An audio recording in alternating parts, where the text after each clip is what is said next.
Chapter 1. Oh, my head aches terribly. Li Yuan gradually sat up from the ground, rubbing his temples with one hand. As he surveyed his surroundings, he was greeted by the sight of a pristine lake and lush forests, bathed in sunlight, a scene of tranquil harmony. What? Where am I? Li Yuan was bewildered. Wasn't I just sleeping at home?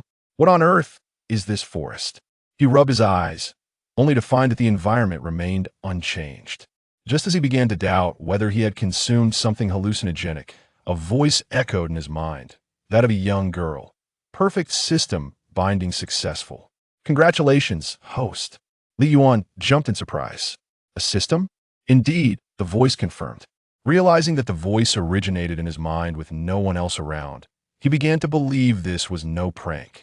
Feeling the ache in his head, he lay back down and closed his eyes. So, what is my current situation? Host, you have traveled through time. It is now the second year of the Tench era during Japan's Warring States period. The girl's voice seemed to carry a hint of guilt. What? Japan? The Warring States? Are you joking? As a new generation youth raised in the spirit of the red flag, Li Yuan had some understanding of Japan's Warring States period, a time of chaos, where various warlords constantly battled, making survival for an ordinary person nearly impossible. Why did you bring me here? Can't I stay in my own country? I know nothing about Japan. The girl's voice, lacking confidence, replied softly, because of certain unmentionable reasons. You could only be transported here. Then, she excitedly added, but don't worry, host. The perfect system will provide rewards based on your current needs. Li Yuan azitata. Don't I need to complete tasks? Aren't systems supposed to require tasks for rewards? That's how it works in the novels I read. The girl replied with an exaggerated confidence. Of course, there's no need for that. Wait. Aren't you just speaking in my head? How can I perceive the emoticons as well? Because the system and the host are in sync. Alahite. Stop being cute. Look at what I need right now and provide some rewards. Analyzing the host's current environment. Reward. Mastery of the Japanese language. Reward. Martial prowess equivalent to that of 1,000 warriors on the battlefield. Li Yuan's eyes widened in astonishment. Mastery of the Japanese language was indeed useful, while the martial prowess was an unexpected delight. In this Warring States era, possessing martial skills was essential for survival. He excitedly rolled over, feeling his body, which remained that of his pre-transmigration self, still handsome, dressed in modern clothing. However, he noticed that his physical strength had significantly increased, and a wealth of weapon knowledge flooded his mind, as if he had trained extensively. Li Yuan gleefully lifted his shirt, unable to contain his laughter. Ha, 8-pack abs. He thought to himself, so, am I akin to Xiangyu now? This is invincible. In ancient Japan, battles typically involved only a few thousand soldiers. It's more like skirmishes than warfare. With my strength, how could I possibly lose? That year, he stood with his hands on his hips, unaware of what it meant to have a rival. Ahem, the family tree shall be written by me, the royal lineage. Ha. Thank you, system. You're welcome. We are one and the same. The girl's voice shyly replied. Li Yuan scratched his head. By the way, does this system have any panels or stores? There is a panel. Just close your eyes and think, and it will appear. However, there are no stores because this system is entirely free. Thoughts manifest into reality without the need for a store. Li Yuan's face blossomed with joy. What an extraordinary system. No tasks required, no purchases needed, just receive whatever he wished for. Was this not the ideal configuration for someone traversing worlds? He was truly enamored. He closed his eyes and envisioned the panel, which indeed materialized before him, displaying a simple blue interface with just a few lines of data. Host, Li Yuan. Age 20. Wishes none. Willpower, none. System, what does wishes mean, and what is willpower? Beep. Wishes represent the host's reasonable desires. By mentally inscribing them after wishes, they can be realized. Willpower reflects others' gratitude, admiration, and affection towards a host. Willpower can only be used to assist others. I understand.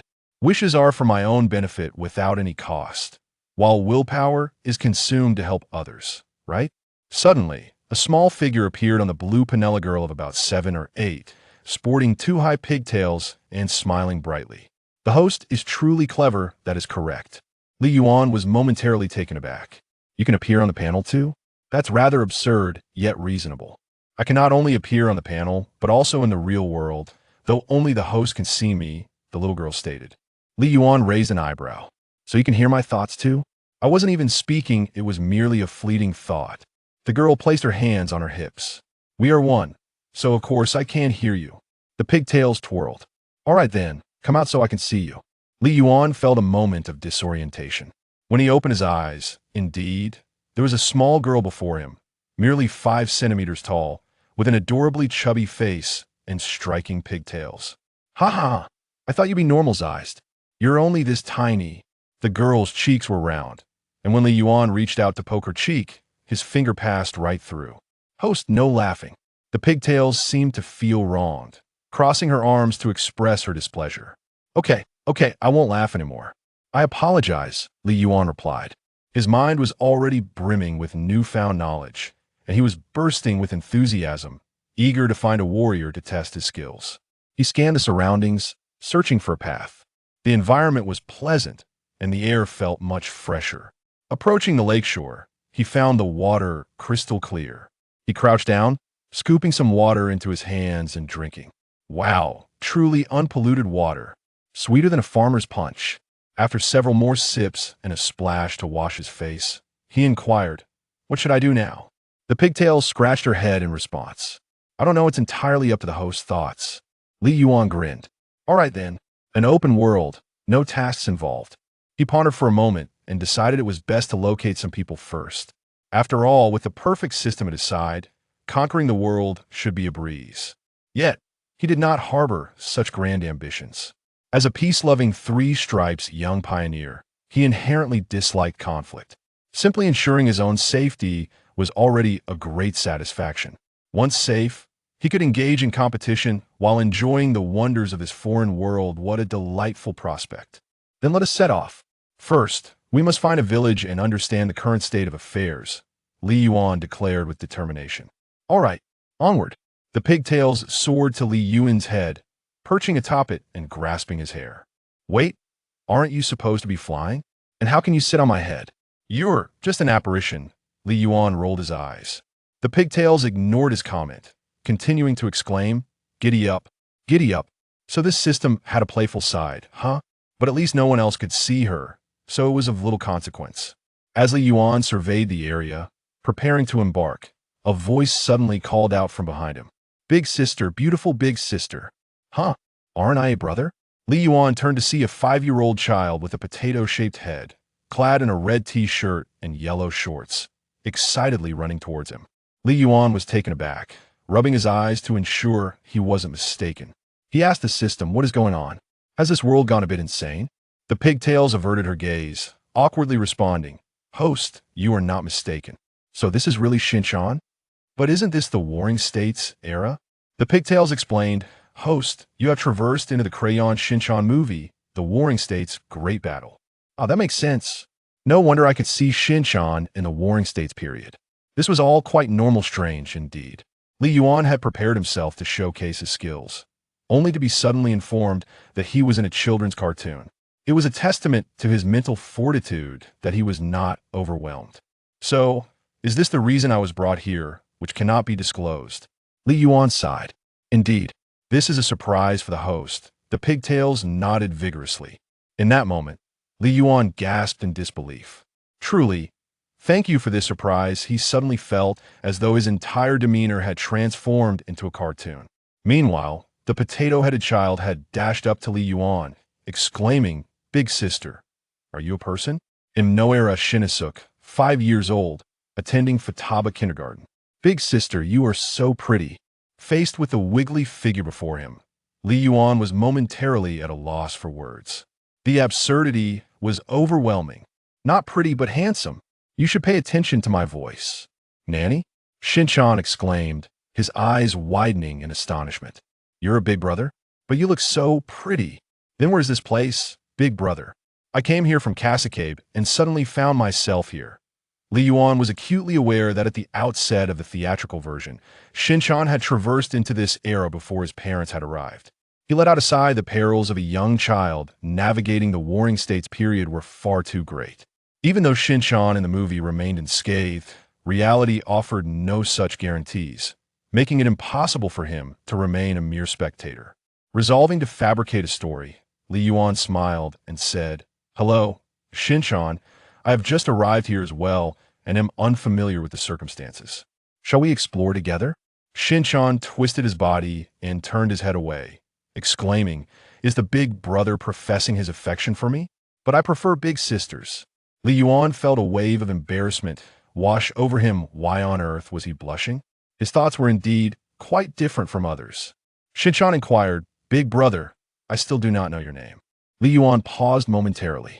Since he had crossed over, it seemed he could no longer use his name from the original world.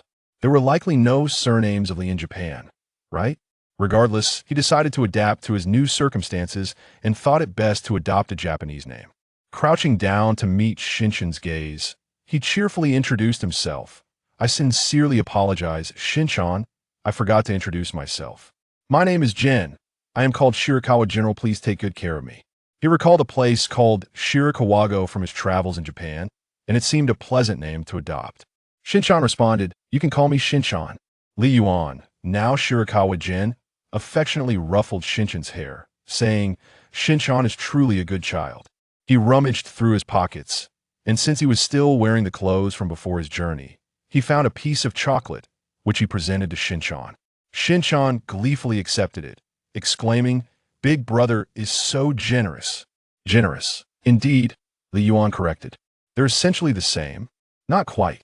Shirakawa Gen rose to his feet and, disregarding the contented Shin-chan beside him, recalled that the world of Crayon Shin-chan was fraught with magic, and each theatrical installment posed significant dangers.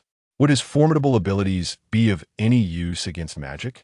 He glanced at the girl with twin ponytails nearby, who was nibbling on her fingers while watching Shin-chan devour the chocolate, drool nearly escaping her lips. Upon noticing Shirakawa Gen's gaze, she licked her lips and assured him, "Do not worry. Host with sheer strength, you can overcome any obstacle. No one in this world can harm you. You may pursue whatever you desire." Shirakawa Gen was at a loss for words. While he appreciated the sentiment of being invincible, the implications of her words might lead others to believe he was mistreating a child. Surely, she could conjure countless chocolates herself. Did she truly envy others? This system had a flair for the dramatic. Yet, he decided to indulge his own system. Closing his eyes, he revised the wish on the panel. He hoped the system could enjoy chocolate. The girl with the ponytails was deeply touched, leaping into Shirakawa Gen's embrace. Though he felt nothing, the sight of her tearful expression was rather disconcerting. It made his heart feel queasy. For goodness sake, it was merely chocolate. The line on the wish panel slowly cleared, and a piece of chocolate materialized in the girl's hand. She squealed with delight, and Shirakawa Gen chuckled in response. "By the way, do you have a name? I cannot simply keep calling you system." "I do not have one. I have never possessed a name." "Then allow me to bestow a name upon you. As we share this life together, how about calling you Shirakawa Sakura?" The girl with ponytails beamed with joy. "Thank you, host. I now have a name. I shall be called Shirakawa Sakura." Shirakawa Gen smiled as he watched Sakura's jubilant figure, feeling as though he had acquired an all-powerful little sister. After settling these matters, Shirakawa Gen looked down, only to realize that Shin-chan had vanished. He knew well that Shin-chan was impossible to contain, but he hadn't anticipated that in the brief moment he looked away, Shin-chan could disappear entirely. He called out Shin-chan's name in desperation, yet received no reply. Thus, he set off in search, gradually approaching the forest's edge, where he stumbled upon a vast meadow. Though his heart remained relatively calm, for Shin-chan was Shin-chan, the protagonist who would not easily come to harm. Ascending a small hill, he beheld a multitude of soldiers standing opposed to one another, suggesting an impending battle. Upon closer examination, he spotted Shin-chan positioned slightly to the side of the battlefield. Just as he was about to approach, the two factions suddenly clashed, with gunfire erupting incessantly. Shirakawa Gen hesitated to enter the fray, fixating his gaze on Shin-chan, praying for his safety. Suddenly, he witnessed an arrow hurtling towards Shinchan's direction. This is not good. In a moment of panic, Shirakawa Gen bent down to grab a stone, hurling it toward the trajectory of the arrow. He watched as the stone flew accurately towards the arrow. The two objects collided just above Shinchan's head, deflecting the arrow away from its intended target. If it weren't for this stone, Shin-chan would have been in peril. Shirakawa Gen breathed a sigh of relief, realizing that worry often leads to disorder. After all, Shin-chan was the child of fate and would not easily suffer harm. Shin-chan caught sight of Shirakawa Gen and waved, "Genii, I'm over here. Come play with me." Shirakawa Gen could only think exasperatedly, "Are you truly oblivious to the current situation? How am I supposed to approach such a bold little rascal? Shin-chan, it's just like you." At that moment, Shirakawa Sakura remarked from above, "You can go ahead. I will protect you." Shirakawa Gen shook his head in response, "There is no need. I will keep a watchful eye on Shinsuke, and there will be no issues." Sakura fell silent, tugging at Shirakawa Gen's hair with excitement as she glanced around. Meanwhile, this scene was observed by a general seated atop a horse, who had refrained from launching an attack. The general bore the banner of azure skies and white clouds upon his back, and his eyes widened in astonishment as he gazed at Shirakawa General. After a while, one side retreated, while the faction carrying the azure skies and white clouds banner regrouped in place. But it was then that Shirakawa Gen stepped forward, seizing Shinsuke, and exclaimed, "Shinsuke, why didn't you wait for me?" Shinsuke squirmed.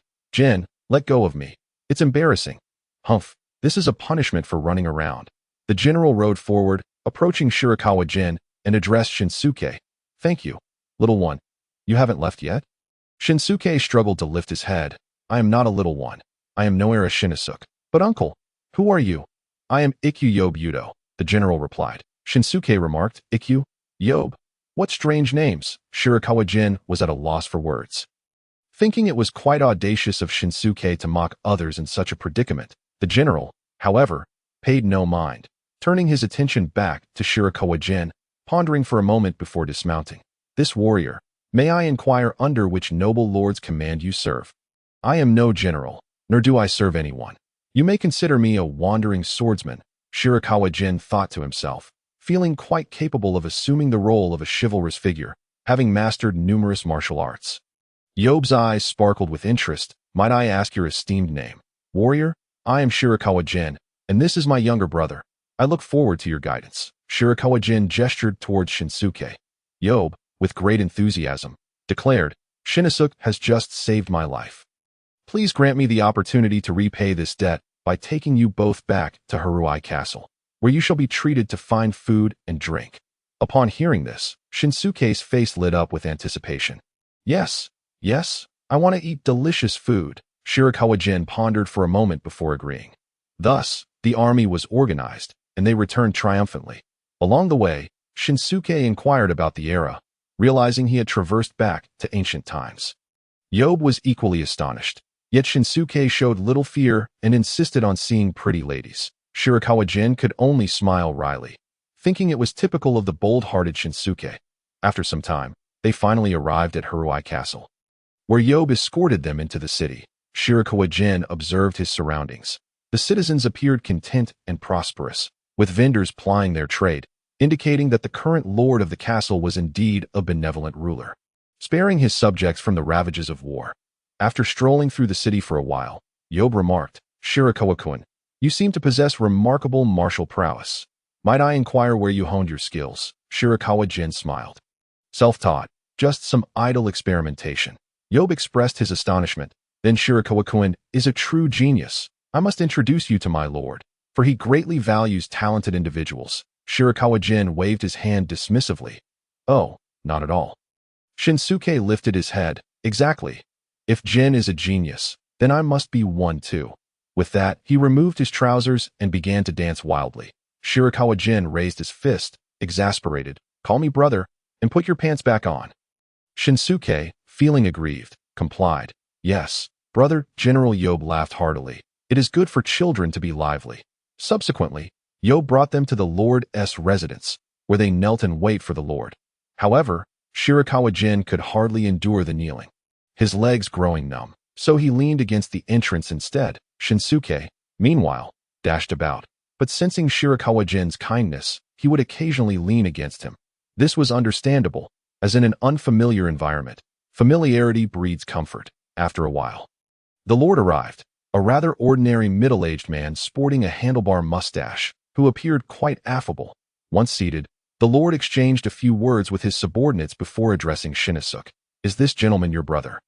"Who has come from the future?" Shinsuke nodded. "It's quite troubling. You know, I arrived here without realizing it, which startled me greatly." The Lord inquired about future matters, and Shinsuke rambled on for quite some time. But being a child, he forgot what he had said once he finished, leaving little coherence. The Lord furrowed his brow, struggling to comprehend that. He then turned to Shirakawa Gen. "Shirakawa-kun, could you perhaps share some insights about the future?" "You need not hold back," Shirakawa Gen shrugged. "I am not entirely certain. All I can say is that the future is exceedingly peaceful. To be frank, he and Shinsuke hail from entirely different eras. How could he possibly know about events there?" The Lord, sensing Shirakawa Gen's reluctance to engage further, did not press the matter, instead providing them with fine food and drink before instructing Yob to escort them home. Upon their return, Yob expressed a desire to spar with Shirakawa Gen, saying, "I witnessed your skill on the battlefield. Shirakawa-kun must be a master, and I hope to learn from you." Shirakawa Gen agreed, eager to test his current abilities. Thus, he borrowed a suit of armor and a sword. In the open area, the two faced each other with swords drawn, while Shinsuke cheered them on from the sidelines. Yob grinned. "Be careful, Shirakawa-kun." That he lunged forward, sword in hand. But Shirakawa Gen felt no anxiety. He noticed that Yob's movements were rather slow, and he could easily evade the strike. Stepping forward with his right foot, he thrust his sword, surprisingly arriving first. Yob was taken aback, not anticipating Shirakawa Gen's swordplay to be so swift. When their swords clashed, Yob felt as if he had struck a wall. Unmovable, in an instant, his hands vibrated, and the sword slipped from his grip. Yob hurriedly retreated, but it was too late. Shirakawa Gen's sword was already upon him. Fortunately, Shirakawa Gen redirected his attack at the last moment, thrusting sideways and piercing through the wall. Shirakawa Gen exclaimed in surprise. "Are you all right?" Yob exhaled in relief. "I am fine, but truly, Shirakawa-kun is incredibly strong." Shirakawa Gen, relieved to see that Yob was indeed unharmed, felt a weight lift off his shoulders. It would have been quite awkward to injure someone while staying in their home. "Just a stroke of luck," he remarked. He mused to himself, wondering if he had any rivals in strength. Yob, unaware of Shirakawa Gen's thoughts, assumed he was merely being modest, shaking his head as he said, "Shirakawa-kun, why not remain here in Haruai Castle? As you can see, my lord is quite accommodating and will surely value you." Shirakawa Gen shook his head. "I am a wandering swordsman, unwilling to be tied down to one place. I yearn for freedom." He chuckled, recalling that he had asked Sakura about the possibility of returning with Shinsuke to his world, which was far more intriguing than this one. However, watching Yob depart, he remembered that in this narrative, Yob and the princess fell in love, yet met with a tragic fate. Perhaps he could lend a hand. After all, he was a good person. That evening, after washing up, Shirakawa Gen climbed onto the roof and lay back, gazing up at the stars. The night sky here was particularly enchanting. Chewing on a blade of grass, he asked Sakura, "Can I alter the history here?" Sakura dashed out, "Of course you can. Unlike Shinsuke, you are not a part of this history. You can change it as you wish." Shirakawa Gen nodded in understanding. Just then, Shinsuke burst out of the room, calling out, Gen, where are you?" Shirakawa Gen sat up and looked at Shinsuke. "Hey, Shinsuke, what's up?" Shinsuke looked up. "Stop it. Gen, what are you doing?" Shirakawa Gen jumped down and scooped Shinsuke into his arms, saying, "Shinsuke, are you afraid of sleeping alone?" Shinsuke squirmed. "I was about to ask you, are you scared? I can keep you company while you sleep." "All right, tonight Shinsuke will sleep with me." "Thank you, Shinsuke. No need to mention it. No need to mention it. Who told you to be Gen?" Shinsuke buried his head into Shirakawa Gen's embrace. "Ha ha ha." Shirakawa Gen chuckled as he carried Shinsuke into the room.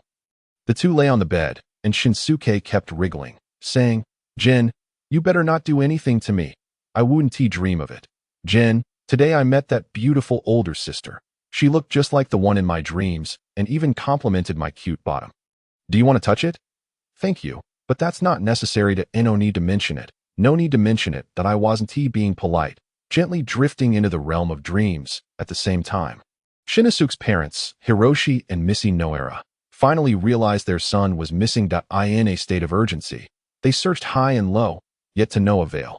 Ultimately, Hiroshi resorted to contacting the authorities, but this too proved futile. In a moment of despair, with the assistance of Shiro, they discovered a letter penned by Shinosuke. The note read, "Mom and Dad, I have arrived in the year 10sh2, where I have encountered a princess from my dreams, who is truly enchanting. Please come and fetch me, as I am quite far from Kasukabe, so Dad, you will need to drive here." The signature depicted the image of the plump Zeeman. Recognizing the unmistakable handwriting, they confirmed it was indeed Shinosuke's, as no one else could replicate the drawing of Zeeman. Hiroshi found himself compelled to believe that Shinosuke had truly traversed time to the year 10-2 shillings. For how could he mention a time he had no prior knowledge of unless it was true? Missy, on the other hand, deemed the situation absurd, preferring to think that Shinosuke was merely avoiding chores at home and playing a prank. The following day, harboring a glimmer of hope, Hiroshi rushed to the library to conduct research. In 10sh2, Takakuro Oizumi led an army of over 20,000, fiercely intent on conquering Kasukabe's Spring Day Castle, which was weak and vulnerable. The castle was valiantly defended by the martial god and his brother, Shinosuke. Upon reading this, Hiroshi could not help but accept the truth. His child had indeed ventured into the past. He then persuaded Missy, and the couple shared their thoughts, packed their belongings, and, accompanied by Koyuki and Shiro, set off in their vehicle, intending to traverse time. However, they were at a loss as to how to achieve this, leading to a series of humorous mishaps. Meanwhile, in the year 10sh2, Shirakawa Gen and Shinosuke enjoyed several joyful days, with the Lord of Kasukabe treating them to sumptuous meals and drinks.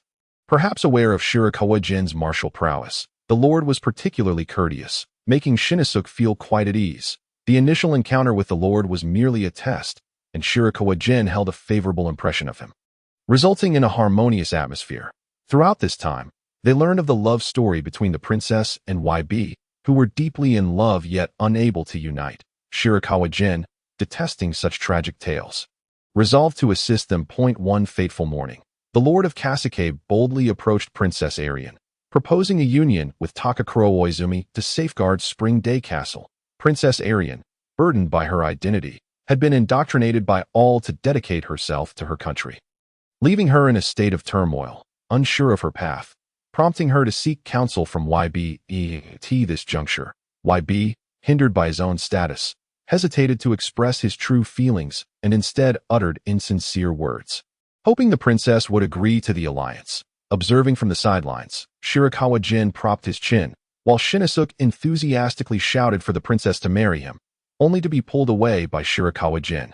With nothing pressing to attend to, the two strolled through the town, and while wandering in the countryside, Shinosuke suddenly dashed toward a group of children, calling out, "Kazama, Edai, Masao Nene." Shirakawa Gen glanced at the children, recognizing them as the ancestors of the Kasukabe Guardians, who bore striking resemblances to their descendants. Watching Shinosuke run toward them, Shirakawa Gen felt no immediate threat and decided to relax, making his way to the castle tower to bask in the sun. After a short while, he noticed YB galloping out on horseback and thought to himself, "It seems he intends to play the hero. Should I intervene? Perhaps I'll simply observe." With this in mind, he rose to follow. Shirakawa Gen returned to the forest where he had initially arrived, and due to his exceptional martial skills, he sprinted faster than YB could gallop. He soon overheard Shinosuke shouting, "Gen! Brother Gen, where are you? Hurry and save me." Shirakawa Gen felt a surge of urgency, hastening forward to find Shinosuke and the princess confronted by several burly men brandishing weapons, seemingly intent on robbing a group of children. Spotting Shirakawa Gen, Shinosuke jumped up and cried, "Brother Gen, I'm over here. Come save me. They're picking on me."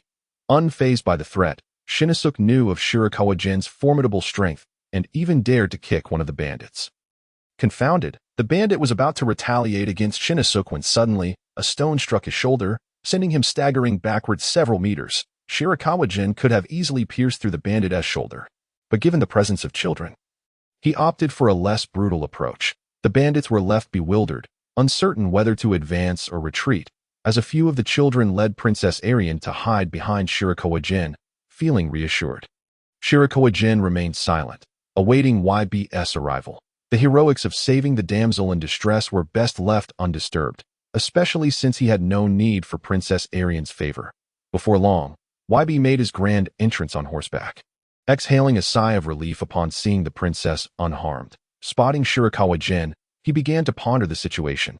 Could they truly be that formidable? Even Shirakawa Gen is caught in a stalemate. YB's wariness heightened. Shirakawa Gen, as if reading his thoughts, spoke with a hint of resignation. They are merely common ruffians. I simply choose not to engage. YB's face flushed with embarrassment. And to mask his discomfort, he charged toward the bandits. After a few exchanges, he defeated them without taking any lives, even offering them some money to ensure their safe return home. Once the danger had passed, Shinichi tugged at Shirakawa Gen's sleeve and exclaimed, "Brother Gen, you're so strong, but I wasn't scared. Even without you, I could have taken them down." Shirakawa Gen ruffled Shinichi's hair, replying, "Indeed. Shinichi is the bravest of all." Meanwhile, Princess Arian and YB resumed their conversation. Observing the atmosphere, Shirakawa Gen decided to lead the children away, thinking it was time for them to have a moment to themselves.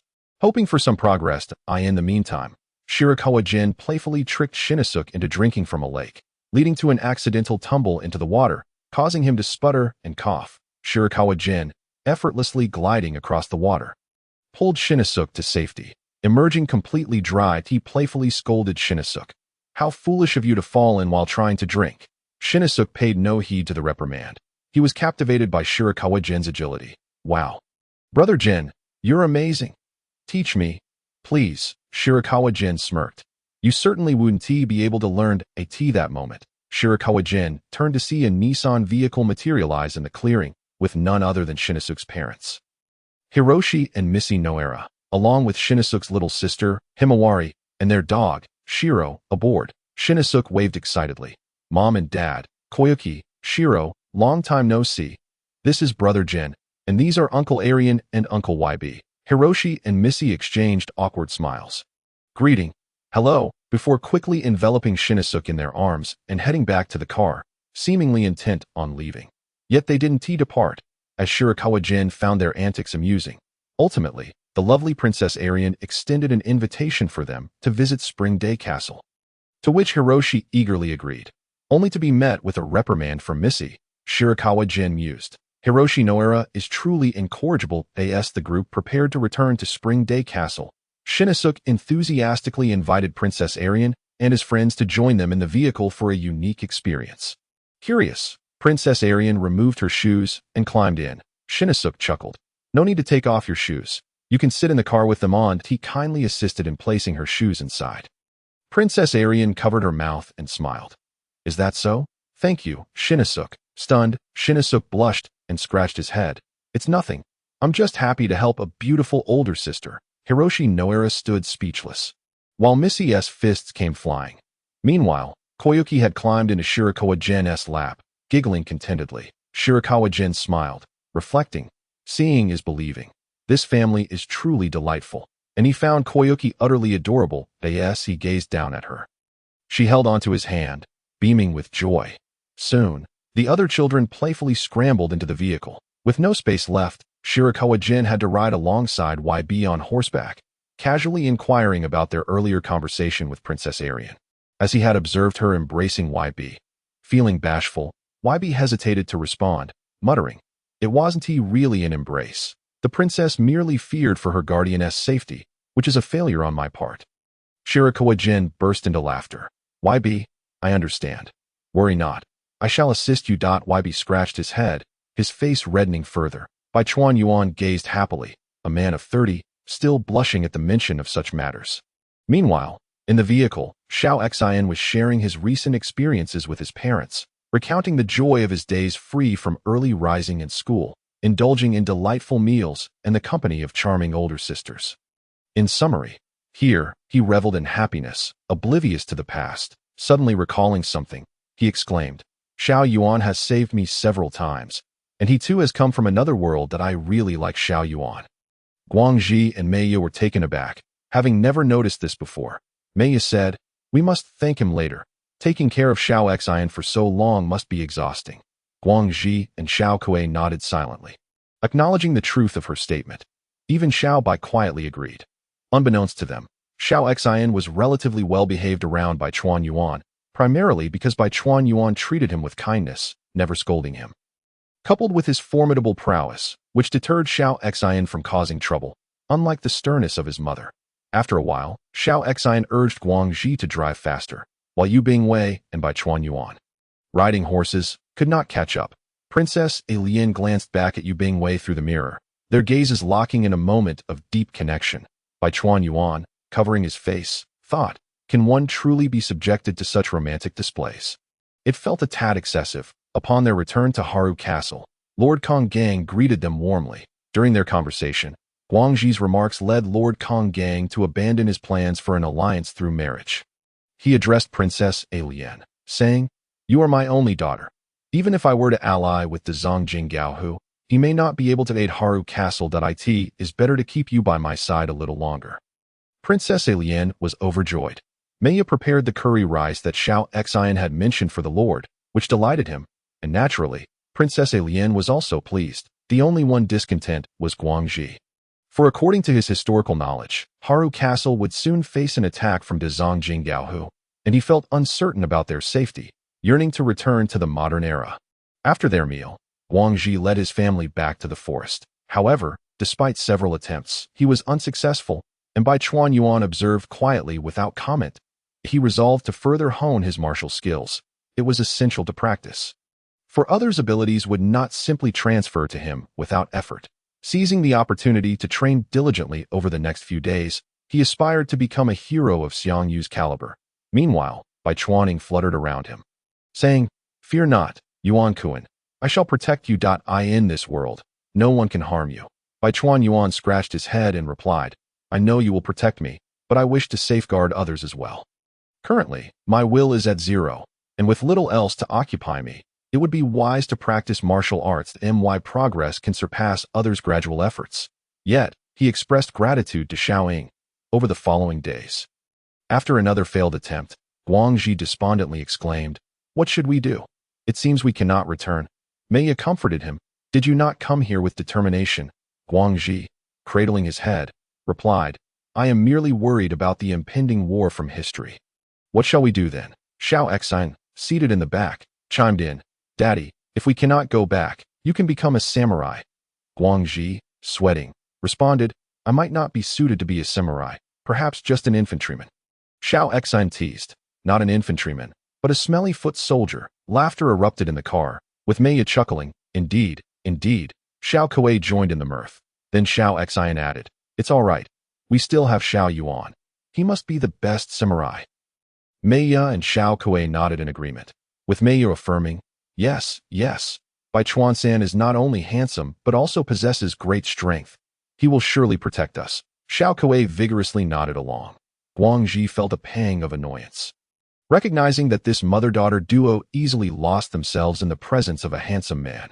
Although he had shared drinks with Bai Chuan Yuan and acknowledged his strength as the head of the family, he could not entrust the safety of his wife and daughter to another, muttering, "Bai Chuan, my brother, may not be able to protect us well." Xiao Xian called out, Daddy, don't worry. I told Xiao Yuan, and he will definitely protect us." That evening, at Yu Bingwei's home, the group resumed drinking Guang Ji's beer. Xiao Xian darted around Bai Chuan Yuan, saying, "Brother Yuan, I want to drink beer too. Let me have a sip," before Bai Chuan Yuan could respond. The sharp-eyed Maya caught Xiao Xian by the ear, exclaiming, "Children cannot drink alcohol." Xiao Xian squirmed, protesting, "That's annoying.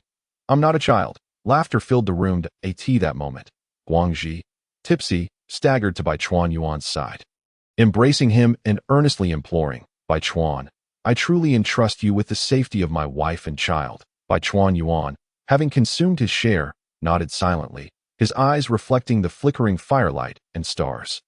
Guang Ji drained his beer in one go, succumbing to drunkenness and collapsing to the floor. Maya grumbled, "How bothersome, drinking so much again." Yet without hesitation, she lifted Guang Ji and dragged him back to their room. Meanwhile, the Zongjing Gao, who was preparing to invade Haru Castle, mustering an army of 20,000 at the moon shone brightly at Yu Bingwei's residence. The revelers were intoxicated, and even Yu Bingwei, newly acquainted with beer, had grown fond of the delightful beverage. Princess Alien, unable to find rest, opened the door and sat on the threshold, hugging her knees while gazing at the cherry blossom tree in the courtyard. The moonlight caressed the blossoms, and petals occasionally drifted down, evoking a sense of transience. Flowers fall, and people wither, Princess Alien mused, feeling a persistent unease in her heart. The following day, her apprehensions were confirmed as scouts reported that a large troop was advancing toward Haru Castle.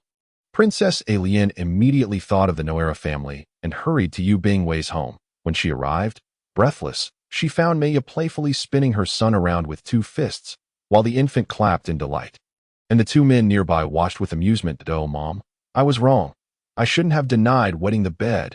"You deny it, do you? You accused me." "That's too much. Xiao Yuan, help me." Bai Chuan Yuan stifled a laugh. Thinking to himself, "I dare not intervene. I have no desire to test Mei Ya's spinning prowess." Upon noticing Princess Alien, everyone greeted her. "Oheu." She rubbed her forehead and sighed. "There is no time. The Zhong Jinggao whose forces are approaching. You must leave the city immediately." The Noera family grew tense, and just then, Yu Bingwei arrived, saying, "Princess, please wait. Their attire is too conspicuous. Venturing out now would only invite danger." Upon hearing this, Xiao Xin cheered. "Yay, I think it is getting more and more interesting." Meanwhile, Bai Chuan Yuan remained noncommittal. He had no intention of leaving, confident that with his unparalleled martial skills, he could safeguard Haru Castle. Princess Alien, aware of Bai Chuan Yuan's prowess, had come to view him and his companions as friends and did not wish for them to face peril, especially since this matter did not concern them. Bai Chuan Yuan reassured the anxious Guangxi, "Do not worry. I will ensure your safety." Guangxi, overwhelmed with gratitude, teared up and held his hand, repeatedly expressing thanks. Maya hesitated for a moment before asking Bai Chuan Yuan, "Thank you so much, Bai Chuan Kuan, but why are you helping us so much?" Bai Chuan Yuan shrugged, glancing down at Xiao Kuei perched on him and Xiao Xine wiggling around him as the threat of war loomed over Haru Castle. Everyone found themselves in a tense atmosphere of preparation. Those who could flee did so, while the soldiers ascended the castle walls. Bai Chuan Yuan felt it was unwise to wait idly and asked Xiaoying, "Do you have any ideas?" Xiaoying bit her finger, suggesting, Yuan Kuan could travel ahead to the enemy's path and poison the water supply. This sparked an idea in Bai Chuan Yuan, and he wrote on his board, "A laxative that could incapacitate thousands." Bai Chuaning curiously inquired, "Why use a laxative? Why not poison that could kill?" Bai Chuan Yuan was at a loss for words. On one hand, he was a newcomer to this world, not a ruthless tyrant capable of indiscriminate slaughter. On the other hand, in the world of Crayon Shin-chan, excessive bloodshed was not appropriate. After all, it is a children's comic, where even the antagonists are endearingly non-lethal. It is rare to hear of a villain who directly slaughters tens of thousands. One must be cautious not to inadvertently become the next cinematic foe. The system is remarkably effective, with just a few pounds of laxative capable of incapacitating thousands, causing them to suffer from relentless diarrhea for an entire day and night. Bai Chuan Yuan pondered. If they withdraw, that would be ideal. However, if the enemy general is resolute in his advance, they will number just over 10,000 with the strength of Chun-Ri City combined with his own. Victory should be easily attainable. Thus, Bai Chuan Yuan refrained from conversing with anyone, armed himself with the laxative, and set forth towards the destination that Xiaoying had informed him of. Unbeknownst to him, a potato-headed figure was trailing closely behind. Upon exiting the city gates, Bai Chuan Yuan prepared to quicken his pace, only to hear a voice behind him shouting, Xiao Yuan, wait for me." Bai Chuan Yuan froze. Astonished that this little rascal had spotted him, he turned around to see Xiao Xine running towards him, calling out his name. After a moment's hesitation, he scooped Xiao Xine into his arms, exclaiming, "How did you manage to follow me?" Xiao Xine, fidgeting, replied, "I guessed it. Xiao Yuan must be going to see the big sister. Take me with you." "I am not going to see the big sister," Bai Chuan Yuan insisted. "You should really head back." Xiao Xine, No. I want to stay with you." Bai Chuan Yuan sighed. It was merely a matter of inconvenience, not an inability to protect him. Realizing there was no other option, he decided to take Xiao Xine along. Relieved that this mission only involved poisoning and not combat, Bai Chuan Yuan and Xiao Xine maintained their speed, and before noon, they arrived at the enemy's inevitable route, where a serene lake lay. Bai Chuan Yuan breathed a sigh of relief. Thankfully, it was not a river in this era. There should be little in the way of defenses, especially since horses also require water. Xiao Exine tugged at his clothing.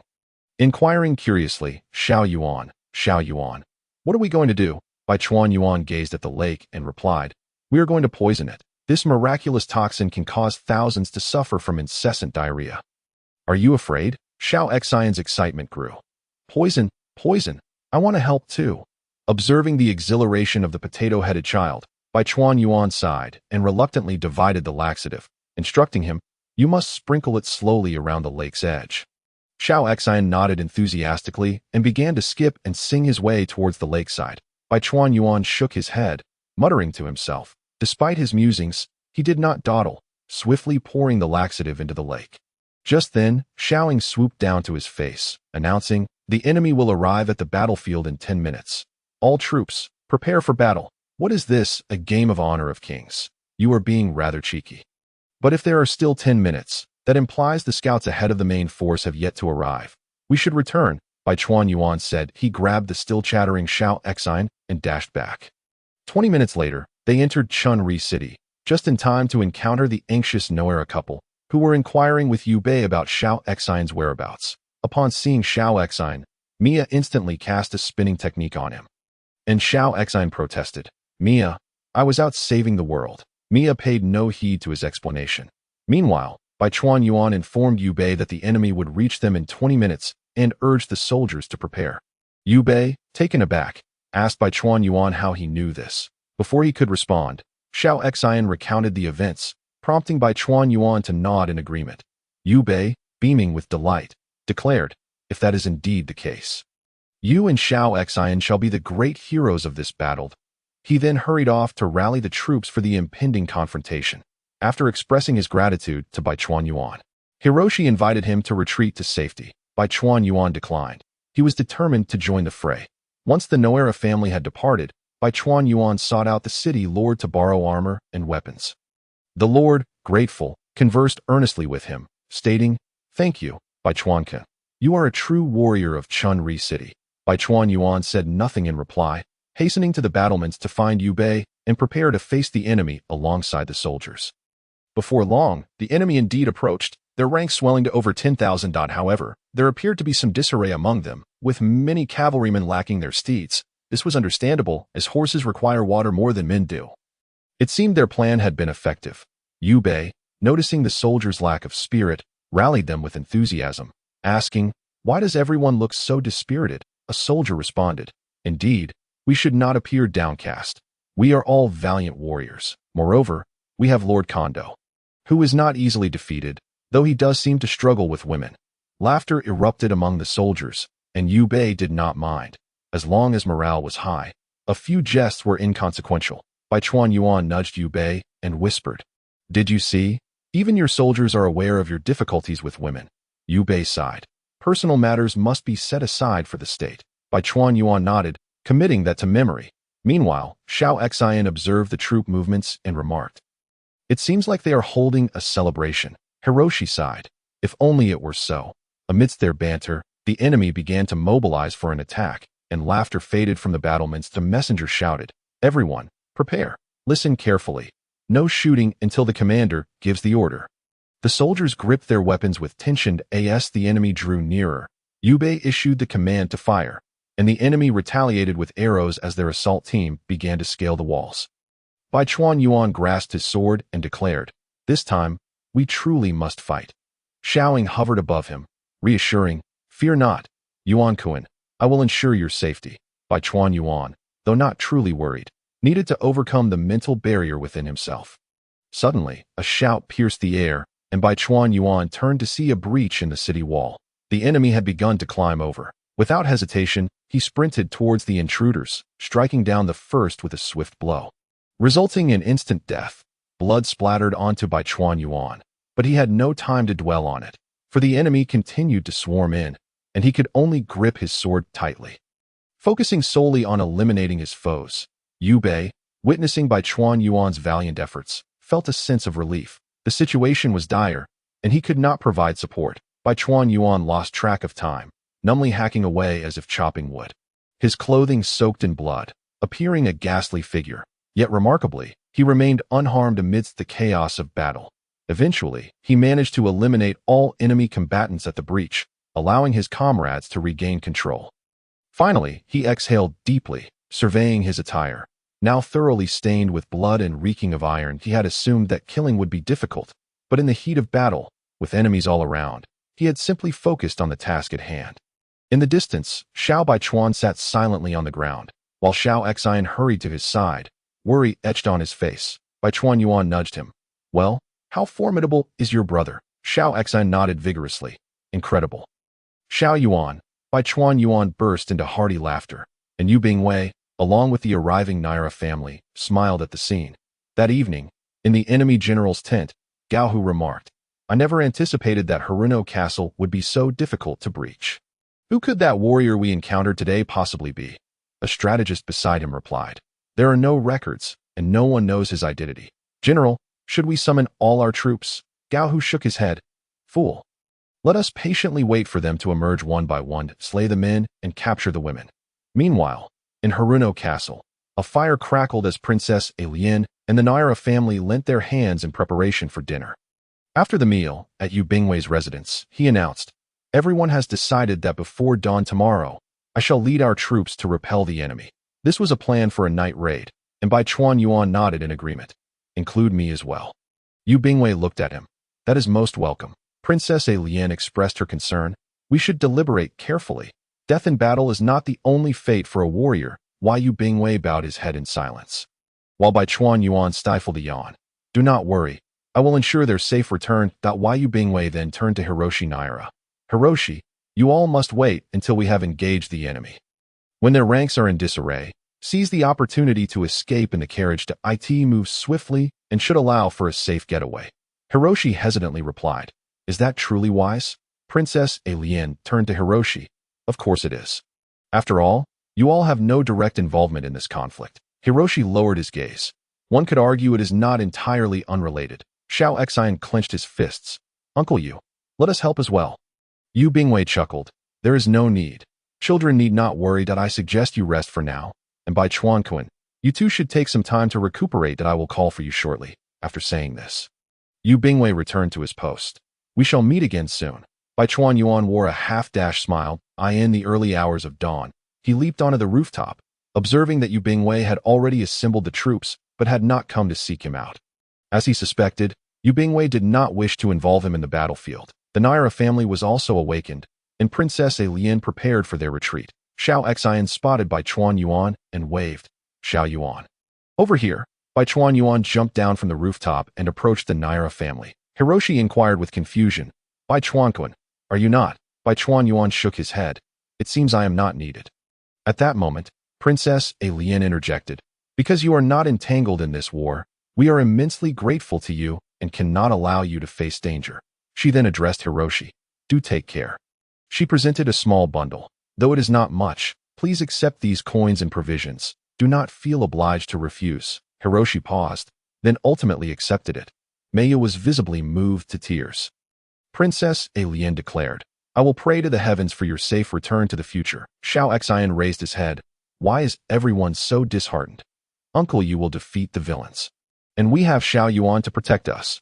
Baichuan Yuan yawned again. Everyone walked with bowed heads toward Yu Bingwei's residence, where he handed 2 swords to Baichuan Yuan and Hiroshi. He hesitated briefly before saying to Baichuan Yuan, "I sincerely apologize. I had promised you, but you must return.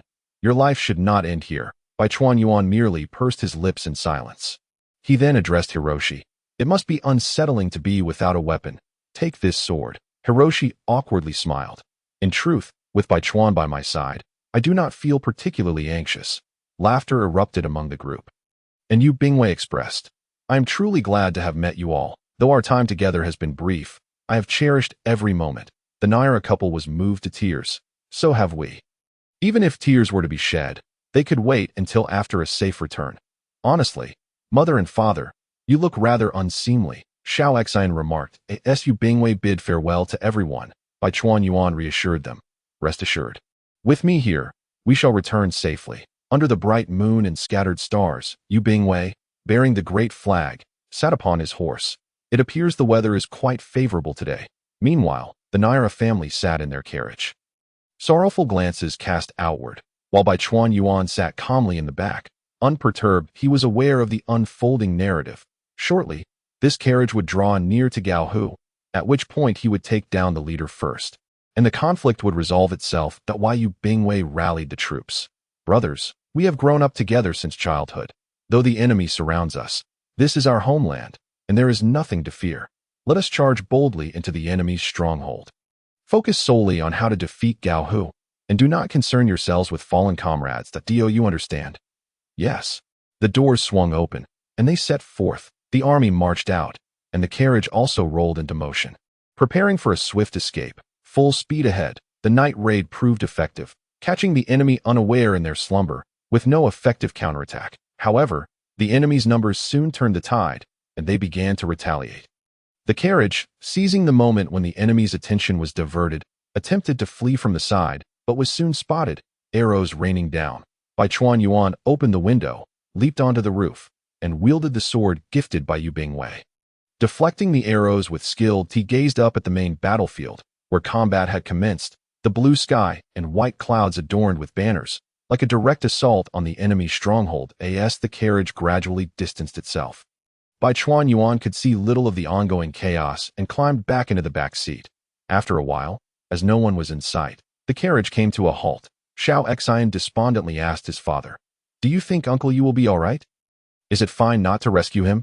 Silence was the only answer on the front lines. The situation was indeed perilous. Despite the advantage gained from the night raid, they were still outnumbered, and urgency was mounting as everyone charged toward the enemy general's tent with the resolve to perish in battle. Princess Alian, anxious for Yu Bingwei, ran up the city wall, gasping for breath as she surveyed the distant battlefield. Suddenly, she spotted a carriage approaching the fray. The Naira family, who should have been retreating, had returned. The carriage entered the fray, and soldiers, unfamiliar with such vehicles, mistook it for a monster, scattering in fear, causing chaos among the enemy ranks. Yu Bingwei noticed this and exclaimed, "These fools!" Yet a smile graced his lips. He caught sight of Xiao Xian and waved, but did not see Bai Chuan Yuan. Just then, a cry rang out, "Protect the general!" He hastily turned to see a figure clad in white charging toward the enemy general's tent. Closing in with a distance of mere dozens of meters, it was none other than Bai Chuan Yuan, who had disembarked the moment they arrived, sword in hand, headlong into the enemy camp. Single-handedly, Yu Bingwei shouted, "Everyone, press the advantage, charge!" The entire company surged forward alongside him. Bai Chuan Yuan seized a horse and fought valiantly, finding no formidable opponents in his immediate vicinity, pushing forward several dozen meters until he was mere steps away from the tent. Able to clearly discern the face of the enemy general, Daizoji Gao Hu, who appeared somewhat dark and bruised that moment, Hiroshi drove the carriage toward the tent, and the nearby soldiers scrambled aside, granting Bai Chuan Yuan a slight reprieve as he barreled past, ultimately confronting Gao Hu. Furious, Gao Hu attempted to maintain a facade of calm. "Your skills are commendable. Why not join me? I promise you a position just below me, above all others." Bai Chuan Yuan shook his head, disregarding him entirely, and hurled his sword, only for it to be intercepted by a commander shielding Gao Hu with his body. Gao Hu laughed maniacally. "Ha ha ha! Now you are weaponless. How will you fight me?" Yet, before he could revel in his triumph for long, Yu Bingwei and the cavalry arrived, tossing a sword to Bai Chuan Yuan. He caught it. "Now, what do you have to say?" Gao Hu gripped his katana tightly, confident in his own martial prowess, unwilling to surrender easily. Yu Bingwei, witnessing Gao Hu's intent to engage Bai Chuan Yuan, concealed his amusement, inwardly reveling in the unfolding drama. "Let them fight. Soon you shall know the consequences." Yoshikawa Gen drew his sword, falling silent, his gaze sharp and fixed upon the formidable Gao Hu across from him. In response, Gao Hu assumed a defensive stance, unwavering in his focus on Jinya. For a fleeting moment, neither of them moved. Jinya, unwilling to act, and Gao Hu, paralyzed by trepidation, although he could perceive the flaws in Jinya's stance. The latter's aura was undeniably intimidating. Suddenly, a voice rang out. "Uncle I." Jinya turned to see that Wei Bei and Chikabe had engaged in combat. The gust of wind swept through as Gao Hu, unable to contain himself any longer, lunged forward with his blade. Jinya hesitated, but ultimately decided to wait until Gao, who was within reach, delivering a decisive strike that severed his head. Gao, who was caught off guard by Jinya's extraordinary martial prowess. Arriving at the scene with unexpected swiftness, Jinya, too, felt a moment of uncertainty, finding it somewhat awkward to vanquish such a formidable adversary with such ease. However, irrespective of the circumstances, Gao, who lay lifeless, Bei exhaled in relief. While Jinya dashed out of the tent, proclaiming loudly, "The notorious Gao who is deceased. Those who surrender shall not be harmed." In an instant, the already faltering morale of their opponents plummeted, and many chose to surrender. Bei expressed his gratitude, saying, "Thank you, Jinya-kun." Jinya waved his hand dismissively, while Bei hurriedly began to clear the battlefield. Just then, a surrendering soldier suddenly raised his firearm, aiming at Bei, who was engrossed in conversation with his subordinates. Oblivious to the threat, Jinya's eyes widened, and he hurled his sword toward Bei. Startled, Bei wondered why Jinya would throw a sword at him, only to realize, as the sound of metal clashing with bullets reached his ears, that Jinya had saved his life. That moment, the soldiers swiftly subdued the assailant. Bei approached Jinya, saying, "Thank you. You've saved me yet again." Jinya replied, "Enough already. If you truly wish to thank me, please expedite the cleanup. I yearn to return and indulge in some delectable food." Once the battlefield was cleared, Bei and Jinya rode back to Haru High Castle. Along the way, Bei remarked, "Jinya-kun, you are a hero of Haru High Castle. Whatever you desire, my lord will surely reward you." Jinya thought to himself, "Hey, does this lord possess a perfect system?" He shook his head. Bei refrained from adding further, and the surrounding soldiers were filled with joy, celebrating their victory, which had significantly bolstered the military strength of Haru High Castle, promising a brighter future. Upon their return, soldiers had already arrived ahead with news of their triumph, and the lord, along with his subjects, awaited them at the castle gates. As Jinya dismounted, Lord KG stepped forward to greet him, grasping his hand with gratitude. "Thank you, Jinya-kun. You are the warrior deity of Haru High Castle. Without you, we shudder to think of the outcome. Speak your wishes. I shall fulfill them." Jinya glanced at Princess Ariane and said, "I do have a rather unconventional request. With Gaohu's demise, the marriage alliance with Princess Ariane is no longer necessary. Might I propose that Princess Ariane be wed to?" Jinya deliberately paused, causing the faces of those present to pale in shock.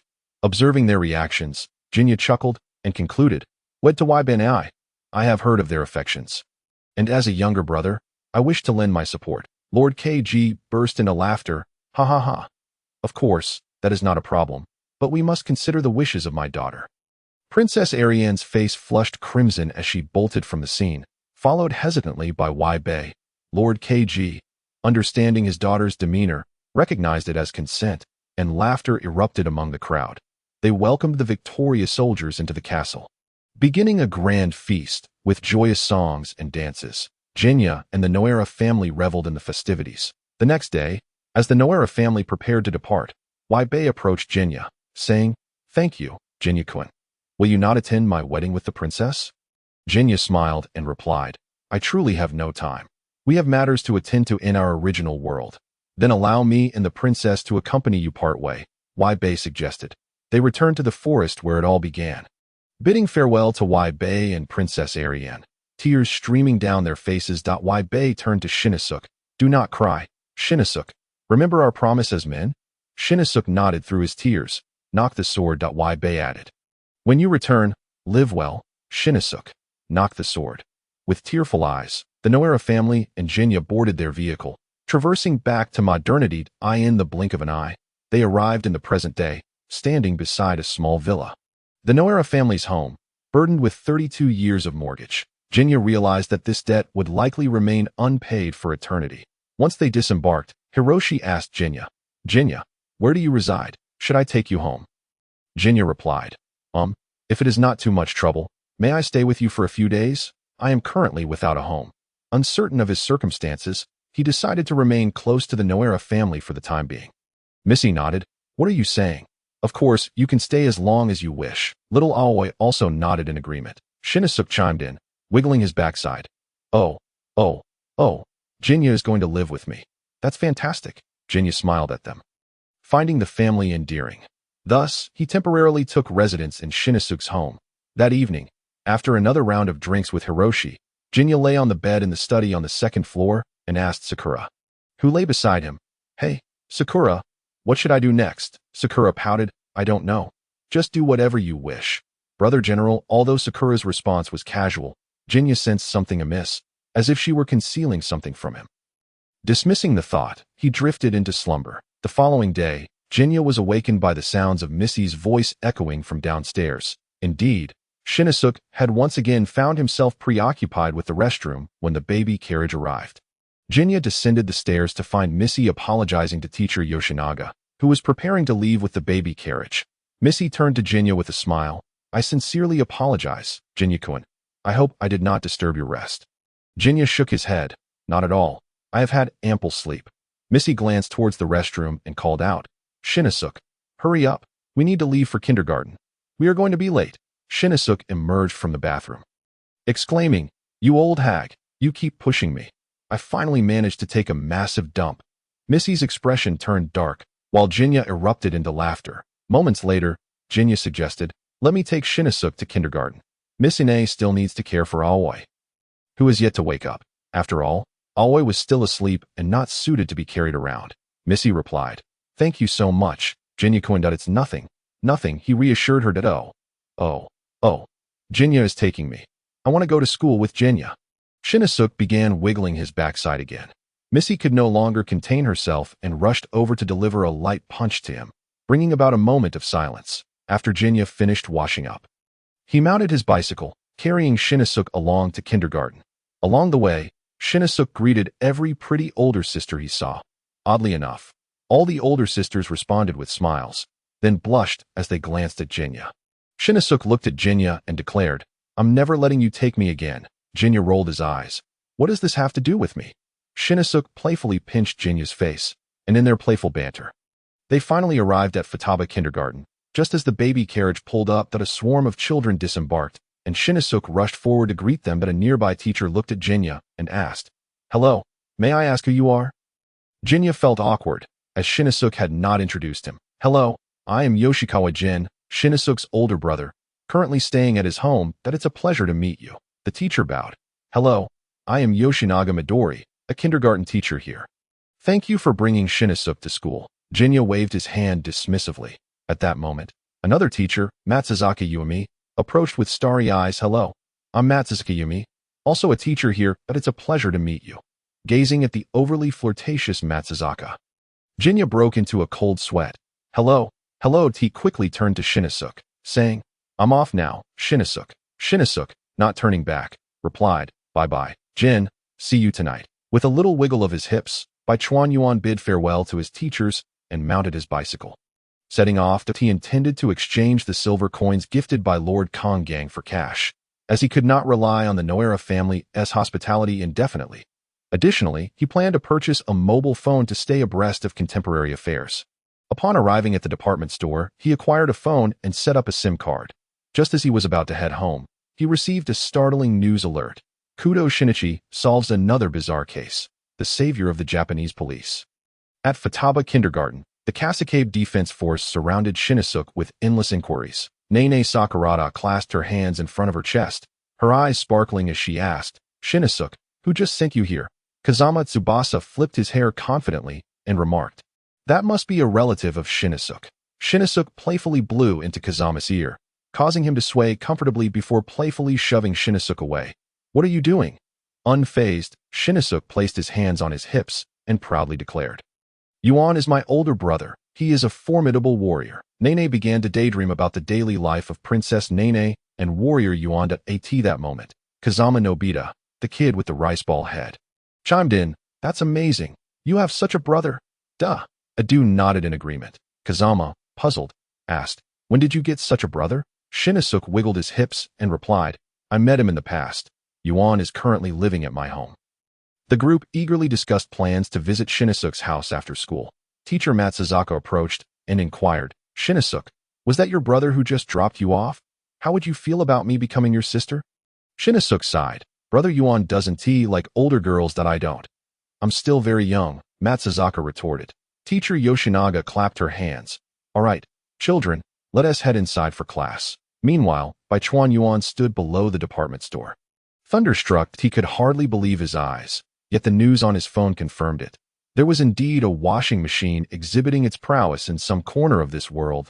He could only helplessly ask Sakura. Sakura, what does this mean? Did I not traverse into the world of Crayon Shin-chan?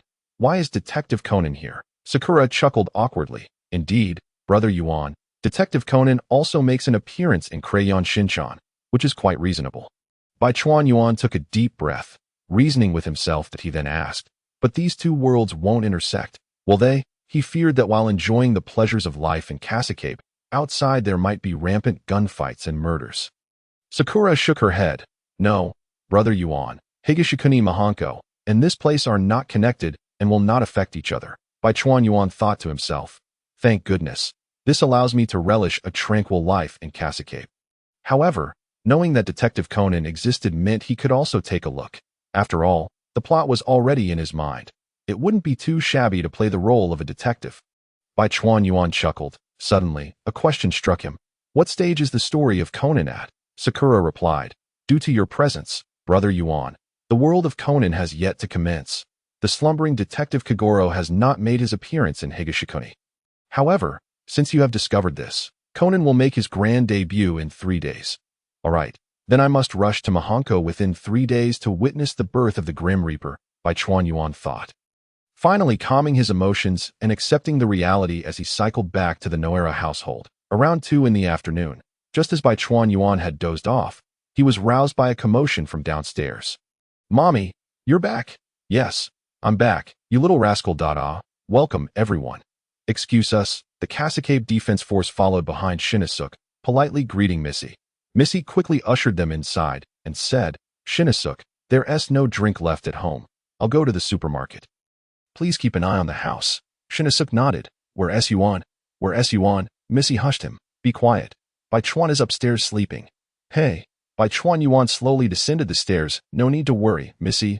I'm already awake. Hello, children. The children responded in unison. Hello, Brother Bai Chuan. Shinosuke dashed to his side. Yuan, how come you can sleep longer than my mom? Missy, preparing to leave, shot Shinosuke a glare upon hearing this, then smiled at Bai Chuan. Well then, I'll leave them in your care. Bai Chuan Yuan waved. Be safe on your way, Missy. Once Missy closed the door, Shinosuke pulled Bai Chuan Yuan towards the living room, eager to watch television while a few children sat timidly nearby. Observing this, Bai Chuan Yuan smiled. What are your names, little ones? Would you like to be friends with your older brother? The children eagerly introduced themselves, their faces flushed with pride. Bai Chuan Yuan listened attentively, stating, All right, I am Bai Chuan Yuan, and it's a pleasure to be friends with all of you. I look forward to our friendship. He particularly noted Kazama, as he was Shinosuke's love interest. Kazama was quite handsome and mature for his age. Shinosuke, hands on his hips, declared, Yuan can do martial arts. He can go pa-pa-pa-pa. He waved his hands wildly, mimicking the sound. Kazama, in admiration, asked, Really, Brother Bai Chuan? Can I see? The others chimed in, expressing their desire to watch. Seeing this, Bai Chuan Yuan led them to the yard and showcased a few moves, earning himself 5 little fans. After their playtime, Missy returned with an abundance of snacks for the children.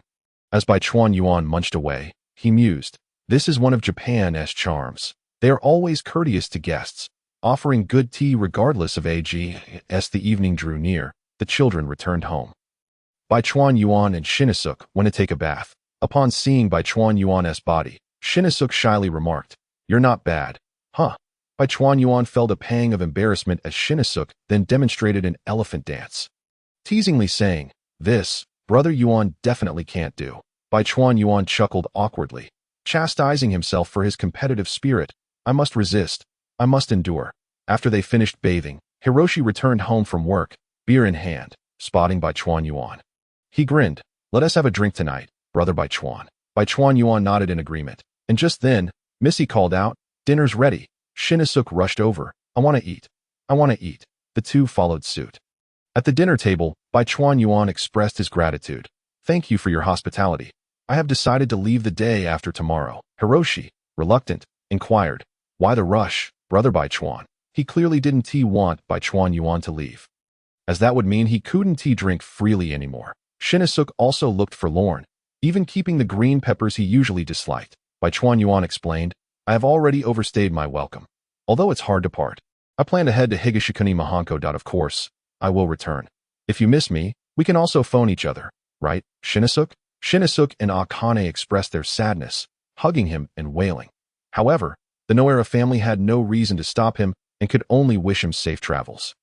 That night, Shinichika also slept in Bai Chuan Yuan's bed, moonlight casting its glow upon Bai Chuan Yuan's face. Embracing Shinichika, he pondered, now that I have a bit of money, I can rent a place in Mihan and find a job.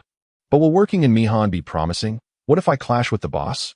I certainly don't want to be the next Kuro, after all. Mihan is a grand stage. If there's work, I should just go. Wait, I have a system. What job do I want? I could just make a wish. Bai Chuan Yuan patted his head, realizing Sakura replied, that's fine, as long as it doesn't exceed 30 million yen. Shirakawa Gen nodded in agreement.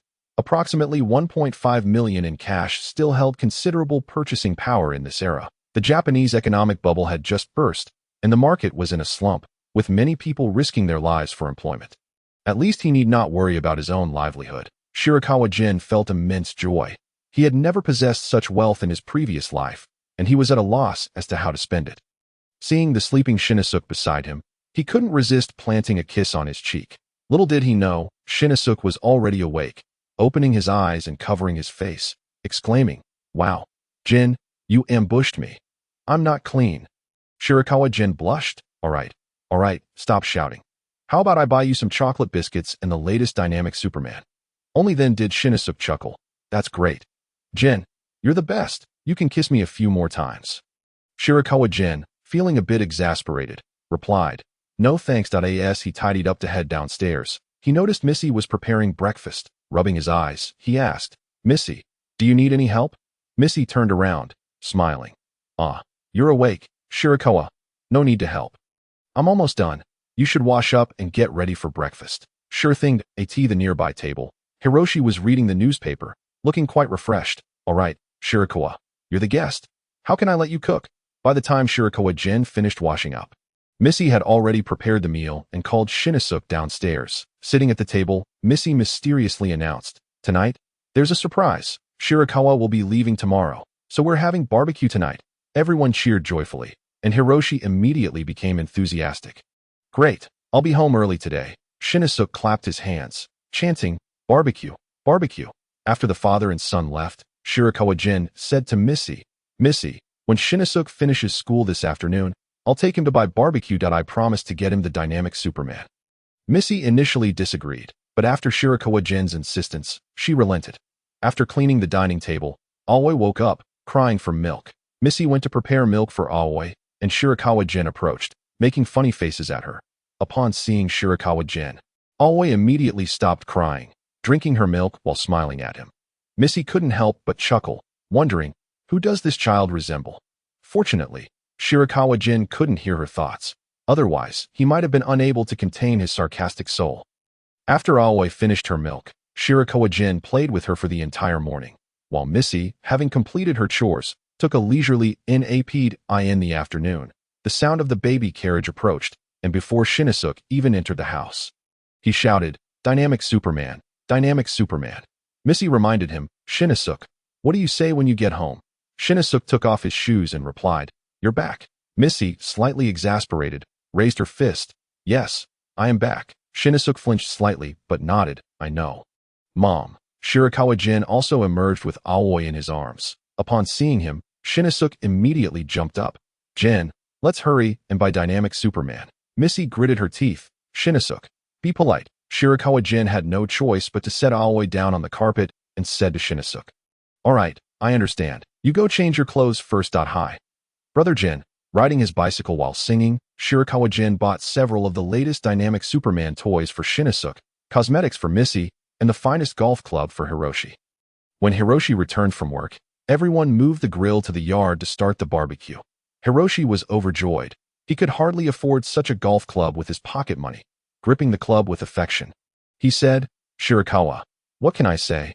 Tonight, we must drink to our heart's content. Missy, seemingly at a loss for words, smiled continuously, likely due to the cosmetics. Shirakawa raised his beer. Missy, Hiroshi, Life is full of reunions. I'm very glad to have met you. And you too, Shinichi. It's a pleasure to know you. Hiroshi patted Shirakawa Gen on the shoulder. Brother, I truly don't want to see you go.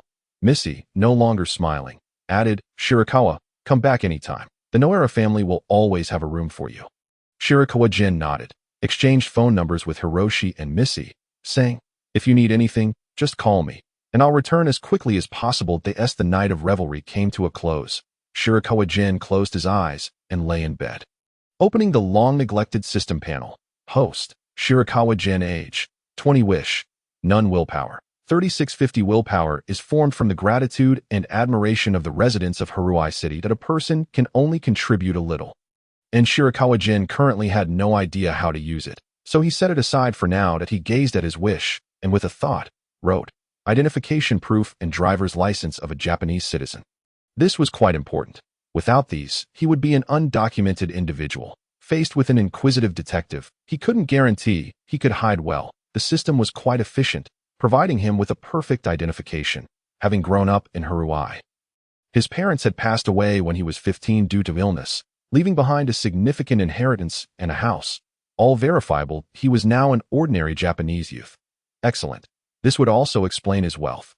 No wonder he was being cautious. After all, detectives are a particularly wary group. If he were to suddenly appear before them, it would be impossible for them not to investigate him thoroughly. Shirakawa Gen felt relieved. Although he had never driven a right-hand drive vehicle in Japan, this was easily manageable. He just needed to make a wish he wouldn't become a road menace. Lying with his hands behind his head, he felt a surge of excitement. After all, he was a fan of Conan and was about to see him in person. It was inevitable that he would have trouble sleeping. The next day, Shirakawa Gen, sporting dark circles under his eyes, headed downstairs. Missy, seeing him, was astonished. Didn't you sleep well, Shirakawa? Shirakawa Gen awkwardly chuckled, wondering if he should admit he was too excited to sleep because he was about to meet a child. That would be quite embarrassing for a time traveler. Missy might think he was a pervert. After a hearty meal, Hiroshi and Shirakawa Gen embraced and bid farewell as he left for work. Shinichi feigned illness to avoid going to kindergarten. Although everyone could see he simply wanted to spend more time with Shirakawa, Missy still agreed, as the child was genuinely on the brink of tears. Shirakawa Gen had little to tidy up. He only had a phone and a few changes of clothes. With a backpack slung over his shoulder, he was ready to depart. Aoi cried in her mother's arms, reaching out to Shirakawa Gen, while Shinichi held on to a dynamic Superman in one hand and clung to Shirakawa Gen's leg with the other, looking up and saying, Gen, you must come back to see me. Shirakawa Gen patted his head. Don't worry, Shinichi, I will return. Remember our promise. If anything happens, just call me. Shinichi nodded. Shirakawa Gen hesitated no longer, opening the door as sunlight streamed in, turning back to bid farewell with a smile. I'm off. Missy, Shinichi, Aoi, oh, and little Shiro. Woof woof. That he patted Shiro and straightened up, waving goodbye to the Noera family as the others waved until Shirakawa Gen's figure disappeared from view. Mihan, I'm coming. On the train heading to Mihan town, Shirakawa Gen placed his bag in front of him, watching the scenery blur past outside the window. A fan of Detective Conan, he certainly wanted to be closer to the main cast. The best excuse was to become a detective. Mihan was a fascinating place where the detective status was remarkably high. From company presidents to street vendors, almost everyone had some connection to it. It could be said that Mihan was the world of detectives, partly due to the public's distrust of the police. After all, the police often appeared only after detectives had solved cases, making it difficult to earn the public's trust. Moreover, becoming a detective wasn't particularly challenging for Shirakawa Gen. The plot was already ingrained in his mind, and with a wish to supplement his knowledge and experience, he could easily step in to replace Kudo Shinichi as the new savior of the Japanese police. Just in time, as Kudo Shinichi might not be able to appear, making for a seamless transition. However, Shirakawa Gen had no intention of doing that. Having the opportunity to observe the drama from the sidelines was too precious. Watching the slumbering Kagoro closely was what he truly enjoyed. Wait, that's not right. Why am I becoming more of a spectator? Shirakawa Gen glanced at Sakura and nodded. Yes, it must be her influence. I've been infected. Sakura looked up at him in confusion, a black line appearing on her forehead. Hey, Oni-san, I can't hear everything you're thinking. I'm tired. I think I'll take a nap in the evening. with the setting sun behind him. Shirakawa Gen slung his backpack over his shoulder and stepped out of the station. Sakura perched upon his shoulder and inquired, Yuan-ji, shall we seek out Kudo Shinichi now? No, without sufficient reason, I am not inclined to relocate to Tuchome 21 Banshee. Though it is in close proximity to the main characters, it is also more susceptible to scrutiny by the authorities that I am merely an amateur detective, while my idol is the illustrious Detective Mori. First, let us pay a visit to Uncle Mori. Due to his unfamiliarity with the map, even after Sakura informed him that the address was at 5chome 39 Banshee, Shirakawa Yuan expended considerable effort to locate it. The building matched Shirakawa Yuan's recollections, a three-story structure, with a CAF named Polo on the ground floor, the office on the middle level, and living quarters above, observing the lights of the Mori Detective Agency glowing warmly. Shirakawa Yuan purchased 2 bottles of sake as a gift downstairs. If memory served him right, Detective Mori Kagoro was known to be a connoisseur of alcohol. Catering to his tastes might leave a favorable first impression, perhaps ensuring that he would not be regarded as a suspect in the future. Positioning himself at the entrance, Shirakawa Yuan adjusted his attire and rapped gently on the door. Shortly, the door creaked open, revealing a sharp-featured young lady. Upon seeing Shirakawa Yuan, she questioned, Hello, may I assist you? Utilizing polite language, Ran demonstrated her courtesy. Shirakawa Yuan raised the gift in his hand and smiled. Greetings, I am a fan of Detective Mori. I hope I am not being too presumptuous in seeking an autograph. Ran's face lit up with happiness at the thought of her father having fans. Oh, please, come in. Upon entering, Shirakawa Yuan found the office to be strikingly similar to its animated counterpart, where Mori Kagoro lay sprawled over the table, exclaiming, Ran, is dinner ready? I am starving. Witnessing her father in such a state before a fan, Ran clenched her fists. Father. Shirakawa Yuan bowed slightly. Detective Mori. Mori Kagoro lifted his gaze. Who are you? A client? If you have a case for me, that is indeed a wise choice. Shirakawa Yuan, bemused, watched as Ran hastily interjected. Father, this gentleman is your fan who has come specifically to seek your autograph. Shirakawa Yuan nodded in affirmation. Yes. I have read about your exploits in the newspapers and aspire to become a detective like you, having traveled all the way from Kasukabe to meet you. Mori Kagoro straightened his posture, his demeanor turning serious. Well, it seems I have a devoted fan. Shirakawa Yuan placed the sake on the table. I apologize for intruding. I hope I am not causing any disruption. Mori Kagoro's eyes sparkled at the sight of the alcohol. Not at all. It's a pity there are no cases at the moment. Otherwise, I would show you how I solve them. His laughter erupted. Delighted by the presence of a fan bearing his favorite drink, Ran gazed at her father's exuberance, her fists tightening. Mori Kagoro, noticing her, promptly adjusted his posture and cleared his throat. Ahem, would you like an autograph? Where shall I sign? Shirakawa Yuan, seizing his opportunity, retrieved a prepared notebook from his backpack, opened it, and presented it to Mori Kagoro. Please write here. I hope Shirakawa Yuan can become an excellent detective, followed by your name. Thank you. After Mori Kagoro jovially signed, he inquired, Your name is Shirakawa Yuan, is it not? Yes, Mr. Mori. My dream is to become a detective like you. Observing the sparkle in Shirakawa Yuan's eyes, both Mori Kagoro and Ran formed a favorable impression of him. If they were to employ a favorability system, it might read, Mori Kagoro's favorability increased by 1. With his objective accomplished, Shirakawa Yuan prepared to take his leave, but Mori Kagoro insisted he stay for dinner at the detective agency. Ran added, Yes, Mr. Mori. I have already prepared a meal. Why not stay for a modest supper? Unable to refuse such hospitality, Shirakawa Yuan acquiesced at the dinner table, upon learning that Shirakawa Yuan was orphaned and had no relatives. Mori Kagoro expressed his sympathy and began drinking the sake Shirakawa Yuan had brought. Ran felt sorrow for him but refrained from voicing it, fearing it might upset him, and instead offered subtle words of comfort. However, when Shirakawa Yuan mentioned he had a substantial inheritance, Mori Kagoro was taken aback. You lad, why not finish your thought? Why should I worry about a wealthy child? Ran interjected. Father. Shirakawa Yuan recognized Mori Kagoro's playful nature and took no offense. With their bellies full of food and drink, Shirakawa Yuan grew closer to Mori Kagoro. The two began to embrace a brotherly camaraderie. Mori Kagoro, slightly inebriated, declared, Brother, you have exquisite taste in fans. I shall positively influence you and help you become a renowned detective." Shirakawa Yuan nodded vigorously, while Ran watched in disbelief. After the meal, Shirakawa Yuan assisted Ran in clearing the table. Despite her protests, he insisted it was only proper, having shared the meal. Ran pondered whether this was a stubbornness unique to orphans, hesitating to refuse him further. Following a delightful exchange, Shirakawa Yuan departed from the detective agency, donned his coat, and hailed a cab to the hotel. Sakura sat cross-legged on his shoulder, gazing up and asking, "Yuan-ji, how do you feel?" Shirakawa Yuan gazed out at the vibrant city lights, the wind tousling his hair as he mused. Ran is indeed as gentle as depicted in the anime, and Uncle Mori is quite amiable.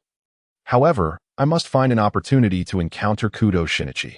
Once he transforms, he perceives everyone as members of the black organization, making him difficult to approach on his first day in Mihan. He felt the environment was picturesque and the people warm-hearted, affirming it was a splendid city, one in which he could not be happier to reside. Shirakawa Yuan rested his chin in his hand, squinting with a smile on the second day in Mihan. He felt somewhat apprehensive. Who would have anticipated that a leisurely stroll through the park would lead to an encounter with a corpse? Was it truly the case that one must commit a murder in Mihan to forge friendships? He contemplated whether he should integrate himself into the community or simply blend in, as he was questioned by the police. This morning, Shirakawa Yuan exited the hotel, intent on exploring the city of crime. Following Sakura's recommendation, he strolled to Mihan Park, where, even in the early hours, there were many people, elderly couples walking their dogs, as well as young lovers whispering sweet nothings. With his hood drawn, Shirakawa Yuan ambled through the park, taking in the sights, while Sakura, perched on his shoulder, surveyed her surroundings like a country bumpkin, fortunately hidden from view. Unbeknownst to him, he gradually ventured deeper into the park, where a wooded area awaited. Noticing it was devoid of visitors, he decided to enter and take a look. However, mere steps into the forest, he spotted a pristine vehicle parked in the depths. Unable to quell his curiosity, he hastened towards it, only to be met with a foul odor. Shirakawa Yuan's expression shifted. "No way. And here I thought I was merely out for a morning walk." Peering through the window, he saw a woman with long hair reclined in the back seat, her chest seemingly still. With a sigh, Shirakawa Yuan tapped on the car door. Discovering it was locked, in a moment of urgency, he resorted to brute strength, spreading his legs and yanking the door open, only to be met by a wave of warm air. "This is odd. The weather is not cold. Who turned the air conditioning on?" He observed a small, open bottle beside the woman but refrained from inhaling its contents. After checking her pulse and shaking his head, he dialed the emergency number and then stepped aside, recognizing the need to preserve the crime scene. Minutes later, the police finally arrived on the scene, several vehicles halting outside the forest. A rotund officer clad in a brown trench coat and hat stepped forward. Flanked by several officers, the officer approached Shirakawa Yuan directly. "You are the one who reported the incident, correct? Where is the victim?" Shirakawa Yuan gestured towards the forest behind him, and the officer waved, prompting several forensic officers to don gloves and head into the woods. While others cordoned off the area, Shirakawa Yuan thought to himself, their response time is remarkably swift. The Tokyo Metropolitan Police's efficiency is commendable. The officer inquired about the situation, and Shirakawa Yuan recounted everything in detail. However, the scrutiny of the nearby officers grew increasingly suspicious. Though I am hooded and my face remains concealed, and despite my solitary presence in the forest seeming peculiar, and my calm demeanor in the face of a corpse not betraying any anxiety, I assure you, I am not the perpetrator." Meanwhile, a crowd of curious onlookers had gathered behind the long police cordon. Suddenly, a voice rang out, "Officer Magyar." The individual boldly crossed the police line. Shirakawa Yuan and Officer Magyar turned to see a young man in a casually styled white shirt. Despite a few beads of sweat from running and slightly disheveled hair, his charm was undeniable. Accompanying him was a girl in athletic wear, her hair frizzed into a tuft, that not ran. It appears that this young man embodies the very essence of Sherlock Holmes from the Heisei era, the savior of the Japanese police, Kudo Shinichi. Indeed, Officer Magyar chuckled and remarked, "Ah, Kudo, my dear brother, you've arrived." Beside him, Ran, having spotted Shirakawa Gen, expressed her astonishment. "Shirakawa-kun, what brings you here?" Having frequently accompanied Kudo Shinichi to crime scenes, Ran was well acquainted with the surroundings. She scrutinized Shirakawa Gen, pondering whether he was a witness or a suspect. Shirakawa Gen greeted her. "Hello, Miss Mori, I didn't expect to see you here." Officer Megure and Kudo Shinichi turned their attention to Shirakawa Gen, with Shinichi, harboring a slight hostility, inquired, "Ran, how do you know him?" As he spoke, his gaze intensified, examining Shirakawa Gen as if he were an object of study, oblivious to how Ran had become acquainted with such an attractive man. Alas, it seemed the East Asian Vinegar King had set his sights on him. Catching him off guard, Ran stood firm, providing an explanation. Kudo Shinichi grew even more perplexed, questioning how a fan of that disheveled uncle could possibly exist at that moment. The forensic officer emerged, stating, "The examination has confirmed the deceased to be female, with an estimated time of death around 20 hours ago.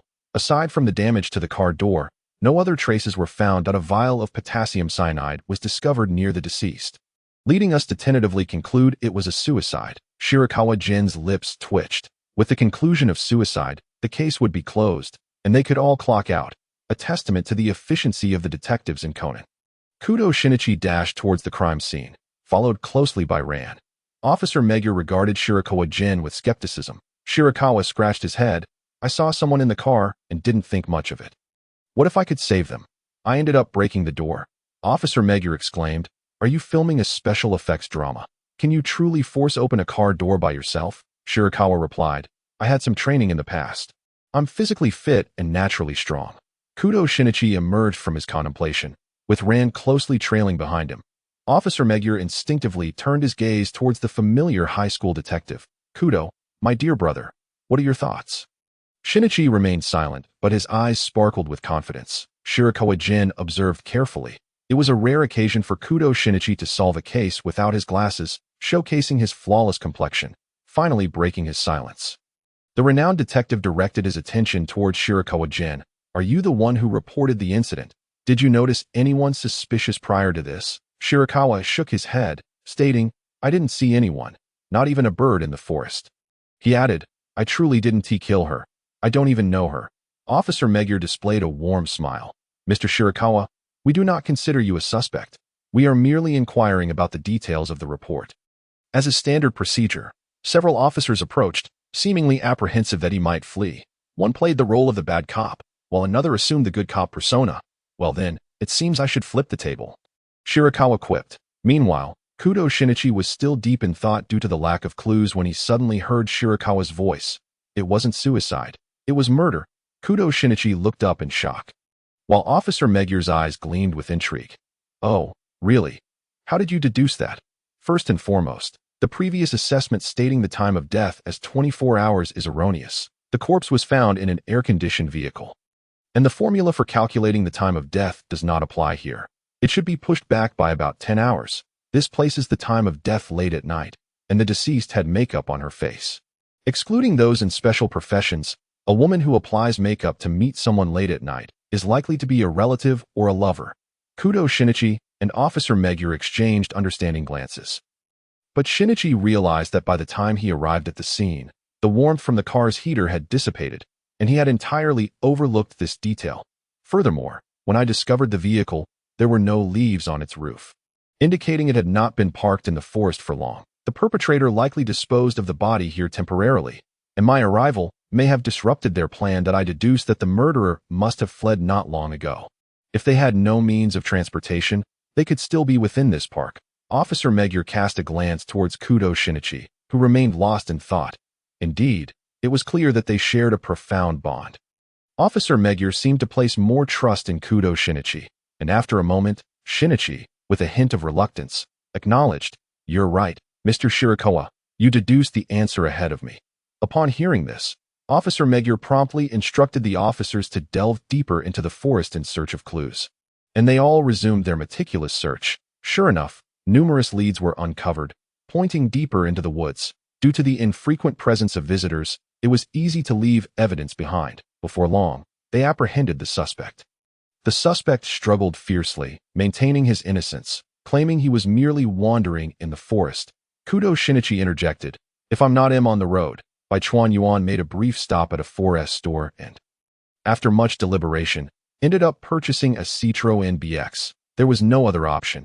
He had to prioritize discretion.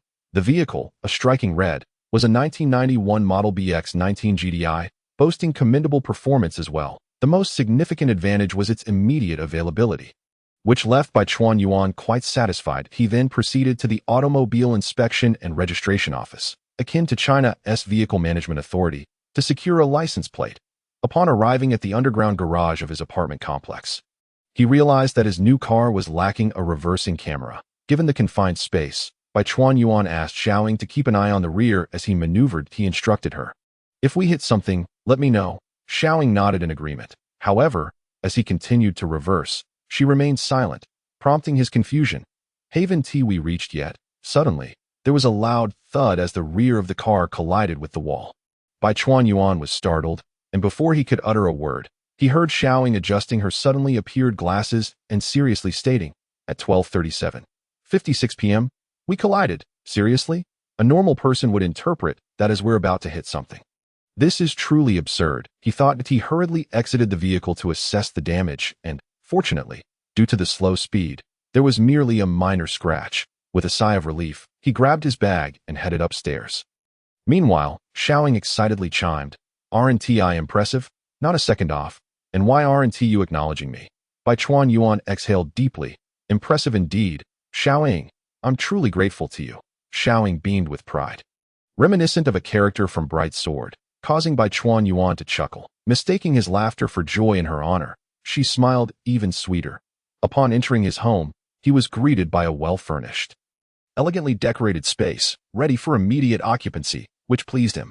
After finishing his tasks, it was already afternoon. Observing the weather, Bai Chuan Yuan decided to head to Darabaka Amusement Park. On his way, he took the opportunity to purchase a camera. Chuckling to himself, "This is a piece of Conan's dark history.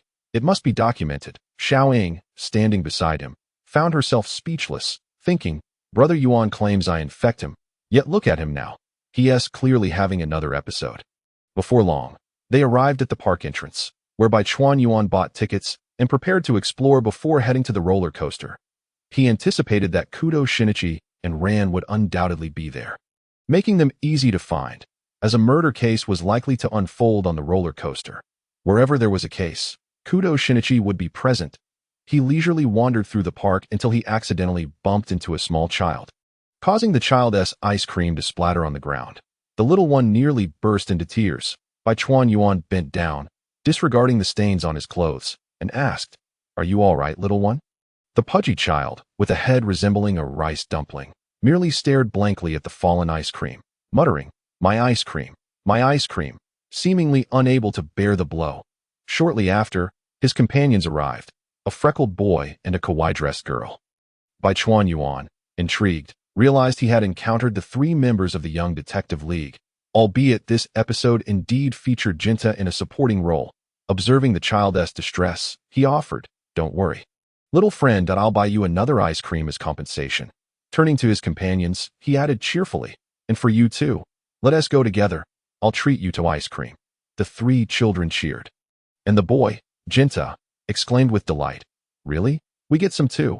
Ayumi joined in, saying, "Thank you, big brother." After purchasing ice cream for each of them, the trio sat on a bench, joyfully indulging while Bai Chuan Yuan announced, "All right, you stay here. I'm off now." Ayumi quickly stood and bowed. "Thank you for the treat, big brother. I'm Ayumi Yoshida. Please take care of me." Jinta and the freckled boy also jumped down, bowing and expressing their gratitude. After listening to their introductions, Bai Chuan Yuan smiled and gently patted their heads. "Hello, I'm Bai Chuan Yuan. Please look after me as well." He then stood up, stating, "I have things to attend to. So, I'll be going now. Goodbye." The three waved farewell, and once Bai Chuan Yuan's figure disappeared, they excitedly conversed. "Bai Chuan Ji is so handsome, and he is so kind to children. I like him." Ayumi remarked, Yes, he even treated us to ice cream on our first meeting." Jinta nodded in agreement. The freckled boy scratched his head. I'll definitely become a man like Bai Chuan Ji in the future." "Hey, you're so full of yourself." After walking a short distance and enjoying a few more attractions, Bai Chuan Yuan finally arrived at the roller coaster area. Just then, someone called out, "Mr. Bai Chuan." He turned to see Kudo Shinichi and Ran approaching side by side. Ran greeted him with a smile. "Mr. Bai Chuan, what a surprise to encounter you here." Bai Chuan Yuan chuckled. "Ah, this must be fate's design. By the way, Miss Muri, please don't call me Mr. Baichuan anymore. If you don't mind, you can call me Baichuan Ji, as I am a few years older than you. Alright, Baichuan Ji. Please don't call me Miss Muri either, just call me Ran, as that's what everyone around me calls me. Kudo Shinichi, however, appeared less relaxed. Although he recognized Baichuan Yuan as a capable detective, seeing him engage so amicably with Ran right in front of him felt like a slight to his status as the East Asia Vinegar King. Is it really just a coincidence that Mr. Baichuan is here? I remember this morning when Ran mentioned he might hear about our outing. So is he following us? Though Kudo Shinichi masked his suspicion. His vigilant gaze remained fixed on Baichuan Yuan that he feigned nonchalance and inquired, Baichuan Ji, what brings you here? Baichuan Yuan, fully aware of Kudo Shinichi's scrutinizing gaze, stifled a chuckle and maintained a serious demeanor. He waved the camera in his hand, saying, Oh, I just arrived in Mihua, so I wanted to explore and capture some beautiful photos for my friends back in Kasukabe. Also, don't let my age fool you. I still possess a youthful spirit. Kasukabe doesn't have such a large amusement park. Indeed, Durabika Tropical Amusement Park is vast, with a plethora of attractions, drawing many visitors, including adults. Could it truly be that this was just a coincidence rather than him following them? Kudo Shinichi pondered that moment. Ran chimed in. That's wonderful. Would you like to join us for the roller coaster? Wait, Ran, isn't this supposed to be our date? Why is he joining us? Kudo Shinichi's annoyance was nearly palpable as he shot a glare at Baichuan Yuan. Hoping he would decline, Baichuan Yuan, however, shook his head. I'm truly sorry, Ran, but I have a fear of heights, so you two go ahead and enjoy. He smirked inwardly, recalling that a murder case would soon unfold on the roller coaster, with blood splattering everywhere. Not to mention, he had just purchased new clothes that he couldn't afford to damage. Yet, he added with a hint of mischief, however, if you're not afraid, could you hold the camera for me and record it? That way, I can experience it vicariously. Of course, no problem, Ran replied. Taking the camera, Baichuan Yuan further advised, it's best to sit in the back. The sense of fear is entirely different from the front. Kudo Shinichi asked, Baichuan Ji, aren't you afraid of heights? How do you know this? Baichuan Yuan chuckled, I found it online.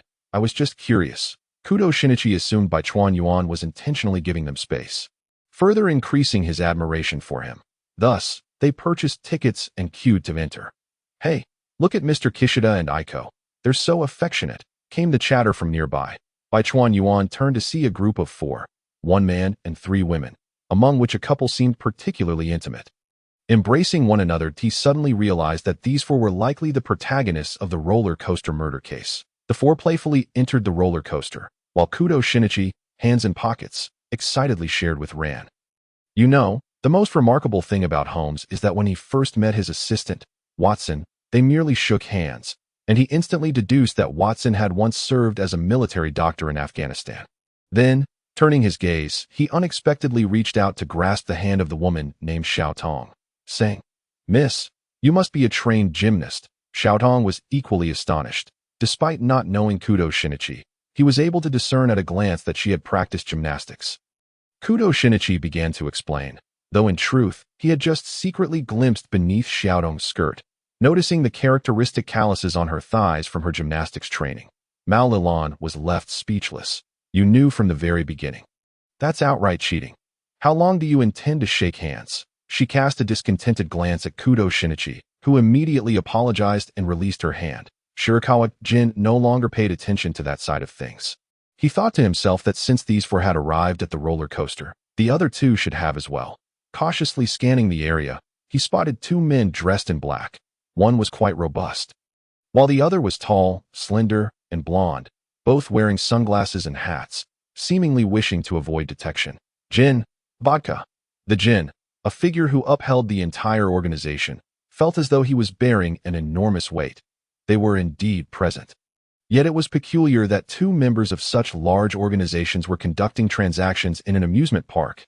If it were anywhere else, they wouldn't need to ride the roller coaster to observe their surroundings, thus avoiding a fateful encounter with their lifelong adversary, Conan.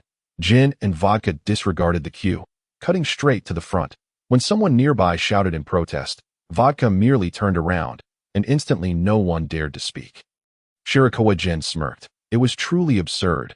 This palpable aura of menace. I have taken the lives of many as well, yet I possess no such murderous intent. Surely, Kudo Shinichi must have noticed them as well. The first impression they gave him, and the murderous intent that could be perceived upon meeting, would undoubtedly capture his attention. Shirakawa Gen thought to himself that he no longer cared and had even prepared a contingency. The roller coaster murder case would surely be resolved with ease. However, he lacked confidence in being undetected. While tailing Jin afterward, it seemed that he would have to resort to his supernatural abilities. So it is decided. Come forth, Sakura. The ever-adaptable Sakura appeared with her signature pigtails, and Shirakawa Gen made his wish. World-class spy skills. Sakura, wielding a magical wand of unknown origin that emitted a faint glow invisible to others, waved it, and Shirakawa Gen suddenly found himself inundated with a wealth of memories, tracking and counter-tracking techniques, makeup skills, linguistic abilities, interrogation tactics, an exceptional sense of situational awareness, as well as experience with handguns and sniper rifles. After a while, having finally processed the influx of information, he rubbed his head and remarked, "Phew, that was quite a lot of knowledge to absorb. It will take some time to digest." Sakura observed him from the side, a hint of apology in her tone. "Brother Gen, I've transmitted all the skills a spy would need to you, so it is indeed a bit overwhelming." Shirakawa Gen waved his hand dismissively, indicating that he was fine. But he thought it would be best to wish for only what he needed in the future, as he had merely sought tracking skills at that moment. He suddenly heard the simultaneous screams from the roller coaster above. The arriving police vehicles had already cordoned off the area. This incident occurred amidst the throngs of people in the amusement park, under the watchful eyes of the public. The pressure on the authorities was immense. If they failed to solve the case, there would undoubtedly be outcries in the newspapers labeling them as inept. In such a scenario, high-ranking officials from the police headquarters would be online, apologizing and bowing in remorse for failing the tax-paying citizens. And they would certainly not escape unscathed. Officer Murata from the investigation division led the charge, issuing orders to examine the scene. He then spotted Shirakawa Gen beyond the barrier and approached him. "Hiss, Shirakawa, what brings you here?" Officer Murata felt an uncanny sense of déjà vu, as if several of Shirakawa Gen's predecessors were standing behind him, and he regarded Shirakawa with a peculiar gaze. I came to the amusement park for some fun, of course." Officer Murata nodded without further comments, his attention returning to the secured area at that moment. Kudo Shinichi stepped forward to maintain order. "Those who rode this roller coaster, please remain here.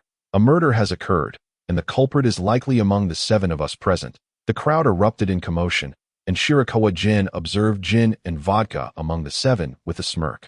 Vodka was currently following closely behind Jin, seemingly engaged in conversation. Perhaps they were smiles, yet inwardly they cursed that it was known that organization members like Jin were not intimidated by the police, yet surely he must be perplexed. Considering Jin's cold visage, Shirakawa Gen almost couldn't suppress a laugh. Officer Murata then approached Kudo Shinichi. "Kudo, splendid. You were on this roller coaster too?" It seemed he had not considered Kudo Shinichi a suspect at all. The detective's reputation was indeed high. Onlookers gasped in astonishment. Kudo? Is he the legendary high school detective, the savior of the Japanese police? The officers bustling behind the barrier paused awkwardly. However, such situations were not unfamiliar to them. As long as there was a detective present, they would forever remain in the background. Kudo Shinichi turned to Officer Murata, who was experienced in cooperating with the police, confidently stating, "Officer Murata, I am certain that this case is a homicide. Not an accident. The time. There were no extraneous objects on the track. Otherwise, Mr. Kishida would not be the only casualty." Kudo Shinichi succinctly outlined the details of the case to Officer Murata, then leaned towards Shirakawa Gen and whispered, "Brother Gen, keep an eye on those 2 in black. They appear quite suspicious. You've discerned that those 2 are not ordinary. But why entrust me with the task? Are you sensing something ominous and wish for me to be your shield?" Shirakawa Gen glanced at the 2 men, one with long, flowing blonde hair and a frosty demeanor, while the other appeared rather simple-minded yet robust. I can't handle that." Officers from the investigation division began questioning the suspects, while Kudo Shinichi's mind raced with calculations. Seeing this, Mao Lilan approached Shirakawa Gen, returning the camera to him. "Brother Gen, I recorded a lot while we were on the ride, but now it's impossible to capture anything further. So here's the camera back." Shirakawa Gen took the camera and began to fiddle with it. Before long, he indeed witnessed the murder unfold through the lens. He had specifically given the camera to Mao Lilan for her to record, cautioning them that those seated behind would likely capture footage of the murder. He was primarily curious.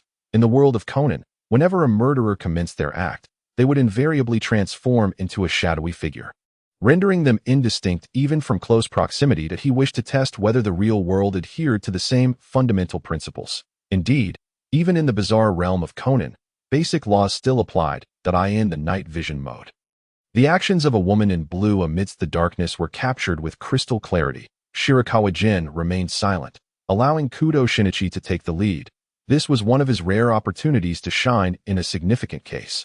Meanwhile, Kudo Shinichi was deep in thought when a police officer suddenly shouted, "Officer Murata, we found a blood-stained knife in this lady's bag. It could be the murder weapon." Officer Murata perked up, commanding, "Two of you. Take this lady back to the station for questioning." Kudo Shinichi abruptly raised his head.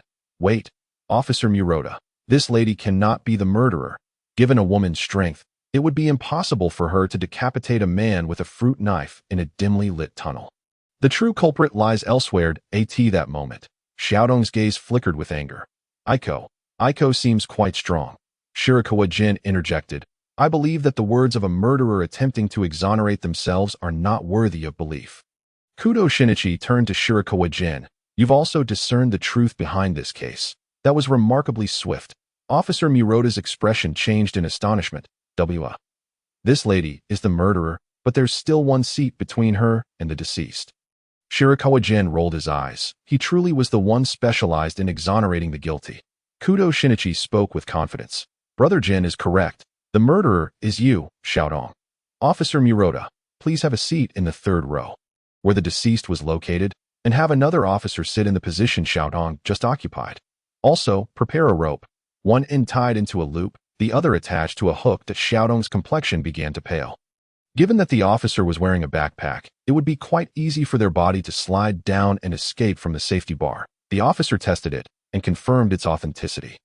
Then, within the pitch-black confines of the tunnel, one only needed to hook their feet, securing themselves on the safety railing, tie a segment of the rope's loop around Officer Muro's neck, while the hook on the other end dangled carelessly from the tracks. With the rapid advance of the roller coaster, Officer Muro's head would inevitably part ways with his body. Moreover, the necklace worn by Akiko was precisely that loop encircling Mr. Kishida's neck. Such a high-difficulty maneuver could only be executed by someone like you, who had once practiced gymnastics. At this juncture, Akiko's complexion had turned ashen, and the nearby officers had already subdued her to prevent any attempt at escape. Just then, an evidence officer emerged from the cave, reporting the discovery of fallen pearls and a rope equipped with a hook. At that moment, everyone grasped the situation. Even Rant's face paled, as she had believed that her tearful sister was a good person, never anticipating that beneath her beautiful facade lay a heart of venom. Akiko clutched her neck, protesting, "I merely dropped my necklace while riding the roller coaster. Can you really conclude on the murderer based on this alone?" Shirakawa Gen shook his head. It was time for him to take center stage. He raised his camera and stated, "I previously asked Rand to record while on the roller coaster. I have just finished watching, and it captured your act of murder. Confess." Officer Muro beamed with delight. "Is that true, Shirakawa? Hand over the camera. This is crucial evidence." At that moment, Akiko's expression twisted into a snarl. She managed to break free from the officer's restraints and rushed towards Shirakawa Gen. Thinking that if she could smash the camera, her hope would remain alive, everyone's faces turned to horror, and Ran exclaimed, "Shirakawa," as she dashed towards him. Kudo Shinichi also sensed the impending danger and rushed forward to intercept. Only Shirakawa Gen smirked, finding her menacing visage quite distasteful, and swiftly delivered a kick aimed at Akiko's face. With a resounding thud, the spectators watched as a figure flew backwards at an astonishing speed. Upon closer inspection, it was the culprit, who had even lost 3 teeth in the process. Kudo Shinichi shivered, exclaiming, "Wow, Shirakawa, you're formidable." Ran chuckled nervously beside him, pausing momentarily. It seemed Shirakawa's prowess surpassed her own.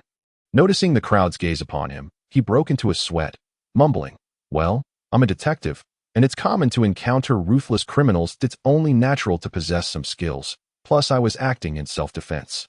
The officers quickly approached Akiko to restrain her, while Officer Muro smiled at Kudo Shinichi and Shirakawa Gen, saying, "Thank you both immensely. Kudo and Shirakawa.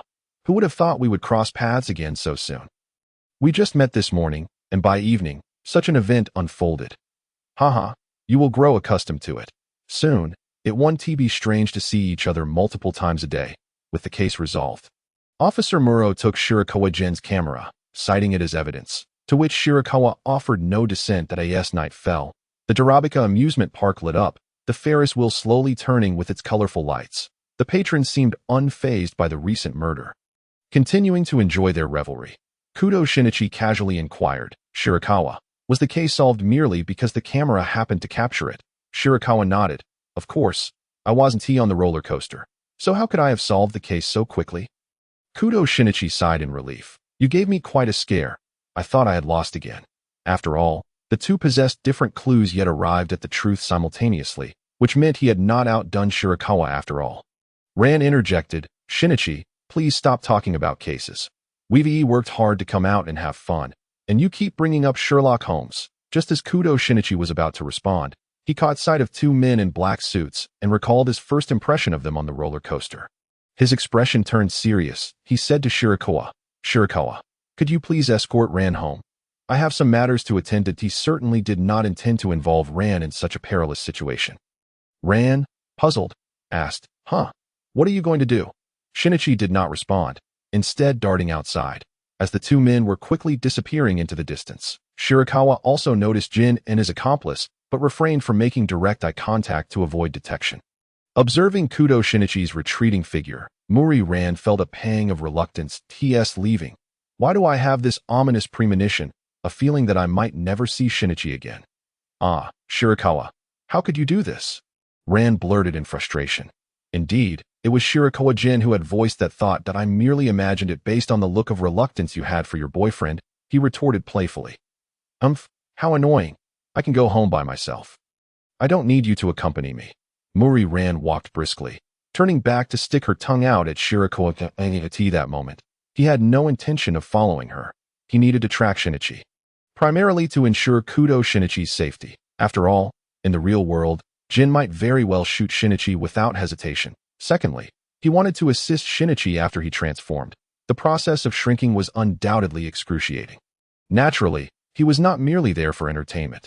After making a new wish and acquiring another camera, he stealthily followed, gradually making his way to the amusement park's periphery. This location was secluded, dimly lit, and rarely frequented. Just as Shirakawa concealed himself behind a wall, he heard a loud bang, akin to an object colliding with the skull. Let us observe a moment of silence for Kudo, Shirakawa mused, relieved that the events were unfolding according to the original script. At the very least, Kudo Shinichi was not in imminent danger. Shortly thereafter, he overheard muffled voices. What should we do, brother? It's collapsed. A cold voice responded. We've encountered the great detective. The words drifted through the wind, and Shirakawa could not catch every detail. Yet, he dared not peek, even adjusting his breathing to the faintest whisper. Underestimating the vigilance of the organization members would be folly. Kudo Shinichi was a testament to that. The murmurs continued, followed by the sound of footsteps retreating into the distance. Shirakawa cautiously emerged and saw a figure lying on the ground. It was Kudo Shinichi. Without hesitation, he hurried to his side. Kudo Shinichi was groaning in agony, and even in unconsciousness, he appeared to be suffering. Shirakawa understood that he had ingested the newly developed poison aptX 4869 created by the organization's scientist. This poison, upon causing death, would not be detected. All victims would be classified as having died from illness. Unfortunately for them, they had encountered Kudo Shinichi, a man under the watchful gaze of the world's will. Seeing Kudo Shinichi drenched in sweat and delirious on the ground, Shirakawa frowned and asked the little cherry blossom perched on his shoulder, "Can you help alleviate his suffering?" The cherry blossom fluttered above Kudo Shinichi's head, spinning around before looking up at Shirakawa. "I can, but it will require 1,000 willingness." Without hesitation, Shirakawa agreed, and almost immediately, Kudo Shinichi's expression softened. Shirakawa sighed in relief, thinking, "Conan, I've helped you once more. How will you repay me?" However, he could not disclose this to Conan, as it seemed he would have to swallow this loss in silence. That was unacceptable. Once Shinichi shrank, he would make sure to hold it over him. Shirakawa let out a mischievous laugh. causing the little cherry blossom to drift away slightly. Just another day for Brother Gen, she mused. Shirakawa, camera in hand, diligently recorded Kudo Shinichi's darker moments. Approximately 5 minutes later, he witnessed Kudo Shinichi astonishingly shrink, gradually becoming smaller, like a deflating doll that had been left out too long, diminishing in size. Weight, and even youth, Shirakawa gasped. Even with mental preparation, it felt surreal, not to mention the fact that shrinking also seemed to rejuvenate him. Where did all that energy go? Matter must adhere to the law of conservation. After all, indeed, this was the essence of the world of Conan. After capturing the moment, Shirakawa no longer hesitated. Whistling, he turned to leave, as he did not wish to confront Kudo Shinichi just yet. Otherwise, given that Shinichi had not yet acquainted himself with the FBI and CIA, he would likely be treated as a laborer, with Shinichi thinking of him for any tasks that as Shirakawa exited. He spotted a park guard and greeted him, pointing towards the direction they had come from. "Excuse me. Guard, I just saw a child lying on the ground over there. Is that so? All right, I'll check it out right away. May I have your name, sir?" The guard hesitated for a moment, glancing at Shirakawa's vanishing figure, before deciding that it was more crucial to verify whether a child was indeed in distress rather than interrogating Shirakawa. Upon exiting the amusement park, Bai Chuan Yuan entered his vehicle, preparing to pay a visit to the Mori Detective Agency. He intended to recount the roller coaster murder case he had witnessed earlier that day and seek the guidance of Uncle Mori, embodying the eager-to-learn persona of a novice detective while also leaving a favorable impression. Maintaining his character was paramount. Upon arriving at the agency, Bai Chuan Yuan retrieved 2 bottles of wine and a watermelon from his trunk. The price of watermelons in Japan was enough to astonish even him. However, regardless of how others acquired their wealth, his own money seemed to come from the wind, and he felt no remorse in spending it. He knocked on the door, and after a brief wait, it was Uncle Mori who opened it.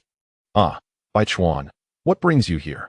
Kagoro Mori asked, puzzled, but upon noticing the wine and watermelon in his hands, his eyes immediately sparkled with excitement as he welcomed him inside with enthusiasm.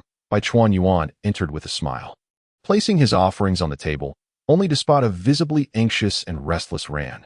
She was seated by the phone, seemingly awaiting a call, and upon seeing Bai Chuan Yuan, she sprang to her feet, exclaiming, "Bai Chuan, you arrived just in time. Have you seen Shinichi after I left?" "No, I left as soon as you did. What's the matter? Has Kudo Shinichi not returned home?" Bai Chuan Yuan inquired, shaking his head. "Yes, it's already quite late. I just visited his house. But he wasn't there, and he hasn't called me yet. What if something happened to him?" Ran expressed her unease. "Something happened? Wouldn't reverting to childhood count as a significant event? After all, is it not the dream of countless individuals?" Bai Chuan Yuan remarked. "Since Kudo left, I haven't seen him either. How about this? I will accompany you to Kudo's house shortly. Perhaps he is merely preoccupied and will return home by then. At the very least, we should allow him some time to explain things to Professor Agasa." "Thank you, Bai Chuan," she replied gratefully. "Not at all. It's unsafe for a girl to be out alone at night," he reassured her. Meanwhile, Kagoro Mori, feeling a bit sour, interjected, "What could that rascal possibly be up to?" "Really, Dad, how can you say that? I'm worried sick," Ran pouted. Raising his hands in surrender, Uncle Mori conceded, all right, I understand. Let us eat first. Who knows what that boy is up to?" He then turned to Bai Chuan Yuan, perplexed. "What brings you here, lad? You aren't here just to mooch a meal, are you?" Bai Chuan Yuan quickly waved his hands in protest. "Actually, Mori-sensei, I encountered a murder case today and sought your guidance." Ran's eyes widened in realization. "Oh, is it about that case, Bai Chuan?" Bai Chuan Yuan nodded, and Kagoro Mori's expression turned grave. "What?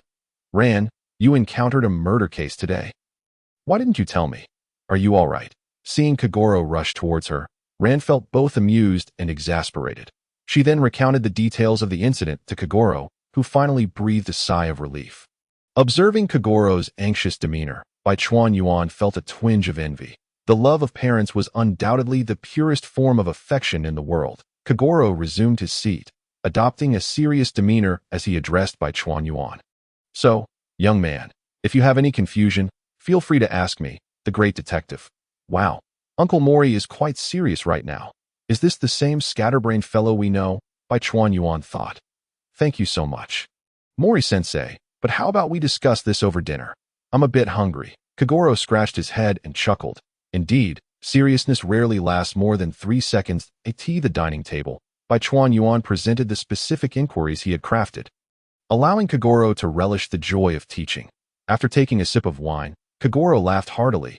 Young man, there is still much for you to learn. Being a detective is far from simple. Becoming one like me requires considerable effort.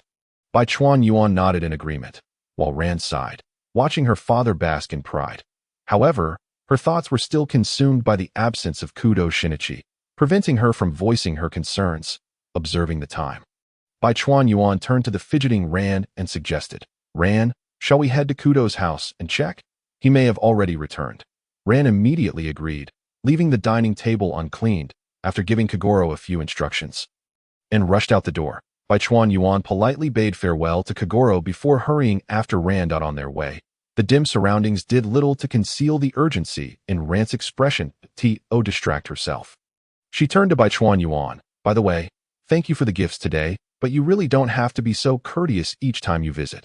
Bai Chuan Yuan smiled and waved his hand dismissively. It's nothing. I simply wish to learn from Uncle Mori that my father can be a bit eccentric at times. I hope you can bear with him. Haha, I should be the one apologizing. I shouldn't have. Rand suddenly remembered something.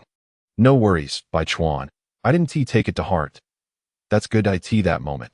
The miniature version of Kudo Shinichi, having just emerged from his panic and despair, rushed to the only neighbor he trusted, Professor Agasa, to reveal his identity. Together, they returned to his home, where he changed into his childhood clothes. As he was explaining to Professor Agasa why he had shrunk, he suddenly heard the doorbell ring, accompanied by Rand's anxious calls. Shinichi, are you back? Rand, it's Rand.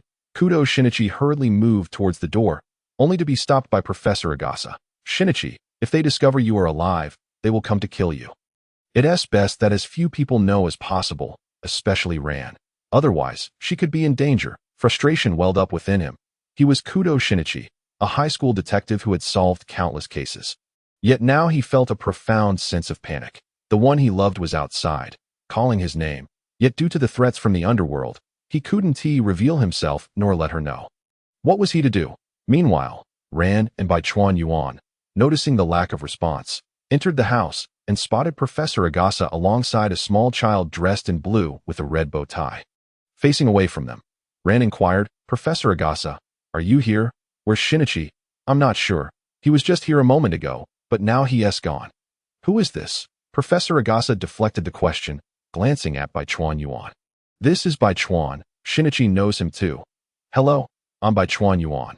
It's a pleasure to meet you. The large-headed child turned around upon hearing Bai Chuan Yuan's voice, sporting black-framed glasses and looking astonished.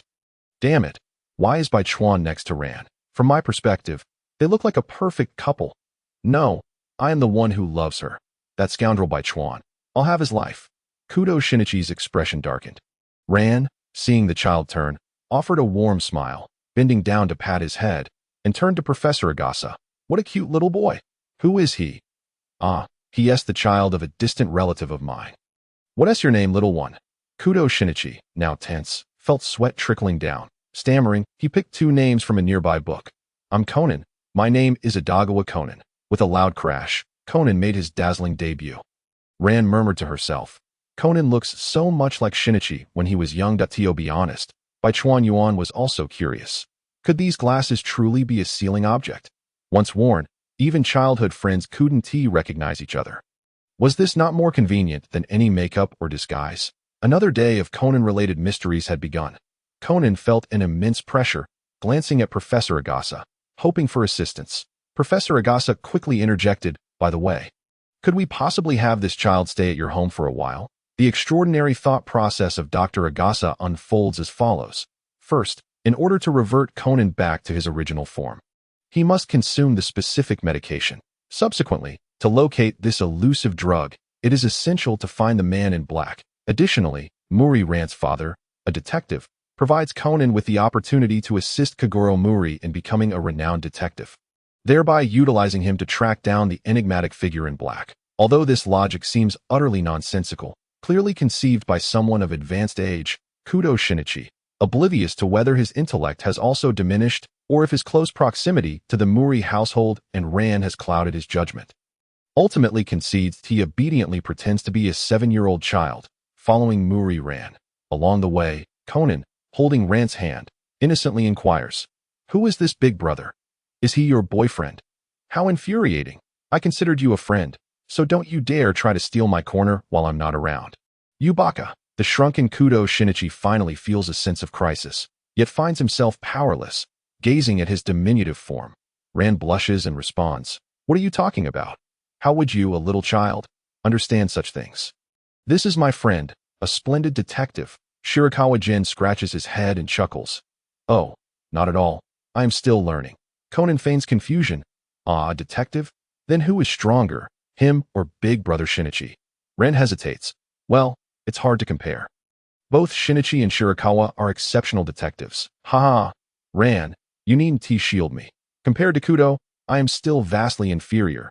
Shirakawa Gen ruffles Conan's head. Whether it's a mere illusion or not, it seems Shirakawa emphasizes Kudo's name a bit more. And coincidentally, he is patting my head. "In no way. I am not a child. Don't mess with my head." Conan's eyes reflect a sense of despair. Being a child is truly unbearable. Shirakawa Gen, observing from the side, chuckles quietly. "Others may not recognize your identity, but I see it all too clearly. After revealing your true self, do you still have the face to meet me?" "Ha! Social death is far more terrifying than actual death." After escorting Ran and Conan home, Shirakawa Gen drives back to his own residence with music playing in the background. "Tadaima," he announces upon entering the empty room, feeling quite contemplative from this moment onward. This will be his nest, though he wonders how long he can stay. The house lacks many essentials, so he plans to go shopping tomorrow. After hastily completing his evening routine, the busy Shirakawa master drifts into a peaceful slumber. Upon awakening the next morning, he groggily rises and hears sounds emanating from the living room. Shirakawa Gen's expression shifts as he reaches for a stick. Stepping out without hesitation, he had prepared himself for the possibility of encountering a burglar. Yet he is met with a bewildering sight. Shirakawa Sakura is sprawled comfortably on the sofa, leisurely watching television, with virtual fruits floating effortlessly towards her mouth, emitting delightful sounds. Upon seeing him holding the stick, Sakura momentarily freezes before exclaiming, "Brother, I don't need to sleep, so I stayed up late, and you can't hit me for that." "Well, my back itches a bit, and I can't reach it, so I was going to scratch it with this stick." After quickly preparing a simple breakfast of miso soup and rice balls, Shirakawa Gen heads downstairs for a shopping spree, as his home lacks the essentials and has no semblance of being a home. After selecting the necessary items with Sakura, he approaches the counter to pay, only to spot a strikingly handsome man with dark skin and golden hair. It is none other than the wild working emperor, Amuro Teru. Who would have thought that casually buying something would lead to this encounter? Yet, it is quite normal. As an undercover intelligence member within the organization, Amuro has countless jobs to undertake, making this an essential avenue for gathering information. "That will be 30,000 yen. Thank you for your patronage," the dark-skinned handsome man states. Shirakawa Gen calmly pays and, after collecting his items, cheerfully remarks, "Good morning, and may you have a pleasant day." Amuro Teru pauses, then responds with a warm smile, "I wish you a delightful day as well." Exiting the supermarket briskly, Shirakawa Gen places his purchases in the trunk, takes his seat in the driver's seat, and subconsciously taps his fingers on the steering wheel. "Zero, it's not yet time to make contact. Nanny, you say you met a very handsome detective yesterday?" A girl with shoulder-length brown hair and a headband exclaimed. "Lower your voice, Yoko." Mori Ran apologizes to the startled people around her. Suzuki Sonoko sticks out her tongue and whispers, "I'm sorry, Ran, but I really envy you. Not only do you have a boyfriend like Shinichi, but you also get to meet handsome guys." "What are you talking about? Shinichi is not my boyfriend," Ran retorts, her face flushing as her voice rises an octave though, every time that reasoning fanatic is mentioned. "You change like this. Where has my composed Ran gone?" Sonoko teases. "But Ran, you must introduce that handsome detective to me. Let us wait for the right opportunity." By the way, a new little family member has arrived at my home. He's the child of Dr. Agasa's relative, named Conan, and he's incredibly cute. Tisich, not a handsome guy. "I'm not interested." Sonoko dismisses that. "Oh, come on, Sonoko, don't say that. Conan is truly adorable." In the 4th district of Mihha Town, Shirakawa Gen spends the entire afternoon tidying up his home. Just then, Sakura flies in, controlling her phone. "Brother, there's a phone call for you, and it's from Ran." "What could Ran want?" Puzzled, Shirakawa Gen answers the call. Moshi Moshida is this Shirakawa-kun. My father has invited you to our home for dinner because he solved a case last night and wants to celebrate. Additionally, Conan is eager to meet you. Tonight? If there is nothing else, I will arrive on time. Alright, see you tonight. Muri uncle solved the case? Let me think. Wasn't he at the case of a wealthy heiress being kidnapped? Initially, it was the butler who feigned a kidnapping, only to be intercepted by the real abductors that in the end. Conan solved the case riding a dog, right? Ah, wait. I remember that little girl gave Conan a kiss. TSK. Conan's charm with women is no less than Kudo Shinichi's as evening falls. Shirakawa Gen's alarm rings, prompting him to turn off the television, change his clothes, and head to the Muri detective agency. However, upon arrival, he finds the agency deserted. Leaving him perplexed, he tries calling Ran, only to be met with a deadline. What is going on? I come here, and no one is around. Shirakawa Gen scratches his head, deciding to wait at the nearby Poro CAF on the first floor. Welcome, a waitress greets him. What would you like to order, sir? This is Inomoto Azusa, a minor character who leaves a lasting impression due to her good looks. Just a cup of hot coffee. Thank you. Certainly, please hold on. Shirakawa Gen, no longer admiring her beauty, begins to ponder the reasons for the Muri family's absence. He recalls that there isn't any ongoing case at the moment. Could they have been invited to a party? No. Ran invited me here for dinner this afternoon. After much contemplation, he remains perplexed and begins sipping his coffee. Feeling somewhat gloomy that moment, Sakura sits at the table, sipping her homemade virtual coffee, and remarks, I know, let me tell you, brother, that no need. If there is no danger, I can wait a bit longer. Sakura, surprisingly, mimics Conan's deadpan expression. What? Are you looking down on someone? It's only been a few days. And you've already picked up such bad habits? As your older brother, I must teach you a lesson. Shirakawa Gen thinks mischievously. While pondering his plan to save Sakura, he suddenly spots the Muri family approaching and quickly pays his bill before stepping outside to wave at Uncle Muri. Muri Kagoro notices him and waves back as the three hastily approach him. You little rascal, arriving so early? Sorry, Shirakawa, I just went to T10 Elementary with Dad to handle Conan's enrollment that I didn't expect you to come so early. Have you been waiting long? Ran apologizes. Not at all. I just arrived. But is Conan going to elementary school now? I wonder if he'll be a good student in the future? Shirakawa Gen gazed at Conan with a gentle smile. Conan, with his lifeless eyes, sighed. Please, I have no desire to attend elementary school. It is far too tedious. I would rather stay at home and watch Sherlock Holmes. That moment, Kagoro Muri, embracing Shirakawa Gen's shoulders, urged him upstairs. Come on. Let's head home. I shall regale you with tales of my heroic exploits from last night's case. Celebrating the resolution of a case. More like you merely wish to boast. Shirakawa Gen thought, yet he refrained from dampening Kagoro's spirits and listened quietly to his incessant chatter about how he had displayed remarkable prowess, how there were no cases he could not solve as long as he was involved. His grin stretching from ear to ear. Conan, sweating slightly at the side, mused, wasn't that all my doing? Uncle Kagoro truly is something else. Yet, Shirakawa's detective skills are undoubtedly superior to Uncle Mori's. Why is he such a fan of that bumbling man? This doesn't add up. When dinner was served, Kagoro Muri produced a bottle of wine and inquired, So, how about a drink today? I sincerely apologize, but I drove here, and I cannot indulge in alcohol. Shirakawa Gen replied with an apologetic smile. TCH, well, it seems I shall be the only one enjoying this fine wine. Kagoro Muri pouted. 10 minutes later. What a delightful wine. This truly is exquisite. Kagoro Muri appeared thoroughly intoxicated, swaying as he continued to boast about the previous day's case to Shirakawa Gen. You are truly remarkable, Muri-senpai. With your own agency and such impressive skills, Shirakawa Gen remarked enthusiastically. Puffed. Conan spat out a mouthful of water. Are you serious, Shirakawa? Ran scolded Conan playfully, pulling him close to wipe his mouth. Observing Conan's enjoyment, Shirakawa Gen couldn't help but smile subtly. In no wonder he is reluctant to acknowledge his true identity. This must be part of the reason that moment. Kagoro Muri wrapped his arm around Shirakawa Gen's shoulder and declared, Shirakawa, my younger brother, you need not envy me.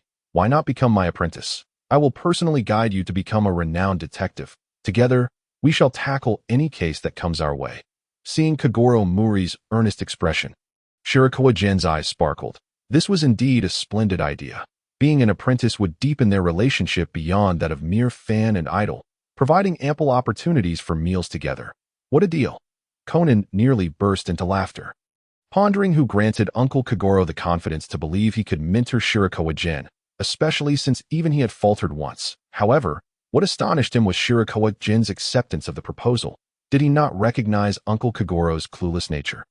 It was entirely plausible, as Uncle Kagoro often put on a serious facade in front of fans, thus cleverly deceiving Shirakawa General. Haha. Soon I shall witness Shirakawa Gen's amusing expressions upon discovering Uncle Kagoro's true nature, Conan thought with a grin. After agreeing, Shirakawa Gen inquired, "So, master, what is the tuition fee?" Well, Kagoro Muri, realizing Shirakawa Gen was indeed wealthy, was taken by surprise and chuckled, "Just pay what you see fit. Daddy, how could you be so shameless?" Ran had already considered Shirakawa Gen a friend, and upon witnessing her father's avaricious demeanor, she could not help but clench her fists that it was merely a jest. "Relax, kid. Consider yourself fortunate. Just remember to bring me a few bottles of wine next time," Kagoro Muri said, wiping the sweat from his brow in a hasty recovery. "Hi, master. All right, everyone, let us eat." "Shirakawa, do indulge yourself," Ran encouraged. After a hearty meal, and with their bellies full, Shirakawa Gen comfortably settled on the tatami mat, while Kagoro Muri had long since succumbed to intoxication and slumbered, needing assistance from both Ran and Shirakawa Gen to be laid on the bed. That moment, Conan approached Shirakawa Gen and, adopting an exaggeratedly cute voice, asked, "Are you a fan of the uncle?" Hearing the classic Shirakawa Gen felt an urge to record this embarrassing history of Conan's, but lamented the lack of opportunity to do so. Indeed, there is an ancient saying in our neighboring country: in a group of three, one must have a teacher. The path of a detective is long, and it is arduous to traverse it alone with mere intellect. Shirakawa Gen imparted earnestly. Conan pondered. In a group of three, one must have a teacher? So even from that bumbling uncle, there is something I can learn. Reflecting on this, he realized Shirakawa Gen had indeed imparted a lesson. Observing Conan lost in thought, Shirakawa Gen couldn't resist ruffling his hair. "Of course, I was merely teasing you." Finally, unable to bear it any longer, Conan rolled his eyes and fled. "Well then, I shall take my leave," Shirakawa Gen said, rising to bid farewell, "and no need to see me off. I shall visit my master tomorrow. Please relay that message to him. Ran, take care on your way." Shirakawa Ran waved him off. "Sakura, it is time we had a conversation," Shirakawa Gen stated with a serious tone. At that moment, Shirakawa Sakura stood atop the table, blinking back tears as she gazed at Shirakawa Gen. "Appa, Oni-san, brother, do you find me displeasing? Wait, I haven't even spoken yet." "Please do not wear that expression," Shirakawa Gen exclaimed, frustration rising within him. "Brother must be tired, for he has ceased to respond to me. Your silence reflects poorly on me.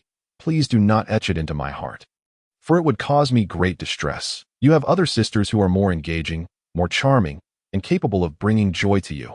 Why seek me out? If you find me uninteresting upon meeting someone splendid tomorrow, it would truly break my heart." Shirakawa Gen felt a vain throb on his forehead. His dramatic sister was even more entertaining than he was. Before he could address her, she had already adopted a pose reminiscent of Lin Dayu and began to weep, covering her face with her hands. All right. I have yet to say anything, so please cease this act," Shirakawa Gen sighed. "Sakura, do you not realize that I am the only one who can see you? Why must you toy with my emotions? You were not like this when we first met, were you? Could it be that such a system reflects the character of its host? I refuse to believe that. People say that one becomes like the company they keep. I have always strived to be a paragon of justice for you. How is it that my own sister has turned out this way?" Fortunately, Sakura remained sensible and merely played with her own emotions, never hindering her responsibilities. Reflecting on this, Shirakawa Gen decided to endure the humiliation, glancing at Sakura, who was sneakily observing him, and sighed. "All right, you clever little rascal. I shall not speak of you any further. Please return to your normal self." Sakura giggled. "Brother, do hit me. I knew you would not dare, so how about you scold me instead? Do not hold back." "Brother cannot bring himself to scold me. You are truly too kind." Sakura's gesture of affection was unlike anyone else's. With a snap of her fingers, heart-shaped, colorful fireworks erupted from her head. Shirakawa Gen buried his face in his hands, thinking, truly, I am fortunate that no one can see you. This is utterly embarrassing. The next day, after Kagoro Muri awoke, Ran informed him that Shirakawa Gen would be visiting him. While washing his face, Kagoro Muri paused and asked curiously, "What does he want from me?" "Daddy, do you not remember? You accepted Shirakawa II as your apprentice last night," Ran reminded him. "Nanny?" A bewildered Kagoro Muri asked Ran to clarify what had transpired the previous night before he grasped the situation. "I feel a bit anxious about this." He admitted he did not regret taking on an apprentice. In fact, Shirakawa Gen suited him perfectly, polite, wealthy, and respectful. There seemed to be nothing to criticize. However, he had never taken on an apprentice before and was uncertain whether he could adequately mentor Shirakawa Gen without leading him astray. Indeed, the typically carefree Kagoro Muri displayed a hint of concern that he frowned and said, "Ran, why didn't you stop me?" Ran shot him a sideways glance, furrowing her brow. "Daddy, what are you thinking? Shirakawa is serious about this. He is prepared to visit today." Kagoro Muri's lips moved as he contemplated the matter before finally declaring, "If I must teach, then I shall. It is a blessing for him to learn from such a brilliant detective as myself." Nearby, Conan scoffed, "Uncle is truly full of himself." At that moment, a sudden knock on the door interrupted the atmosphere. Xiaolon rose to open it. "Brother Baichuan, what brings you here so early?" Baichuan Yuan stepped inside. Carrying a bundle of items in his hands that he remarked, "Didn't Team Master indulge a bit too much yesterday? I woke up early today to prepare some porridge and buns. Drinking them will surely provide some comfort. If I hadn't come earlier, you might have finished breakfast by now." Placing the breakfast on the table, Baichuan Yuan greeted the awkwardly standing Mao Li Xiaogua and Conan. "Brother Baichuan, you are too kind," exclaimed Xiaolon, while even Conan was taken aback, not expecting Baichuan Yuan to be so considerate. Taking into account the throbbing headache after a hangover, Mao Li Xiaogua chuckled awkwardly, his lips twitching. "Kid, some things men don't voice, but keep to themselves." Baichuan Yuan laughed. "What more is there to say, master?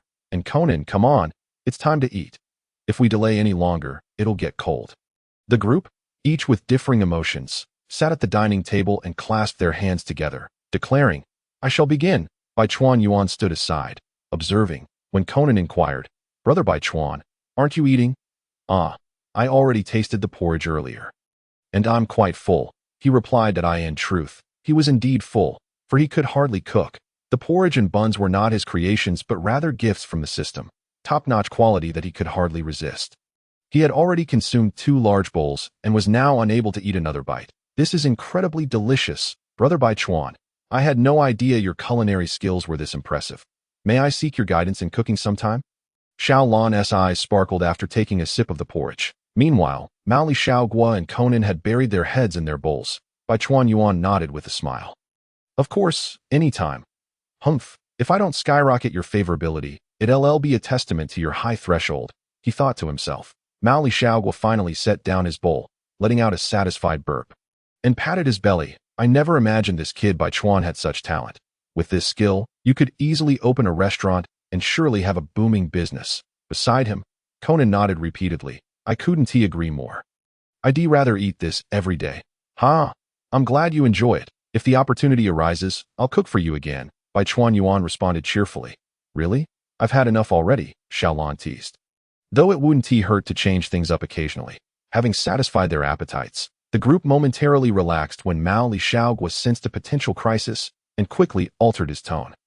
At this, Xiaolon lowered her raised fist with a huff. Mao Li Xiaogua broke out in a cold sweat. "Ha! Master, rest assured, as long as you wish to eat, just give me a call," he exclaimed. He, "It's truly an honor to have you as my disciple," he added, picking at his teeth. Conan, observing from the side, couldn't help but think, "Indeed, what a remarkable disciple. I can't help but wonder what Brother Baichuan's true intentions are. Could it be for Xiaolon?" He glanced at Xiaolon, who was smiling at Baichuan Yuan, a surge of unease swelling within him. "No, that can't be. But why is he being so nice to Uncle? Is he truly aiming to learn Uncle's detective skills?" Baichuan Yuan, noticing Conan's intense gaze, sensed his wariness but remained oblivious to his thoughts. Everyone knew that guessing Conan's intentions was a futile endeavor. His imagination was unparalleled. Currently, Baichuan Yuan's mind was filled with questions, and in a bid to appear friendly, he flashed a smile at Conan. How infuriating. This must be a provocation, right? I had thought of him as a comrade. Conan seethed inwardly. But if I were Mao Li uncle, choosing between Bai Chuan Yuan and myself, fortunately, Bai Chuan Yuan had no inkling of Conan's musings. Otherwise, he might have pried open the boy's head to examine its inner workings. For now, Bai Chuan Yuan, the rookie detective, was temporarily stationed at the Mao Li Detective Agency, shadowing Uncle Mao Li in solving cases, while Conan reluctantly headed to school at Xiao Lan's insistence. Watching Conan's unwilling demeanor, Bai Chuan Yuan chuckled. I wonder if Conan will manage to get along with his classmates. It would be best if he made a few friends. Conan mentally cursed as Xiao Lan's eyes lit up with inspiration. Oh right, Conan just transferred here. He must interact with his classmates, you know? Yes, I understand, Sister Xiao Lan, Conan replied, exasperated. Spare me, please, he groaned, slumping over his desk with his signature deadpan expression. Why am I even learning this basic knowledge from first grade? His deskmate, Bumei, cast a puzzled glance his way, her clever mind whirring. After school, Conan grabbed his backpack and prepared to leave, feeling he had endured enough. Suddenly, a childish voice called from behind, "Let us go home together." Conan, turning around, he saw his deskmate, Yoshida Bumei, approaching with a smile. You must be feeling shy after just transferring here. Yes, Bumei thought, recalling how Conan had been slumped over his desk during class. Assuming he was anxious in the new environment, I must help Conan. She raised her tiny fist in determination, her small stature harboring grand aspirations. She kept her eyes on Conan, and upon seeing him dash out after school, her resolve solidified. She too would chase after him, eager to forge a friendship. Conan was at a loss. I can't. I don't need that. You little rascal, how dare you reject Bumei's invitation? Exclaimed the arriving Koda. Koda, don't be so rude, said Hikaru, shooting him a glance. Immediately, Koda turned to confront Hikaru, but seeing them bicker, Conan seized the chance to declare, I have something to do. I'm leaving now. Bye. Phew, finally free from that group of children. Those black-clad men are truly despicable. I must find them. Conan hurried to Dr. Agasa's home, collapsing onto the sofa, his intellect reclaiming its dominance. Honestly, relying on such a muddled detective. How will I ever locate those black-clad men? Recalling the sight of Uncle Mao Li fervently supporting his idol, Yoko Okino, Conan felt a wave of frustration. How had he so foolishly agreed to stay at the Mao Li residence? At that moment, Dr. Agasa remarked, by the way, Shinichi, Xiaolan came by to inquire about your whereabouts. I told her you might have gotten involved in a case, hoping to buy some time. How long I can keep it up? I don't know. Lan, Conan's expression darkened. Rest assured, I will swiftly uncover the truth about the black-clad men for your sake. Dr. Agasa, observing Conan's despondent figure, sighed. All right, Shinichi, let us discuss something else. I've created something that will be immensely helpful for investigations. He produced a red bow tie. Conan curiously took it in hand, and Dr. Agasa proudly explained, by simply rotating the hidden dial inside, you can produce various sounds. Whether it's an elderly person, a child, a man, or a woman, they all sound remarkably alike. That IT will surely come in handy. Conan, intrigued, gave it a try, only to retort, Heh, this won't be of any use in a detective agency. Bai Chuan Yuan had been comfortably seated at the agency for several days now. Although Uncle Mao Li had promised to teach him how to solve cases, he merely took him to various pachinko parlors to play with marbles, to the racetrack to gamble, and then to a izakaya for drinks at night. As Uncle Mao Li put it, this is all about familiarizing yourself with the environment. Since Bai Chuan Yuan has just arrived in Mihua, learning to be a detective requires essential skills like following others. If you aren't familiar with the surroundings, how can you track anyone? All right then, though I suspect you simply have no cases and just want me to accompany you for fun, Bai Chuan Yuan thought. Resting his chin on his hand, feeling a bit bored, perhaps it was time to seek out a side gig. At that moment, Bumei, Yuan Tai, and Hikaru had already found their way to the agency. Bumei exclaimed, Look, that's Conan's home. This means we can become good friends with Conan. As the three individuals, robust and spirited, prepared to head to the office, they were momentarily blinded by a sudden beam of light. A car came to a slow halt beneath the office building, and a stunning woman adorned with a hat stepped out, ascending the stairs at a leisurely pace. The trio gasped in unison. What? That person is... The sound of the doorbell interrupted them, and the ever-watchful Kagoro Muri, engrossed in his television, furrowed his brow in annoyance. Honestly, who could it be, disturbing us at this hour? He opened the door. Grumbling, Muri Detective Agency is closed for today. If you have business, please come back tomorrow. Why you? The sight of the flustered and speechless Kagoro caused Shirakawa Gen to feel a surge of curiosity, prompting him to approach the door. There stood a woman in a striking pink outfit. He leaned forward and greeted her. Hello, may I ask who you are? Fool, you don't even recognize the illustrious Yoko Okino. Kagoro retracted his fist in exasperation. Shirakawa, scratching his head, replied, well, this isn't an anime. Without any distinguishing marks, how could I possibly recognize her at first glance? Isn't Yoko Okino Kagoro's idol? Over the past few days, Shirakawa had heard Kagoro mention her numerous times. At that moment, the woman removed her hat, revealing a beautiful visage, albeit marred by a look of concern. Yes, I am Yoko Okino da. What could bring such an idol to this place? Both Ran and Conan stepped forward, equally intrigued. Just then, Kagoro dashed back to his room, and a few moments later, he emerged, looking dashing in a freshly donned outfit, a bouquet of roses in hand. Hey, master, is this a bit excessive? How could you have bathed and changed clothes in such a short span of time? And why do you look so radiant? Kagoro remarked. You seem troubled. Mississippi indeed. I've recently felt as though I am being watched, and even the furniture in my home has been disturbed. This revelation, Kagoro slammed his palm on the table, exclaiming, what did you say? How could anyone do such a thing to Miss Okino? This is unforgivable. Conan and Shirakawa exchanged glances, both adopting expressions reminiscent of dead fish. Only at times like this does the old man seem revitalized. Nearby, Yamagishi Sake, Yoko's manager, chimed in, we suspect it may be an obsessive fan. If possible, we would like to hire you for a discreet investigation, ensuring that Yoko's reputation remains untarnished as her career is on the rise. Who are you? How did you get in here? Kagoro inquired, somewhat perplexed. Come on, do you not see that there is someone else here? Kagoro agreed to the commission and resolved to head to Yoko Okino's residence for further investigation.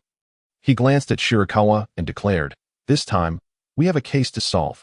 Come along, lad, and witness my prowess. Shirakawa nodded in compliance, while Ran expressed her desire to join, after assuring that she wouldn't hinder their work.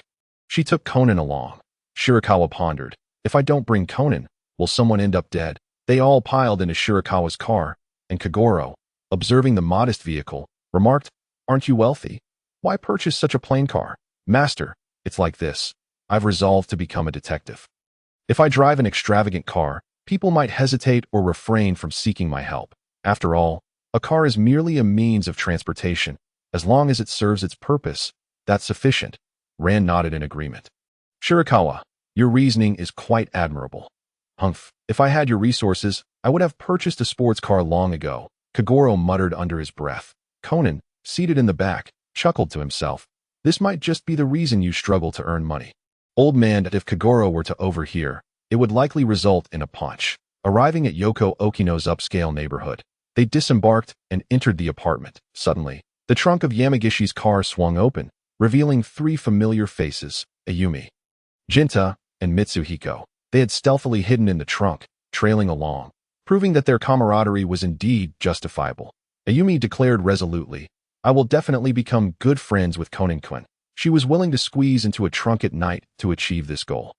Truly, Conan would be moved if he knew that as they reached Yoko's front door, she welcomed them inside. However, upon turning around, she let out a piercing scream. Their living Conan took the reins personally. It was then that Yoko Nashin remembered that the agent, Yamagishi, also possessed a key. Immediately, Kagoro pointed and declared, Yamagishi, you must be the murderer, framing Miss Yuko. Am I right? Very well, thought Shirakawa Gen, as Kagoro cleared Yamagishi of suspicion. Yamagishi hastily explained, I indeed had a spare key. But I lost it 2 or 3 days ago in the TV company's lounge. Yuko Nashin remarked, I am aware of this matter. He is certainly not lying. Officer Magyar stated, so, that implies there could be another individual who possesses a key to your room. And that person might also be the murderer? At that moment, an officer shouted, Officer Magyar, we have discovered an earring. Everyone scrutinized the earring, and Yuko said, that belongs to Miss Yuko Ikezawa. Miss Ikezawa, who debuted alongside Yuko Nashin, had her role in a television drama swapped for Yuko's. Thus, a motive has emerged. Officer Magyar's expression brightened, and he promptly ordered the officers to bring Miss Yuko Ikezawa in for questioning. Upon her arrival, Ikezawa maintained an air of arrogance, but a minor act of lighting a cigarette was enough for Conan to see through her facade. How did you know this was a lighter, sister? Have you been here before? A normal person wouldn't mistake it for a lighter, Conan stated, holding up a Statue of Liberty-style lighter. Faced with the suspicious gazes surrounding her, Ikezawa broke into a cold sweat, stammering before finally confessing that she had found the key to Yuko Nashin's house and had visited several times in search of dirt on Yuko. So, it turns out you were the one entering my home these past few days? Does that mean you are the murderer, Miss Yuko Ikezawa? Kagoro questioned skeptically. Yuko Ikezawa bowed her head in defeat. No, that's not it. That I did meet that person, but I did not commit murder. I was simply unwilling to let my role be taken so easily. When I entered your room, that man suddenly barged in. I was startled and ran away, tangling with him for a while before escaping to it. This moment, Conan was nearing the truth, but struggled with how to voice it as a child. He felt he shouldn't have pieced it together so swiftly. Yet the foolish uncle detective was unreliable. What to do? Shirakawa, has he discovered the truth? Conan looked up at Shirakawa Gen, who was merely observing the scene, his expression unreadable. Conan resolved to risk exposure and give Shirakawa a hint. He raced towards Shirakawa, only to be struck by a sudden punch that left him seeing stars. Kagoro exclaimed, "You little rascal, don't run around at the scene. You're truly hindering my investigation. Get out of the way." "Do you hear me?" Nearby, Ayumi, witnessing this, dashed forward and delivered a kick to Kagoro's back. "Hey!" After kicking, she turned and fled, prompting Kagoro to shout for the little rascal. That moment, Ran tenderly embraced Conan, saying, "Conan, you mustn't disrupt the investigation." "Okay, does it hurt?" Snuggled in Rant's arms, Conan felt his face flush, pondering whether it hurt or not. Shirakawa, having finished watching, grasped Kagoro's arm and said, "Master, I've suddenly thought of a method of murder. A knife made of ice could serve as the weapon. Once the temperature rises, the weapon would vanish without a trace." Upon hearing this, Kagoro began to process the information. The wet marks near the corpse, the high temperature from the air conditioning, the only chair in the disordered room that was placed properly, and the striking resemblance between Yuko Nashin and Yuko Ikezawa, all while recalling Yamagishi's mention of a fervent fan. "Kagoro, I understand." Meanwhile, Officer Magyar was listening to Yuko Ikezawa's defense when he heard Kagoro's voice. "Officer Magyar, she is indeed not the murderer. I have uncovered the truth. The true culprit is the man lying on the floor." "Nanny, are you saying?" The detective mode activated, and Kagoro began to speak confidently. "Indeed. In this case, the victim actually committed suicide. Everyone, observe the wet marks beside the corpse. Thanks to Shirakawa's reminder, I have finally pieced it together. The victim placed the knife atop a block of ice and then fell backward from the standing chair. This would lead us to misunderstand that the victim was murdered, as no one could stab themselves from behind as for the motive. I suspect the victim was an ardent fan of Miss Yuko. He entered her room only to encounter Miss Yuko Ikezawa, who bears a striking resemblance to her. When Miss Ikezawa fled from him, it likely incited his resentment, prompting him to commit suicide in an attempt to frame Miss Yuko. As Kagoro concluded, everyone was enlightened, realizing the truth behind it all. However, Yuko Nashin, with tears in her eyes, interjected, "There is one thing you have wrong. Detective Kagoro, that I actually knew him. He was not my fan, but my former boyfriend." "Yuko?" Yamagishi opened his mouth, but ultimately said nothing. The crowd gasped in astonishment. "Boyfriend? That makes it even more reasonable. Born of love turned to hate. He was the boy I dated in high school. Named Akira Fujiya, and we attended the same school. But I never expected he would take his own life at this moment." Conan also grasped the final detail. The agent had taken something from the victim's hand, likely a hair that was pulled out during the struggle with Yuko Ikezawa. Upon seeing the hair, the agent assumed it belonged to Yuko, thus concealing it. He feigned innocence, saying, "I just saw this agent uncle take a strand of hair from the victim's hand." Yamagishi stammered, "Why yes, that's how it was. I thought the murderer was Yuko." Everything was resolved. However, Kagoro mused, "Is the uncle really that impressive? I can't shake the feeling." At this moment, Officer Magyar was also elated, laughing as he said, "Who would have thought, Kagoro, that after a 3-day separation, you would surprise us all by uncovering the truth so swiftly?" Kagoro scratched his head, chuckling. "It's nothing. I owe a lot to Shirakawa's reminder. Otherwise, I would have taken longer to solve the case." "Is that so? Shirakawa, I indeed did not misjudge you," Officer Magyar said, patting Shirakawa Gen on the shoulder. "Da. So it was Shirakawa who discovered the truth, and no wonder the uncle solved the case so quickly. But Shirakawa, you are truly remarkable." Silently grasping all the clues, Conan felt a surge of determination rising within him. "All right, next time, I must be quicker than you." Observing Conan's passionate glare, Shirakawa Gen smiled faintly, knowing full well how competitive Conan was in the realm of detective work. With the case successfully resolved, the police departed, and amid repeated gratitude from Yuko Nashin and the agent, Kagoro beamed with delight.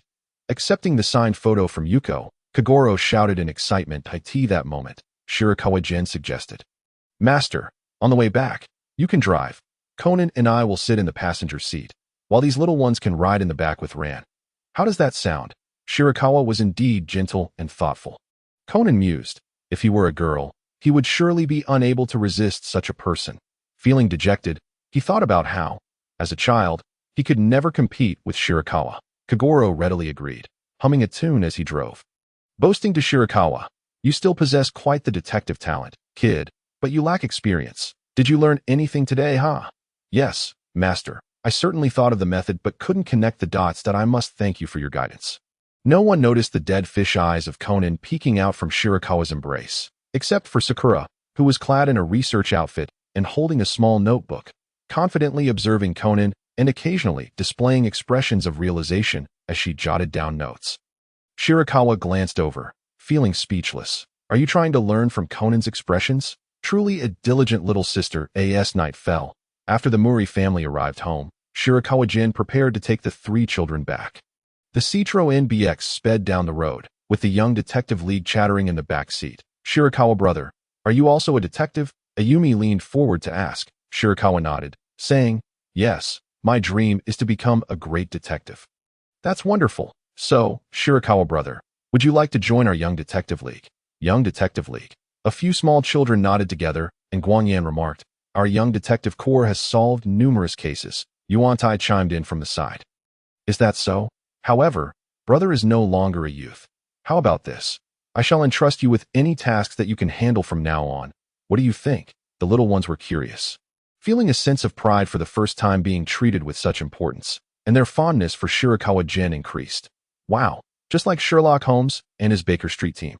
How cool," Guanyan exclaimed, his eyes sparkling. "Sure, Shirakawa brother." Butumi nodded obediently. Yuantai, who had initially wanted to be the leader, nodded in agreement after seeing Butumi's acceptance.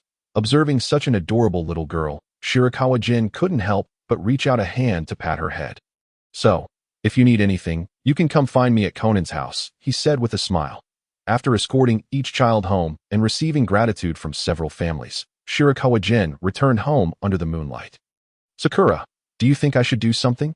I'm so bored all day," Shirakawa Gen lamented, lying on his bed. In this era, there were no games he enjoyed, and with no mobile phone to play with, he found it difficult to pass the time. "Sakura, what do you do in the system every day?" Well, I haven't done anything," Sakura stammered. Noticing the unusual expression on Shirakawa Sakura's face, he sensed she was hiding something. Under Shirakawa Gen's persistent questioning, Sakura finally revealed the truth. Within the system space, she could watch all anime, TV dramas, from ancient times to the future. She had been binge-watching shows. But I see you using the television in your room too?" "That's because I prefer sharing the space with you, brother. Watching alone is quite dull."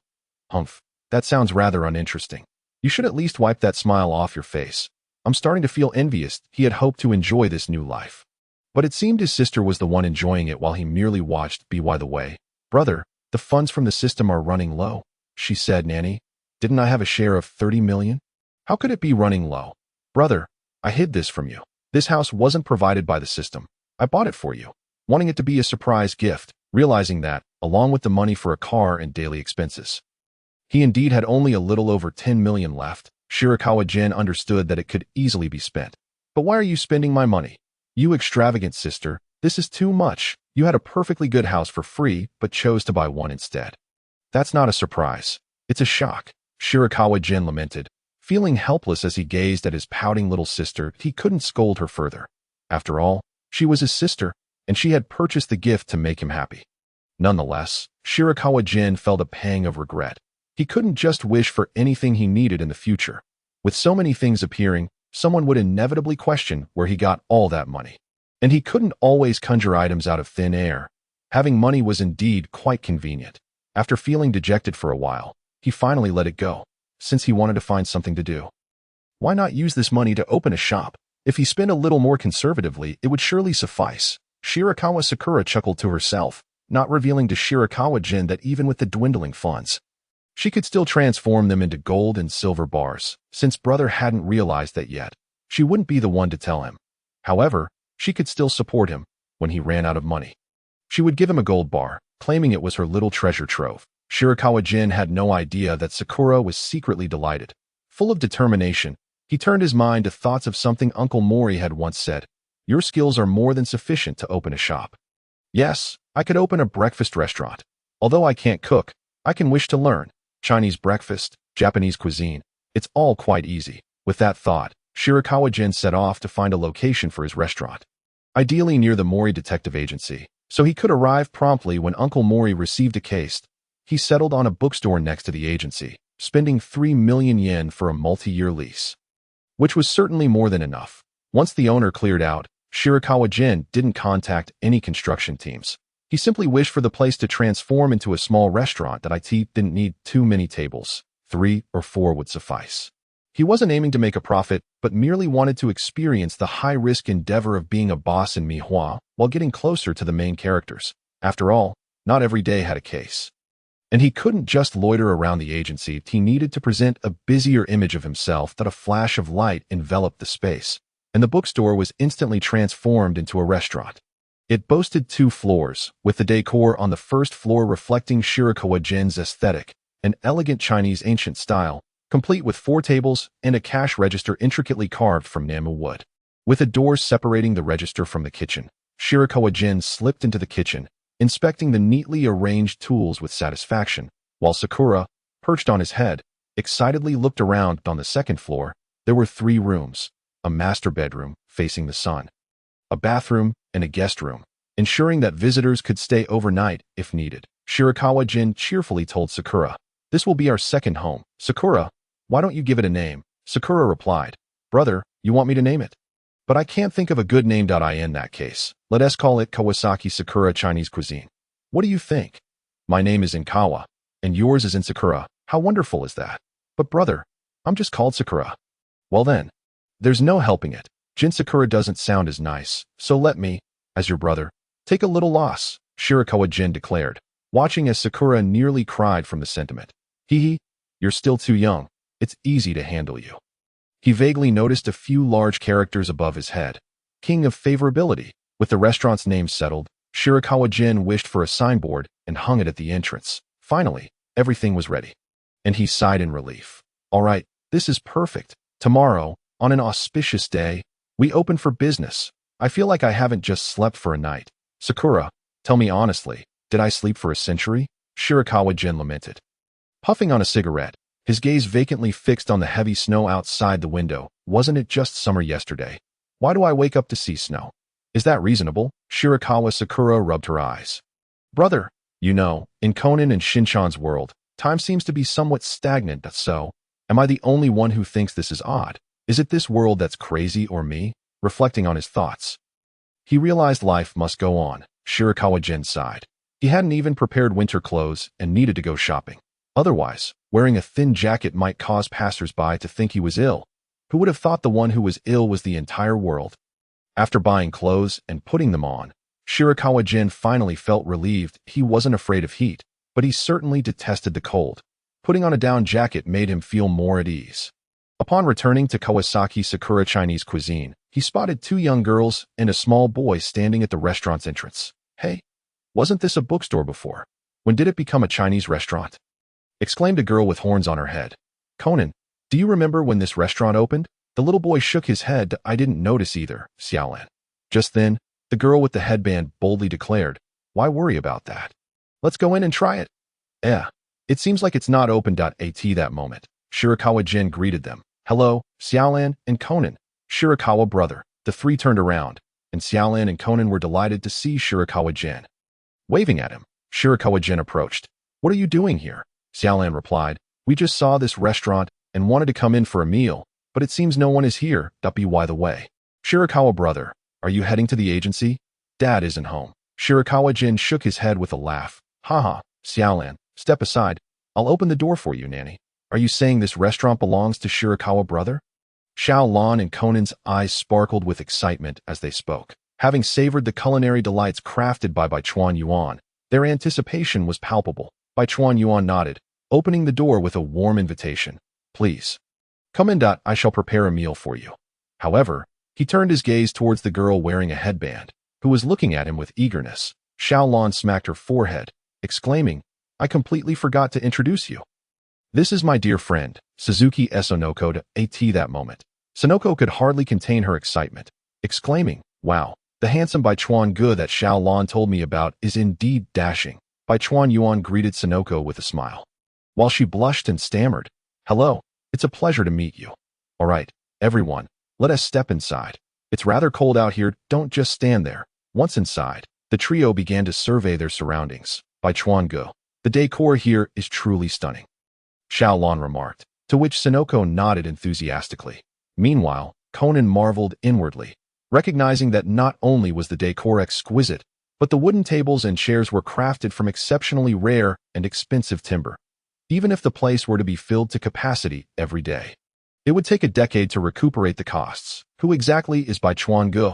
By the way, Chuan Gu, is there no menu here? Conan inquired, tilting his head. Yes, my establishment operates based on today's mood. Chuan Yuan replied. Sonoko interjected, Really? But wouldn't that make it hard to turn a profit? Chuan Yuan chuckled. Haha, I'm not in it for the money. I merely seek something to occupy my time. My main profession is that of a detective, as Xiaolan is aware. Sonoko glanced at Xiaolan, who nodded in affirmation. Yes, didn't I tell you? Chuan Gu is an exceptionally talented detective.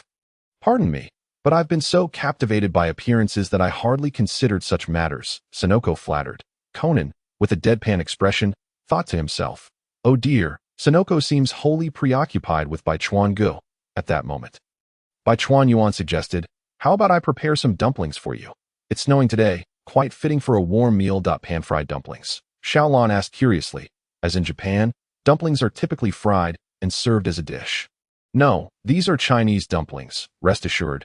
They will be delightful, Chuan Yuan assured them. Before retreating to the kitchen to prepare the filling, he combined minced pork, cooking wine, oyster sauce, sugar, salt, chopped scallions, and minced cabbage in a bowl.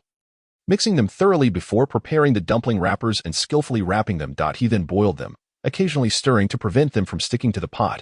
The enticing aroma wafted through the air, prompting Sonoko to exclaim to Xiaolan, Chuan Gu is truly handsome. He is gentle, skilled in solving cases, and can cook, that he surpasses that fool Shinichi by far. She nudged Xiaolan, teasing, Xiaolan, with how often you see Chuan Gu. Have you developed feelings for him? Conan, overhearing, shot Sonoko a glare, internally scolding, What nonsense! Am I not as good as Chuan Gu? Xiaolan, blushing from the teasing, retorted, What are you talking about, Sonoko? I see Chuan Gu as an older brother. He is completely different from Shinichi. She waved her hands frantically, urging Sonoko to drop the subject, then asked, By the way, Sonoko, don't you adore handsome men? What do you think of Chuan Gu? Xiaolan was genuinely concerned for her friend. Knowing that Sonoko often found herself enchanted by handsome men, only to encounter either scoundrels or those who sought to swindle her family's money, she was hopeful that Chuan Gu, whose character she understood well, would be a good match for Sonoko. Sonoko sighed, resting her head on the table. Oh, Xiaolan, Chuan Gu is so handsome and gentle. I feel utterly unworthy. She lifted her head to continue. Someone like Chuan Gu is meant to be an idol. It's simply not possible for me. Sonoko, Xiaolan was about to comfort her friend when Chuan Yuan emerged from the kitchen with 2 plates. Xiaolan promptly fell silent. Come, try the freshly made dumplings. He placed the dumplings on the table and presented a small dish of vinegar, saying, You must pair them with vinegar. Give it a try. The 3 eagerly picked up their chopsticks, exclaiming they were about to dig in, dipping the dumplings in vinegar before tasting. Chuan Yuan watched them with a smile, asking, How is it? Wow, what a fascinating flavor. It's so hot, but incredibly delicious. As they relished in their meal, Chuan Yuan experienced a newfound joy in being a chef, discovering the pleasure of seeing his guests enjoy the fruits of his labor. especially when receiving positive feedback. After finishing, Conan leaned back in his chair, rubbing his stomach in satisfaction as he pondered. Who exactly is Bai Chuan Yuan? He sensed a mysterious aura surrounding him, making him difficult to comprehend. With exceptional detective skills, yet content to let Uncle Mori take the limelight, he was gentle yet seemed unreachable, and his culinary skills were remarkable. He opened a restaurant without a desire for profit. Was it merely a means of passing the time? Xiaolan and Sonoko set down their chopsticks, expressing their gratitude. Thank you for the meal. I'm full now. Sonoko added, Bai Chuan Gu, your cooking is simply exquisite. May I come here often to eat? Bai Chuan Yuan nodded. As Xiaolan's friend, you are also my friend.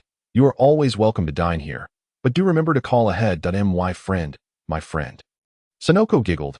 Ha ha, Bai Chuan Gu is my friend. He is truly an idol. At that moment, Bai Chuan Yuan turned to Xiaolan, saying, Xiaolan, you can bring your master here for dinner tonight, that I will be waiting for you.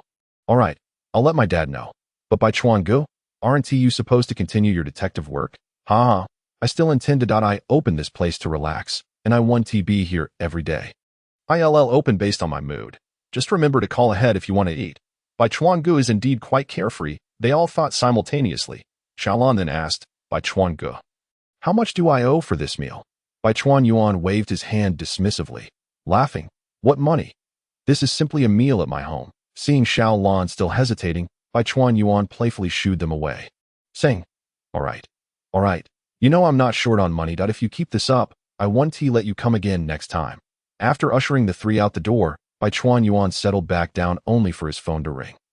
Without checking the screen, he answered, Moshi Moshi, Xiao Yuan. When are you coming back? Do you miss me? Through the phone, Bai Chuan Yuan could vividly imagine Xiao Xin's playful demeanor. After contemplating, he realized he had been staying in Mihua for quite some time. It was indeed time to visit Karasuyama and reunite with Xiao Xin's family, especially after encountering 3 corpses during just 1 week in Mihua. It was time to enjoy a leisurely break in Karasuyama. Of course I miss you, Xiao Xin. How have you been at home? Causing any trouble? Nope, but Dad's allowance was confiscated by Mom, and he has been whining about you. Ha, he probably misses being able to drink at home without being scolded by Meiya. All right, Xiao Xin, I'll come to your house tomorrow afternoon, so remember to tell your mom and dad. Wow, that is fantastic. Xiao Yuan is coming back. Bai Chuan Yuan decided to return to Karasuyama the next day. Pleased that the distance between the 2 locations was not far, he prepared to drive back. That evening, the Mori family arrived at the restaurant, with Kagoro looking around and saying, You, how did you quietly open a restaurant? Master, I was simply too bored, so I opened a restaurant to pass the time. If there's a case, I'll go. After exchanging pleasantries, Bai Chuan Yuan invited them to take a seat as he prepared to cook. He decided to make hot pot, for on such a chilly winter night, nothing could be more delightful than hot pot paired with white wine. Once all the ingredients were ready, Bai Chuan Yuan also sat down to eat. At that moment, Kagoro asked, Bai Chuan, do you have any alcohol? Drinking on a day like this is the best. I almost forgot. Yes, I have Chinese Mao Dai, but it's quite strong. Can you handle it, master? Given that Japanese sake and similar beverages typically have a low alcohol content, many first encounters with Chinese distilled spirits can be overwhelming. Upon hearing the name Mao Dai, Kagoro's eyes lit up as he exclaimed, Of course, what kind of question is that? I love white wine, Bai Chuan Yuan. With a playful demeanor, retrieved a bottle of Mao Dai from beneath the counter and remarked, Now that is the best choice. Pairing baijiu with hot pot can make one break out in a sweat even in winter. He settled himself and poured a small cup for Mori Kagoro, who eagerly took a sip, exclaiming with delight, Ah, this is what life is all about. Bai Chuan Yuan burst into laughter, while Ran looked on. Her forehead creased with worry at her father's drunken antics, knowing well that he lost all sense of direction in the presence of alcohol. After joyfully concluding their dinner, Bai Chuan Yuan escorted the inebriated Mori Kagoro home. With Ran and Conan lending their support, as snowflakes fell gently around them, Ran expressed her gratitude. Thank you, Bai Chuan Gu. I truly had no idea how I would manage without you. It's nothing, he replied. After all, Mori-sensei was drinking at my place too. It's only fitting that I return him. However, he added, I do need to trouble you to inform him that I will be heading home tomorrow, and I am uncertain when I shall return. Nanny? You're going home. Conan felt a mix of reluctance to part from his dear friend and a wish for him to keep his distance from Ran. His emotions swirling in complexity. Indeed, I have been in Mihua for quite some time. It is high time I visit Kasukabe. That I miss my friends there. Friends? One wondered what enigmatic past Bai Chuan Yuan held. Bai Chuan Yuan teased. What about you two? Would you care to join me? Consider it a little vacation. Ran and Conan were tempted by the idea, yet their school commitments held them back. Primarily, it was Ran's obligation to attend school. While Conan would rather distance himself from Titan Elementary, growing weary of playing detective games with younger children. After much effort, Bai Chuan Yuan finally laid Mori Kagoro onto his bed and was about to leave when Conan suddenly piped up. Bai Chuan Gu, I'd like to chat with you for a bit. Ran, observing the affectionate interaction between Conan and Bai Chuan Yuan, apologized. I'm sorry, Bai Chuan Gu. Conan sometimes just enjoys spending time with older brothers. Bai Chuan Yuan affectionately ruffled Conan's hair and replied, No worries. I too enjoy the company of well-behaved children like you. So, Conan, what do you wish to discuss? Surely, he wouldn't be seeking to confront me about anything. Would he?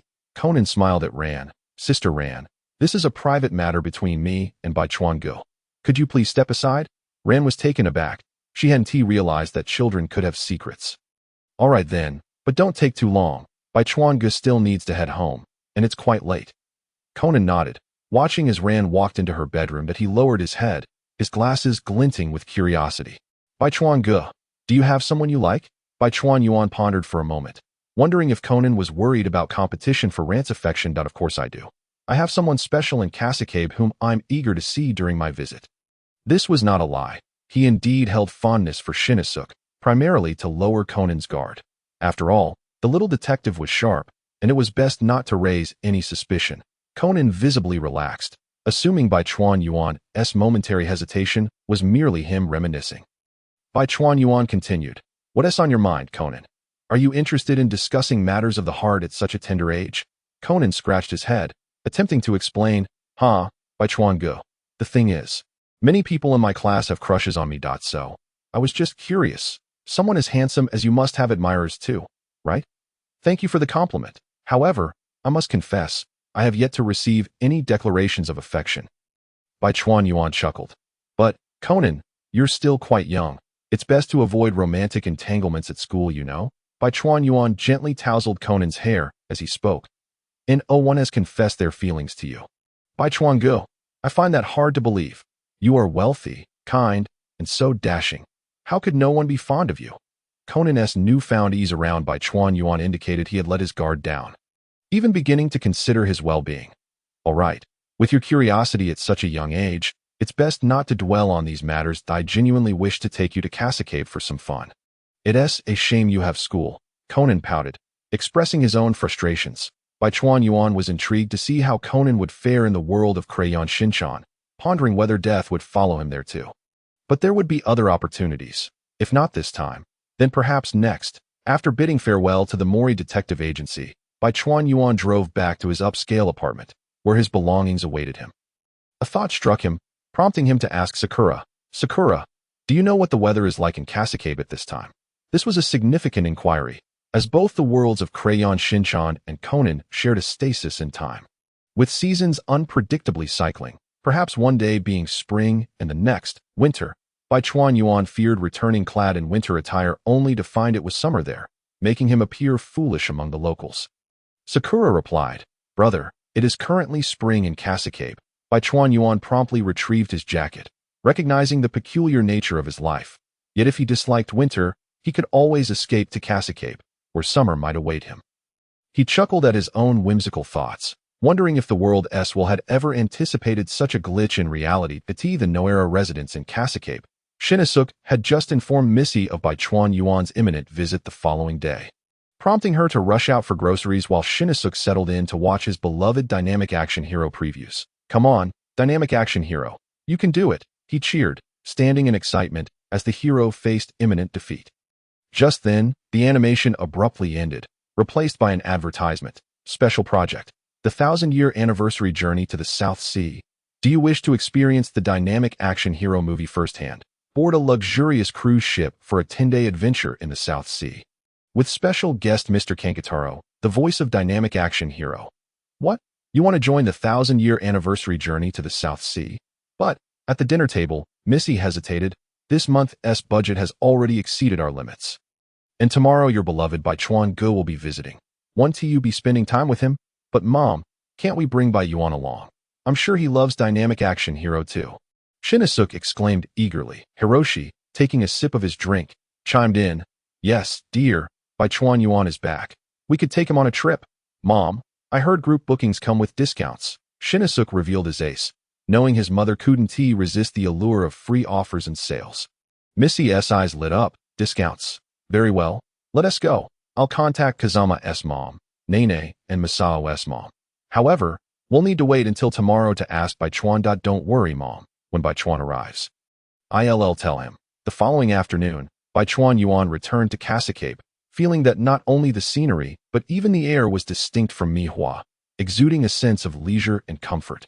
After all, Kasukabe was a town, unlike the bustling Mihua that he first visited Sato Kunihiko's store, purchasing 8 premium steaks and the latest Condam robot toy, placing them in the trunk before driving to the Noera residence. Upon parking at the entrance and stepping out, Shiro caught a whiff of the enticing aroma and rushed over. Barking excitedly, he scooped up Shiro, exclaiming, Shiro, it's been so long. Do you remember me? Woof! Woof! Shiro nodded enthusiastically. After a good petting session, Bai Chuan Yuan set Shiro down on the grass and rang the doorbell. Inside, Missy S. voice called out, Shinichi, hurry and answer the door. No way, I'm busy. Shinichi responded to AT that moment. Bai Chuan Yuan shouted, Shinichi, it's me. The sound of hurried footsteps followed, and the door swung open, revealing Shinichi's potato-like head. Shinichi, it's been ages. With a joyful grin, Shinichi leapt up and hugged Bai Chuan Yuan's leg. Bai Yuan, I've missed you so much. Then, feigning despair, he collapsed on the ground, lamenting, You heartless man. You left, and didn't even bother to check up on me. Bai Chuan Yuan had long been successfully trained by Xiao Sakura. Observing Xiao Xian's dramatic antics with an unperturbed heart, he remarked, Xiao Xian, I am truly sorry for you. While away from home, I have always yearned to return that I merely wish to prove that I am not a heartless cat. Xiao Xian, I am back? Let us wed. Both Xiao Xian and the arriving Meiya were taken aback, staring blankly at Bai Chuan Yuan's theatrical performance. Upon noticing Meiya, Bai Chuan Yuan's face flushed crimson, and he sheepishly scratched his head, chuckling, Sister Meiya, I was just joking with Xiao Xian. It has been so long since we last met, and you've lost weight. Successfully diverting the conversation, Meiya exclaimed in surprise. Really? I felt the same. I've been on a diet lately. Xiao Xian interjected quietly. 3-layered belly monster old lady. Xiao Yuan is really something. Lying to my mom. A resounding thud echoed as a fist struck Xiao Xian's head. And Meiya covered her mouth, laughing. Come on in, Bai Chuan. Bai Chuan Yuan could not help but chuckle as he entered the house. He set down his gifts and turned to the still rubbing his head Xiao Xian. Xiao Xian, what were you busy with just now? Look what I brought you. Huh? I was busy rolling around. It's the latest model of the Conda robot. Meiya never lets me have it. Xiao Yuan. You re too generous? Generous indeed. And Sister Meiya, how about we have steak for dinner tonight? I bought the finest cuts, enough to satisfy our appetites. Honestly, you're being too extravagant that I've said it before. Our home is your home. Why bring so much? Meiya remarked, eyeing the items Bai Chuan Yuan had brought. As he listened to Meiya's earnest complaints, Bai Chuan Yuan felt a warm glow in his heart. Having traversed to this place without any family, he found himself embraced by the warmth of Xiao Xian's family, relishing their affectionate nagging. It was akin to returning home after earning a fortune, bringing back numerous gifts, only to be met with joy and admonitions about spending too much when the household has everything. That proud expression was irresistible. He yearned to boast to neighbors about how well his family member was doing. Even if the gifts were not particularly valuable, Bai Chuan Yuan smiled. It's nothing, Sister Meiya. I opened a restaurant in Mihua, and it's quite profitable. These are mere trifles. Meanwhile, Xiao Xian was already brimming with excitement. Steak, steak, Xiao Yuan, I really like you. Meiya was incessantly asking, you opened a restaurant. How's business? Is it tough? We have everything at home. You don't need to bring anything next time. Bai Chuan Yuan ruffled Xiao Xian's hair. Don't worry, Sister Meiya. I still have some money left. That he suddenly added. By the way, where's Xiao Kuei? I bought her some premium formula milk. Xiao Kuei is currently asleep. Children need plenty of sleep. When she wakes up and sees you, she will be so delighted. Really? Does Xiao Kuei still remember me? At this moment, Xiao Xian interjected, Rest assured, Xiao Yuan, Xiao Kuei won't forget a handsome guy like you. Having such a little sister is quite a burden for me. Xiao Xan. Mom, I was wrong. Bai Chuan Yuan laughed heartily. His heart lightened as he watched Xiao Xan being playfully chased by his mother. That evening, Maya had prepared a sumptuous meal, and the family gathered around the dining table, awaiting the return of Hiroshi. Xiao Kuei was nestled in by Chuan Yuan's arms, comfortably sipping the premium formula he had brought. Indeed, remembering him, as she crawled into his embrace upon waking, refusing to leave. Xiao Xan eagerly eyed the steak, while Maya engaged in a battle of wits with him. No, we must wait for Dad to come home before we eat. Suddenly recalling something, she turned to Bai Chuan Yuan. By the way, Xiao Yuan, our family would like you to join us on a trip. Would you like to come? Yes, it's a South Sea trip. The dynamic superhero will be there. You must join us, okay? Xiao Xan added, looking at Bai Chuan Yuan. Isn't this the beginning of the movie? The South Sea's 1,000-year anniversary trip? Of course, I must join the fun. With this thought, Bai Chuan Yuan nodded. All right, Sister Maya, I'll go too. It'll be nice to get out and enjoy a luxurious cruise. But what about your restaurant? Ha ha ha, it's fine. Sister Maya, I have employees to help. It won't be a problem if I'm not there. Of course, he didn't actually have employees, but compared to the movie, he could easily abandon the restaurant. Just then, the sound of the door opening was heard. I'm back. Dear, why is there a car parked outside? Maya rushed to greet him. You're back. Darling, the car outside belongs to Bai Chuan. He has arrived. What? Bai Chuan is here. Hiroshi hurriedly changed his shoes, and Bai Chuan Yuan stepped out to greet him. Brother Hiroshi, long time no see. Hiroshi Yashinahara embraced Bai Chuan Yuan, saying, You rascal, after going out. You didn't even bother to call, making me worry for nothing. Bai Chuan Yuan scratched his head. Ha ha ha, I've just been a bit busy. The group returned to the dining table. And Hiroshi, upon seeing the steak, exclaimed in astonishment, Dear, did you win the lottery? Why are we having steak tonight? It was Xiao Yuan who bought it, along with some for Xiao Bai. Xiao Xan chimed in. Really? You little rascal. Too kind. Why bring so much when you're just coming home? Hiroshi, well aware of the difficulties of making a living alone, began to chide Bai Chuan Yuan. As they chatted and dined. Learning that Bai Chuan Yuan would join them on their trip, Hiroshi joyfully remarked, That's wonderful. Among all the fathers, only I have the time that I was worried I'd be bored. Having you with us is the best. You can also help take care of Xiao Kuei, allowing me to enjoy the beautiful scenery. Hiroshi chuckled to himself. Bai Chuan Yuan clinked glasses with Hiroshi, saying, I've missed you all, which is why I wanted to join. I also owe thanks to Sister Maya for footing the bill. That's nothing. It's only right. Bai Chuan Yuan is always so kind to our family, bringing gifts each time, and he even saved our lives once. This little amount is nothing at all. Just then, Xiao Xan piped up, Xiao Yuan. Who is stronger, you or the dynamic superhero? Bai Chuan Yuan burst into laughter. Of course, I'm no match for the dynamic superhero. He can wield the dynamic light wave. It seemed his skills had left a deep impression on Xiao Xan, or else he wouldn't be asking such a question. When they finally met the dynamic superhero, Xiao Yuan would have the chance to compare notes. Maya laughed, rubbing her belly. Silly child, the dynamic superhero wouldn't compete with Xiao Yuan. Why not? Xiao Xan persistently questioned, while the three adults tacitly ignored him and continued eating steak. Humph, how annoying. I'm going to sleep with Xiao Yuan tonight. I won't talk to you guys anymore. Wah wah wah wah. Xiao Kuei waved her arms, as if also expressing her desire to sleep with Xiao Yuan. Maya scooped up Xiao Kuei. Xiao Yuan can't take care of both of you. Xiao Kuei, be a good girl and sleep with your mom and dad. Xiao Kuei struggled in vain against Maya's grip. After bathing and climbing into bed, Xiao Xan relentlessly questioned who was stronger, Bai Chuan Yuan or the dynamic superhero, to which Bai Chuan Yuan offered only vague responses. After a long afternoon of driving, he felt quite fatigued and began to doze off. Xiao Yuan, when we go to the South Sea, we can compare with the dynamic superhero. Bai Chuan Yuan drowsily nodded. All right, we'll compare. You promised, Xiao Yuan. Adults must keep their word. What about children? Children can break promises. How biased, Xiao Yuan. Let us play train. Bai Chuan Yuan perked up, asking, How do we play? I don't know how. Xiao Xan demonstrated. Like this, you lie on the ground. And I'll ride on you. Vroom, vroom, vroom.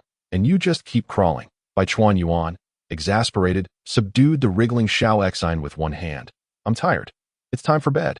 Okay, I'm just a bit too excited to meet the dynamic superhero. Bai Chuan Yuan closed his eyes, nodding. Alright, to meet the dynamic superhero. On the luxurious cruise ship, Meiyu was leisurely sipping juice while donning a sun hat, engaging in conversation with the mothers from the Kasukabe Defense Force. When she suddenly spotted Xiao Exine. Xiao Exine, why are you wearing your swimsuit already? Of course, swimming is the only answer. With his hands on his hips, Shin-chan declared with unwavering confidence. Having said that, he turned on his heels and leaped into the swimming pool, where the other members of the Kasukabe defense group awaited him. Meanwhile, Shirakawa Gen and Hiroshi lounged comfortably on their chairs, basking in the sun. However, Shirakawa Gen also had to tend to Aoi. Ever since she had donned her swimsuit, Aoi had clung to him without a moment's respite, much to the jealousy of her father, Hiroshi. How unfair it is that my daughter shows no affection for me, her father, when my physique is hardly inferior to his. Shirakawa Gen chuckled at Hiroshi's protruding belly, avoiding any unpleasantness. Aoi, unable to contain her exasperation, left Hiroshi feeling even more dejected.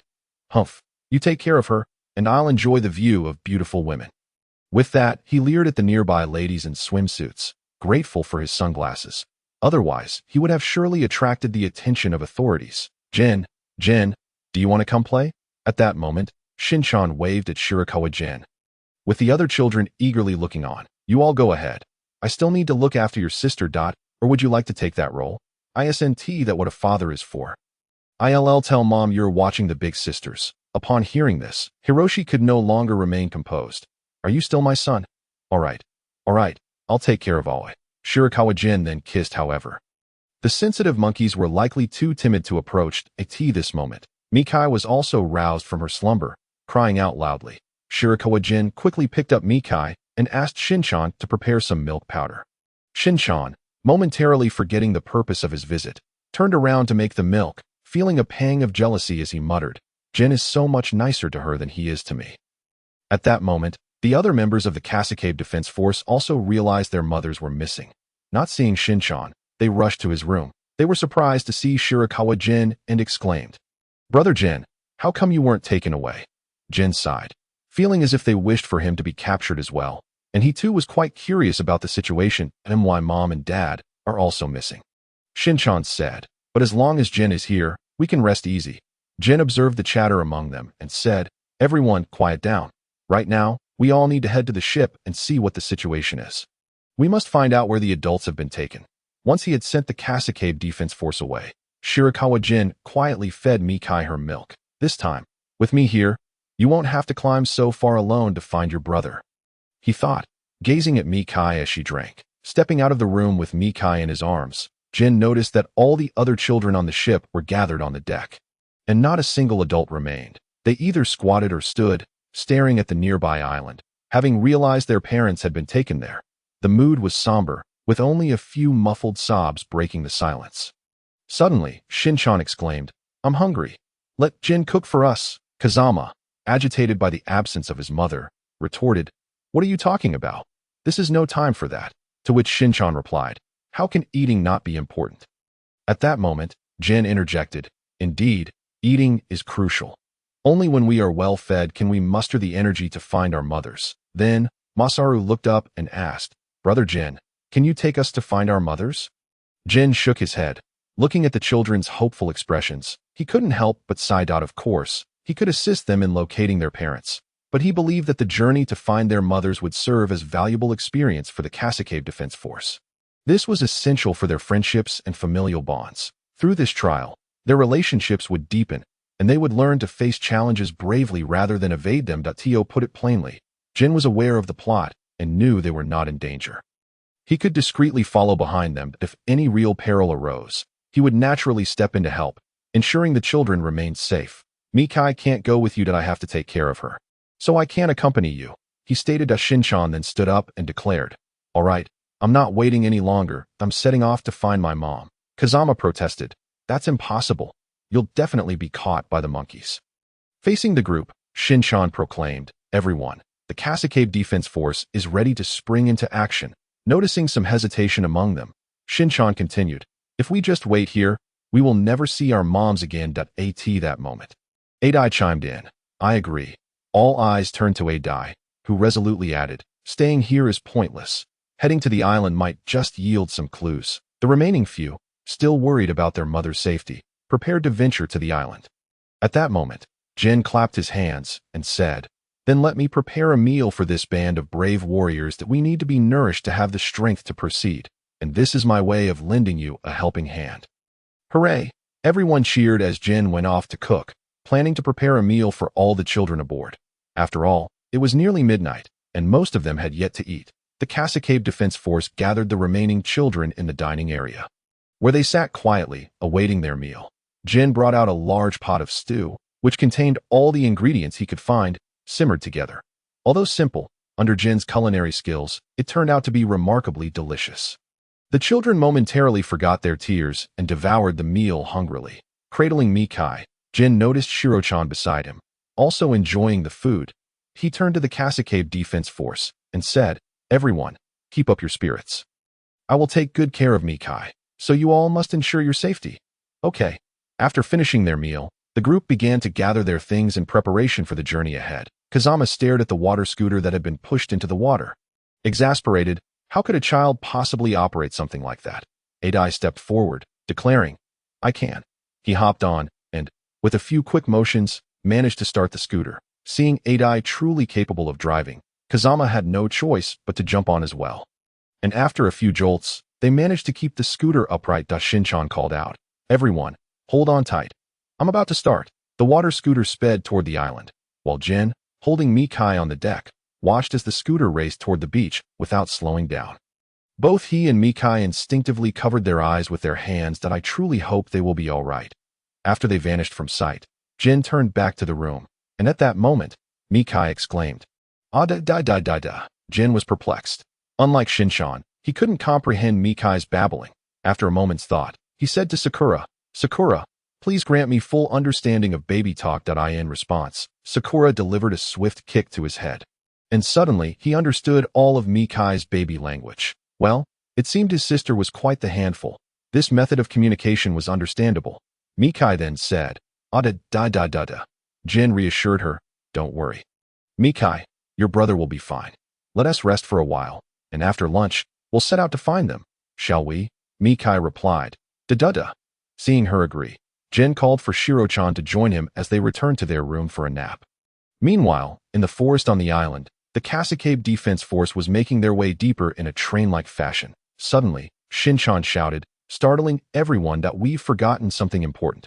We need to elect a leader." The group erupted into a cacophony of voices, each trying to be heard over the others. Lost in their own discussions at that moment, Kazama shouted, "Isn't it obvious? I'm the leader." Masaru picked up his backpack and said, "Look at me. Even if you all are in chaos, I still remembered to bring some bandages. I should be the leader." Nene chimed in. "What is so impressive about bringing a few things? My sewing kit will be the most useful."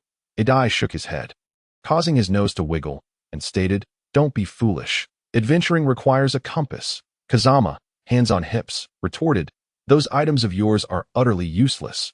While we were walking from the shore, every 10 steps I marked our path, so we could find our way back." As he spoke, he turned around to retrace his steps, only to discover his marks were gone. Panic set in as he began to sweat, searching frantically for his markers, exclaiming, "Where are the marks I made?" Suddenly, he spotted Shin-chan munching away, and an ominous feeling crept over him. "What are you eating?" he demanded. "Chocolate," Shin-chan replied. "Where did you get it?" Kazama pressed that. "I found it on the ground." Kazama could no longer contain his frustration, shouting, "That chocolate was deliberately discarded by me. Now, what do we do? Our only clues to return are all gone because of you." Shin-chan pointed to the footprints left by adults on the ground and nonchalantly remarked, "The clues you wanted are right here." Kazama fell silent, and Adai suggested, "All right, everyone, let's keep moving." The group resumed their trek, placing their hands on the shoulders of the person in front of them, with Kazama leading the way deeper into the woods. Meanwhile, Shirakawa Gen finally awoke on the ship. He washed his face, roused Mikai, and called for Shiro-chan, saying, "It's already noon. After we eat, we'll go find your brother, all right?" Whoa. After receiving their agreement, Bai Chuan Yuan gathered the children in the dining hall and prepared a meal for them, ensuring they would not go hungry. He then returned to his room, took out a baby bottle, and prepared milk powder for Xiao Kuei. After organizing some diapers, he was ready to set off. He pushed a jet ski into the water and, cradling Shirakawa, climbed aboard, followed closely by Bai. Once Bai was on board, Bai Chuanyuan turned the throttle and headed toward the small island.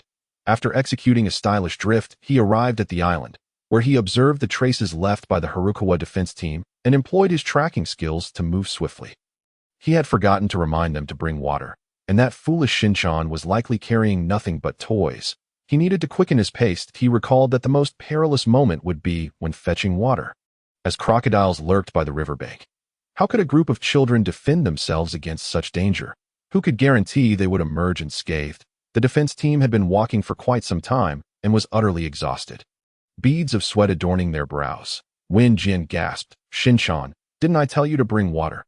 Take some out and have a sip." "Oh right, I brought water. Forget just a sip. Let us toast instead, as I brought all the cola from the fridge." The group erupted in cheers until Shin-chan emerged from his backpack holding a black bottle, causing an ominous feeling to wash over the defense team. To their dismay, he was holding nothing but soy sauce.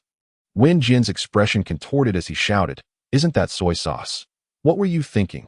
This is all soy sauce, not drinkable." Shin-chan looked shocked. "Did I bring this?" Wen Jin was in despair. "I shouldn't have trusted Shin-chan. It's all my fault." He then glanced into Shin-chan's backpack to see what else he had brought, only to discover a pillow, playing cards, and a baseball glove. Wen Jin weakly held up the baseball glove and asked, "What use are these?" "We can play with them," said Jin-nan. "But what about the baseball?" Shin-chan blushed and stammered, "I forgot to bring it."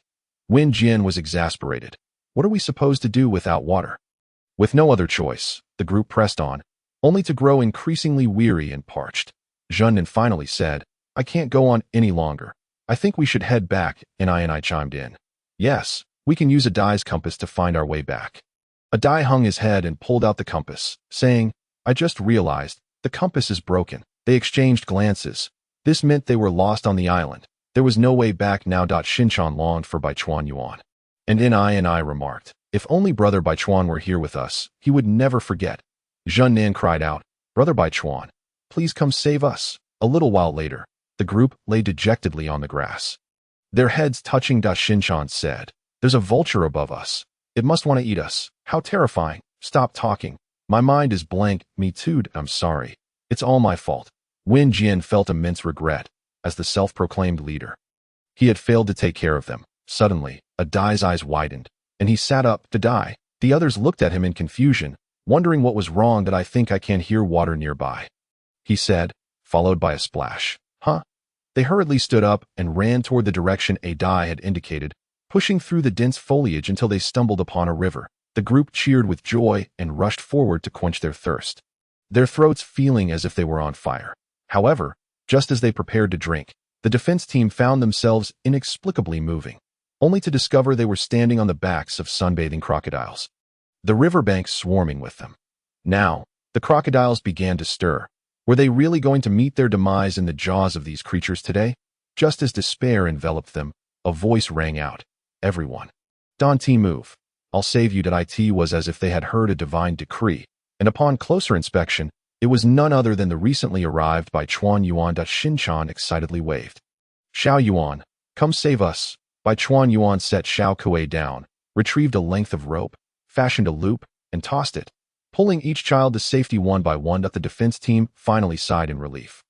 And Jun-nan was so overwhelmed with happiness that he cried, "I thought I was going to die today," as they gazed at Bai Chuanyuan, who seemed to have descended from the heavens. The children's eyes brimmed with gratitude. At that moment, a crocodile, seemingly displeased that its meal had been snatched away, crawled onto the shore. The children, frightened, hastily hid behind Bai Chuanyuan, with Bai also yelping in fear.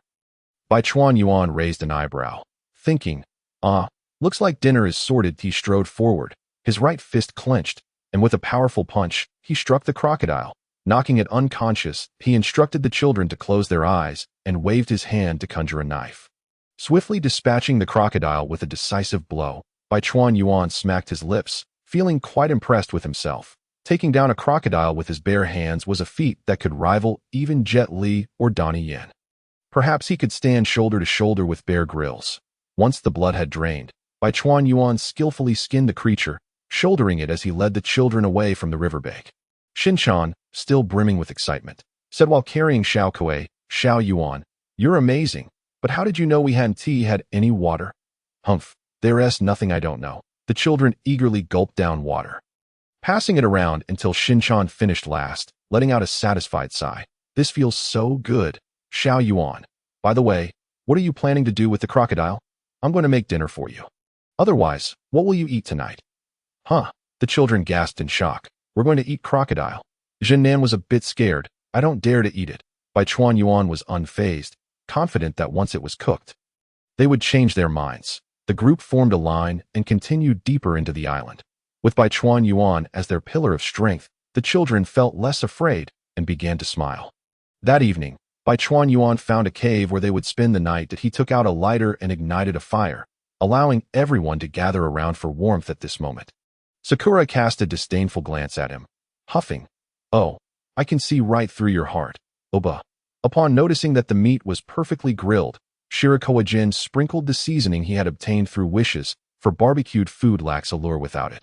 The enticing aroma wafted through the air, capturing the attention of several children who ceased their frolicking, fixating their gaze on the roasted meat. Even Xiao Bai stood upright, staring intently. "How much longer, Xian?" Soon, Shirakawa Gen replied. After a meticulous inspection, he sliced a piece with a small knife to taste. "All right, it's ready to eat." Xiao Xin eagerly reached out, but Shirakawa Gen quickly halted him, saying, "Hey, it's still very hot. Wait while I cut it for you." He deftly carved a slice and fed it to Xiao Xin. Xiao Xin savored it with delight, exclaiming, "Xiao Yuan, you're amazing." Nearby, several others swallowed hard, their eyes sparkling as they watched Shirakawa General. Haha. Is this the ultimate tactic of children? With those soft and adorable gazes? All right, everyone, don't rush.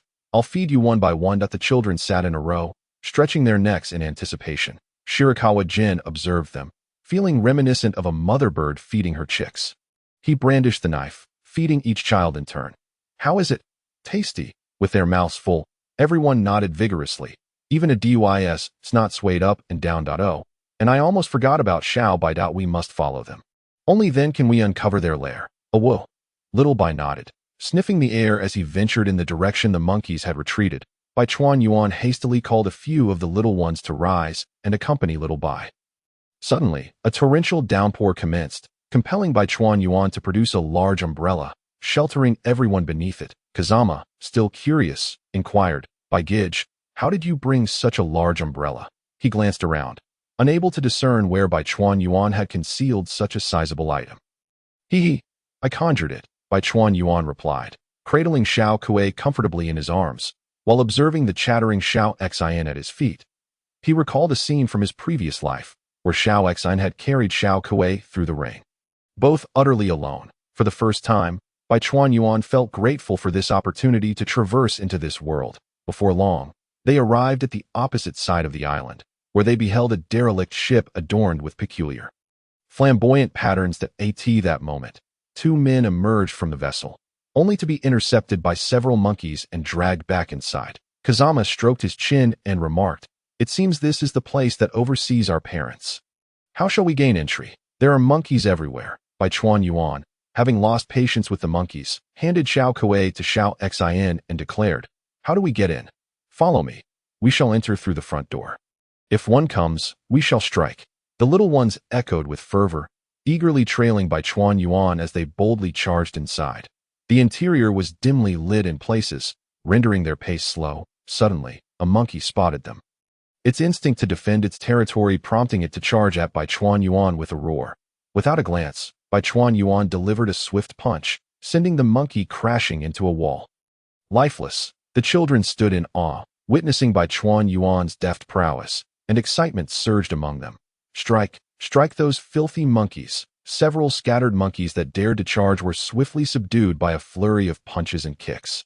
As Bai Chuan Yuan led the way deeper inside, it seemed some monkeys were retreating further within, though it was unclear whether they were seeking reinforcements or fleeing. Bai Chuan Yuan paid it no mind. Today he simply wished to declare, "I shall defeat 1,000."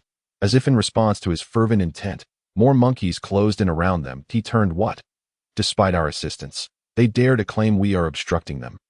Can this young man truly fend off over 100 monkeys single-handedly?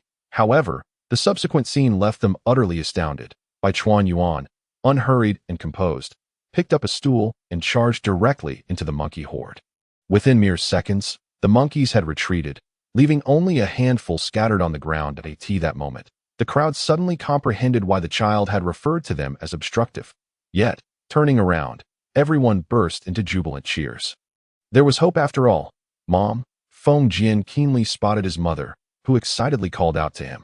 The members of the Kasukabe Defense Force also found their mothers, rushing towards them with tears of joy streaming down their faces. After a heartfelt embrace, the adults gathered around Bai Chuan Yuan, expressing their gratitude while inquiring about the next course of action. Bai Chuan Yuan scratched his head and replied, "Let us continue onward. There are still those who remain unaccounted for." Meanwhile, Xianggang Taro had donned the costume of dynamic superhero, standing on the arena and locking eyes with the king of the amusement park. In order to save those who had been captured, he felt compelled to engage in battle with the amusement park king. However, his training was limited. He was nowhere near as formidable as the dynamic superhero portrayed on television, and thus he could hardly stand as a match against the Monkey King. After receiving a kick to the face, dynamic superhero was forced to retreat. The amusement park king laughed triumphantly, surrounded by monkeys who cheered for their ruler. Drawing in a puff of smoke, the amusement park king taunted, "Dynamic superhero, what martial arts have you practiced?" Dynamic superhero assumed a combat stance and replied, "I have achieved a 3rd degree in judo, a 3rd degree in karate, a 2nd degree in kendo, as well as some Shaolin kung fu, Western swordsmanship, and a bit of Chinese martial arts." This was merely to better portray the dynamic superhero. His acting skills were adequate.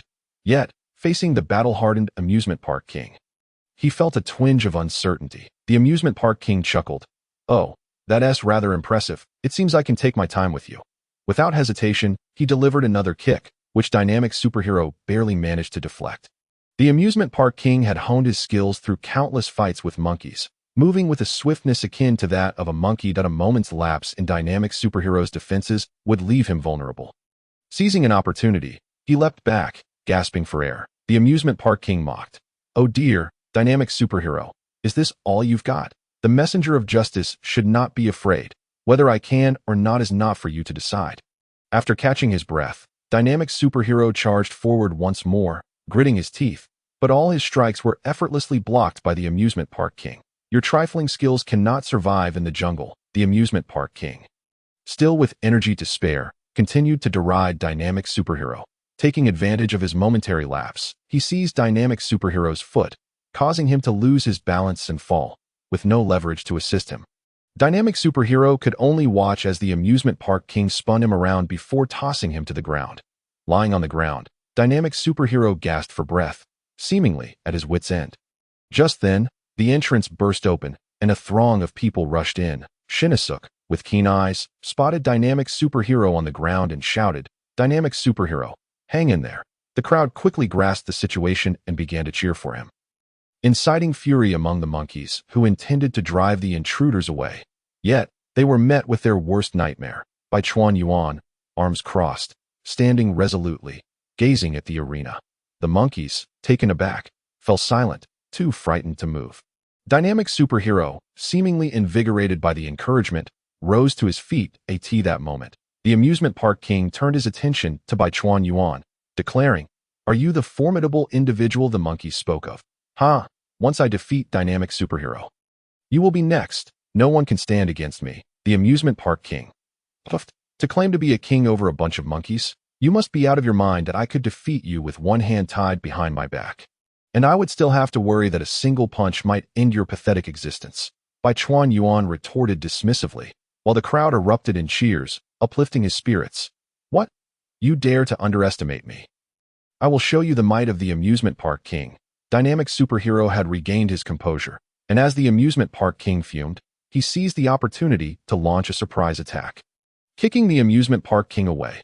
"All right, then I shall defeat you first." The amusement park king sprang to his feet, engaging in combat with dynamic superhero once more, quickly overpowering him again. The members of the Kasukabe Defense Force and the adults anxiously watched the struggle, shouting words of encouragement. Shinichi even leapt onto the stage, urging, "Dynamic superhero, take that guy down." Dynamic superhero barely lifted his head to glance at Shinichi, admitting, "Shinichi, I truly am lacking." The amusement park king laughed heartily, boasting, "How about that? I, the amusement park king, am far superior to your dynamic superhero. Would you like to be my fan?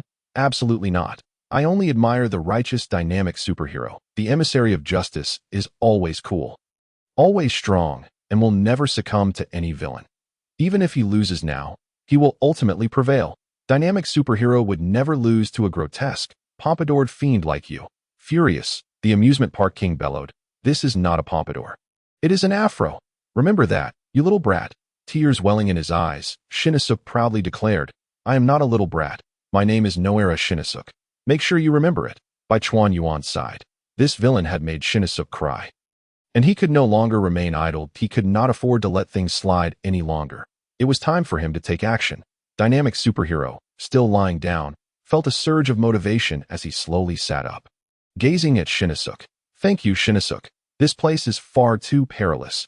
You should get down quickly. The Noera couple rushed to the edge of the arena, scooping Shinichuk up and carrying him away. At this moment, Feng Jin approached Bai Chuan Yuan and asked, Brother Bai, could you lend dynamic superhero a hand? Bai Chuan Yuan shook his head at Feng Jin, reassuring, have faith. Dynamic superhero can handle this. He is a hero who protects everyone. Bai Chuan Yuan held deep admiration for Xianggang Taro. There was a reason he could portray dynamic superhero. His sense of justice indeed made him resemble a hero. Bai Chuan Yuan felt that this was dynamic superhero's stage, and it was best for him to finish the performance. After all, with him present, no one would come to harm. Well, except for the amusement park king. The cheers from the adults and children seemed to empower dynamic superhero, who began to retaliate, no longer merely on the defensive. With a fierce roar, he launched a kick aimed at the amusement park king's chest, catching him off guard and sending him crashing against the wall with a resounding thud. Shinichuk shouted, Dynamic superhero, that's amazing. Everyone erupted in jubilant cheers, and dynamic superhero exhaled in relief. However, just then, the amusement park king rose to his feet, panting, and remarked, I didn't expect you to possess such strength. However, in the jungle, those who cannot withstand blows cannot survive. You are still far from defeating me. Damn it. Allow me to take over. Dynamic superhero turned to see the strikingly handsome Bai Chuan Yuan stepping onto the stage. He was puzzled and a bit concerned. Can you really do this? Dynamic superhero, having never encountered Bai Chuan Yuan before, was unaware of his prowess. Fear not. You have already given it your all. Continuing further may lead to injury. This fellow has made Shinichuk cry. He deserves a lesson. Please grant me this opportunity. Dynamic superhero, seeing Bai Chuan Yuan's earnest demeanor, dynamic superhero felt a sense of relief. And he noticed that the crowd shared a collective sigh of relief. Was this man truly powerful? At that moment, Shinichuk, nestled in his father's embrace, leaned forward and shouted, Bai Yuan, give that big bad guy a good beating. The children from the Kasukabe defense force joined in the chorus, fervently believing in Bai Chuan Yuan's capabilities. The amusement park king, noticing Bai Chuan Yuan's arrival, scoffed, My monkeys have spoken of you, but I do not believe it. Can a mere human be this strong? Let me put that to the test. Come, Bai Chu at this moment. DNGGNCH or N finally comprehended the true extent of Bai Chuan Yuan's martial prowess. Allowing him to relinquish the anxiety he had long held, Bai Chuan Yuan stepped forward, gazing down at the fallen Lunwing, and remarked, Where is your resilience? Is it merely talk? I haven't even warmed up yet. Lunwing seemed inclined to retort, but clutching his stomach in pain, he could scarcely articulate a word. Look at you now. You resemble a monkey more than ever. Without hesitation, Bai Chuan Yuan produced a length of rope and bound Lunwing. Recalling how this individual had once piloted a bomber in the theatrical version, he certainly did not wish to take flight and confront him directly.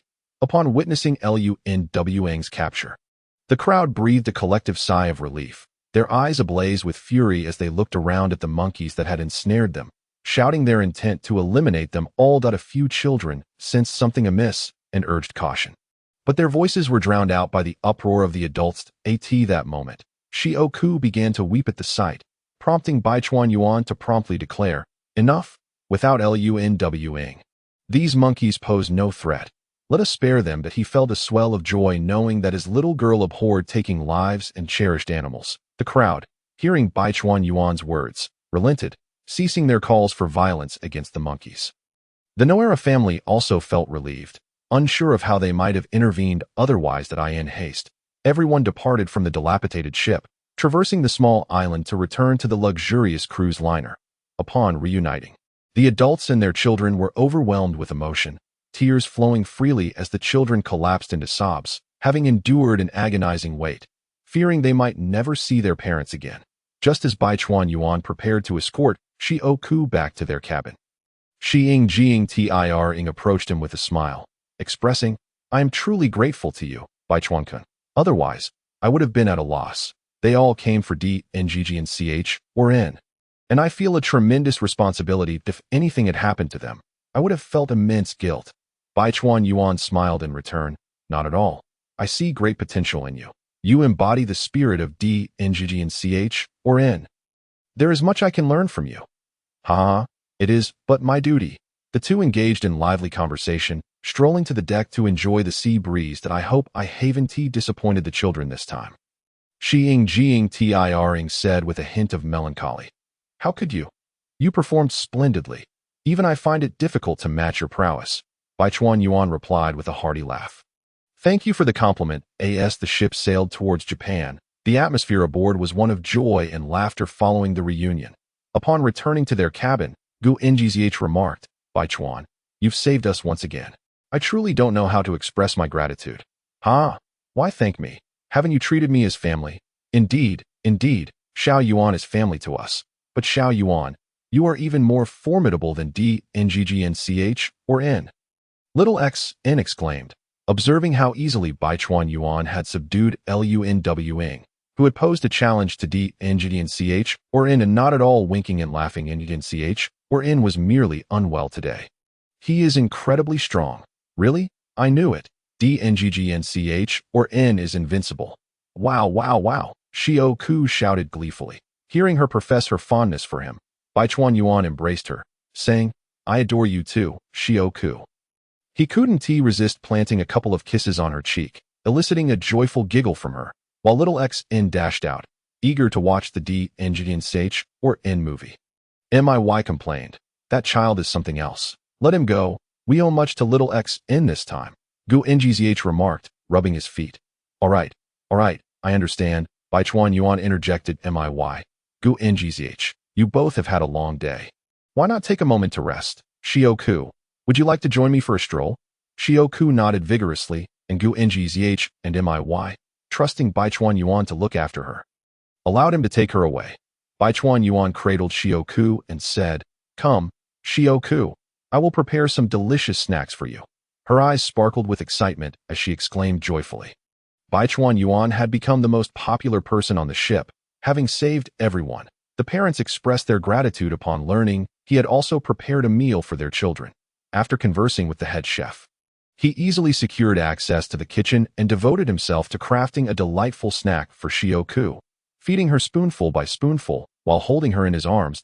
Shioku felt as if the world was aglow, living in the most splendid of dreams. Nearby, the members of the CHNRB defense team observed, within exclaiming, "Bai Chuan Gij is truly gentle.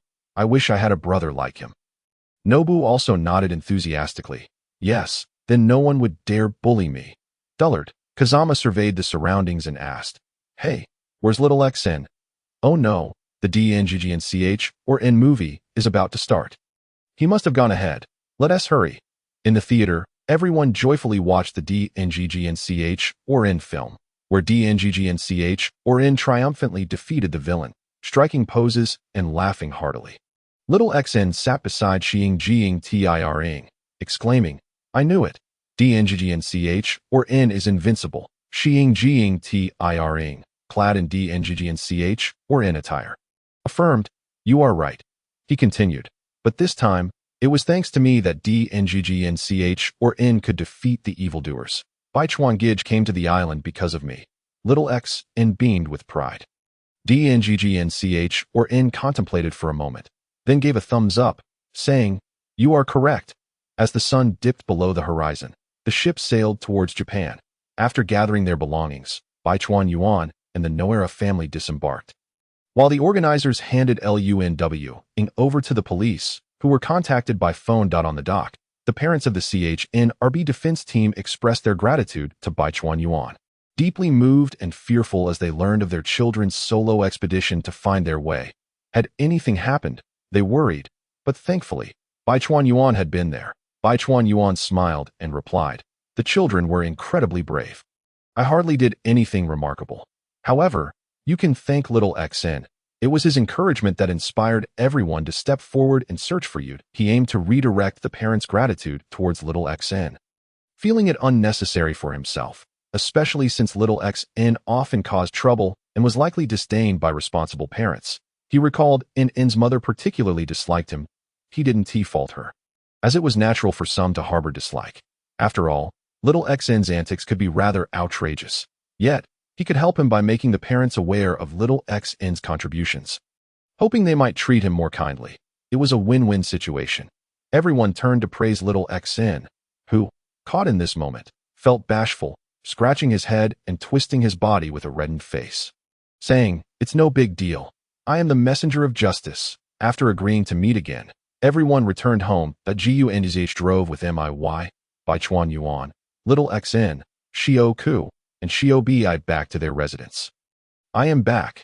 Gunzh's robust voice echoed through the empty house as they entered, each collapsing onto the floor, utterly exhausted from the past couple of days. What was supposed to be a joyful vacation had turned into a tumultuous series of events, leaving Gunzh feeling more fatigued than a day at work. Little XN, however, was unfazed, clutching his DNGGNCH or N toy and exclaiming, "DNGNCH or N has once again vanquished the villain. How delightful!" At that moment, MIY suddenly stood up. "Oh no, the groceries I bought last time remain uneaten." She had purchased them in anticipation of Bai Chuan Yuan's visit, only for him to bring steak, leaving the groceries untouched. Tonight was the perfect opportunity to prepare a meal, considering everyone had worked so hard and deserved a treat. "Thank you for your hard work, my dear," Gunzh and Bai Chuan Yuan expressed in unison. Gunzh appeared utterly drained, slumped over the table, listless. What should have been a luxurious cruise had morphed into a grueling, laborious adventure, a dual blow to his mind and body. Suddenly, Bai Chuan Yuan offered, "Gunzh, let me give you a massage. It will certainly feel great." "Nanny, you can massage? Is it reliable?" "Rest assured, it is absolutely dependable." Bai Chuan Yuan directly took action, pressing on Guangxi's shoulder, eliciting a pleasurable sigh from him. "Bai Chuan, your technique is simply marvelous," exclaimed Xiao Xian, who, upon witnessing the scene, abandoned his toy and rushed over. "I want a massage too." Bai Chuan is being biased, only giving massages to Dad. Guangxi, reveling in the comfort, cast a sidelong glance at Xiao Xian, retorting, "Humph, what does a child need a massage for? You should just behave and watch television." This provoked Xiao Xian into a tantrum. No, I want Bai Chuan to massage me too." Bai Chuan Yuan then said, "All right, Xiao Xian, I'll give you a massage shortly, but you need to be quiet for now." True to his nature, Xian sat quietly, watching Bai Chuan Yuan massage Guangxi, his eyes gleaming with anticipation. "Honestly, your words hold more sway than mine as a father." Guangxi sighed, feeling a twinge of jealousy. Bai Chuan Yuan burst into laughter, saying, "I'll make it up to you. How about we share a drink tonight with Meijia?" Guangxi's eyes lit up at this suggestion. "Really? That sounds fantastic, Bai Chuan. I've been craving a beer." Meia, from the kitchen, overheard and interjected, "Only today, dear husband." Excitedly, Guangxi exclaimed, "Great, we're out of alcohol at home. I'll go buy some." He abandoned the soothing massage, standing up and declaring, "Bai Chuan, wait for me a moment while I fetch the drinks. Tonight, we shall drink to our heart's content." Xiao Xian, would you like to accompany me? Xiao Xian, who usually relished shopping trips with Guangxi for the chance to procure chocolate biscuits, responded without even a glance. "Dad, you go ahead. Now Bai Chuan is going to massage me." With a sense of frustration, Guangxi left for the convenience store, hands in pockets. Meanwhile, Xiao Xian eagerly nestled into Bai Chuan Yuan's embrace, exclaiming, "Bai Chuan, hurry up and start. I've been waiting forever." Bai Chuan Yuan couldn't help but chuckle as he began the massage, marveling at the identical reactions of Xiao Xian and Guangxi, noting how they bore a striking resemblance even in their youth. After the massage, Xiao Xian collapsed onto the floor, calling out, "I want more." Bai Chuan Yuan shook his head, saying, "Dinner is almost ready. We must wash up first. How about you sleep with me tonight, and I'll keep massaging you?" Xiao Xian sprang up, responding earnestly, "You promised. Let's go, Bai Chuan. Hurry to the bath." He pushed Bai Chuan Yuan into the bathroom, where they both shed their clothes and slipped into the tub, simultaneously sighing in relief. Indeed, a soak is the most delightful experience, Xiao Xian affirmed. By the way, do you have any dance performances coming up, like the elephant dance? None at all, but Bai Chuan, why are you bathing with me? Xiao Xian exclaimed, clutching his body. Bai Chuan, do you have some ulterior motives? Be gentle. Observing Xiao Xian's nonsensical antics, Bai Chuan Yuan felt a headache coming on. He playfully punched Xiao Xian, asserting, absolutely not, finally settling into the bath. They emerged as night fell. Meiya had prepared a sumptuous meal on the table, and Guangxi returned with drinks, rubbing his hands in eager anticipation. Wow, what a feast. Meiya, you've outdone yourself, Bai Chuan Yuan remarked upon seeing the spread. Ha, not at all. This was meant as a welcome dinner for you, and it fits perfectly. Come, let's eat. Mom, hurry up and serve the food. I'm starving, Xiao Xian complained, rubbing his belly as his eyes sparkled at the sight of the meal. All right, let us dig in. I'm ready to eat. Guangxi poured beer for Bai Chuan Yuan, saying, here, Bai Chuan, let's toast. Bai Chuan Yuan downed a glass without hesitation, remaining composed and steady, then remarked, Guangxi, if you can't handle it, take it easy. Guangxi immediately bristled. What a joke. As a working man, I have to entertain every day. You think I can't keep up with you? I need to show you the harsh realities of life. Little brother, seeing his playful banter succeed, Bai Chuan Yuan, Meiya, and Xiao Xian burst into laughter. Without hesitation, Bai Chuan Yuan matched Guangxi drink for drink, and before long, Guangxi was inebriated, while Bai Chuan Yuan merely had a slight flush on his face. Meiya interjected, Bai Chuan, you really are something else. I don't want to babysit this drunkard. Faced with Meiya's playful chiding, Bai Chuan Yuan chuckled. I didn't expect Guangxi could only handle so much. Meiya, unable to suppress her laughter, replied, all right, let's ignore him and continue eating. There's still plenty of food left. Xiao Xian, be careful not to spill on your clothes. Bai Chuan Yuan turned to Xiao Xian, only to find him devouring the food like a starved ghost, stuffing his mouth with meat as if he hadn't eaten in days. He sighed, bemused by the sight of a drunken man and a ravenous child. Both so alike. After feasting and drinking, Bai Chuan Yuan glanced at the sleeping Xiao Kuei before heading upstairs with Xiao Xian, who was urging him on, recalling the earlier promise of a massage. Bai Chuan Yuan was pushed up the stairs, changing into his pajamas, and said to Xiao Xian, all right, then, please massage me. Xiao Xian froze, replying, no, Bai Chuan, you're supposed to massage me. Yes, you're supposed to massage me. Bai Chuan Yuan reiterated, no, it's you who gives me a massage. Xiao Xian exclaimed in confusion. Bai Chuan Yuan feigned forgetfulness, furrowing his brow in thought, is that so? Am I meant to massage Xiao Xian? Xiao Xian nodded vigorously, and Bai Chuan Yuan struggled to contain his laughter. Finally, he said, but I've had quite a bit to drink that I completely forgot. What should we do? Xiao Xian, now pacing anxiously, fretted, what to do? How can I make Bai Chuan remember? Bai Chuan Yuan casually remarked, I'm feeling thirsty. If only I could have a cup of tea, my memory would surely improve. Xiao Xian, not pondering further, dashed downstairs to fetch Bai Chuan Yuan a glass of water. After enjoying the refreshing drink, Bai Chuan Yuan continued, oh, I suddenly have a craving for chocolate biscuits. If someone would offer me some, I'd surely recall what I said. Xiao Xian hesitated, knowing that chocolate biscuits were his favorite, and he had only a few limited edition boxes left. However, thinking of the promised massage, he raced downstairs, retrieving a biscuit for Bai Chuan Yuan. With a sip of water and a bite of biscuit, Bai Chuan Yuan relished the moment. After a while, Xiao Xian stared intently at him, asking, did you remember now, Bai Chuan?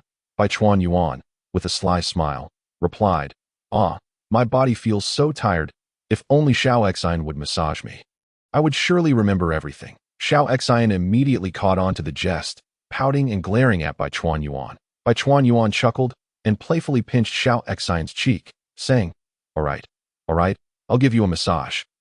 No more teasing. Satisfied, Xiao Xian nestled into Bai Chuan Yuan's embrace, ready to enjoy the massage. Bai Chuan Yuan ceased his teasing, focusing on the massage while asking, Xiao Xian, do you know what day it will be tomorrow? Uncertain of the day ahead, he wondered if Xiao Xian had school, and if he might wake him. It was necessary to inquire. Xiao Xian replied, Bai Chuan, you're so clueless, you don't even know that.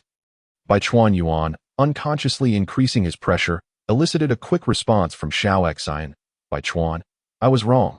Tomorrow is Sunday. Sunday, a day for restful slumber, free from the worry of Mei Ya's morning disturbances. Bai Chuan Yuan then eased his touch, giving Xiao Xian a proper massage until the latter drifted off to sleep. Bai Chuan Yuan, bemused, gently laid him on the bed, climbed in beside him, covered them both with a blanket, and closed his eyes. Slipping into dreams that on Sunday morning, around 9, Bai Chuan Yuan was deep in slumber, experiencing a vivid dream. He found himself in a vast meadow, with 2 towering mountains in the distance, though he remained still. The mountains seemed to be moving closer, as if they were advancing towards him. Panic-stricken, he tried to escape, yet the mountains outpaced him, ultimately pinning him down. I can hardly breathe. Shirakawa Gen was abruptly awakened, only to find himself confronted with the sight of Shinisuke's posterior. Now I understand how those 2 mountains came to be. I suppose this counts as experiencing the wake-up service typically provided by my dear brother Hiroshi. He swiftly pushed aside Shinisuke's rear, giving it a playful squeeze, exclaiming, "Wow, how springy." Shinisuke, blushing furiously, knelt with his back turned, bashfully asking, "What are you doing, Gen?" Shirakawa Gen tousled his messy hair and replied with a hint of exasperation. "What were you just doing? Mom asked me to wake you up for breakfast. All right, I got it. You little rascal, if you dare to wake me with your backside again, I will surely spank you." "Please no." Shinisuke quickly covered his rear and dashed down the stairs. Shirakawa Gen neatly folded his blanket before heading downstairs to wash up and eat. After a hearty meal, Shinisuke reclined, patting his belly, and declared, "I am so full. Time to get moving." Missy, cradling Himawari, smiled and said, "You should thank Shinisuke for the treat." Suddenly, Shinisuke sat up and exclaimed, "Oh right, didn't we agree to buy the dynamic action hero cards today?" He scurried over to Hiroshi, peeking over his shoulder to whisper in his ear, "Isn't that right, Dad?" He even blew gently into Hiroshi's ear. Hiroshi, mid-slurp of his noodles, was startled, causing him to lose his grip and drop the bowl, splattering soup all over himself. Really now? I was just enjoying my meal. Don't blow air into my ear like that. Missy quickly handed Himawari to Shirakawa Gen and grabbed a cloth to kneel and clean up the mess. She looked up at Hiroshi and said, "I was just about to wash some dirty laundry, so you should change your clothes." Hiroshi grumbled as he changed his pants, only to discover that his underwear was also stained with soup. "Oh no, I need to change my underwear too." He rummaged through the drawer, only to find it completely empty. Hiroshi shouted outside, "Hey, where are my underwear?" Missy leaned over, apologetically smiling. "I'm sorry, I took all the underwear to wash." "What?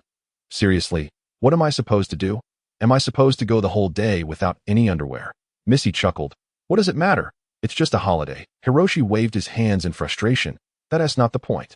Even at home, it feels incredibly uncomfortable to be without underwear." That moment, Shinisuke jumped onto Missy's head and chimed in, "Fried pork cutlet set."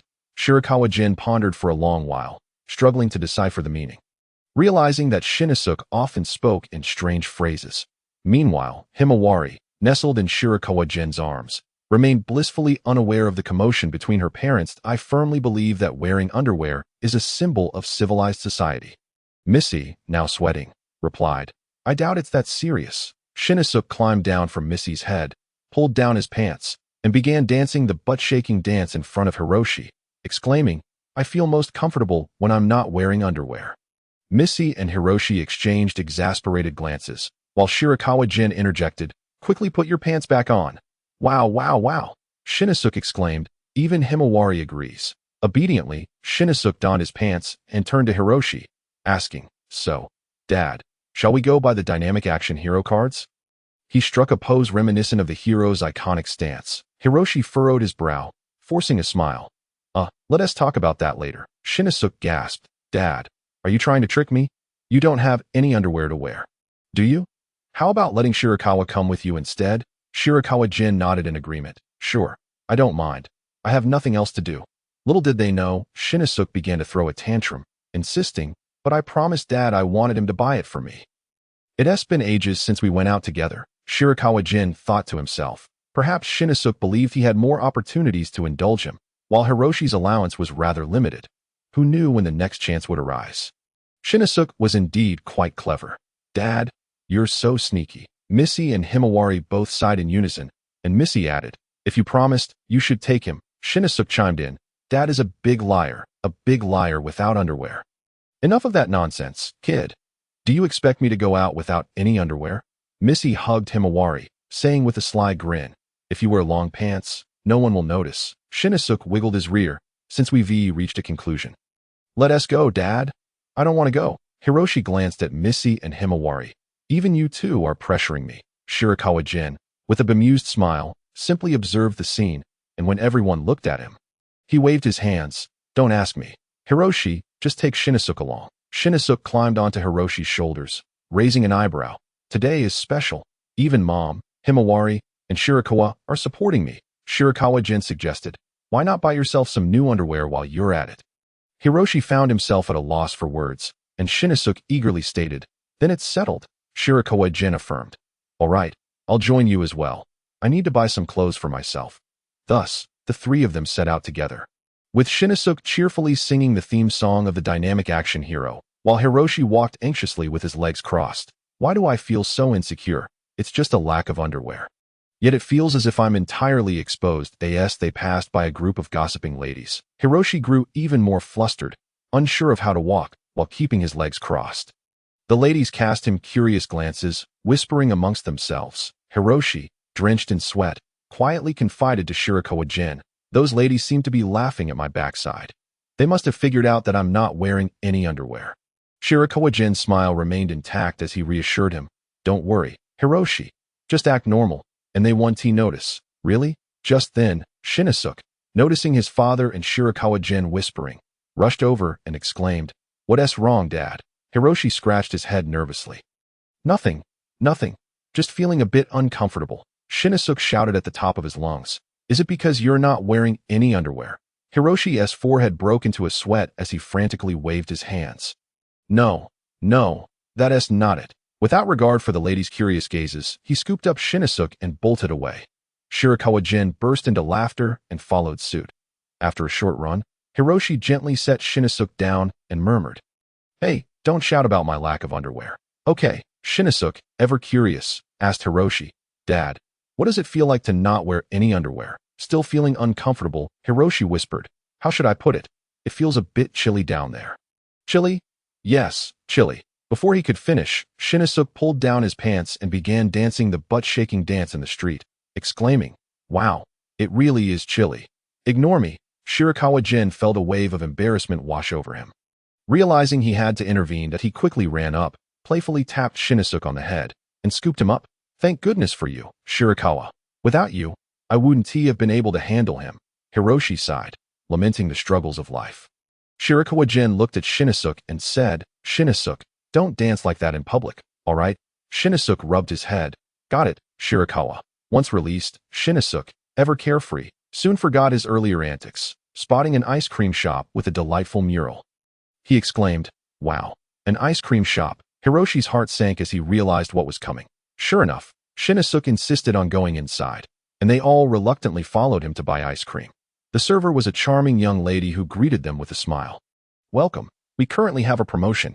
Everything is half price. Shinichiro excitedly climbed onto the counter to get a better view, while Hiroshi and Shirakawa Gen exchanged exasperated glances.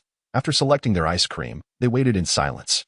Moments later, the young lady approached with their order, but as she reached Hiroshi, she accidentally lost her grip, causing the ice cream to tumble onto his thigh.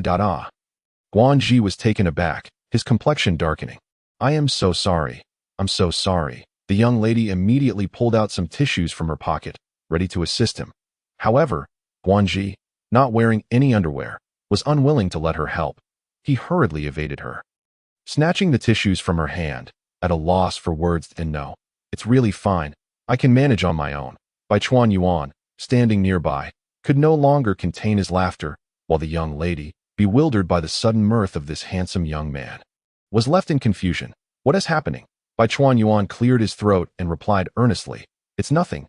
I just recalled a few jokes that no joke. Isn't Guanji just a walking joke at the moment?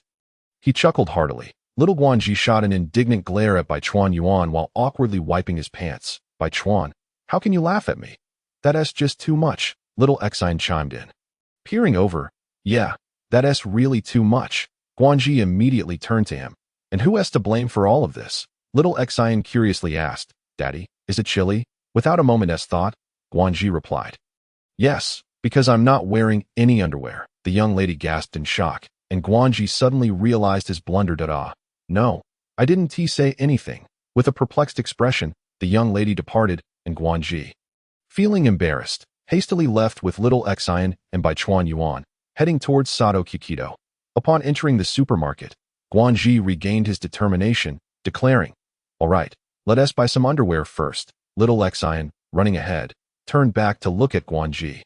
"Shouldn't we buy the dynamic hero cards first?" Guanji chuckled. "Well, after I buy Daddy's underwear, we can comfortably go buy your dynamic hero cards." Little Xian, hands on his hips, shook a finger. "If we don't buy the cards first, I want to be at ease." Guanji, sweating, exclaimed loudly, "So we must buy the underwear first." The two faced off with serious expressions. "Buy the dynamic hero cards. Underwear first. Dynamic hero. Underwear." At that moment, a passerby nearby remarked in confusion.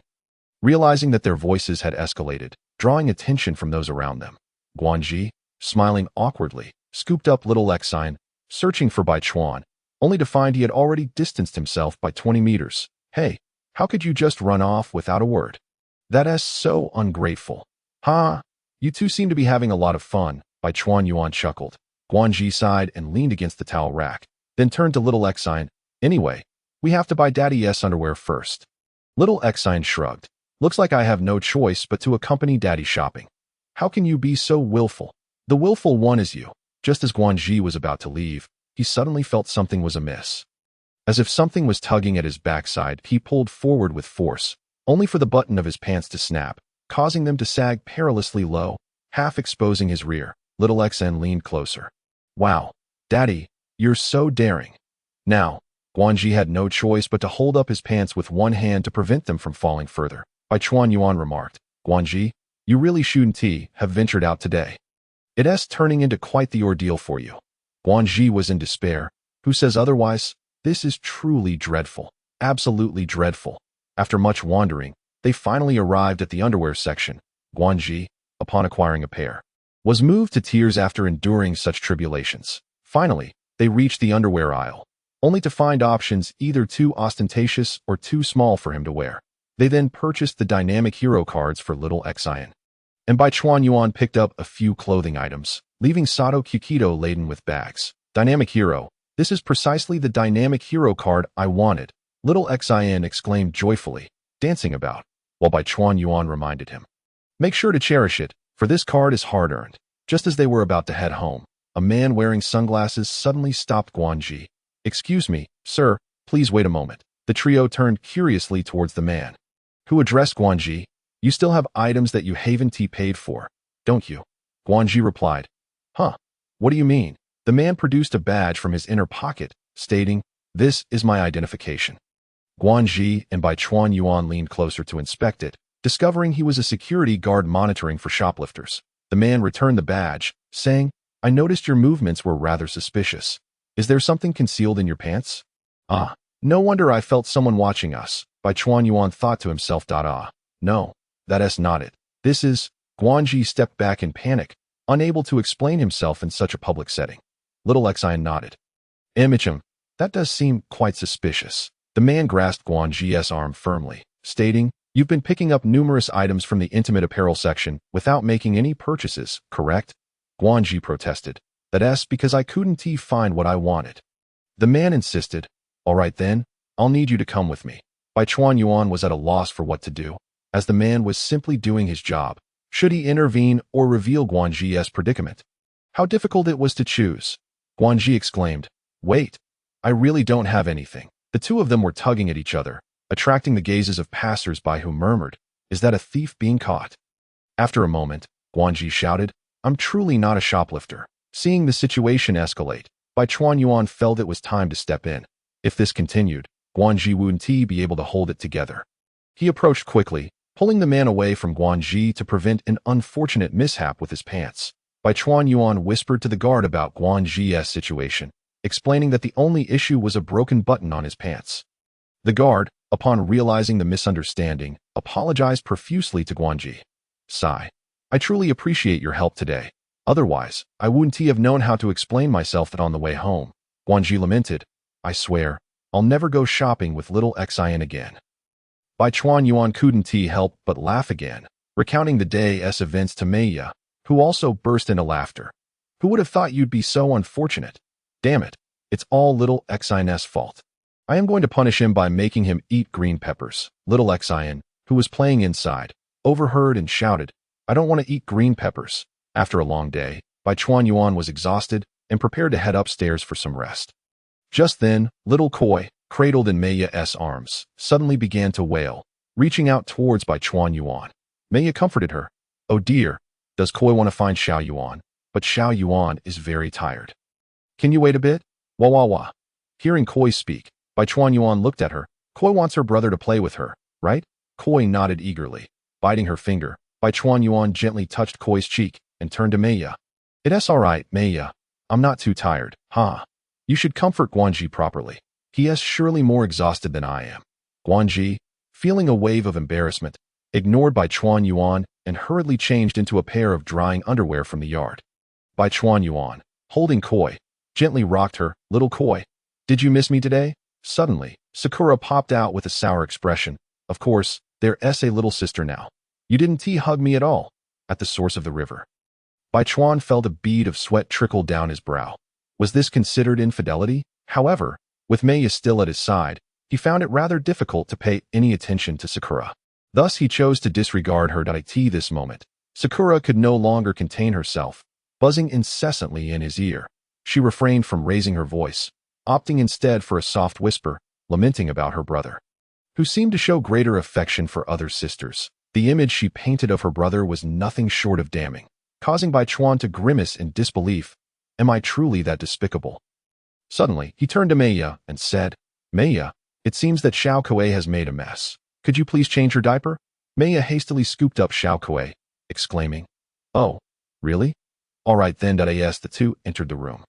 Bai Chuan shot Sakura an exasperated glare and inquired, Now, tell me, how exactly has this brother of yours treated you poorly? Scoundrel, she retorted. Oh please, I am an epitome of purity and virtue. How could I ever be associated with such a term? He earnestly explained to Sakura, Sakura, it's not that I'm ignoring you. It's just that there were others present. How could I respond without making Meiya think I'm mentally unstable? Imagining Meiya's reaction, Bai Chuan sighed, contemplating that she might have even called the mental health authorities. All right, I forgive you. I was merely bored after finishing a drama and stepped out to see my dear brother. I knew it.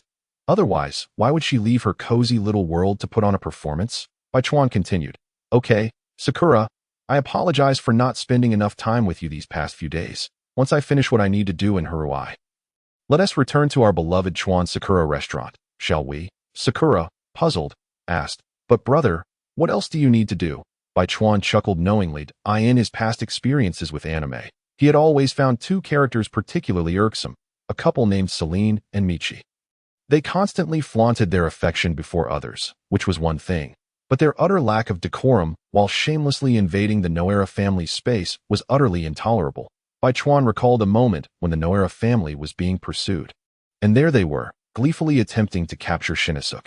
Every encounter with them left him nauseated, so now that he had the chance, he certainly wouldn't let it slip away. Sakura began to understand that her brother was rather petty. And if he had set his sights on them, it was indeed bad luck for that couple. Silently praying for their well-being, she returned to her television show. No, perhaps it wasn't merely watching, but rather an endeavor for knowledge and improvement. Bai Chuan entered the living room, where Shinichi was engrossed in the latest episode of Dynamic Superman, which had reached a thrilling climax as the hero successfully defeated the villain with a powerful laser beam.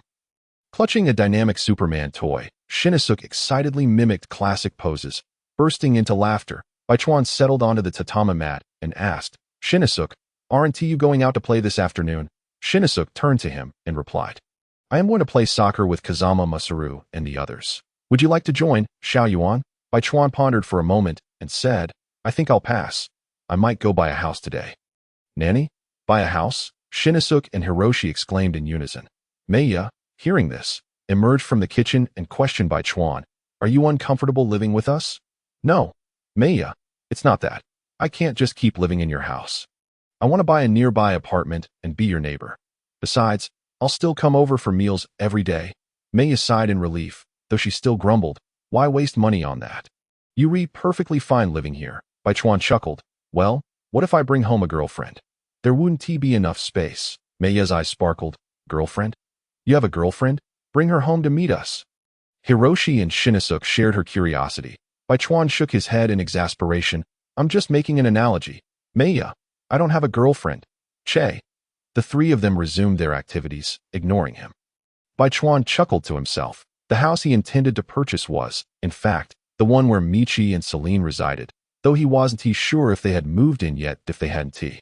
He would buy it in advance, leaving them no choice but to vacate if they had already settled in. Well then, he would resort to some tactics to ensure they packed up and left. Quite frankly, just seeing them was irritating. Hiroshi mused, "I honestly don't know where there are any apartments for sale nearby." Meiya replied, "No worries, you focus on work tomorrow. I'll accompany Xiao Yuan to look at some apartments. It would be convenient to live close by for meals though." "Meiya, you're going to accompany me to view apartments. How will I handle Michi and Celine?" "No, I must go now," with a firm decision. Baichuan seized the opportunity while Shinichiro was off to play soccer and called out to him, following him out the door. Shinichiro looked curiously at Baichuan and asked, "Xiao Yuan, didn't you say you wouldn't play soccer with me? What are you doing out here? Could it be that you're reluctant to part with me?" He chuckled mischievously. Baichuan ruffled his hair and replied, "Not at all. By the way, Shinichiro, do you know of a family nearby named Celine?" He pulled out a wallet from his pocket and added, "I think I found this wallet and wonder if it belongs to someone around here." Shinichoro's eyes lit up with excitement. "I know. I'll take you there." He led Baichuan downstairs, ready to knock on the door, but Baichuan stopped him. "Shinichiro, aren't you supposed to be going to play soccer? You'll be late." "Oh, right. I'll head out first, Xiao Yuan. Celine's house is just upstairs." Baichuan nodded, watching Shinichiro run off, murmuring to himself, "Don't worry, I'll find it." Nearby, Sakura displayed a fearful expression, sensing the presence of a villain. She felt as though she were watching a major antagonist in her drama. Baichuan disregarded Sakura's theatrics and ascended to the second floor, examining the nameplates on the doors until he finally located Celine's residence. He rang the doorbell, and soon after, a woman with short hair appeared, looking at Baichuan and asking, "Who are you?" Baichuan donned a feigned smile. "Hello. I was wondering if you might be interested in selling your house." "I am quite interested in purchasing it," Michi replied. "No, we're not selling this house. That it holds too many sweet memories for Celine and me. Yes, the very essence of annoyance." Baichuan maintained his smile. Merely being courteous, since they were unwilling to sell, it suited him just fine. He had his ways of tormenting them. However, with Celine at work, it wouldn't be appropriate to bully an unsuspecting woman. "Well then, I wish you a pleasant day." As the door slammed shut, Baichuan's expression hardened. He turned to Sakura and said, "Sakura, place 3 ghosts in their room, at the level of Sadako." Seemingly unsatisfied, he added, "Also, throw in some evidence of Celine's infidelity to ensure they have a series of nightmares. The only requirement is that they remain unharmed. So, you don't want to sell your house. I want to have to resort to thuggery, a few well-placed words, and you can forget about residing here. Aren't you all lovey-dovey? I'll make sure to sow discord in your relationship." It's no wonder Baichuan had turned somewhat malicious. Merely witnessing those two brought about feelings of irritation that being capable of manifesting desires. It was already a testament to his restraint that he hadn't made them disappear without reason. Additionally, he wished to maintain the harmony of Haruai, as such people posed a threat to his leisurely existence. Baichuan strolled back home, where Hiroshi inquired about his whereabouts. Baichuan cheerfully replied, "Oh, I was just wandering about the neighborhood. But I ended up lost, so I returned." Meiya chimed in, "Perfect. Tomorrow, we'll explore together so you can familiarize yourself with the area." Baichuan nodded, chuckling as he forgot about earlier events, playfully tossing Xiao Kuei into the air, eliciting peals of laughter from her. Inside Celine's home, Michi closed the door, grumbling about the peculiar man, before returning to the tatami mat to watch television. Suddenly, she noticed something seemingly trapped beneath the television. Out of curiosity, she leaned over to take a look and was met with a shocking sight. A photograph of Celine enjoying ice cream with another woman. Miki was taken aback. She had never anticipated that Celine, who had always professed love for her, could betray her with someone else. In a state of panic, she frantically searched the room for further evidence, only to discover several pieces of lingerie that did not belong to her. So, it was true that Celine had brought another woman into their home while she was away. Overwhelmed with despair, Miki wept bitterly for a time, eventually contemplating seeking refuge at the Nayahara household. A knock at the door interrupted her thoughts, and Maya called out, inquiring who it was. As she opened the door, before she could discern the visitor's identity, Miki collapsed into her arms, sobbing uncontrollably. Upon hearing the commotion, Shirakawa Gen furrowed his brow.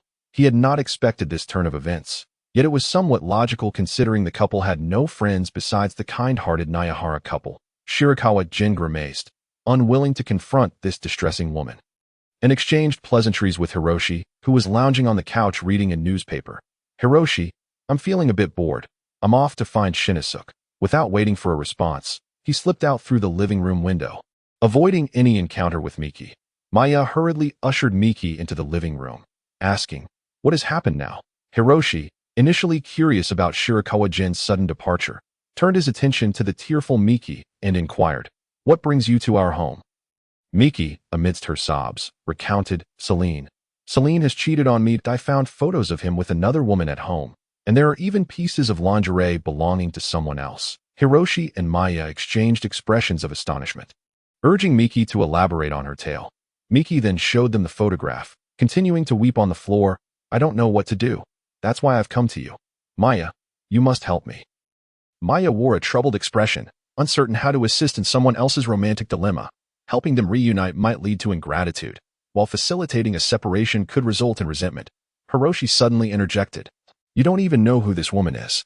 Why not wait for Serene to return and ask him directly? What if she is his sister?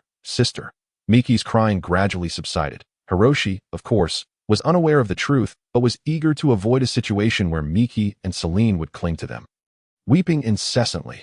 Indeed, it could very well be a misunderstanding. Perhaps this woman is a relative of Serene's. You shouldn't jump to conclusions too hastily. After much coaxing, they managed to persuade Miki to return home. Hiroshi and Maya exchanged relieved glances. Maya then inquired, by the way, where is Shirakawa Gen? Wasn't he just here watching television? About that, he suddenly said he was bored and went off to find Shinichika. Maya pondered for a moment and remarked, perhaps we should help Jin find a job. He seems to have nothing to do all day. Hiroshi shrugged. Oh, have you forgotten? He works at Mihawa's restaurant. How long do you think he could keep a job if we found him one here? Oh yes, I almost forgot. Meanwhile, Shirakawa Gen stepped out of the house, hands shoved in his pockets, intending to find Shinichika in the park. Had he known the expression on Miki's face just moments ago, he would surely have felt grateful for his foresight. Guided by Sakura, he arrived at the park and, one must admit, as someone directionally challenged and with a poor sense of time, he was fortunate to have such a helpful sister. Upon entering the children's park by the riverbank, Shirakawa Gen spotted Shinichika playing soccer with Kazuma, Adai, and Masao. Masao noticed Shirakawa Gen first and waved, calling out, Shirakawa brother, over here. With a smile, Shirakawa Gen approached and Kazama asked, what brings you here, Shirakawa brother? Do you want to play soccer with us? Shinichika chimed in. See, Shirakawa, you miss us as soon as you leave for a bit. Kazama, rolling his eyes, replied, Shirakawa brother wouldn't do that. Shirakawa Gen ruffled Kazama's hair and said, I was just passing by the park for a stroll and saw you all, but I won't join in. I'll just watch. Kazama seemed to enjoy that. Shinichika leaned close to Kazama, whispering something in his ear. Kazama, initially lost in the enjoyment of Shirakawa Gen's patting, turned beet red upon hearing Shinichika's words. No way. Shirakawa Gen chuckled and patted Shinichika as well, saying, you all keep playing. I'll just be over here. After a few meters, Shirakawa Gen observed the children at play. When Kazama passed the ball to Shinichika, Shinichika received it with his backside, sending the ball flying away. Failure. Shinichika scratched his head. Seriously? The four children hurriedly sprinted towards the slide, chasing after the ball's landing spot. Kazama, running and glancing back at Shinichika, admonished, play more seriously. Turning around, Kazama was taken aback to find Nini holding the ball wrapped in a cloth, shaking it and cooing, good boy, good boy. Nini turned to the four boys, smiling, and said, you're back. The four, drenched in sweat, realized they had been caught up in Nini's game of house. Shirakawa Gen laughed heartily at the sight of the boys looking utterly bewildered. Nini, cradling the ball as if it were a child, addressed Masao, really now, darling, why are you so late returning? The four boys exchanged worried glances, and Kazama remarked, the soccer ball has become a hostage. Masao took a step back, stating, I just want to escape from here right now. However, they needed to retrieve the soccer ball first. The foresight and exasperation, and Nini asked, "What are you all whispering about?" "Oh, Kazama the doctor is here too." Kazama was momentarily stunned, failing to keep up with the conversation. Nini offered the ball to Kazama, saying, "You took care of this child when he was born." Kazama felt a bead of sweat form on his brow. "Yes. How has the child been since then?" "Thanks to you," Shinichiro whispered from behind Kazama. Kazama is really getting into the doctor role he admires so much. Kazama shot Shinichiro a glare, whispering, "In this situation, it's best if we cooperate with her." Nini then turned to Masao, asking, "Darling, could you help me take care of the child?" Masao stepped back, stammering, "Me?" Nini sighed, turning away. "Are you trying to avoid responsibility again? Marrying you was undoubtedly a mistake." Everyone was intrigued, and Nini began narrating the background of her game of house. Nini was a model who, disregarding her family's objections, married Masao, a photographer. Their first child was Adai, and they had a dog named Shinichiro.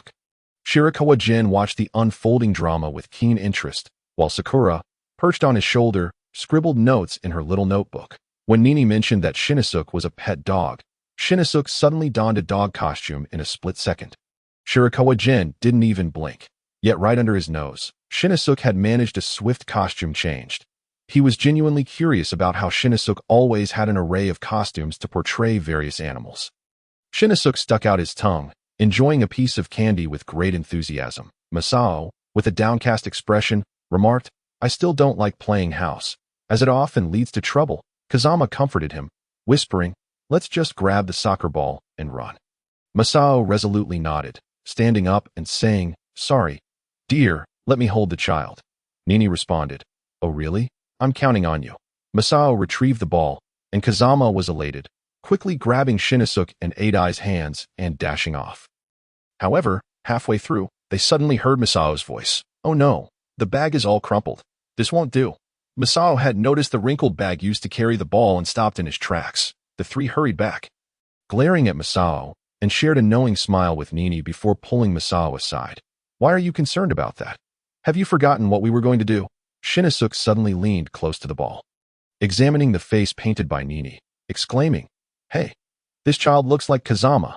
Nini blushed instantly. "How could that be? And Nini, why are you blushing? What kind of reaction is that?" Nini bashfully replied, "The love of my past has transformed. My first love, Kazama, has returned to find me, igniting new sparks of romance." Bai Chuan Yuan could scarcely contain his laughter. And I truly was a genius, conjuring such a delightful scenario that he struggled to suppress his amusement.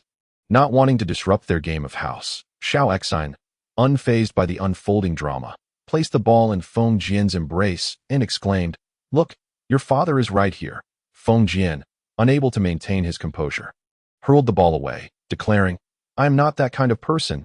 That is not my child at all." As and I went to retrieve the ball. Zheng Nan chimed in, "You should have run away with the ball just now." "Right?" Feng Jian shouted back, "How dare you say that to me?" He then turned his gaze to Xiao Exine. "Xiao Exine, aren't you a dog? Please, stop talking." "Woof woof." Feng Jian continued, "Now it's your turn, Xiao Exine. Go and act cute beside an I. Then snatch the ball and run away." "Woof. Remember, grab the ball and run." Xiao Exine, panting with excitement, wagged his tail. Feng Jian, beads of sweat forming on his brow, allowed them to speak. Xiao Exine hopped over to Ni, nuzzling her before knocking the ball away. It seemed this child was eager to play with the new dog. Xiao Exine dashed to the ball, balancing it on his head while barking joyfully, and then scampered off with Feng Jian and the others. Suddenly, Ni raised a cookie and called out, "New dog, it's snack time." Xiao Exine, who had initially run far away, made a beeline back, tail wagging, to partake in the treats. The trio of boys tumbled to the ground. Bai Chuan Yuan could no longer restrain himself and burst into laughter. I truly knew how to exploit Xiao Exine's weaknesses. Spotting Bai Chuan Yuan, Ni's eyes sparkled as she asked, "Brother Bai Chuan, would you like to join us in our game of house?" Bai Chuan Yuan coughed twice, shaking his head as he replied, I would love to play with you, but it is getting late. If we don't head home soon, your mother will surely scold you. Oh dear, that's true. Then I shall take my leave. Goodbye, Brother Bai Chuan. And farewell to Feng Jian, Zheng Nan, Xiao Exine, and Ai. With that, Ni tidied her things and ran off with a smile. The children collectively sighed in relief, and Feng Jin expressed, "Brother Bai Chuan, thank you for rescuing us." "Haha, I wasn't rescuing you at all. It truly is late. You should all head home," Bai Chuan Yuan replied. The children exchanged glances before bidding farewell. Bai Chuan Yuan turned to Xiao Xian and said, "Come, Xiao Xian, accompany me to buy groceries. We shall have barbecue for dinner tonight." Xiao Xian nestled against Bai Chuan Yuan, looking up with wide eyes. "Really, Xiao Yuan? Are we having roasted meat?" Bai Chuan Yuan replied. Exasperated, "First, take off that dog costume. There's no need for playing house anymore." He then took Xiao Xian by the hand, saying, "Today is a day for celebration, so let us buy barbecue to surprise Maya." "Good news? What kind of good news?" "I can't tell you, but it's something good for you too." That he leisurely led Xiao Xian towards Sato's grocery store. As for Shilin, she should be heading home by now, he thought with a smirk. True to Bai Chuan Yuan's expectations, Shilin returned home to an intense interrogation from Michi. Still bewildered, he protested, "I don't know this woman. I've never taken any photos." "Michi, you must believe me." With tears in her eyes, Michi lamented, "You've disappointed me greatly, Shilin. The evidence is right here, and you still refuse to tell me." Despite his numerous inquiries, Michi remained in tears. Suddenly, a noise emanated from the bathroom that Shilin's expression changed. Was there someone else in the house? He shot Michi a glare, wondering if it was a case of the guilty accusing the innocent. Without a moment to change, he dashed toward the bathroom only to find everything seemingly normal. That he scratched his head, pondering if it was merely his imagination. Just as he turned to leave, he caught a glimpse of a shadow in the corner of his eye. Whirling around, he saw a dark figure reflected in the mirror behind him. Shilin broke into a cold sweat, trembling as he turned back, but found nothing there. Suddenly, with a loud crash, the mirror shattered, revealing a bloody handprint. Shilin screamed, summoned Michi, who, still harboring feelings for him, rushed over to see what was amiss. Upon seeing the bloodied handprint, she fainted, tears and snot streaming down his face. Shilin cursed himself for not fainting too and quickly shook Michi awake. "What do we do? What is happening? Is there a ghost in the house?" Michi exclaimed and panicked, but Shilin felt a chilling breeze, accompanied by an eerie silence that was unsettling. Shivering, he urged, "We must leave. Let's hide at the Yawara household." He helped Michi to her feet, both of them feeling weak as they approached the door, only to find the doorknob smeared with blood and the door utterly stuck. "Is anyone there? Can anyone hear me?" Michi cried, but to no avail. They were trapped in the room that moment. The television flickered on by itself, crackling with static. Trembling, Michi asked, "Why did you turn on the TV?" Shilin, in a state of panic, replied, I didn't touch it. Wasn't it you who did?" Michi could no longer contain herself, shouting, "I'll help." Meanwhile, Bai Chuan Yuan, oblivious to the chaos unfolding elsewhere, continued to hum cheerfully. Xiao Xian, noticing Bai Chuan Yuan's unusually bright mood, grew upset when he refused to share the source of his joy response. Bai Chuan Yuan bought Xiao Xian a box of chocolates, instantly brightening his spirits. The two returned home, bags in hand. "Mom, you're back. It's me who returned." "I sent it, Bai Chuan. Why are you carrying so many groceries?" Bai Chuan Yuan displayed the meat in his hands, saying, "Sister Maya, I'm in a great mood today. Let us have barbecue." "Really, I was just about to finish cooking," Maya replied. Upon hearing this, Kojiro exclaimed with delight, "Barbecue sounds great. I want to eat barbecue." "What's the good news? I'll tell you later. Haha. Sister Maya, could you please take care of the meat?" He handed the meat to Maya, then scooped up the crawling Xiao Kuei, asking, "Xiao Kuei, did you miss your brother?" "Wah wah wah wah." Bai Chuan Yuan playfully rubbed his face against Xiao Kuei's, relishing the softness of her baby skin. Kojiro set up the barbecue grill in the yard, and the group sat together, laughing and enjoying their meal, completely unaware that just a few dozen meters away, a young couple was spiraling into despair. Michi and Shilin had lost their voices from screaming. The doors and windows remained sealed shut, and dark shadows flickered before their eyes. Even on the television, a long-haired silhouette seemed to appear. They had reached a point of desperation, leaning against the door, afraid to open their eyes, yet sensing the breath of a third presence nearby. Shilin, will we survive this? Michi, I love you that we will surely find a way out of this. And I swear I did not cheat. Even at this moment, Shilin clung to that matter, while Michi reassured him, if we make it out alive, I will hold nothing against you. The two leaned on each other, hands clasped, too afraid to sleep or move. Time slipped by, and suddenly, sunlight streamed in as Shilin felt the brightness and opened his eyes to find the room had returned to normal. He hastily woke Michi, and they both exhaled deeply, as if awakening from a dream. Having not slept a wink all night, Shilin's face was haggard, and he decided not to go to work that day. Michi, likewise exhausted, had no recollection of when she had drifted off, plagued by nightmares even in her sleep. Their spirits were low, and Shilin changed into a fresh pair of trousers, having been too frightened to move after his accident last night. Meanwhile, Michi opened the door and stepped into the hallway, trembling as she said, "What should we do, Shilin? The house is haunted. If we stay here any longer, we might lose our lives." Shilin emerged as well, declaring, "Let us escape. I've never believed in ghosts, but it seems we've encountered one this time. It's a stroke of luck that we're still alive." Just then, a stroller arrived at the Yawara household, whereby Chuan Yuan, carrying the sleepy Xiao Xian, tossed him into the stroller. He addressed Ji Yong Lu. "Teacher Ji Yong, please take care of his breakfast. Let him eat it later." Teacher Yoshinobu was sweating profusely. Unexpectedly, this brother had thrown little Shin onto the baby carriage while still asleep. "Hey, I will make sure he eats," he remarked. "Well then, goodbye." As Shirakawa Gen waved farewell to the baby carriage, he was about to return inside when he caught a glimpse of the apartment complex.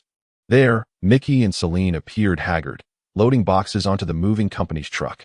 Could they not even last a single night? Their mental state seemed quite unsteady. Shirakawa Gen clicked his tongue, since they were moving.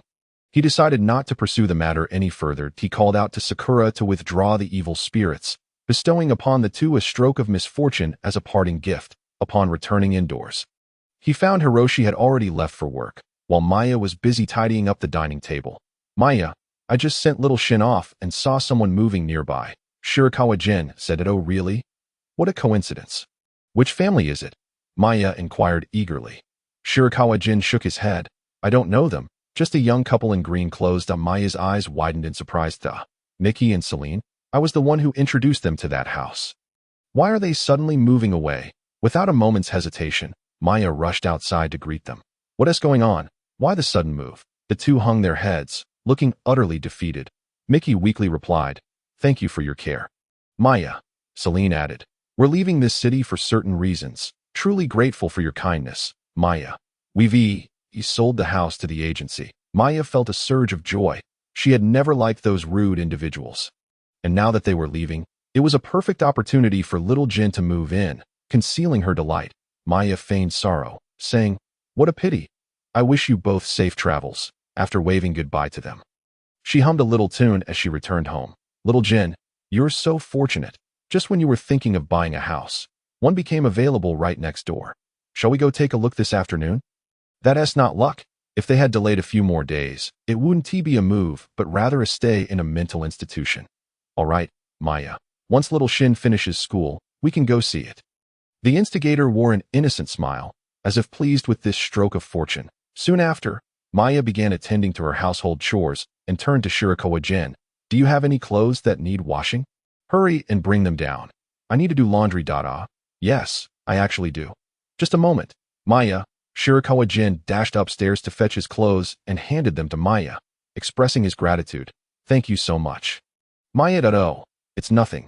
But if you were to find a girlfriend to help with your laundry, I would be truly delighted. I didn't expect to escape the marriage pressure even here." "Maya, you're not planning to set me up with a blind date, are you?" Shirakawa Gen deflected the topic and remarked, "Maya, I'm going out for a run. I feel like I'm getting rusty." "All right then, you might as well take Little Bai for a walk." "Okay, Little Bai," Shirakawa Gen called out as he stepped into the yard, where Little Bai was jumping around excitedly. "Let us go, Little Bai. Time for a stroll." Grabbing the leash, he waved goodbye to Maya and stepped outside. The atmosphere in Kasukabe remained as relaxed and harmonious as ever. Passers-by wore cheerful smiles, while Shirakawa Gen leisurely walked alongside Little Bai. To his surprise, many people greeted Little Bai and looked curiously at Shirakawa Gen, who found himself repeatedly explaining that he lived with the Noera family and was not a dog thief. Little Bai nodded along, affirming Shirakawa Gen's claims. "Little Bai, you really do have a great social life. Look at all the people feeding you." Little Bai, thrilled to be out, wore an expression of excitement. "Oh whoa, Shirakawa Gen was also familiarizing himself with the streets of Kasukabe, as he would eventually reside here. Suddenly, Little Bai barked at a woman approaching from across the alley, as if greeting an acquaintance. "Little Bai," the woman called out. Shirakawa Gen turned to see a stunning woman with long, dark green hair. Her face lighting up with joy upon seeing Little Bai. Little Bai barked back, and as the woman approached, she turned to Shirakawa Gen and asked, "May I ask who you are?" With a smile. Shirakawa Gen replied, "Hello, I am Shirakawa Gen, temporarily residing with the Noera family, taking Little Bai for a walk, not stealing dogs." That he had repeated this line countless times today, realizing just how popular Little Bai was. The woman brushed her hair aside and said, "Is that so? Nice to meet you. I'm Ohara Nanako." She chuckled and added, "I'm so sorry. I thought, no worries, many have misunderstood me today." However, upon hearing the name Nanako, Shirakawa Gen thought to himself, she must be Little Shin's dream girl. No wonder she is so beautiful. "Miss Ohara, I've heard Maya and Little Shin speak of you. They hold you in high regard." Nanako covered her mouth, laughing softly. "Is that so? What a coincidence. Miss Ohara, where are you headed?" "Oh dear, I almost forgot. I have a class to attend, so I must take my leave. Goodbye, Mr. Shirakawa." Nanako waved and smiled as she bid farewell to Shirakawa Gen. He stood still, watching her walk away, lost in thought. Nanako is a university student. Little Shin certainly has good taste, always admiring beautiful older girls. Animation and reality do differ. He hadn't recognized her in person either. TSK. Could Little Shin really win over such a beauty? Shirakawa Gen shook his head, continuing his stroll with Little Bai on the other side. Nanako's heart was not as serene as her expression suggested. Her steps quickened slightly. How handsome he is, and so charming too. When she glanced at Shirakawa Gen, she couldn't help but blush. After exchanging greetings, she hurried away, feeling a flutter in her chest. After all, her father was quite protective, having shielded her from relationships since childhood, which meant Nanako had never dated. To suddenly encounter someone so appealing stirred her heart, which was only natural. However, this shouldn't be mistaken for love. It was merely an appreciation of beauty. She slapped her cheeks gently, reminding herself, "Nanako, stop overthinking. You're going to be late." Then she quickened her pace, but thought, perhaps tonight I could visit Maya, whom I haven't seen in a while. I miss her a bit. Unaware of Nanako's thoughts, Shirakawa Gen continued his leisurely stroll, occasionally stopping to buy snacks and crouching down to feed Little Bai, savoring his tranquil moments. "By noon," Maya called Shirakawa Gen, saying, "Little Gen, aren't you coming back for lunch?" "Ah, Maya, I forgot to mention, I've eaten outside. I'll return in the afternoon. Really now, I made lunch for you." "I'm so sorry, but Maya, I just saw a skincare product that suits you perfectly. And I've already bought it." "Is that true?" "Ha, Little Gen, enjoy your day out. Don't worry, I can manage." Shirakawa Gen chuckled as he hung up the phone, thinking how adorable Maya was. She could be easily won over with cosmetics. "Little Bai, are you tired? I still want to go for a walk by the riverbank." "Oh woo." Seeing Little Bai still full of energy, Shirakawa Gen let him lead the way to the embankment, where the scenery was delightful. It was here that Kaze and Little Shin had a memorable scene in the movie, with Kaze crying and chasing after Little Shin. Shirakawa Gen lay back on the grass, basking in the warmth of the sun. Staying in Kasukabe was so relaxing it made him feel almost lethargic, but it was undeniably delightful. However, in recent days, both Ran and YKO had been calling him, asking if he would return. It seemed his friends over there were quite eager to see him, so he decided to wait until he purchased a house and settled in before visiting Mikawada's. Shirakawa Gen lay there, lost in his thoughts, relishing his favorite time of tranquility. Little Bai suddenly barked. Shirakawa Gen opened his eyes and asked, "What's wrong, Little Bai?" As his vision cleared, he noticed a dark cloud slowly drifting in the distance. "Ah, it's going to rain." "Thank you, Little Bai, let us head home." With a gentle breeze at their backs, Shirakawa Gen jogged alongside Little Bai, returning home just before the rain began. "I'm back." Maya leaned forward and said, "You've returned. Xiaoyuan, how was your journey? Did you get lost?" "With Xiao Bai guiding me, how could I possibly lose my way?" "Nevertheless, the scenery in Harukabu is truly breathtaking." "Is that so? I usually don't pay much attention to it. But it's wonderful that you enjoy it." Bai Chuan Yuan placed the items he had purchased onto the table and called out, "Maya and Xiaokuei, I've brought you gifts. Come and see." Maya, cradling Xiaokuei, settled onto the tatami mat, Is it cosmetics? I've wanted some for such a long time. Seeing Maya becoming increasingly familiar with him, Bai Chuan Yuan felt a surge of happiness in his heart, as it indicated that she regarded him as family. He presented the cosmetics and said, Maya, these are for you. Then he revealed a sparkling golden bracelet, showcasing it before Shirakawa, whose eyes lit up at the sight. Here, this is for Shirakawa. Let me put it on you. Wow. Wow, wow. Bai Chuan Yuan adorned Shirakawa with the bracelet, examining it closely, before nodding with a concealed smile, remarking, Indeed, it looks splendid.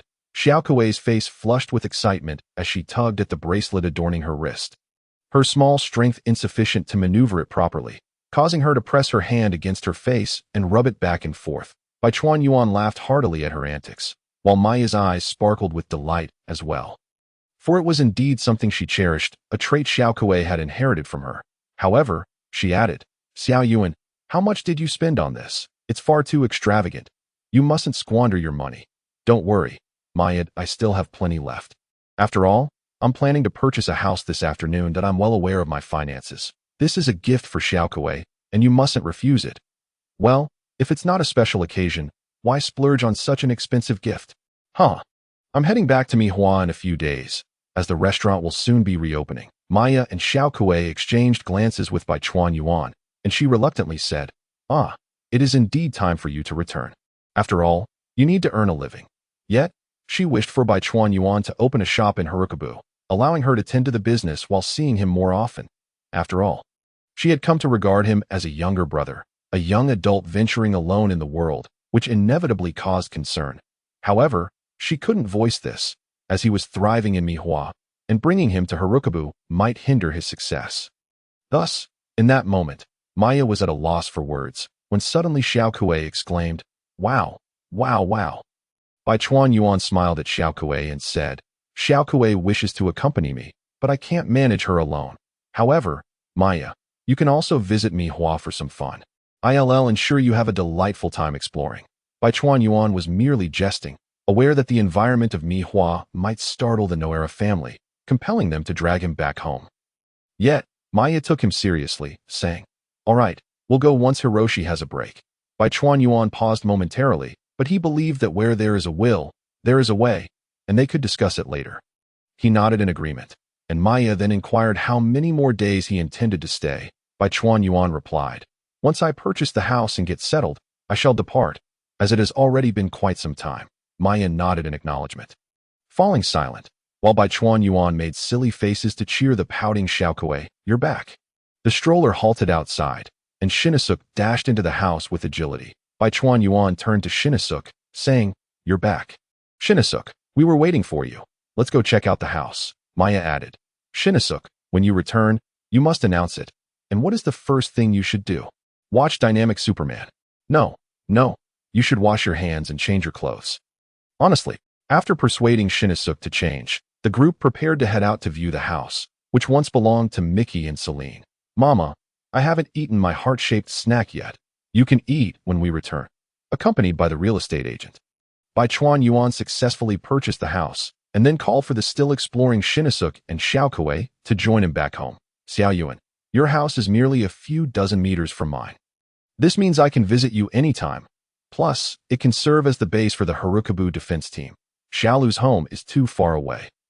Tomorrow, I shall inform Kazama and the others. They will surely be overjoyed. Bai Chuan Yuan sipped his tea and remarked, Great. You can make it the base for the Harukabu defense team, but it must have Maya's approval. Nanny, why must we seek this old lady's permission? Because I have already entrusted the key to Maya, as I shall be leaving in a few days, and I need her to oversee the house. What? Seiyuan, you're leaving again. Shinnasuk, clearly disheartened by the thought of Bai Chuan Yuan departing, pouted and said, Seiyuan, please don't go. I'll share all my cookies with you. Bai Chuan Yuan felt a pang in his heart and forced a smile, saying, Oh, Shinnasuk, I'm not leaving for good. If you miss me, I might just return. Shinnasuk couldn't even focus on his favorite dynamic Superman. And he had never reacted this way when his father left. It seemed that after all they had been through together, Shinnasuk had come to see Bai Chuan Yuan as a reliable older brother and a cherished friend. Children are like that. When a friend is about to leave, they express their reluctance openly, without holding back that moment. Maya interjected. All right, Shinichi, Xiaoyuan won't be leaving for several days, so you can spend more time with him and go out to play. Bai Chuan Yuan ruffled Shinichi's hair and said, That's right. Shinichi, you can take me on adventures. Let us explore the world together. After much persuasion, Shinichi finally brightened up and clung to Bai Chuan Yuan. That evening, Hiroshi returned home and learned of Bai Chuan Yuan's impending departure. He remarked, If you tire of the outside world, do come back to visit. Bai Chuan Yuan nodded with a smile, and while they were enjoying dinner, the doorbell rang unexpectedly. Shinichi, go answer the door. Honestly, that old hag just loves to boss me around. Reluctantly, Shinichi stood up to open the door. Nanaka-nichan?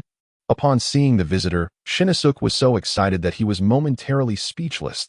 He quickly dashed to his room to change into a little suit before rushing back out. The others at the table were quite curious to see who had elicited such a transformation from Shinichi. Nanaka-nichan, did you come to see me? Yes, Shinichi. Shinichi warmly welcomed Nanako inside, and she entered the room after removing her shoes. Greeting everyone. Good evening, everyone. Upon spotting Bai Chuan Yuan, her eyes sparkled, only to quickly glance away. Maya and Hiroshi also welcomed Nanako, with Maya asking, Nanako, what brings you here at such a late hour? Nanako smiled and said, Maya, I just baked some cookies, and since I couldn't finish them myself, I brought some for you. Hiroshi, maintaining a serious demeanor, said, That is exceedingly kind of you, Miss Nanako. I shall savor them thoroughly. Maya playfully punched Hiroshi, saying, Honestly, you only act serious in front of beautiful women. Shinichi's face turned crimson as he whimpered, Wah. Nanako-nichan came all the way to bring me her homemade cookies. Bai Chuan Yuan chuckled at the sight of Maya playfully scolding Hiroshi. He quickly took a sip of barley tea and remarked to Nanako, What a coincidence, Miss O'Hara. Maya exclaimed, Ah, you two know each other. Bai Chuan Yuan scratched his head and laughed. Didn't I take Xiaobai for a walk today? I happened to run into Miss O'Hara. Nanako said, You can call me Nanako, Mr. Bai. Miss O'Hara sounds too formal. Ah, all right, Nanako. Maya and Hiroshi exchanged amused glances as they watched the two converse, but Shinichi could no longer contain himself. Munching on cookies, he leaned towards Nanako and exclaimed, Nanako-nichan, these cookies are delicious. Nanako smiled gently, saying, Is that so? I'm glad you like them. Bai Chuan Yuan, intrigued, picked up a cookie and took a bite, while Nanako chatted with Shinichi. She discreetly glanced at Bai Chuan Yuan, feeling a bit anxious. When he took a bite, his eyes lit up as he nodded appreciatively, devouring several more. Only then did Nanako feel a sense of relief. She didn't know why, but she was afraid that Bai Chuan Yuan would say they were unappetizing. Afterward, Maya invited Nanako to join them for dinner, to which she gladly accepted the dining table. Maya brought up Bai Chuan Yuan once more, saying, Xiaoyuan, if you're feeling uncomfortable in Mihua, do come back, all right? Don't worry, Maya. With my abilities, who could possibly bully me? Guangxi nodded in agreement, pondering whether Bai Chuan was an ordinary person. If someone offended him, he could retaliate on the spot. Suddenly, Nanako interjected, Is Mr. Bai Chuan residing in Mihua? Could it be that this striking man is not from Kasukabe? Indeed, Xiaoyuan has opened a restaurant in Mihua and reportedly purchased 2 houses there. However, he has also acquired property in Kasukabe, thus settling down. Bai Chuan nodded in acknowledgement and remarked, I usually stay in Mihua, but whenever I feel fatigued, I return for a while. Nanako, deep in thought, nodded before resuming her meal. After finishing dinner, Nanako stood to bid farewell, at which point Xiaoxin persistently insisted on accompanying her home. Observing the situation, Mia suggested, Xiaoyuan, why not accompany Xiaoxin to see Nanako home? It's rather unsafe at this hour. Glancing at Nanako and Xiaoxin, Bai Chuan had no choice but to nod in agreement. As night fell, pedestrians hurried along the streets, eager to return home and share a warm meal with their families. Bai Chuan and Nanako walked quietly side by side, exchanging no words, while Xiaoxin bounced ahead. Nanako suddenly felt a peculiar sense of belonging, akin to a family, enjoying a post-dinner stroll with a child frolicking in front while the adults trailed behind. She stole a glance at Bai Chuan, only to find him deep in thought, his brow furrowed in concentration. Mr. Bai Chuan, what troubles you? Are you reluctant to escort me? Bai Chuan snapped back to reality, smiling. Oh, it's nothing, Nanako. I was merely contemplating some matters. Earlier, Sakura had informed him that within a month, Mihua Town would experience a bank robbery orchestrated by an organization amounting to 10 billion yen. He vividly recalled that this heist would result in the demise of Mayano Akemi, Shiho's sister, at the hands of Jin. That he pondered whether to involve himself in the situation. It was exceedingly complicated. Akemi had previously been in a relationship with a member of the organization, which was not inherently problematic, as the organization did not prohibit romantic engagements. However, she had been dating the FBI's ace agent, Akai Shuichi, who infiltrated the organization to gather intelligence, while Akai managed to escape the organization with ease upon being discovered. Mayano Akemi was not so fortunate. She lost the organization's trust, but could not be eliminated due to her sister, Hybera AI, now known as Mayano Shiho. Mayano Shiho was a brilliant scientist within the organization. Having developed the shrinking drug INA bid to maintain stability, the organization would not harm Akemi. Yet, Akemi, with her innocent heart, began negotiating with the organization, seeking to extricate her sister from its clutches. This provoked the organization's ire, which intended to exploit Akemi one last time by robbing the bank of 10 billion yen, after which they would dispose of her. Baichuan hesitated, contemplating whether to intervene.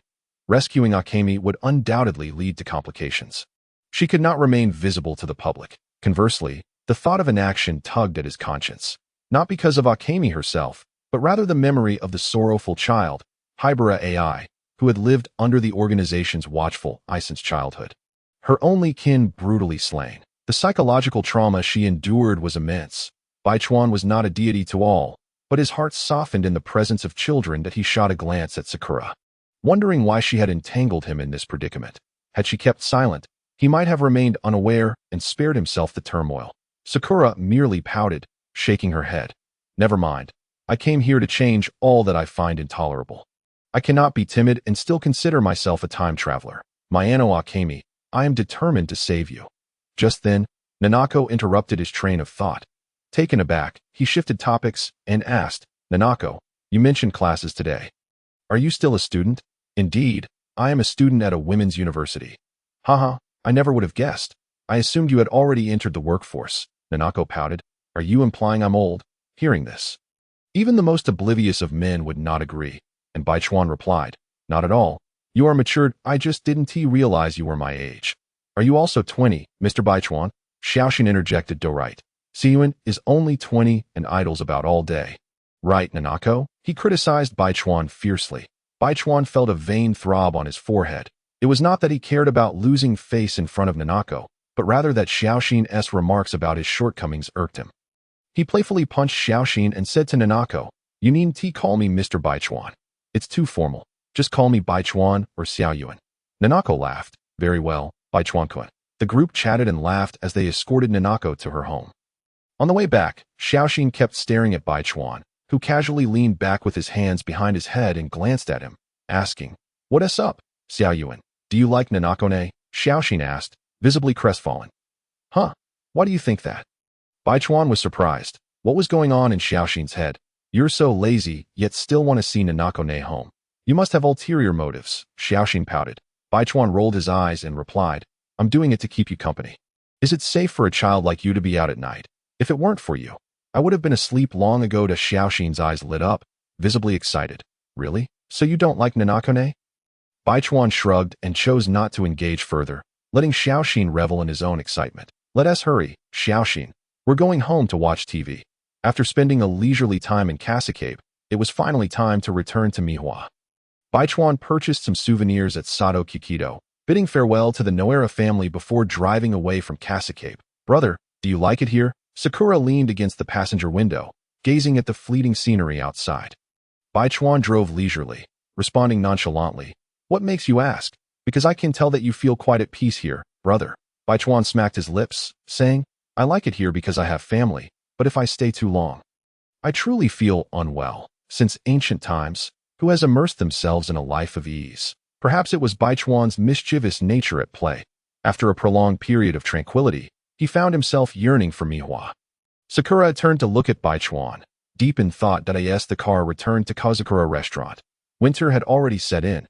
After joking about the weather, Baichuan changed into different clothes, carrying the souvenirs toward the Muri Detective Agency. From a distance, he could hear Uncle Muri's boisterous shouts about horse racing. It seemed he was home. Bai Chuan rang the doorbell, and Xiaolan opened the door, her face lighting up upon seeing him. Bai Chuan, you're back, she exclaimed, seemingly delighted, then turned to inform Muri Kagoro. Dad, Bai Chuan and I is here. Bai Chuan walked in with a smile, saying, Master, Xiaolan, Conan, it's been a while. Here are some souvenirs I brought for you, placing the gifts on the table. The others gathered around. You rascal, you returned from visiting family without even giving a call, Muri Kagoro said, his face breaking into a pleased smile at the sight of his beloved apprentice. He had been doing quite well lately, solving numerous cases and being dubbed the sleeping detective by the newspapers. However, he had no one to boast to about his achievements, which dulled the experience a bit. Conan was also thrilled to see his companion. In his eyes, Bai Chuan was a reliable ally, far superior to the bumbling uncle. Bai Chuan ruffled Conan's hair and said, Conan, I remember you wanted to be a detective, right? I bought you a deluxe edition of the Sherlock Holmes casebook. Conan's eyes sparkled with excitement. He hadn't expected Bai Chuan to remember his casual remark from long ago. Bai Chuan was indeed a gentle older brother, and even having his hair ruffled didn't bother him. He joyfully accepted the book, eager to delve into it. As Holmes was a classic he could read endlessly. Thank you, Bai Chuan and I. Haha. And Master, I also brought back some local specialty sake for you to enjoy. Uncle Muri clapped Bai Chuan on the shoulder, laughing heartily. No wonder you're my good apprentice. You always think of your master. He took the sake and returned to his desk, examining it closely, rubbing the bottle. Clearly pleased with this gift. Bai Chuan, you really shouldn't just bring Dad alcohol. He drinks too much as it is. Bai Chuan Yuan scratched his head and chuckled. Next time, let us choose something better. Xiaolan, this is a gift for you. A bag that I found quite appealing, so I decided to bring it. There's another one for Yuanzi. Could you please hand it to her later? Wow, this must be quite valuable, right? Xiaolan exclaimed, clutching the bag with delight. Bai Chuan Yuan replied with a smile. Not really. It's just for aesthetics. If you like it, that's all that matters. He then took a seat beside Xiao Wu Lang. Master, during my absence, I haven't kept up with the newspapers. Have you encountered any intriguing cases recently? Xiao Wu Lang, invigorated by this inquiry, set aside his drink and replied enthusiastically, You've missed quite a lot. My boy, in recent days, I've displayed my prowess, solving numerous cases. Criminals flee at the mere sight of me, and the newspapers have dubbed me the sleeping detective. Conan, observing from the side, interjected with a half-lidded gaze. Isn't it all thanks to me? Is that so? Do you have any newspapers, Master? I'd like to see your heroic exploits, Bai Chuan Yuan inquired. Xiao Wu Lang proudly handed him several newspapers he retrieved from the table. Compared to his first visit, Bai Chuan Yuan now exuded more confidence, having successfully resolved multiple cases that had been reported. After perusing the articles, Bai Chuan Yuan remarked, What a pity. If I had been here, I could have learned so much. His true regret stemmed from missing out on a treasure, a stash of 15,000 maple leaf gold coins stolen by an Italian bandit group, the location of which he had memorized. It was a fortune easily within reach. Bai Chuan Yuan felt an overwhelming sense of regret. Let us not forget, if you were here, what if you uncovered my plan to sedate Uncle with a tranquilizer? Conan thought, realizing that while deceiving the oblivious uncle might be simple, tricking the astute Bai Chuan Yuan would prove quite challenging to at that moment. Xiao Lan returned from checking the mailbox, announcing, Dad, there's an envelope here for you. Oh, it must be a love letter from a fan. Haha, Xiao Wu Lang exclaimed as he opened the envelope. Inside was a letter composed of cut-out letters from various sources, with a serious expression. He read aloud. On the next full moon night, shadows will vanish once more. Please investigate the cause. Masao Keiichi. Masao Keiichi, this case echoes my childhood grievances. His son, Ase Narumi, sent this request, hoping that the renowned Muri detective could prevent a murder. It's likely his final dilemma. Torn between revenge and the desire to refrain from killing, he entrusted the decision to the Muri detective. Alas, even the bumbling Uncle Muri, let alone Conan, could not save him. Suddenly, the phone beside Xiao Wu Lang rang. Without hesitation, he answered. Hello, this is the Muri Detective Agency. A calm male voice responded. There are 2 days until the full moon. The commission fee of 500,000 yen has been fully transferred. You must come. Wait a moment. Who are you? Xiao Wu Lang questioned, but the line went dead. Puzzled, he wondered if this constituted a proper commission. Why was the client so elusive and mysterious, even sending the fee directly? Bai Chuan Yuan inquired. Master, what is going on? Scratching his head, Xiao Wu Lang replied. Well, there's a commission that I'll take you along to solve the case. Haha. Sounds good. I must be quite fortunate to stumble upon a case right after my return. After returning to the hotel from the agency, Bai Chuan Yuan ascended to the second floor and closed the door. He relaxed in the bathtub, savoring a moment of tranquility. The next day, Bai Chuan Yuan awoke with a tousled head. Stifling a yawn, having hardly slept well at midnight, he distinctly felt the temperature rise in an instant. It surged from freezing to several degrees above. Initially, he thought it was merely the air conditioning cranked up. It wasn't until Sakura looked at him with pity that he sensed something was amiss. Brother, it's already spring. How can you be so oblivious? Sakura remarked. I suppose there is no common knowledge about winter abruptly turning into spring overnight. How could I foresee such an event? Bai Chuan Yuan pondered. The people here truly not sense anything. After a restless night, he yawned and splashed water on his face, opening the doors of his hotel. He settled at the counter, lost in thought. He had been sporadically managing this hotel, with little hope for profit, merely treating it as a hobby. Suddenly, the sound of a vehicle drew his attention, rubbing his face. He craned his neck to look outside, and to his surprise, it was Yuan Zi. Seeing the hotel doors ajar, Yuan Zi rushed in, her face lighting up with joy as she approached Bai Chuan Yuan. Taking a moment to fix her disheveled hair, Bai Chuan Gu, you finally opened the door. Bai Chuan Yuan scratched his head, feeling as though he appeared quite unprofessional. Yuan Zi, what brings you here so early? Bai Chuan Gu, I pass by here every morning on my way to school to check if you're open. Your cooking is simply delightful. Is that so? Didn't I mention you could call to come for a meal?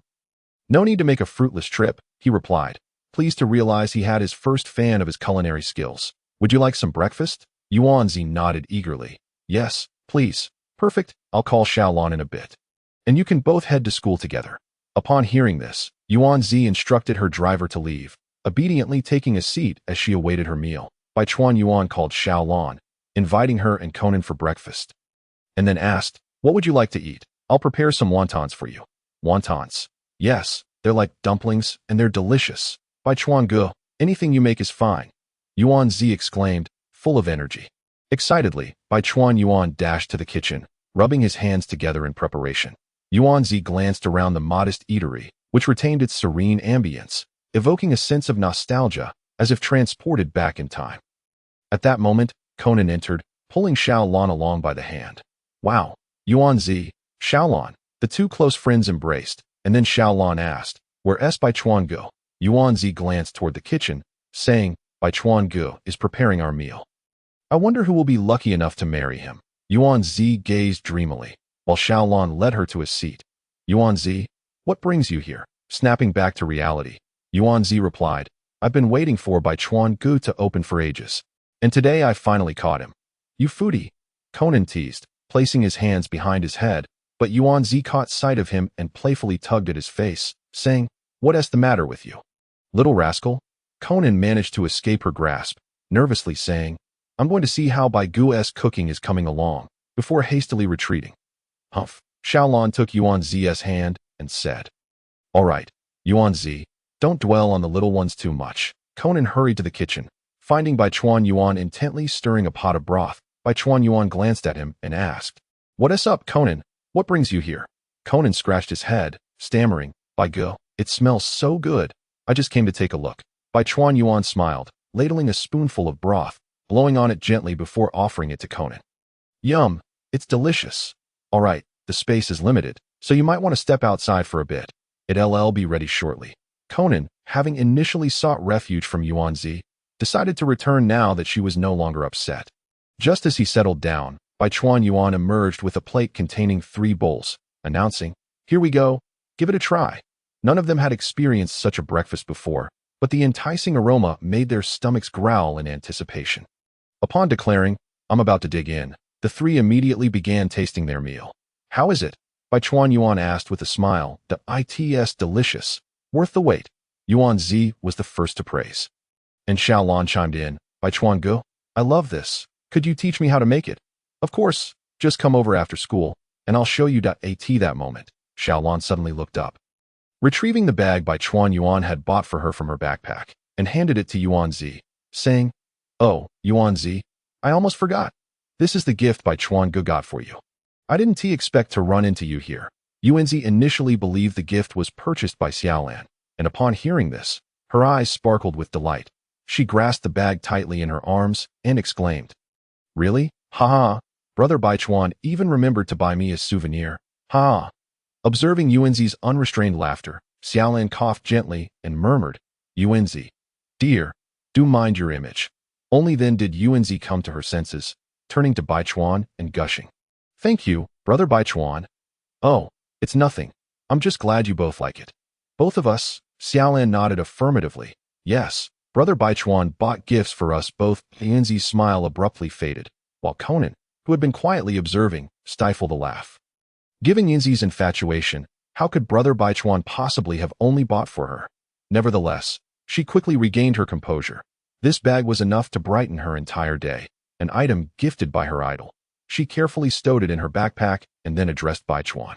"Brother Bai Chuan, my sister is hosting a party in a few days at a villa in the countryside. Would you like to join us?" In truth, she had already invited Xiaolan and had hesitated about inviting Bai Chuan, fearing he might decline. However, seeing that he treated her as a friend, she felt encouraged to extend the invitation. "Really? If I have the time, I'll go." "Thank you, Yuanzi." Bai Chuan had intended to pat Yuanzi's head, but halfway through, realized she was no longer a child. He redirected his hand towards Conan instead. Conan's head is indeed the most comfortable. Conan, fully aware of the situation, thought, "Wait, is Brother Bai Chuan trying to alleviate my awkwardness? I am not a child either. Well, considering how delicious the meals he makes are, I suppose I can let him do it just this once." After finishing their meal, Xiaolan and Yuanzi insisted on washing the dishes, then tidied up a bit before the three set off for school. Watching their lively figures, Bai Chuan mused, "I am not that old, yet why does my mindset feel a generation apart from Xiaolan and the others? If I can lie down, I certainly will. Is this what they call a laid-back attitude?" The morning sea was shrouded in mist as the Muri family and Bai Chuan stood on the deck, admiring the ocean view. "It's such a beautiful day. We could be enjoying the flowers instead. Why must I, the renowned detective Muri Kaguru, go to that remote island?" Kaguru leaned against the railing, his voice laced with fatigue. Xiaolan, standing nearby, replied, "Dad, they've already paid the commission fee. We can't back out now. Besides, we can explore the Izu Islands, right, Brother Bai Chuan?" "Conan, indeed, Master. I also wish to witness your extraordinary reasoning skills." Bai Chuan, clad in a black windbreaker, had his hair tousled by the sea breeze as he squinted at the scenic view. In his previous life, he had grown up inland, rarely encountering the sea, let alone a lake. Just before boarding, he had feared he might suffer from seasickness, but to his surprise, he found the experience quite enjoyable. On the deck, Conan's mind was preoccupied with the letter of commission they had received. He had found nothing particularly useful in it. Even the text appeared to be cut out from newspapers or books, suggesting that the sender was cautious and did not wish to reveal his identity. Observing Conan's furrowed brow, Xiaolan squatted down beside him and asked, "Conan, what's wrong? Are you feeling unwell?" As he contemplated, Conan replied, I was considering how peculiar that commission letter is." Suddenly, he snapped back to reality, noticing Xiaolan's curious gaze, and, sweating slightly, chuckled, "Ha, I was just practicing how to solve cases like my uncle." Xiaolan, reminded of this, turned to Kaguru and asked, "By the way, Dad, have you noticed anything?" "Well, I've looked it over quite a bit. What do you think, Bai Chuan?" Kaguru scratched his head, directing the question at Bai Chuan. "Master, I believe this is a murder warning." "A murder warning?" The three of them turned serious, with Xiaolan expressing disbelief, while Kaguru and Conan wore solemn expressions. "How did you come to that conclusion, Brother Bai Chuan?" Bai Chuan nodded. "Although somewhat obscure, I believe the sender intended to convey just that." Conan struggled to connect the commission letter with a murder warning. As Kudo Shinichi, he had received countless challenges from criminals and commission letters, and his decryption skills were undoubtedly sharp. However, could this letter truly relate to a murder warning? He looked up at Bai Chuan, innocently asking, "Brother Yuan, how did you deduce that?" "Well, it's like this." Bai Chuan read the commission letter aloud and continued, "In my view, the key elements are the full moon and the shadow. To eliminate the shadow, one must extinguish the light source, and under a full moon, light sources are abundant, suggesting that the owner of the shadow must disappear, and I have heard it said that a shadow is a person's soul. If a person dies, their shadow vanishes as well. Furthermore, the notion of a second disappearance implies that there must have been an incident of unnatural death on Moonshadow Island. Master, what do you think? Baichuan spoke confidently, aware that he was merely following a script. Kaguru paused for a moment, breaking into a sweat as he remarked, "Impressive, impressive. You truly have a gift, as expected of Brother Baichuan. Your reasoning regarding riddles is exceptional." Conan marveled internally at that moment. Kaguru regained his composure and suddenly stated, "So, this is a challenge from a criminal who wishes to see if I can prevent a murder?" Baichuan nodded. "It could very well be the case. How dare he provoke me? The renowned detective, Masu Keiji. I'll catch you once I reach the island." Conan thought to himself, yet he felt that since this individual had left behind the name Masu Keiji, finding him would not be an easy task. Masu Keiji, I can't seem to find any information on this name. It's odd. Indeed, upon arriving on the island, a young staff member at the village office appeared bewildered as he searched through the resident handbook, but could not locate anyone by the name of Masu Keiji. How is that possible? He even wrote me a letter. Kaguru produced the commission letter to show him as proof of the person's existence. At that moment, an older staff member approached and inquired about the situation. However, when the young staff member mentioned searching for Masu Keiji, the older man displayed shock, even taking a step back. Masu Keiji. His pupils dilated as he trembled, saying, "Impossible. He couldn't have written you a letter because he died over a decade ago." "What?" Muri and the others revealed expressions of horror, while Baichuan stepped forward, asking, "How did he die?" The staff member led them to a back room and recounted. He was born on this island and was once a renowned pianist. 12 years ago, on a night of the full moon, he returned to his hometown to hold a piano concert at the village office. After the concert, he suddenly locked himself in his home with his family and set it ablaze. It is said he even stabbed his wife and daughter, seemingly entranced, playing Beethoven's Moonlight Sonata amidst the raging flames. Xiaolan was deeply frightened by this ghostly tale, gripping Kaguru's arm tightly as she listened with trepidation. A letter of commission from a deceased person, the bizarre circumstances of his death, all resonated eerily with Baichuan's deductions. Conan, with his head lowered, contemplated gravely. So, this truly is a murder warning. After leaving the village office, their investigation hit a deadlock, as finding the sender of the commission letter was crucial, yet this person had been dead for over a decade. Kaguru was at a loss. He understood this was a murder warning. But where to begin the investigation? On Xiaolan's suggestion, Kaguru decided to seek out the village chief to inquire about Masu Keiji's relationships and circumstances. At that moment, Baichuan interjected, "Master, you all go ahead. I wish to enjoy the scenery of the island." "Oh, Brother Baichuan, you aren't coming with us?" Xiaolan asked in surprise. Kaguru added, "All right, just don't wander off. Call if anything comes up." With a wave of his hand, Shirakawa Gen briskly departed. Conan gazed at his receding figure, pondering whether Shirakawa had uncovered some clue, prompting his solitary departure. But he felt no sense of unease, for in the realm of detectives, it is entirely customary to discover clues and pursue them alone. Until the final moment, all detectives are, after all, enigma themselves. Shirakawa Gen intended to thwart Asunarumi, a good person who need not stray onto a path of wrongdoing due to a few criminals. Moreover, those criminals would inevitably face justice. He halted at a crossroads, having lost his way. Sakura emerged, holding up a signpost that pointed westward. Shirakawa Gen smiled faintly and proceeded in that direction, soon catching sight of the police station. The island's police station housed merely one aging officer nearing retirement. Upon Shirakawa Gen revealing his purpose, the elderly man trembled as he rummaged through the archives. The file pertaining to Masu Keiji's death was retrieved, and upon seeing the sheet music, Shirakawa Gen felt a surge of relief. This was precisely what he sought. Following Sakura's guidance, he located the clinic run by Asunarumi. Upon entering, a striking girl with a ponytail approached and inquired, "Hello, sir. How may I assist you?" Shirakawa Gen glanced at the name tag on her chest. Ase Narumi, indeed. Asunarumi was truly exceptionally beautiful, although it may seem inappropriate to describe a man as beautiful. He was undeniably more striking than the average woman. "Greetings, Dr. Asade, or would it be more appropriate to refer to you as Asunarumi?" Shirakawa Gen closed the door and fixed his gaze upon Asunarumi's eyes. "How do you know?"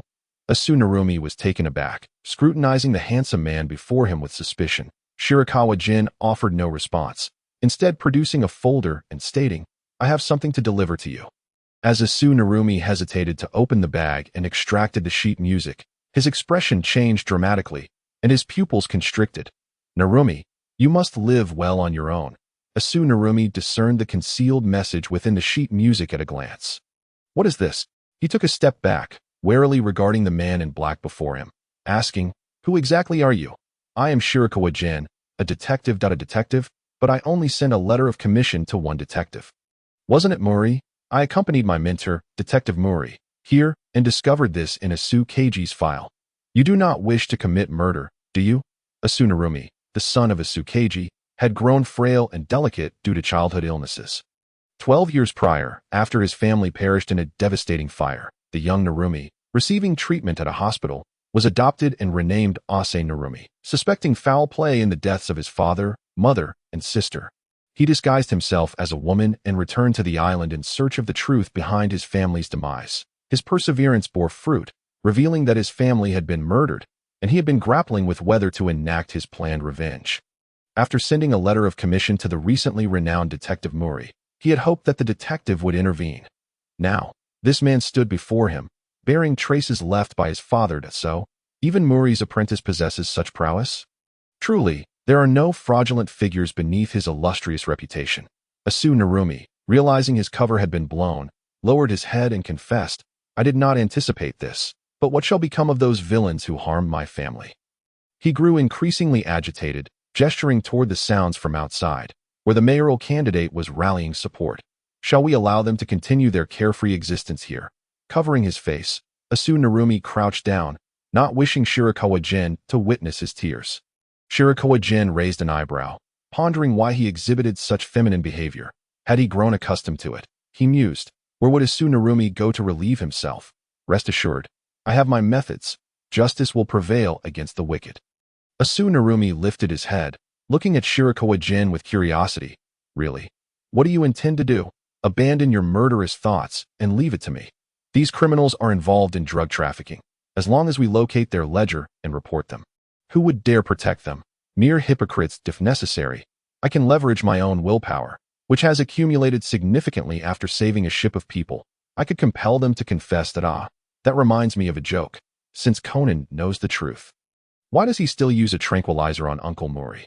He could simply sedate the criminals and have them confess without needing evidence." Narumi regarded Shirakawa Gen with a mix of skepticism and relief. His turmoil over whether to resort to murder had weighed heavily on him. Since this detective had already uncovered his intentions, perhaps it was unnecessary to proceed with his plan. He might as well place his trust in him. Casting aside those burdens, he felt a measure of lightness wash over him. Flipping his hair shyly, he asked, "Detective Shirakawa, how did you discover my secret?" "Oh, I know you are male. Is it possible you have simply become accustomed to the role?" A chill ran down Shirakawa Gen's spine, and he forced a smile. "That is not something you need to concern yourself with. However, I do have a request I hope you can fulfill. I need you to entice my mentor." Detective Mori that he need not fall in love with you. Simply make him appear foolish. "But isn't Detective Mori your mentor? Wouldn't that imply a strained relationship?" Shirakawa Gen chuckled softly. "Not at all. We share a great bond. It's just that he is perpetually captivated by beautiful women, and I hope he can amend that." Such a rationale was surely acceptable, while the true motive lay in Shirakawa Gen's desire for amusement. "In that case, I can comply. What level of enticement do you require?" "Just ensure he believes you are a beauty. A few coy glances now and then would suffice. By the way, then, would this be somewhat degrading for you?" Though Shirakawa Gen sought to entertain himself, he would not demean Narumi's dignity. Narumi shook his head. "If Shirakawa-san can assist me in avenging my family, I would gladly do anything. After all, I often masquerade as a woman, so this is of little consequence." Shirakawa Gen breathed a sigh of relief, nodding in agreement. "Rest assured, I will uncover the evidence." Suddenly, a knock echoed from outside the door, prompting Narumi to exclaim, "Ah, it's my patient." He tidied his face, ensuring no trace of his earlier tears remained, and stood to open the door. The only doctor on the island, even in his moment of distress. He felt compelled to attend to his patients, a testament to his kind-hearted nature. Shirakawa Gen observed as Asu Narumi tended to a child, noting the warmth of his smile and the focus and passion in his eyes. Shirakawa Gen interjected, "You truly love this profession, don't you?" Asu Narumi paused, replying, "Indeed, I have been here for several years. Each time I see the pained faces of my patients, I worry that my skills are insufficient. I am the sole doctor on this island. If I cannot heal them, they must travel to Dongjing for treatment." After attending to the child, Asu Narumi stepped outside to see the child off. Just as he was returning to the clinic, he suddenly heard a cheerful, sunny voice. "Excuse me, could you please tell me how to get to the community center?" Asu Narumi turned around to see a lovely girl with horns atop her head, accompanied by a small child and a middle-aged man. His pupils constricted as he recognized the man. Muri Kagoro, the one to whom he had sent the letter of commission. So, the person inside was not merely Muri's apprentice? Did they not realize that Shirakawa was indeed his name? Did they not know that Shirakawa the detective was inside? Just as Asu Narumi was mired in confusion, Shirakawa Gen emerged, having concluded his business. He intended to seek out Kagoro and the others. Upon exiting, he encountered Ran and her companions. "Shirakawa, didn't you go out for a stroll? How did you end up at the hospital?" "Yeah, you wouldn't have anything going on, would you? If you're not feeling well, just let us know," Shirakawa Gen remarked. "I am perfectly fine." Just as he was at a loss for words, Mori Kagoro suddenly slapped his palm in realization. "Uh-huh, I understand now. You must have been captivated by the doctor's good looks and came here to flirt." He squeezed in beside Shirakawa Gen, leaning close to whisper in his ear. Shirakawa Gen's face turned a shade of green. "No, you truly have an overactive imagination. Do I appear that desperate to you?" He hastily explained. "Not at all. I merely encountered Dr. Naruse outside and inquired about matters on the island." Dr. Naruse, such an endearing name. I see. It's high time you pursued a romance." Mori Kagoro waggled his eyebrows, his gaze flitting between Shirakawa Gen and Naruse. Shirakawa Gen sighed in exasperation, realizing that the situation was spiraling out of control. He had intended for Dr. Naruse to tease Uncle Mori, but it seemed he had inadvertently fallen into his own trap. Since Uncle Mori believed he harbored feelings for Dr. Naruse, he was unlikely to be fooled. "How infuriating. I just wanted to enjoy the show," Shirakawa Gen pouted, prompting Ayumi to quickly grasp Kagoro's arm, saying, "All right, Dad, stop teasing Shirakawa and Dr. Naruse. They're both blushing." I'm not blushing. I'm merely resting my forehead, not turning red." Shirakawa Gen glanced at Dr. Naruse, who, under Mori Kagoro's scrutiny, was indeed flushed. That a sense of speechlessness washed over him. The reason for Dr. Naru's blush likely stemmed from his earlier suggestion to flirt with Uncle Mori. So it was understandable that he would turn crimson upon being observed. Yet, considering the current circumstances, they must think something was amiss between the two of them. How embarrassing. His plan was being thwarted. With so many people around, Shirakawa Gen felt it inappropriate to whisper in Naru's ear. Otherwise, Uncle Mori and Ayumi would surely misunderstand, not to mention Conan, who had remained silent. Initially, Conan had assumed Shirakawa Gen was flirting, thinking, so that's the type Shirakawa likes. But then he reconsidered. The murder threat still loomed ahead. As a detective he respected, Shirakawa Gen would never act like that old man. Conan was convinced that Shirakawa Gen had a purpose for being here. Yet he could not directly approach him for fear of revealing his identity. Furrowing his brow, he pondered what to do. At this moment, Shirakawa Gen inquired, "Master, what brings you all here?" Dr. Naruse replied, "Oh right, I haven't mentioned yet. Did you come from the eastern region?" Ayumi smiled and added, "Yes, we just disembarked from the boat. I grew up in the eastern region as well." Dr. Naruse enthusiastically responded, "This place is quite different from the eastern region. It's wonderful. I fell in love with it the moment I arrived 3 years ago. The scenery is beautiful, the air is fresh, and the island is remarkably tranquil, perfect for relaxation." Just then, a car passed by, its roof laden with loudspeakers, announcing, "Please support Kiyomizu Misato. Cast your vote for Kiyomizu Misato." Dr. Naruse was instantly embarrassed, while Kagoro and Conan couldn't help but stifle their laughter. However, they were mindful that this was something Shirakawa liked. They had to maintain composure if Shirakawa Gen were to discover this. He might feel either amused or utterly speechless. Dr. Naruse managed an awkward smile and began to explain that the recent commotion was due to the village chief elections. Suddenly, Conan looked up and asked, "Excuse me, do you know someone named Asauka Keiji?" Thwack. Kagoro lightly hit him on the head, exclaiming, "Fool, This young doctor could hardly know someone from 12 years ago. Besides, she just mentioned she arrived on this island 3 years ago. So it's impossible she would know him. Right, doctor? Kaguro turned to Dr. Naruse, seemingly eager to validate his reasoning and show off. Dr. Naruse glanced at Shirakawa Gen before saying, "Indeed, I have been here for just over 2 years. Most of what I know about the island's affairs comes from my patients, so my knowledge is somewhat limited. However, I did hear from a patient that Asauka Keiji was childhood friends with Mr. Kuroiwa, Mr. Kawashima, Mr. Kamita, and Mr. Nishimoto." Conan lowered his head, his eyes gleaming behind his glasses. As expected, this doctor had valuable information. Shirakawa Gen was certainly not here for mere flirtation. Mori Kaguro, adopting a serious demeanor, was eager for leads and quickly asked, "Is that so? Could you tell us more about these 4 individuals?" Dr. Naruse nodded, "Of course, but first, why don't you come in for a cup of tea? I will explain everything at length." Kaguro shot a glance at Shirakawa Gen, pondering whether this young man had gained some influential connections, as the doctor was being so courteous to them. Yumi chimed in, "Really? Thank you so much." The group settled into Dr. Naru's office, where she served them tea before sitting down to take a sip and began her narrative. Mr. Kuroiwa Chikushi is the current village chief. Mr. Kawashima is known as Kawashima Hideo, a prominent wealthy tycoon on this island.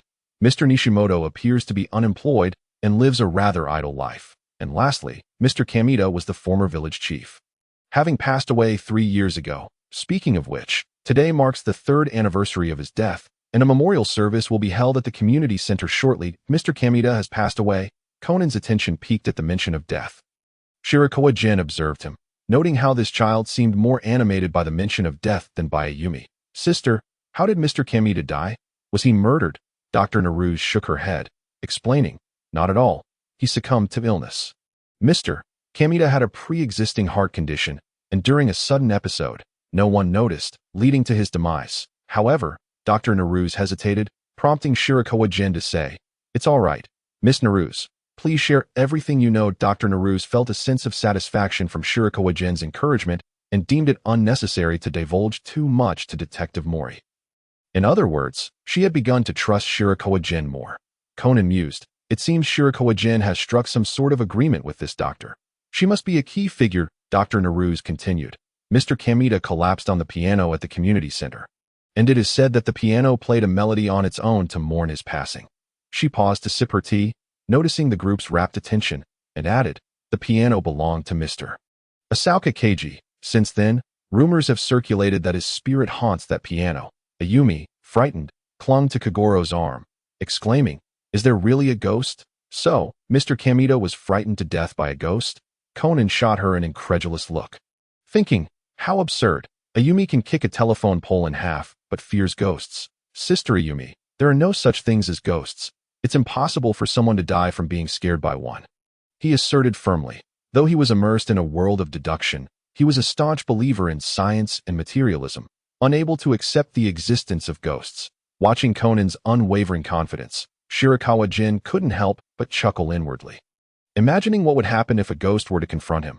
Kaguro disregarded the ghost remark, stroking his chin as he pressed Dr. Naruse. "So, does that mean the individuals who commissioned us are likely these 3?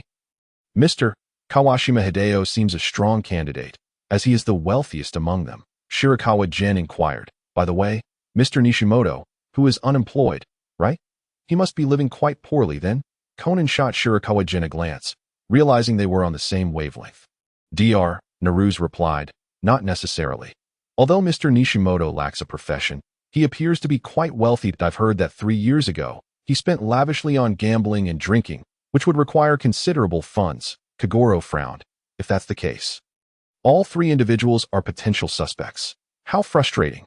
Why won't the client reveal themselves?" "The client," Dr. Naruse forced a smile. Shirakawa Gen quickly took a sip of tea to suppress his laughter.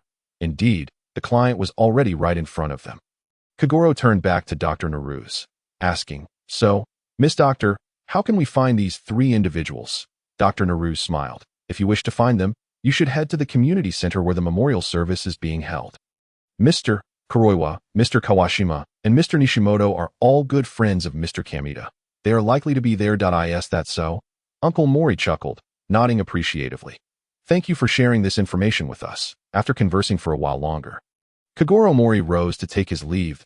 He glanced at Shirakawa Gen and inquired, "Are you coming along, young man?" Shirakawa Gen shook his head and replied, "You go ahead, master. I still have some matters to discuss with Dr. Narushi." He suddenly remembered that there were numerous details he had yet to relay to Narushi. Noticing the peculiar glances exchanged between Kagoro and Ran, Shirakawa Gen sighed, realizing that he was destined to face an obstacle today. Conan, observing from the sidelines, was acutely aware of the significance of Narushi, yet he found himself unable to suggest that he accompany Shirakawa General. After all, Uncle Mori suspected that Shirakawa was merely flirting, and he would surely not allow any interruptions. He had no desire to earn a fist to the face, so he obediently took Ran's hand and departed. Once he had seen the others off and closed the door, Narushi asked Shirakawa-kun, "Is there anything else you wish to inquire about? I am willing to share whatever I know." Shirakawa Gen waved his hand dismissively, saying, "I have a general understanding, but something just crossed my mind." After a moment's hesitation, he continued, "You see, the evidence from the case 12 years ago has now vanished completely, making it exceedingly difficult to secure a confession from them. Therefore, we can only report them under drug trafficking charges. This case would be quite manageable domestically, given that in our country, the sale of drugs is a capital offense. Individuals such as Kuroiwa and Kawashima have been engaged in drug trafficking for years. They could have faced death countless times over. Thus, their admission to having committed murder would be inconsequential, as one cannot die a second time. However, here, according to Article 138 of the Japanese Penal Code, the importation, production, or sale of drugs, or possession with intent to sell, is punishable by imprisonment for a term of 1 month to 7 years. This means that drug offenses in Japan are not considered capital crimes. If these individuals were apprehended on drug charges, they would face a maximum of 7 years in prison. It is clear that they would never confess to the murder of Asukiichi, as no one is foolish enough to do so. Could it be, should I fabricate some evidence? Or perhaps exert some influence to compel them to tell the truth? There's no need to worry. Narushi reassured him, feeling no disappointment. After 2 to 3 years of inner turmoil, what he truly desired was to see a hero who would champion his cause for justice. Now, someone had come to his door, declaring, "I will assist you in pulling you away from the path of bloodshed and darkness." He had completely eradicated thoughts of murder. Even if those vile individuals were to serve a few years in prison, he would accept it. Looking at the sheet of music, he exhaled in relief. Perhaps this was the blessing bestowed upon him by his father in the heavens. Shirakawa Gen fixed his gaze on Asu Narushi and said, "In that case, there is no problem that I possess all the accounts of their drug dealings. Rest assured, I will not disappoint you. The law may not be able to restrain these scoundrels, but I can do so. Stealthily and without detection, sending them to prison, allowing a few to perish from illness therein, is hardly extraordinary. While the accounts may not be in hand just yet, I can certainly make a wish to obtain them. This would be a strategic blow." "Really? Where?" Upon hearing Shirakawa Gen's words, Narushi exclaimed with excitement. With such evidence, he would no longer entertain thoughts of murder. After all, aside from an eye for an eye, he had no means to deal with these individuals. Right here, Shirakawa Gen quickly corrected himself to acquire the accounts. One needs to exert their will. You know, a fee of 300. They are at their residence, and I can infiltrate to retrieve them. Shirakawa Gen promptly revised his statement. "Those accursed capitalists, this is indeed none of my concern. Using willpower is entirely reasonable. However, on this island, I could easily gain access through force, without needing to rely on willpower. That I might as well save my resources for punishing them later. After all, one should be frugal when necessary." Asu Narushi looked at Shirakawa Gen skeptically.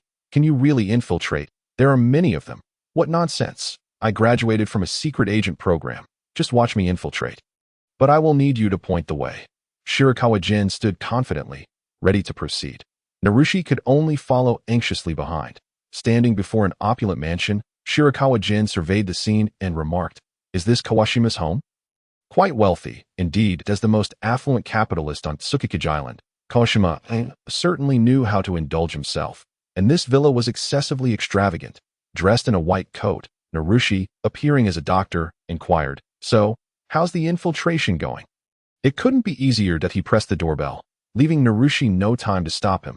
"Hey, didn't you say to infiltrate?" Shirakawa Gen smiled and replied, "Don't worry, just watched." A maid emerged from the mansion and approached Shirakawa Gen.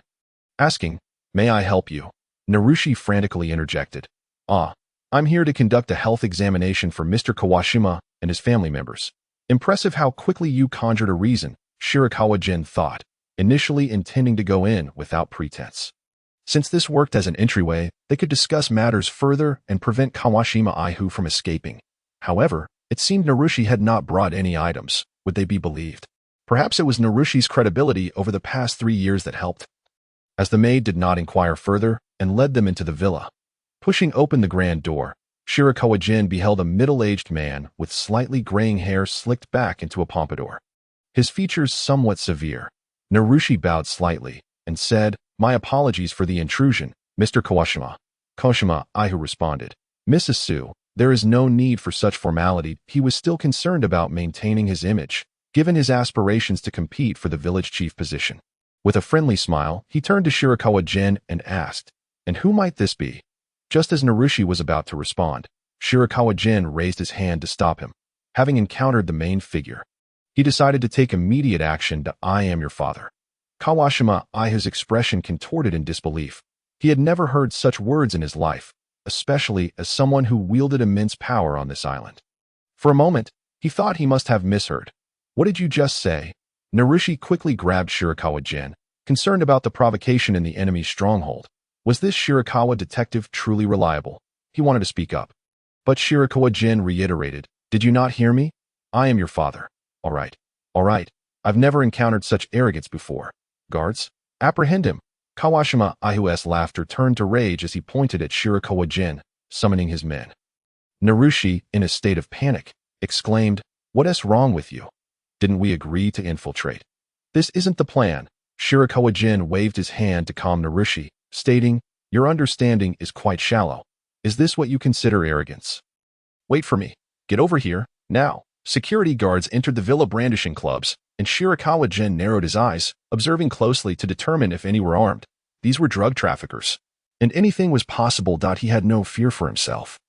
But could Narushi withstand a bullet? Noticing no signs of firearms on their persons, it seemed they had relaxed their vigilance in their own lair. Shirakawa Gen breathed a sigh of relief, rolled up his sleeves, and signaled for Narushi to step back a few paces. Dodging a swinging club, he retaliated with a kick, sending the assailant flying. Before he could assess the situation, others charged at him, but Shirakawa Gen skillfully evaded their strikes. He could dodge, but these guards were not so adept. Even a glancing blow would send them tumbling to the ground in agony. While Shirakawa Gen was handling the guards with ease, he noticed Kawashima Aihu attempting to retreat. Was he going for a weapon? He decided not to delay any longer, incapacitating one guard and tossing him aside. Shirakawa Gen rushed towards Kawashima Aihu's back, delivering a kick that knocked him over and placing his foot on the man's head. "Is this what you call arrogance?" Kawashima Aihu writhed in a frenzy, but with his physique, he stood no chance against Shirakawa Gen's grip, who even had to be cautious not to crush his head. "Are you all just loafing around? Come and subdue him," he shouted in desperation, unable to see his guards or underlings, resorting to shouting. Shirakawa Gen shifted his foot, and Kawashima Aihu let out a pained cry. "See? Don't scream." He glanced again at the few individuals still standing and declared, "As long as one dares to step forward, I shall release him. The first person who is unafraid of death may come forth." He then pointed at the figure sprawled on the ground and added, "If you wish to avoid such a fate, remain still." The others hesitated, realizing they were merely subordinates. Engaging in such a task hardly seemed worthwhile. After all, while one might act impulsively in a fit of fervor, a moment's reflection, coupled with a glance at their companion's contorted hand on the floor, revealed the grim reality. Some were still writhing, but others lay utterly motionless, leaving their condition a mystery. Seeing no one daring to move, Bai Chuan Yuan turned to Chuan Daoing Fu and remarked, "Your underlings are rather unimpressive. They are frightened." "What about you?" The young man, grappling with his fear, stammered, "What do you wish? Just speak. If it's money, I can provide it, whatever you desire." Chuan Daoing Fu, however, was gripped by trepidation, suppressing his pain while contemplating the opportunity to escape and retrieve a gun. After all, even the most formidable fighter could not contend with a firearm. Bai Chuan Yuan leaned closer and countered, "What do I desire? I need nothing from you. I shall procure it myself." He turned his gaze towards Ace and Cheng Shi and stated, "Well, we have infiltrated sufficiently. You may proceed to search." Asen Chengshi was momentarily taken aback, recalling Bai Chuan Yuan's fervent claims of possessing a flawless infiltration plan. Is this truly the method? He pondered. Bai Chuan Yuan raised an eyebrow, inquired, "What's the matter? Are you overly excited?" Asen Chengshi regained his composure and ascended the stairs. Chuan Daoing Fu, witnessing Asen Chengshi's ascent, called out to him. But his pleas went unheeded. "What is it that you desire? If you wish for money, release me, and I promise not to retaliate. I concede." Chuan Daoing Fu felt a surge of anxiety, without articulating demands. He could not negotiate. Bai Chuan Yuan shook his head and ordered, "I require you to silence yourself. You all, come assist me.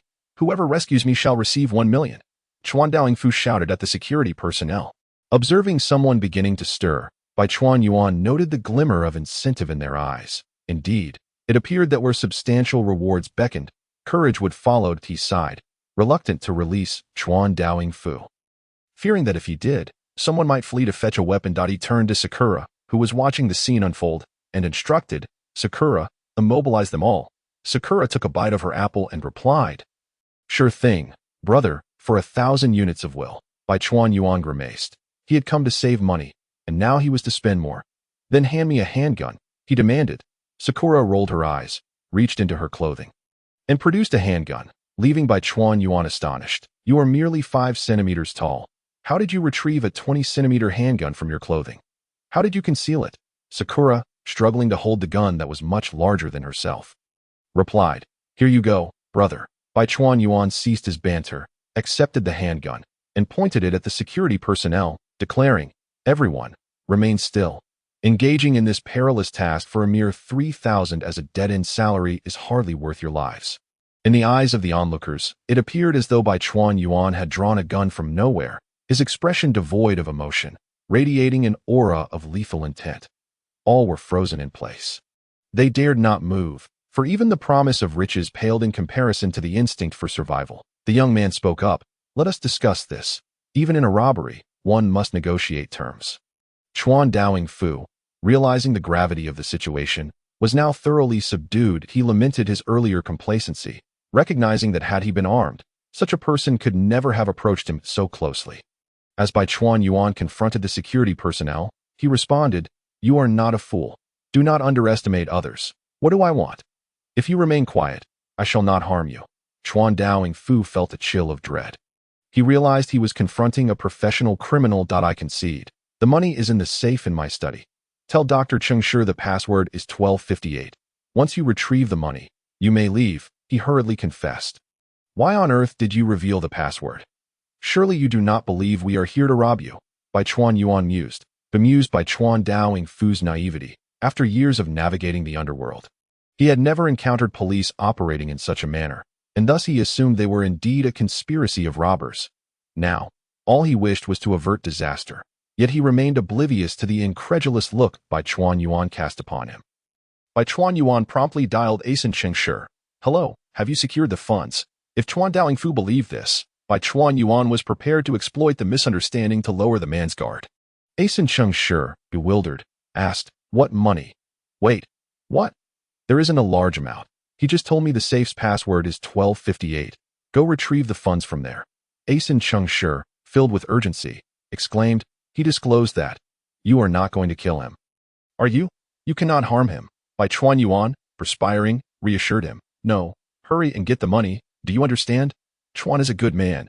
He is willing to lend us the funds." After saying this, he placed the phone before Chuan Daoing Fu and pressed it against the ground. Eliciting a pained cry, he then picked it up again and stated, "See, he truly agrees." Asen Chengshi, realizing the potential of the password, decided to act quickly, hoping to retrieve not only the money but also a few items for cover. Moments later, he successfully located the ledger and a plethora of artifacts, hoping to further convince Chuan Daoing Fu that they were indeed there to rob him, though they could not carry away too much due to the weight. As Asen Chengshi descended the stairs, he spotted the young man clad in tactical gear, one-handedly aiming a gun at the immobilized security personnel while stepping on Chuan Daoing Fu's head. Upon noticing Asen Chengshi, Bai Chuan Yuan nodded in acknowledgement, signaling that the task had been accomplished. As long as the money has been secured, Chuan, do not contact the authority. Where is it? Let me see. Ase Narumi handed the bag to Shirakawa Gen, who upon seeing the artifacts inside exclaimed, "Oh dear, you truly have a knack for making money. What a pity we cannot take them. No, we must first hide them so that the police cannot find them."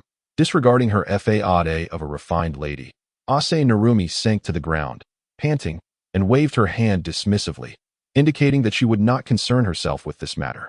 Shirakawa Gen retrieved a ledger from beneath the artifacts, flipped through its pages, and declared, "This is definitely it. We can call the police now." He pulled out his phone and directly dialed Officer Makuru. Since Tsukikage Island still fell within the jurisdiction of the Eastern Metropolitan Police, it was under their authority.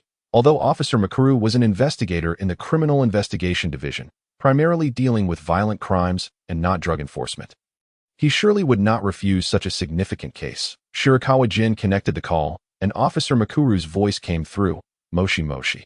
Officer Makuru, this is Shirakawa General. Don't speak yet. Just listen. I am currently on Tsukikage Island and have discovered a transnational drug trafficking organization, led by the current village chief, Kuroi Wachiji, capitalist Kawashima Igo, and the seemingly unemployed Nishimoto Ken. That I have obtained their ledger detailing drug transactions. Do you understand?" Officer Makuru widened his eyes and shouted into the phone, "Find a place to hide. I will gather my team and come to rescue you immediately. Shirakawa, wait for me." With that, he hung up and rushed out of his office to organize personnel. Shirakawa Gen set down the phone, and Ase Narumi looked at him in disbelief. "Is this how you deceive the police? Do you think they would dare pursue you? Be cautious. A stitch in time saves 9. We just enhancing their efficiency. Enough of this. Let us divide the spoils." Ase Narumi glanced at the bag and said, "There is no need. I am content with revenge. All of this is yours. TSK, who do you look down upon?" "To the victor belong the spoils," Shirakawa Gen retorted as he pulled out several items and tossed the bag to Ase Narumi, saying, "You had better hide this, or the police will surely search for it." He himself had the advantage. With Sakura's spatial abilities, she could easily hold on to it without anyone noticing. Ase Narumi eyed Shirakawa Gen suspiciously and hesitantly inquired, "You weren't truly a thief in the past, were you?" Shirakawa Gen paused, realizing he had become too engrossed in the role of punishing evil. Let us not dwell on the trivialities. We must find a place to hide, else those individuals will undoubtedly come looking for us. At Kawashima Igo's estate, as Shirakawa Gen closed the door, everyone breathed a sigh of relief, turning their attention to the writhing Kawashima on the floor. Finally, catching his breath, he sat up and exclaimed, "Damn it, I've been raising you all for nothing. Go check how much they took." His son rushed upstairs and returned shortly, reporting, "Father, many of your treasured antiques have been stolen. The monetary loss is incalculable." "Damn it, they were armed. Go after them." The security personnel hesitated, reluctant to open the door with a bomb outside. Kawashima Igo leaped up and slapped one of them, shouting, "Are you foolish? Can't you open a window?" Only then did everyone spring into action, arming themselves and heading to Ase Narumi's clinic to intercept them. Kawashima Igo rubbed his head, sitting on the sofa and grumbling, "I have never suffered such a significant loss. Unless I retrieve what's mine, no one is returning." Dozens of men clad in black suits, wielding Type 1 automatic pistols, marched towards Ase Narumi's clinic. Passing by the community center, Conan, who was daydreaming by the window, noticed them. Initially startled, he thought, "Is this the Black Organization?" and quickly lowered his head to observe closely, realizing they were somewhat different. These individuals appeared more like beaten troops rather than the Black Organization. Yet they still exuded an imposing aura. To be honest, everyone was filled with pent-up frustration. Having been unable to defeat him before, now armed, they sought revenge. Thus, they all quickened their pace, eager to vent their anger. Conan recognized them as criminals and pondered how he could apprehend them alone. He then saw them heading towards the clinic he had just arrived at and thought, "This is bad. Are they really going to find Shirakawa?" He hurriedly called Shirakawa Gen, and upon connection, he barely had time to disguise his voice as a child, saying, "Shirakawa, I just saw a lot of people with guns running towards the clinic. Be careful and hide." Hearing the sound of waves on the other end, he curiously asked, "Shirakawa, what are you doing?" Conan, I'm fine. I've already set sail, and no one will find me." "Nanny, so those people are indeed looking for you? What have you done?" Shirakawa, Conan was astounded. It seemed he had disturbed someone's ancestral grave. How could there be so many people pursuing him? Shirakawa continued, "Oh, I just went to obtain some. Narumi, don't move. Can you steer? As Shirakawa was speaking on the phone, Ase Narumi began to manipulate the boat's steering wheel, that he quickly intervened and told Conan, "Don't worry, I'm fine. Tell your master to stay put at the community center until the police arrive." "All right, that's it for now," He ended the call, leaving Conan shouting, "Oi, Shirakawa." Hearing the busy signal, Conan was left speechless. What was going on? He had come to solve a commission and prevent a murder. Was Shirakawa already successful? And what about Dr. Ase? Was he being pursued because he had thwarted a murder? That didn't seem right. With so many people and such determination, letting Muri uncle intervene was overestimating him. While his mind raced with possible explanations for the situation, Ayumi, who hadn't seen him for a long time, came looking for him. Seeing Conan deep in thought by the window, Ayumi paused for a moment, remarking how much he resembled Shinichi. Thinking of Shinichi, she stomped her foot and said, "Shinichi, really? You never come back to check, just call instead." Conan suddenly felt a chill down his spine. He looked up and saw Ayumi. "Ayumi, where's Uncle Muri? I need to tell you something." Ayumi initially thought he was just playing around, but seeing Conan's serious expression, she asked what was wrong while leading him to her father. "Uncle, I just saw a group of people with guns looking for Shirakawa. I called him, and he said he was already at sea for safety." "Nanny?" Muri and Ayumi were alarmed, their expressions drastically changing. This wasn't a drama. How could Shirakawa be pursued by dozens of people? Muri grasped Conan's shoulders tightly. "Are you serious? Where is he? I need to save him." Ayumi, equally concerned, added, "Dad, we should call the police first." "Ah, you're right. Let us call the police." "Ayumi, hurry." Ayumi quickly took out her phone to make the call, but Muri stopped her, urging, "Call Officer Mikuru. Hurry. The police on the island are simply not enough. Quickly, call Officer Mikuru." Since Shirakawa had just mentioned waiting for the police, it indicated that he had already alerted them. Conan hadn't considered making another report. After all, as a child, the police might not believe him.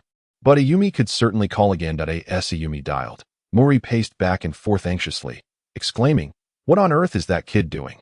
Did he say anything to you?" It was the first time Conan had seen Muri so anxious. And he replied, "Shirakawa didn't explain clearly, but he has reported to the police and is currently hiding at sea, so he should be safe for now." Just as Muri was about to respond, Ayumi connected with Officer Mikuru, and Muri snatched the phone, saying, "Officer Mikuru, please hurry to Tsukikage Island. My apprentice is being pursued. You must come quickly." Officer Mikuru was already speeding to the port in his police car. Replying, "Muri, stay calm. I'm almost there. Shirakawa just called me. That's so. Good. Good. I'll wait for you." Muri hung up and handed the phone to Ayumi, scratching his head. "How do we go about saving him?" Conan looked up and said, "Shirakawa told us to wait for the police at the community center. That kid, truly reckless." As Uncle Mori was engulfed in worry, Shirakawa Gen had already set sail with Ase Narumi in a small boat. Recalling their arrival at the seaside, Shirakawa had boasted of owning a boat, casually selected a small vessel, and with audacity, jumped aboard and sailed away before the astonished owner's very eyes, leaving behind only the words, "I will return it. Just wait a moment, to be honest." Everyone was left dumbfounded. In all their years, they had never witnessed such brazen theft in broad daylight. Was this a lawless scoundrel? It was utterly outrageous. The boat owner promptly rushed to the police station to report the encounter with the audacious outlaw to the island's only seasoned officer. The old officer, bearing a serious expression, pondered whether he could still make a significant arrest before retirement. He took down the owner's statement, preparing to report to his superiors and request assistance, recognizing that he could not face the situation alone. Before he could make the call, the police station door burst open, and a throng of uniformed officers armed with guns entered, led by a stout man clad in a brown trench coat. Officer Magyar immediately addressed him. "We are from the Tokyo Metropolitan Police Department's Investigation Division, and we need your cooperation." The old officer, perplexed, wondered how assistance had arrived before he even made a call. Could it be that the notorious criminal had indeed been apprehended? He replied, "Of course, I will cooperate." Gesturing toward the complainant, "This is the victim. His boat has been stolen by that criminal." Officer Magyar looked bewildered. "What boat?" "Officer, aren't you here to apprehend the boat thief?" Magyar frowned. "There's such a case."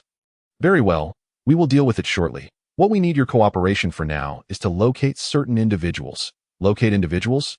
"Yes, Kawashima Hideo, Kuroiwa Tatsuji, Nishimoto Ken. please guide us to their residences. The old officer, intrigued, led the way. Followed by dozens of officers that on the way, Officer Magyar called Shirakawa Gen. Moshi Moshi, Shirakawa. Where are you? I've arrived, and I'm here to rescue you, Dada. Officer Magyar, you needn't worry about me. I'm safe at sea. You can head to Kawashima's house. Many people have come out to chase me, so their defenses are quite weak. Shirakawa lay on the boat, wearing sunglasses and sipping juice, while Ase Narumi looked on with curiosity.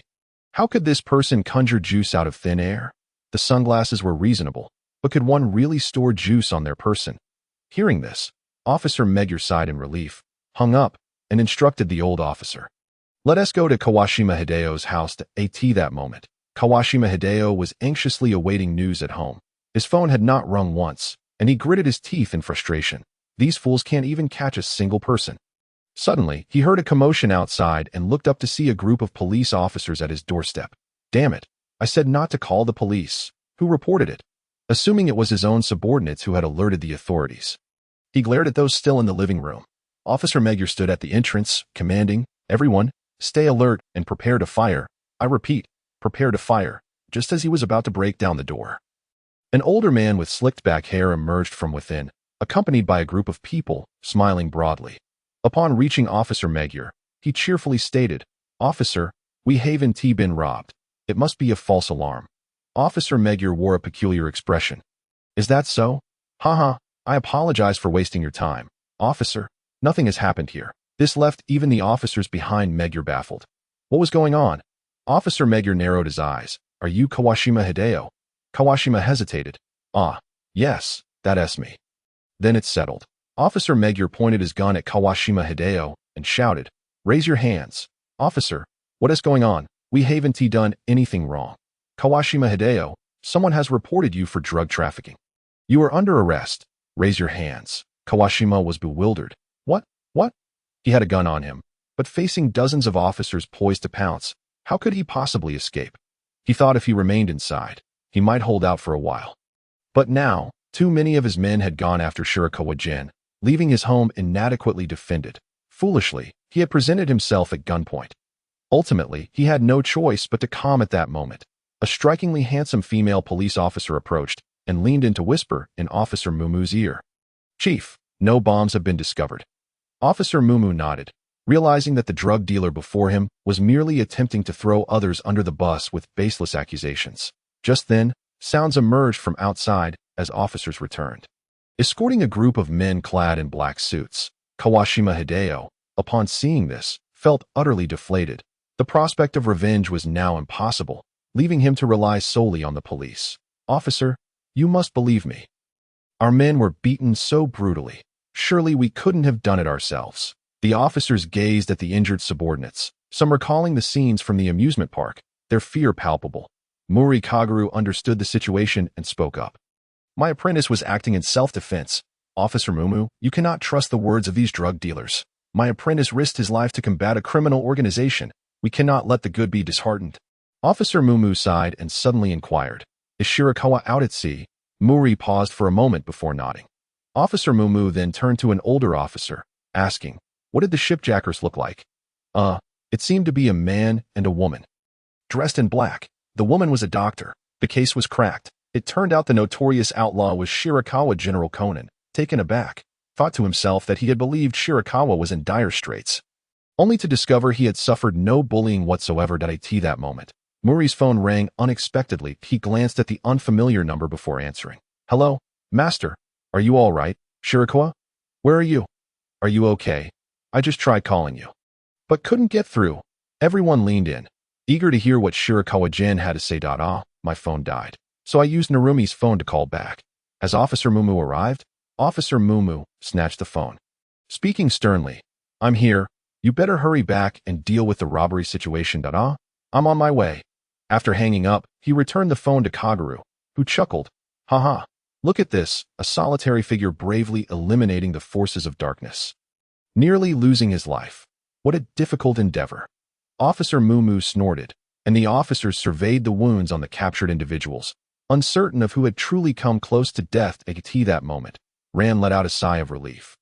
She was unclear about the events that had transpired, but as long as Shirakawa was unharmed, everything would be fine. Even if there was excessive self-defense, her mother would surely come to his aid. Ensuring he faced no consequences, the officers began interrogating the suspects.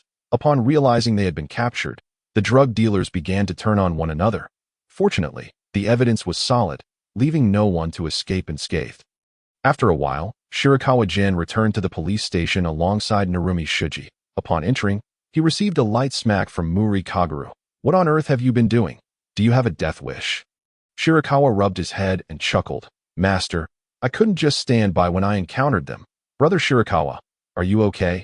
Ran stepped forward, examining Shirakawa's body and finding no injuries. Conan looked on with concern as well. Shirakawa laughed. "Haha, how could I possibly be harmed? It is they who suffered more." Just then, Officer Mumu interjected. "Humph. Ah, Officer Mumu, your timing is impeccable." Officer Mumu shot Shirakawa a sidelong glance, stating, "First, bring forth the evidence, and then return the ship to its rightful owner." "Your reward is gone," Shirakawa replied with a grin. "Ah, that's fine. I'll return the ship and forfeit the reward." Only then did Officer Mumu relent, accepting the ledger and flipping through it, saying, "Impressive work, Shirakawa. This evidence is sufficient to lock them all away. By the way, what prompted you to deal such fierce blows to those men?" "I had no choice. It was self-defense. They attacked me with sticks in numbers, yet they claim you were armed with a gun and explosives." "Pure slander. If you don't believe me, Officer Mumu, search me." Shirakawa extended his hands innocently. Officer Mumu glared at him. You better be careful. He knew that Shirakawa could not have escaped unscathed, but if it was in the pursuit of eradicating evil. It was somewhat understandable. Kawashima Hideo was left in shock, realizing that this notorious outlaw was in league with the police. No, this was utterly shameless. After robbing us, he intended to present us as gifts to the police. He was utterly broken, witnessing the police not only refraining from arresting Shirakawa, but also welcoming him with smiles. So, was this mastermind free from all consequences? As Kawashima Hideo glared at him, Shirakawa curiously approached, asking, "What are you staring at? You and I are alike. Neither of us can escape." Kawashima Hideo replied menacingly, "What do you mean, alike?" Shirakawa feigned innocence, aggravating Kawashima further. "How can you lack any sense of honor? You robbed me and now wish to report to the police?" Shirakawa whispered in his ear, "I lack honor. Remember, you'll be serving under Asu Keiichi down below." Kawashima's expression shifted dramatically, as if he had seen a ghost. And he retreated in a frenzy, pointing at Shirakawa, shouting, "Who are you?" Shirakawa merely smiled and said nothing. The nearby officers were equally curious about Shirakawa's words but refrained from pressing for answers. After all, Shirakawa was now a witness and needed to provide a statement, not a suspect. Eventually, the officers escorted the criminals, who bore the marks of Shirakawa's intervention, onto the ship, returning to Tokyo. Upon arriving at Narumi Shuji's clinic, Conan could no longer contain his curiosity and asked, "Brother Shirakawa, why were they pursuing you?" "Ah, they are drug dealers. I managed to acquire their ledger." Kagura nodded, inquiring, "How did you know? Have you been to Tsukikage Island before?" Shirakawa glanced at Narumi, who nodded in response. Shirakawa pointed at Narumi, grinning. "Then Master must ask Mr. Narumi Shuji Nani?" Everyone looked stunned. Mr. This caught Kaguru and Rant's attention. "Narumi Shuji?" Conan noted carefully. Narumi smiled and said, "Allow me to reintroduce myself. Detective Muri, I am the one who wrote you the commission letter, and I am also the son of Asu Keiichi, Narumi Shuji." Kaguru scratched his head. "So it was you. I thought you were a girl." Narumi nodded. "That I suffered from numerous ailments during my youth and spent time recuperating in Tokyo, thus avoiding the persecution of Kawashima's gang against my family. I have long suspected that my parents' deaths were not as they seemed. 3 years ago, after graduating, I arrived here, only to have the village head, Kamayama, frighten me into a heart attack upon recognizing me and revealing the truth. Nishimoto was driven mad by the shock. After learning the truth, I sought revenge, yet found myself powerless." Conan asked, "Why did they persecute Mr. Asu Keiichi?" Narumi, with a melancholic demeanor, replied, "Nishimoto, Kamayama, Kawashima, Kuroiwa, they are all members of a drug trafficking organization, coercing my father into smuggling drugs for them. When my father sought to withdraw, they imprisoned my father, mother, and sister in our home and set it ablaze. Even if I avenge them, my family can never return." Narumi's face was downcast, concealing his emotions. Ran, feeling sympathy, stepped forward to embrace him. while Conan, lost in thought, failed to notice Narumi's gender. Indeed, Narumi's appearance was quite ambiguous. Kaguru moved his lips and finally said, "So you wrote me the commission letter, hoping I would stop you from committing murder?" Narumi nodded, tears finally streaming down his face. Shirakawa interjected, "Well, they have received their comeuppance. Your father's spirit would wish for you to continue living well." Narumi sniffled, wiped his face, and said, "Fortunately, Detective Shirakawa found me and urged me to abandon my murderous intentions, even risking his safety to help me obtain the ledger. Detective Mori, you truly have a remarkable apprentice." Kaguru beamed with pride, scratching his head and laughing. "Oh, it's nothing. He still has much to learn." Conan was internally astonished. Even feeling a sense of helplessness, he and his companion, Brother Baichuan, had arrived at Moonshadow Island without any tangible gains. Yet Brother Baichuan had already thwarted the murder plot. He glanced at the smiling Baichuan Yuan and felt an overwhelming sense of inadequacy. Akin to Moriarty encountering Holmes, he inquired, "Brother Baichuan, how did you deduce that Dr. Narumi is Mr. Keiji Asu's son?" Well, I had some leads on Moonshadow Island and discovered the news of Asu Keiji's demise. However, I also found out that he had another son who is still alive. Thus, I initially speculated whether the letter of commission was sent by Asu Narumi, the son of Asu Keiji. It was highly probable that this son was on the island. Upon our arrival, I began searching for Narumi, and fortunately, Dr. Ase Narumi is quite well known on the island. However, I must admit I was taken aback initially to discover that Dr. Ase is a woman. "Is that so?" Kagoro Muri remarked. At first, I thought you were here to chase after girls. You truly are my disciple. He bore no ill will, feeling proud of his capable pupil. Thank you very much. Detective Baichuan and Detective Muri, I am grateful to have the opportunity to write you this letter of commission. Asu Narumi bowed to Kagoro Muri. The older man hurriedly helped him up, stating, "You did pay me. After all, as long as there's money involved, I, Kagoro Muri, will not hesitate." "Dad," Ran scolded, then turned to Asu Narumi with concern, asking, "What will you do now? Are you going back to the east?" Asu Narumi shook his head and replied, "Perhaps I will return someday, but only after there is another doctor here. The people here still rely on a physician." Conan paid little heed to these exchanges. His mind was preoccupied with the enigma of Brother Baichuan and his profound detective knowledge. As a detective, one ought to conduct thorough investigations beforehand to prevent the perpetrator's misdeeds. That a surge of determination welled up within him, vowing that next time, he would act even more swiftly. The group boarded the ferry and departed.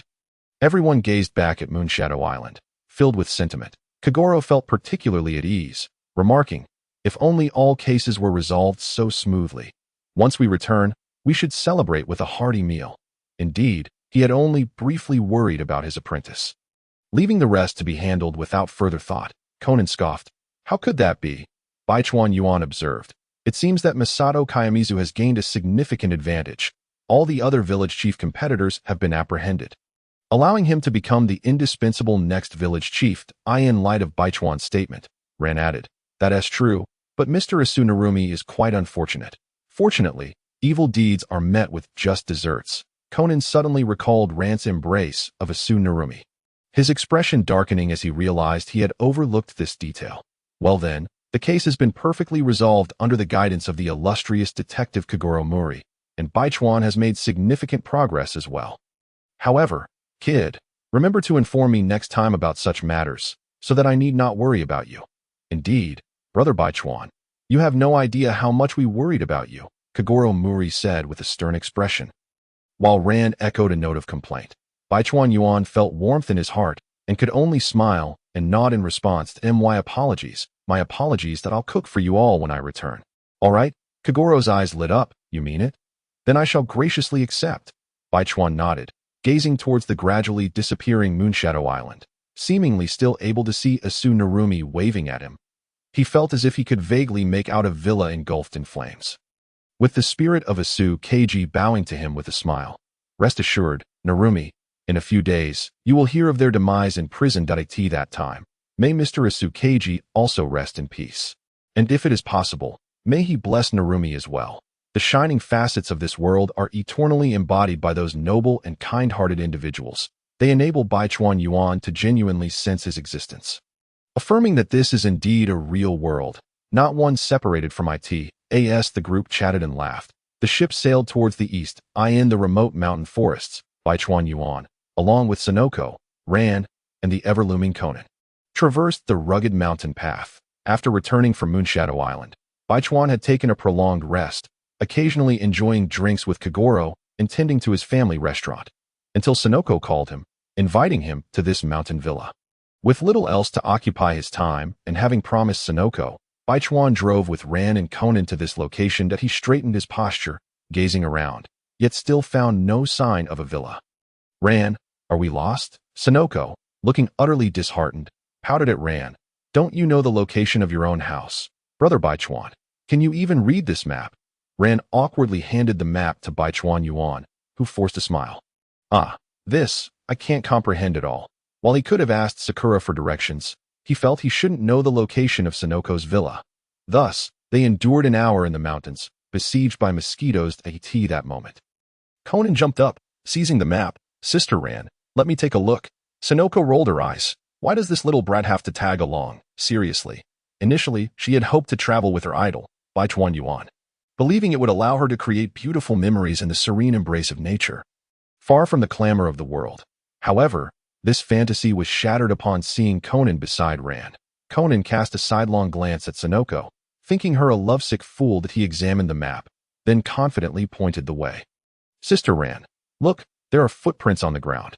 This place usually sees few visitors, so the footprints must have been left by those who arrived at the villa before us. If we follow them, we should reach it, just as the map suggests. Hey, kid, don't make us take a longer route, Sonoko retorted while pulling at Ran's sleeve. That don't say that, Sonoko. Conan is very clever. Baichuan chimed in.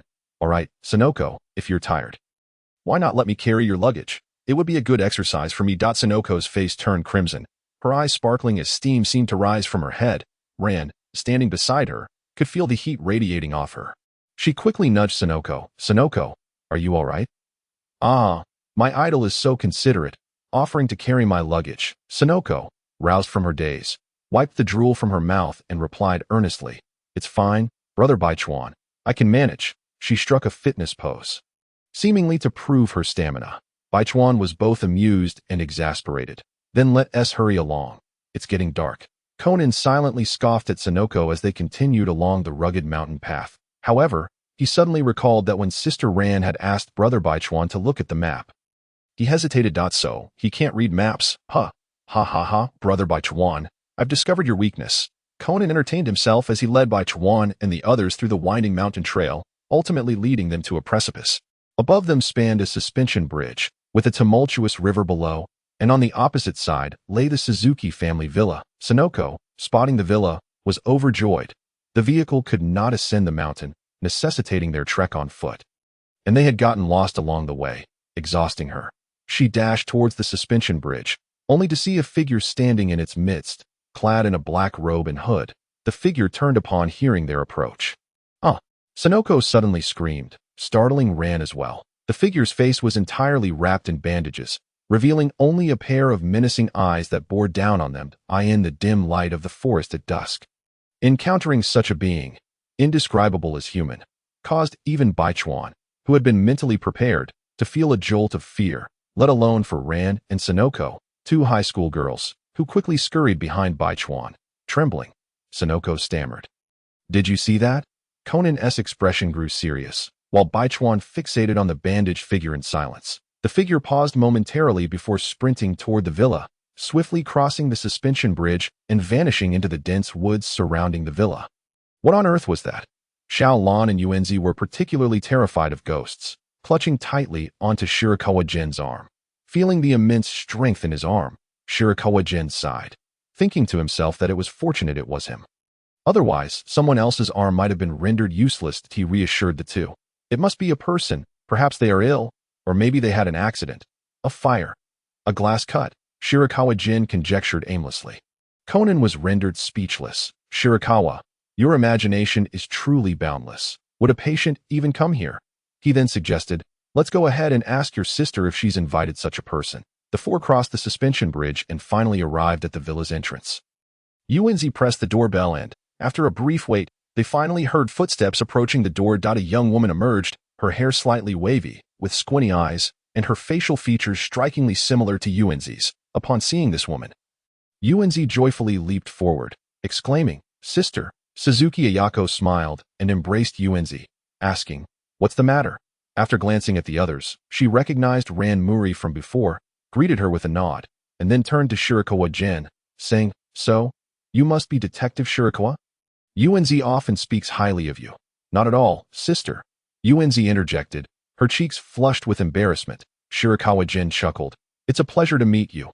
I look forward to your guidance." Ayako, not forgetting about Conan, crouched down to pat his head, saying, "So you are the little friend residing at Ran's house? Welcome." "Thank you, big sister," Conan replied. Ayako stood up, ushering the group inside, and allowing them to choose their guest rooms. However, Conan remained still and asked, "Sister Ayako, did anyone come today with their face wrapped in bandages?" "Bandages?"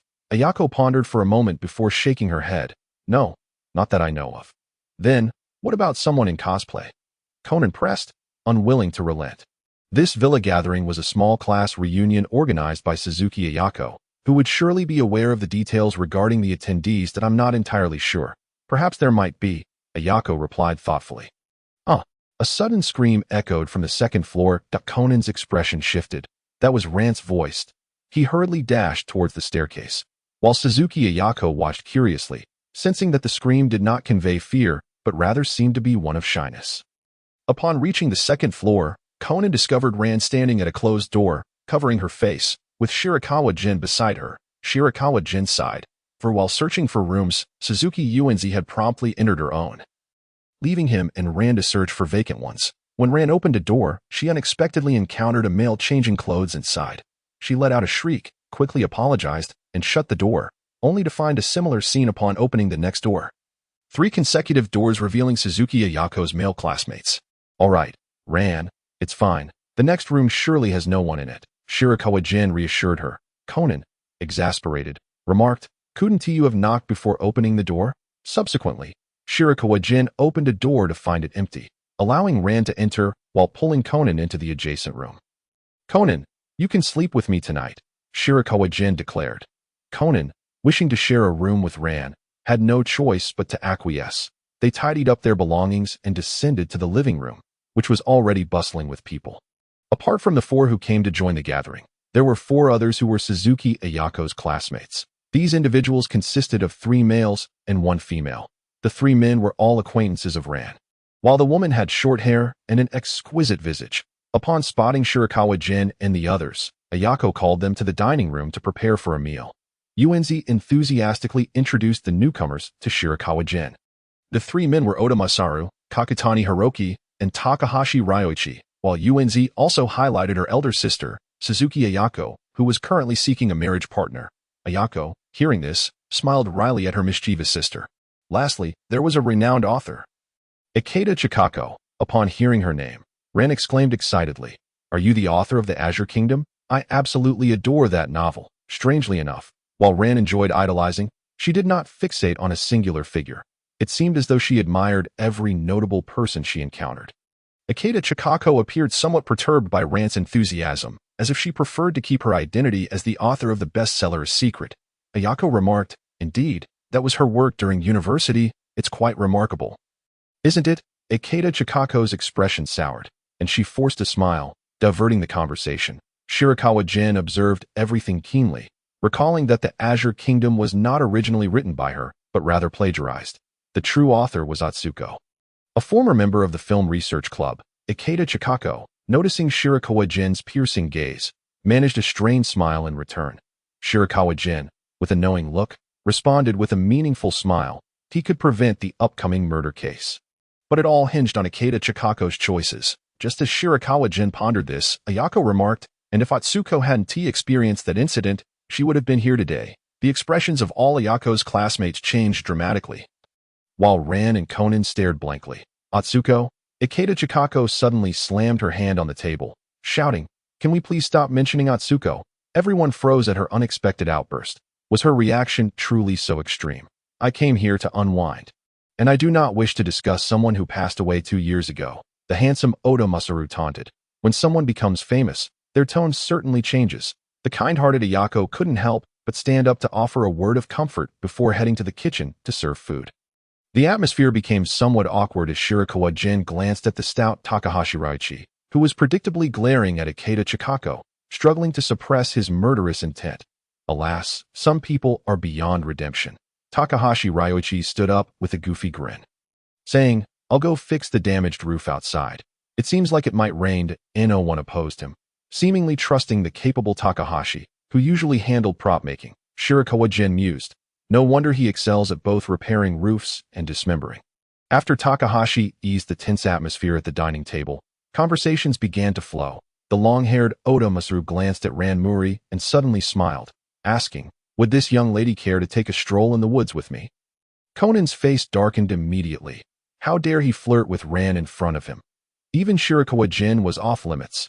Ran, not particularly keen on such advances, was preoccupied with thoughts of the currently missing Kudo Shinichi. Moreover, no matter how handsome Oda Masaru was, he couldn't hold a candle to Shirakawa. General Ran had developed immunity to such attention. Even Yuenzi, the love-struck admirer, was not captivated by Oda Masaru, struggling to refuse. Ran hesitated, glancing at her friend Yuenzi, only to find her starry-eyed, gazing at Shirakawa. General sigh. What a friend. Shirakawa Gen squinted. Taking Ran out could be dangerous, and with rain imminent, he had no intention of wandering into the dense woods. So he had to intervene. "Ran, my coat is still in your suitcase. It's a bit chilly now, so why don't you come with me to fetch it?" He glanced at Oda Masaru, who was momentarily speechless, his attempted taunt stifled by Shirakawa Gen's superior looks. Finally, Oda Masaru huffed, sitting back down in silence. Ran, initially bewildered, soon realized that Shirakawa Gen was coming to her aid and promptly nodded, saying, "Okay, Shirakawa Gen, let us go." Conan and Yuenzi eagerly followed suit. "Shirakawa Gen, are you cold?" "It doesn't seem so.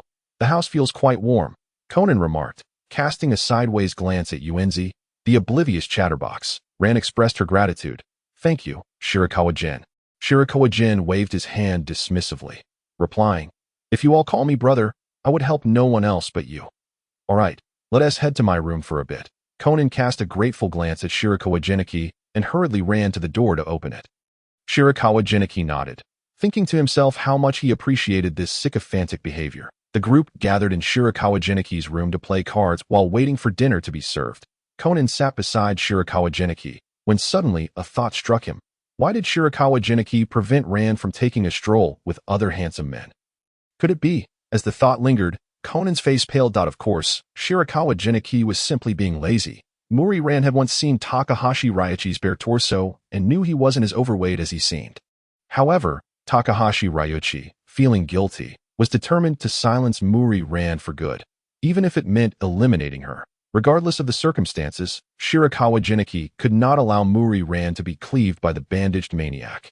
On the rooftop, Takahashi Raichi had already donned his bandages, fully aware of his old classmate Oda Masaru's temperament that a few girls had come today, and aside from his classmates, there was that one girl who had seen him shirtless and was quite attractive. Oda Masaru would undoubtedly be unable to resist inviting her out, but he held an axe, waiting patiently on the rooftop. After sneezing, he remained undeterred, merely feeling a bit sluggish. Even when Suzuki Ayako finished preparing dinner, he still had not moved. He sneezed again and descended the stairs, grumbling to himself that his old classmate was rather inept. It seemed he would have to postpone his plans. Perhaps he could break into her room?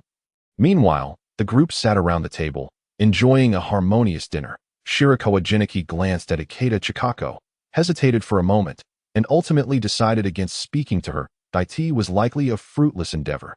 The woman's demeanor was far from pleasant, and Shirakawa Geniki had no desire to invite hostility. On the other hand, Ikeda Chikako, feeling disheartened, was preparing to retreat to her room for some rest. Before she could open her door, she noticed a note beneath it, and as she picked it up to glance at it, her expression shifted dramatically. Ayako inquired about her distress, and after a brief pause, she replied, "It's nothing. I'm just a bit tired and I'm going to sleep."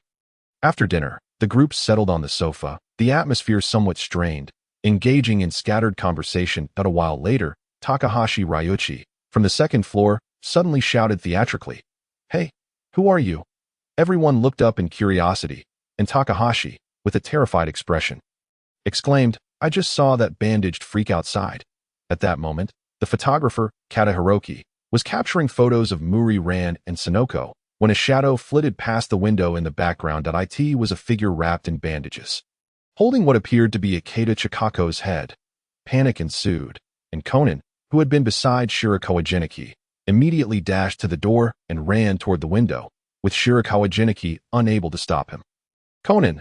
Muri Ran shouted. "I'll go after him," Shirakawa Gen declared, grabbing an umbrella and following suit. In truth, he wasn't driven by curiosity. He was well aware of the mechanism at play. Arriving at the window where the bandaged figure had appeared, he found Conan deep in thought. Upon seeing Shirakawa Gen, Conan stated, "Brother Shirakawa, there are no footprints or any signs of a struggle. Outside, the rain poured heavily. If someone had entered the villa, they would surely have left tracks." Yet aside from Conan's own footprints, there was nothing. Shirakawa Gen pondered for a moment and said, "Let us head back. There are no clues here." Conan shook his head, insisting, "Brother Shirakawa, we must pursue him outside. Even though I don't know how he came in, what if he hasn't gone far?" He turned and ran toward the forest, with Shirakawa Gen trailing behind, umbrella in hand. Eventually, they came upon a narrow path where they discovered a severed leg discarded on the ground. Could this belong to Chikako? Udo Masaru and Kato Hiroki, who had hurriedly followed, also spotted the dismembered limb. At that moment, Takahashi Ryuchi called out, "There's a hand over here." The atmosphere turned grave as Shirakawa Gen instructed. "Everyone, split up and search." Kato Hiroki ran a short distance, but was suddenly tripped by something. Looking down, he was horrified to find Chikako's body. He fantasized that Chikako was still alive, and Xiaolon furrowed her brows and remarked, "Now that you mention it, by Chuan-go, I do feel something is amiss. That Mr. Takahashi isn't that overweight. Even without his clothes, he appears quite slim. His belly shouldn't be this large." Yuanzi interjected, "So, does this mean Takahashi Ryuchi is the murderer?" Bai Chuan Yuan nodded. With this premise, it becomes evident what method he employed. After dismembering the body, he concealed the head within the abdomen to establish an alibi. The bandaged man is clearly him. But while he was on the second floor, he set up a mechanism to make the bandaged figure carry Chika's head around, attempting to convince us he had an alibi. Therefore, Xiaolon, I believe you are in considerable danger. He is highly likely to make you his next target. Xiaolan's face turned pale with fear, realizing there were indeed unsettling aspects about Takahashi Ryuchi, which meant he could potentially come to kill her. Conan stood solemnly in front of Xiaolon, filled with indignation against the vile murderer. He then inquired of Bai Chuan Yuan, "Then why not expose him when there are many people around?" "Because I have yet to locate his axe. If he feels cornered, he may resort to threatening others, which would be troublesome." That a dark line appeared on Conan's forehead. Given Bai Chuan Ji's prowess, how could he possibly be threatened? Tonight, he is likely to launch a night raid on Xiaolon. That we should hide in her room. That way, he cannot threaten anyone else, and I can easily subdue him. Everyone concurred, as this plan seemed straightforward enough. They then descended once more to converse with others, but found no trace of the bandaged and an air of unease permeated the group as they sat in silence on the sofa or chairs. Finally, Bai Chuan Yuan declared, "I'm feeling a bit drowsy. Let's head back to sleep." "Come on, Conan." Ayako glanced at Bai Chuan Yuan with concern and said, "Mr. Bai Chuan, we still do not know the whereabouts of the murderer. Wouldn't it be somewhat dangerous for you to return and sleep?" Bai Chuan Yuan yawned and replied, "Rest assured, Miss Ayako, I will be fine." With that, he proceeded upstairs, with Conan following closely behind. However, Conan's mind was consumed with thoughts of Xiaolan's safety, and he dared not gaze at Takahashi Ryuchi, fearing detection. That moment, Yuanzi embraced Xiaolon and said, "Xiaolon, I'm feeling sleepy too. Let's go back and rest." All right. The two young ladies ascended together, and upon seeing their expressions, Takahashi Ryuchi felt a surge of delight. He finally saw an opportunity. If he could eliminate this girl, no one would be able to uncover his flaws. That he addressed everyone. "All right, everyone, it's futile to wait here. Let us return to our rooms, and in the morning, we can go over the mountain to alert the authorities." Hearing his words, no one lingered in the living room any longer, and all retreated to their respective rooms. Xiaolon opened her door to find Bai Chuan Yuan and Conan pointing and gesturing in front of the wardrobe. "How about hiding here?" "Not great. It doesn't allow for a quick escape." "Then where should we hide?" "I want to sleep next to Sister Xiaolon." Conan would never allow Xiaolon to fall into danger. He was determined to stay by her side at a T this moment. Xiaolon insisted, "No, Conan, that would be too dangerous. You and Bai Chuangu should hide in the wardrobe and come out if there's any commotion." "But, Sister Xiaolon." Xiaolon remained resolute. Conan was still a child. And having practiced taekwondo, she felt confident she would be safe and would not sleep tonight. Bai Chuanyuan nodded, assuring her, "Rest assured, I will not let anything happen to you." Xiaolon exhaled in relief, saying, "Then I will pretend to sleep." She turned off the light and lay down in her bed, falling silent. Bai Chuanyuan and Conan concealed themselves in the wardrobe, listening intently to the sounds outside. After a while, footsteps could be heard, indicating that everyone had indeed gone to bed. Someone paused at the door, seemingly listening for noises from within. Bai Chuanyuan and Conan waited silently. Being cramped in the wardrobe was uncomfortable, and their worry for Xiaolon made time feel like it was dragging on endlessly. Eventually, after what felt like an eternity, Conan was on the verge of falling asleep, questioning whether Bai Chuangu had miscalculated, and that perhaps Takahashi Ryoichi would not come at all. Just then, a sound from the balcony window startled them, suggesting someone had jumped over from the adjacent side. The room beside Xiaolon belonged to Chika Ikeda, which was currently unoccupied, making it easy for someone to leap across. That Conan's spirit surged. He glanced at Bai Chuanyuan, noticing the glimmer of determination in his eyes. At that moment, the window creaked open, and a figure with black clothing and a bandaged head stealthily entered the room, clutching an axe. Upon spotting the two who had suddenly emerged, the figure was taken aback, instinctively attempting to flee. However, it was too late to jump from the window and escape. The only option was through the door. That he charged toward the exit with his axe, but Bai Chuanyuan stood firmly in his path. "Watch out, Bai Chuangu! He is going to break through the door," Conan shouted, and Xiaolon ceased pretending to sleep, watching the bandaged man rush toward Bai Chuanyuan. "Get away!" The bandaged man glared viciously at Bai Chuanyuan, swinging the axe menacingly. Bai Chuanyuan, focused on the oncoming threat, felt a twinge of concern.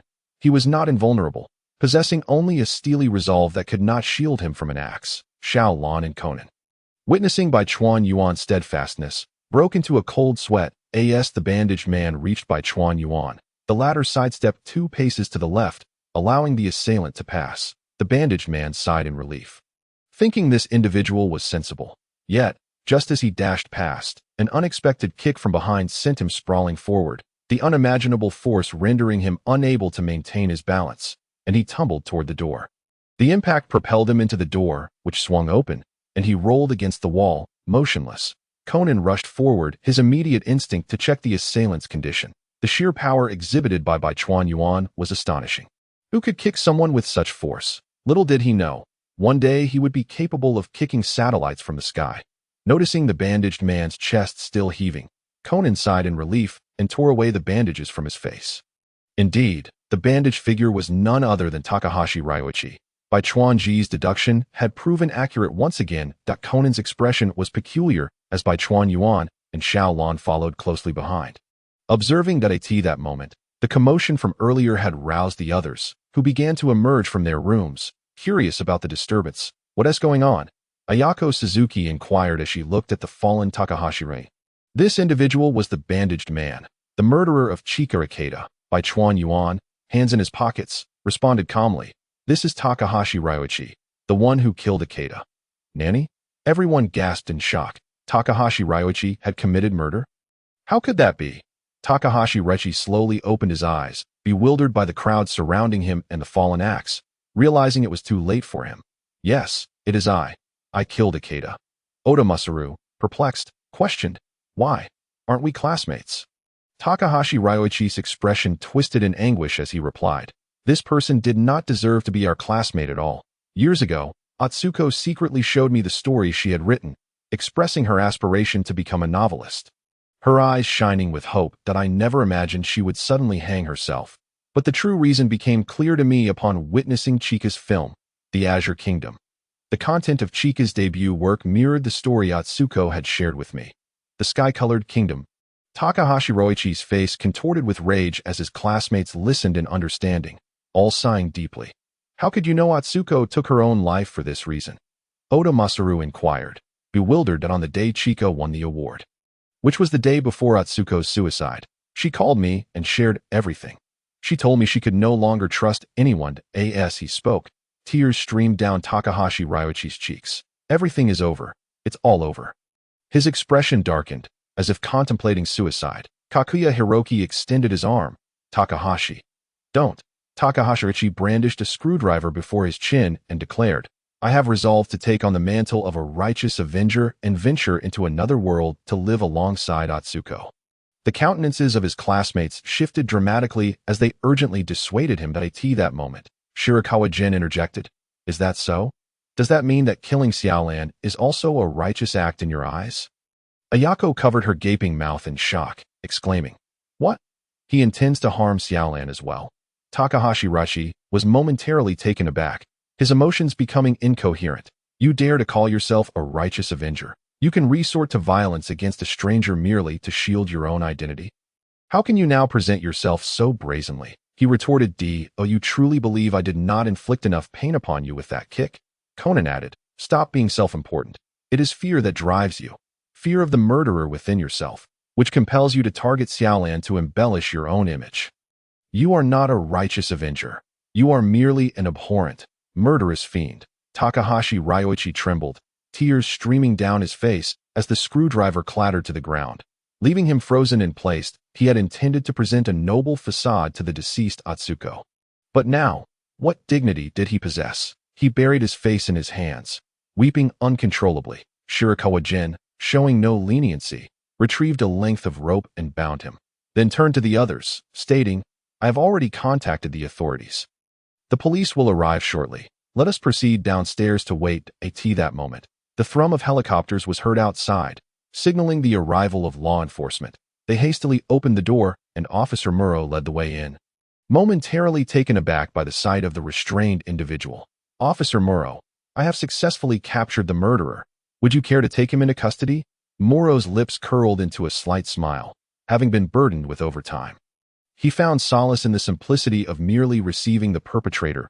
Is this indeed the criminal? Very well, but I must ask everyone to accompany me for a brief statement.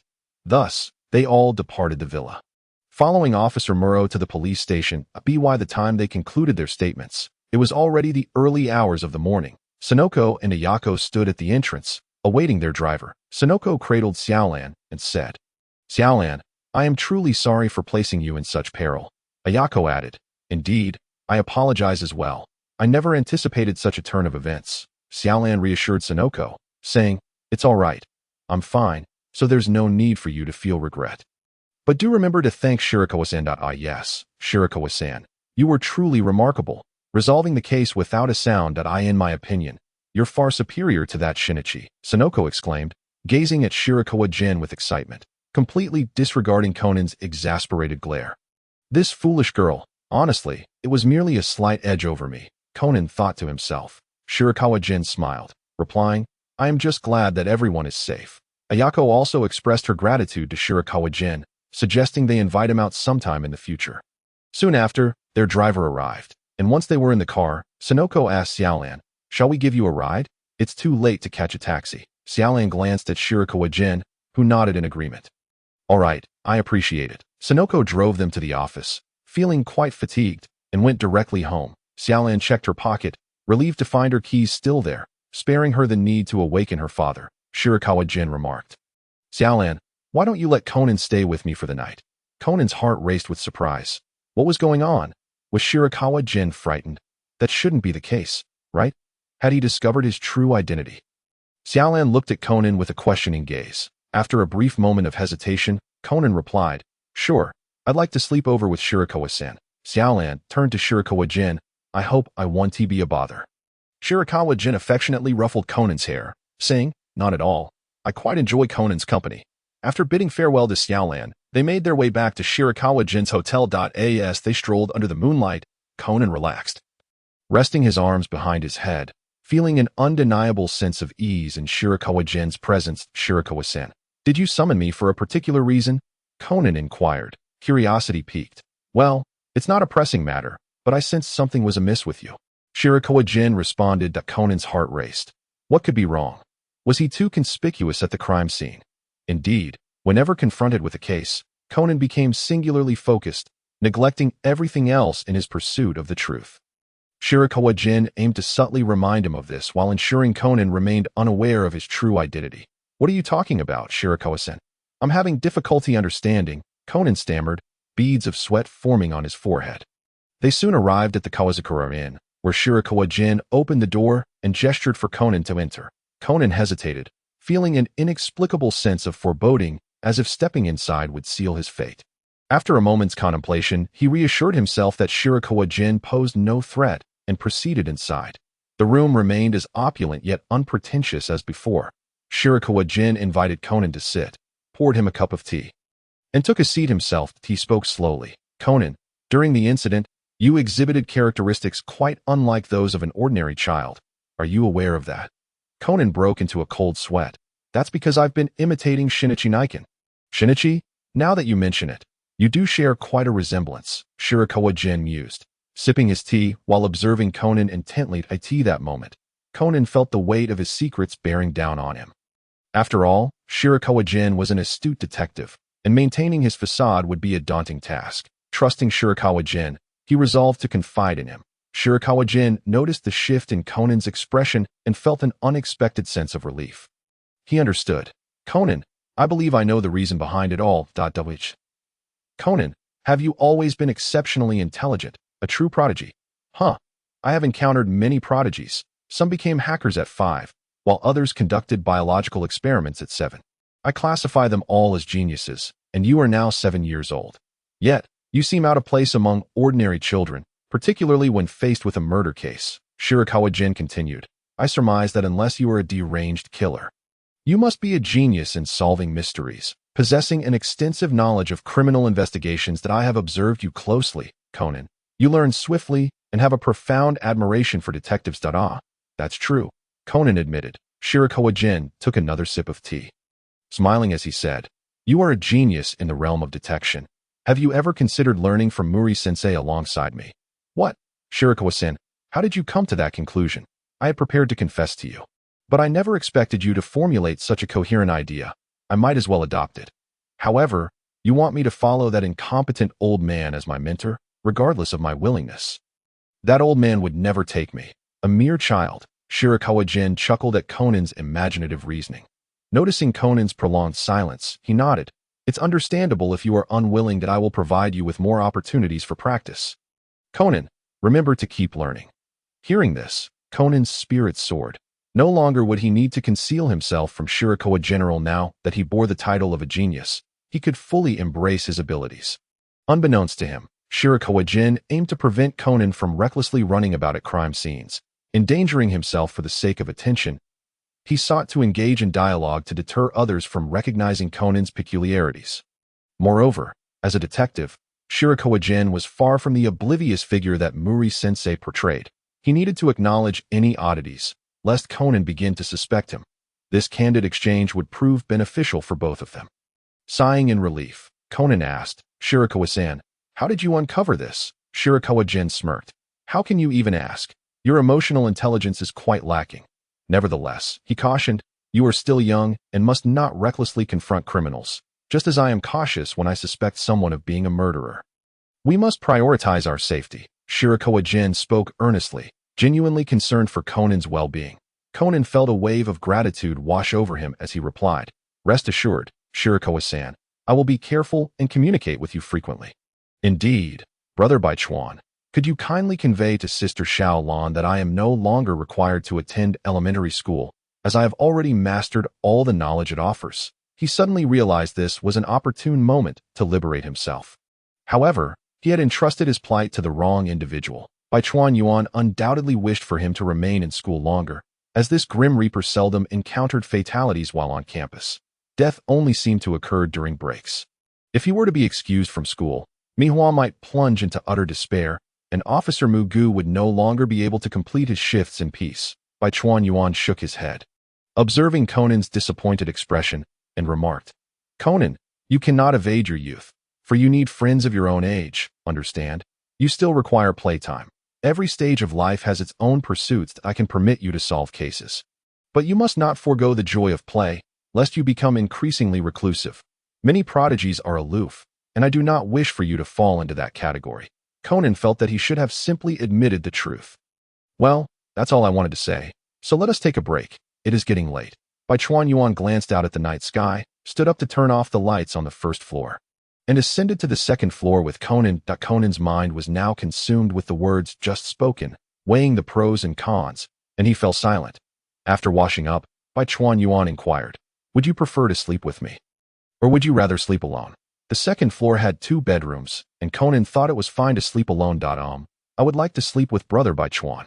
Observing Conan's unconscious response, Bai Chuan Yuan smiled inwardly, realizing that Conan truly regarded him as a reliable person. Even in such circumstances, he was willing to share a bed, perhaps out of a subconscious sense of security. "Very well, but there are no pajamas for you here. Will you wear mine?" In bed, Conan found himself adorned in pajamas far too large for him, unsure of where to place his limbs, with only his oversized head peeking out. Bai Chuan Yuan chuckled heartily, ruffling his hair, and said, "This is quite adorable." Conan shot a half-moon-eyed glance at Bai Chuan Yuan, exclaiming, "Seriously? All right, I won't tease you any longer. Let's turn off the lights and sleep." With the lights extinguished, night enveloped them, and Conan lay wide awake, seeing nothing, while Bai Chuan Yuan reclined beside him. He turned to face Bai Chuan Yuan and asked, "Brother Bai Chuan, why did you choose Uncle Maori as your mentor?" The reason is that I believe Uncle Maori possesses qualities from which I can learn." "Really? Why would I lie to you? Now, go to sleep. Do you have school tomorrow?" "No." Conan's head was enveloped in a dark cloud. As he tucked himself under the covers to sleep, Bai Chuan Yuan and Conan awoke together, sitting silently on the bed, as if awaiting the other to speak first. After all, none had experienced waking up next to a man, which made the moment a touch awkward. Suddenly, Bai Chuan Yuan yawned, breaking the silence, and lazily inquired, "Did you sleep well last night?" It was all right." Bai Chuan Yuan shot a sidelong glance at Conan. "Is that so? Then what is the cause of those dark circles under your eyes?" Conan scratched his head and smiled sheepishly. "Brother Bai Chuan, I was just too excited and overthought things, which kept me awake." I thought I was the one snoring." "Not at all." Bai Chuan Yuan got up to wash his face and said, "I'll prepare a simple breakfast. You wash up and join me." After washing up, Conan descended to the first floor, anticipating a feast of Chinese delicacies, only to find nothing but steaming milk and freshly baked slices of bread. Bai Chuan Yuan took a bite of the bread. Occasionally having this is simple and convenient. Conan's half-moon eyes reflected his realization that brother Bai Chuan was being lazy again, that he sat beside Bai Chuan Yuan, eating breakfast while discussing last night's case. "Brother Bai Chuan, do you think that if we hadn't intervened with Takahashi last night, he would have truly committed suicide?" Bai Chuan Yuan chuckled. "What a ridiculous notion. That type of person talks a big game. If he genuinely intended to take his own life, he wouldn't have attacked Shaolin. He was merely gambling that we would stop him, and as a detective, my goal is to uncover the truth and pursue justice for the victim, but I cannot allow the perpetrator to end their life."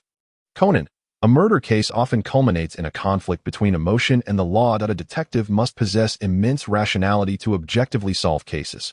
However, we are human, and emotions are indispensable, just as Takahashi wished to harm Shaolin. I too felt an overwhelming urge to simply kick him to death. The process of deduction epitomizes the clash between emotion and law, especially when tragic emotions collide with the unyielding foundation of legal principles. Thus, a detective's role is not merely to seek the truth, but to weigh the significance of both elements.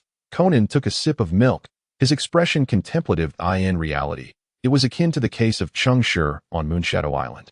He had initially intended to commit murder, yet he was a victim himself. If he had indeed taken a life, what would you do, Conan? Conan lowered his gaze in thought and replied, "I would capture him and do my utmost to help him solve his father's case."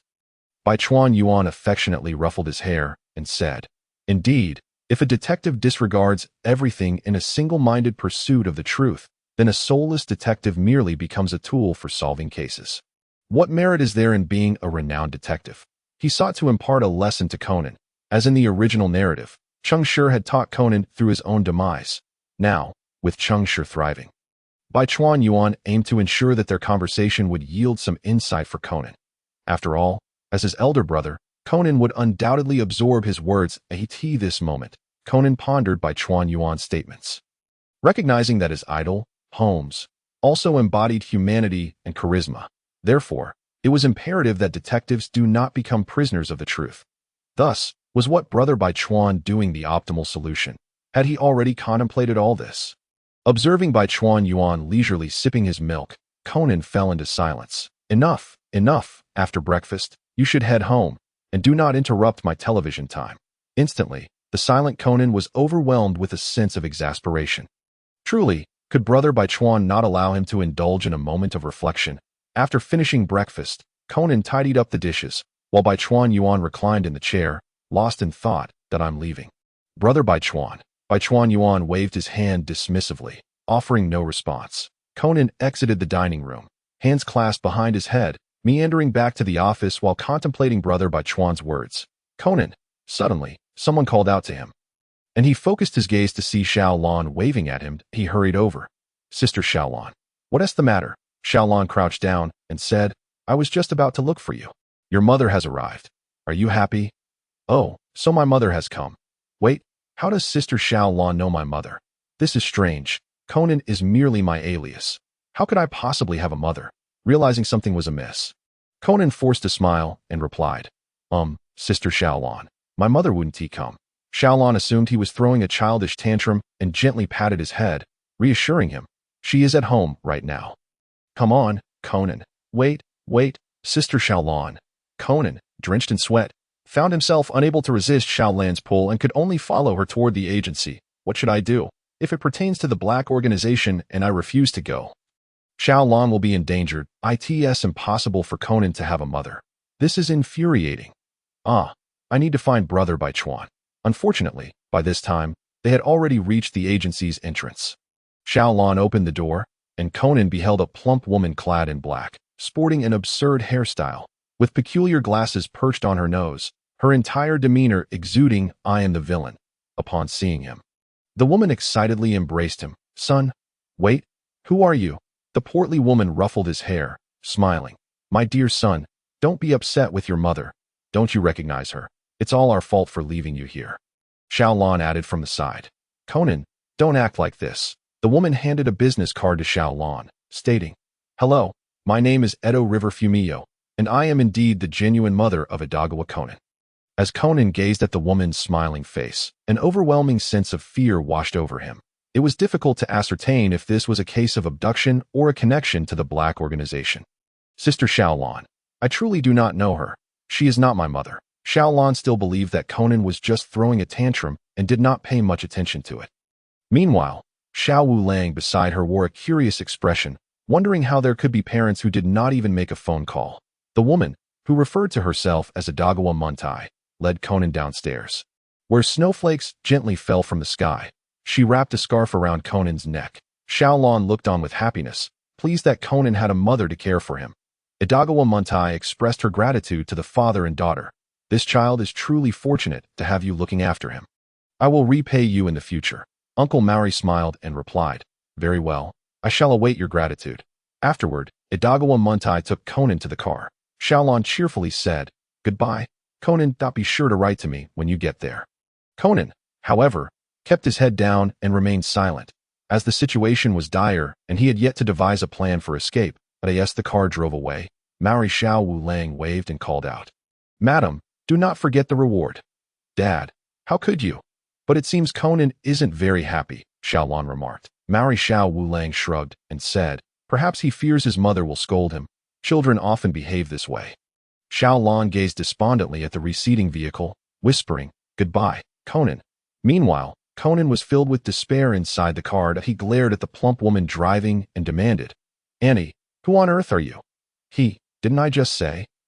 I am your mother, she replied with a sinister laugh. You lie, my mother is. The glasses worn by Idagawa Muntai gleamed, resembling those of Conan.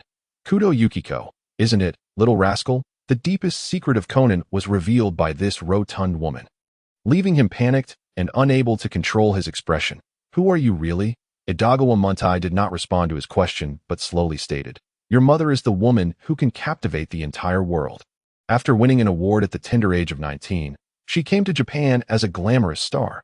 Yet, she fell in love with the young novelist Kudo Yusaku and married at 20. Conan, you are her son, Kudo Shinichi. Am I right? Conan's eyes widened in shock. Could this person be a member of the black organization who forced him to take the drug that made him small? He needed to find a way to escape, and just as he prepared to subdue the plump woman, a gun was suddenly pointed at his head. Don't move, just be obedient, and I'll take you to a nice place. Furious, Conan gritted his teeth, contemplating his strategy to AT that moment. The car passed by the Kasukabe Inn, and Conan's eyes lit up as he spotted Shirakawa Gen stretching at the entrance. Shirakawa, save me. The car sped past. Huh, did someone just call my name? Shirakawa Gen scratched his head, curious as he turned to Sakura. Brother, that was Conan. That he has been kidnapped by his mother. Oh, I see that it's just a little abduction, a minor issue. If I flew up and rescued Conan, wouldn't that be amusing? His mother would be utterly astonished. After all, that was Conan's real mother, Kudo Yukiko, albeit in disguise. Yukiko seemed to have studied disguise techniques alongside vermouth. Shirakawa Gen pondered whether it was wise for him to intervene. Should he rescue Conan to solidify his impressive image in Conan's eyes? Meanwhile, Conan regretted calling for Shirakawa Gen, realizing in his haste that he was beside a member of the black organization. Calling Shirakawa Gen could inadvertently put him in danger, as expected. The plump woman remarked, Shirakawa, does he know about you? It seems he cannot be spared either. Conan glared at the woman, stating, if you harm him, you will regret it. In his mind, Shirakawa Gen's fighting prowess had reached a level comparable to a gun expert. Regret? Huh. We shall eliminate your friends, your family, and your beautiful mother. The plump woman cackled, sending a chill down Conan's spine. Colder than the snow outside. Indeed, they would not spare those close to him. Desperate, he wondered what he should do. Just then, the car halted at a red light. Gritting his teeth, Conan flung open the door and bolted onto the street. Idagawa Muntai was taken aback. After all, she was Conan's biological mother, Kudo Yukiko, and it was only natural for her to feel pain for her son. Seeing Conan's reckless actions further solidified her resolve to take her son to America. However, Conan had already escaped into the traffic. She frowned, changed her route, and made a phone call that go to the Kasukabe Inn and bring Shirakawa Gen here. Yes, give him a scare, but don't harm him.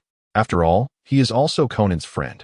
Her tone suggested she knew Shirakawa Gen well, despite Conan never having mentioned his name. Having just fled, Conan leaned against a wall in an empty alley, panting. What should I do? Should I return and tell Xiaolon everything? No, that would put her in danger. What should I do? He wandered aimlessly, only to find himself at his own home. Suddenly, he thought of seeking Professor Agasa. Perhaps it would be safe there. Observing Professor Agasa's residence, he noted the tranquility, seemingly devoid of any ambush. He breathed a sigh of relief, but just as he reached the entrance, a hand suddenly covered his mouth from behind. The handkerchief bore a sedative. As this realization dawned on him, he lost consciousness. Idagawa Munai chuckled. Heh, I knew you would come here. Swiftly, she lifted him and vanished without anyone noticing. Meanwhile, Shirakawa Gen basked in the winter sun when suddenly, a man clad in black with a hat approached from the street corner. Sakura whispered in his ear, that is Kudo Yusaku. Kudo Yusaku, isn't he busy acting with his wife? Could it be that I have a part in this play? The man reached Shirakawa Gen's side, and he subtly took a step back. Just as Kudo Yusaku passed him, he abruptly turned, drawing a gun and aiming it at Shirakawa. General, who are you? Shirakawa Gen remained unfazed, raising an eyebrow at the gun, not only because he recognized Kudo Yusaku, but also because Sakura had bestowed upon him 100% bullet-dodging ability. Come with me. Kudo Yusaku commanded. You two really enjoy acting, don't you? If you want me to join, that sounds delightful. Let us go. All right, let me close the door. Watching Shirakawa Gen maintain his composure even while being threatened with a gun, Kudo Yusaku felt astonished. This child was truly remarkable that he did not relent, keeping the gun trained on Shirakawa Gen until he got into the car. Let us clarify your fate. You are friends with Kudo Shinichi, right? Since you know he has shrunk, you cannot survive either. Over here, Conan had never mentioned that Shirakawa Gen was aware of his situation. However, when Kudo Yukiko inquired, Conan remained silent, leading everyone to misunderstand. This was perhaps the folly of intelligent individuals overthinking. Uncle Kudo, stop acting. Since you want me to play along, I shall cooperate. Initially, he did not intend to reveal so soon, but the desire to frighten Conan was overwhelming. Kudo Yusaku was taken aback as he prepared to drive. How did you recognize me? Firstly, your gun is not loaded, indicating you hold no intent to kill. Secondly, you mentioned Kudo Shinichi. prompting me to think of his parents. By probing you, you inadvertently confirmed it. So I was overthinking it. Kudo Yusaku could no longer maintain his aloof demeanor. How could this play continue? Uncle Kudo, perhaps you should put the gun down first. Shirakawa Gen fastened his seatbelt, gesturing toward Kudo Yusaku's firearm, while he was unafraid. Having a gun pointed at him was a novel experience. All right. Kudo Yusaku regained his composure and returned the gun to his pocket. By the way, how did you learn that Kudo Shinichi has shrunk? He is Conan? Shirakawa Gen smiled at Kudo Yusaku, feeling the need to frighten them a bit. Honestly, performing without compensation was quite absurd. Nanny, you don't know? Kudo Yusaku's face turned pale as he exclaimed. My dear wife, what on earth is happening? The information you've provided is utterly erroneous, he sighed.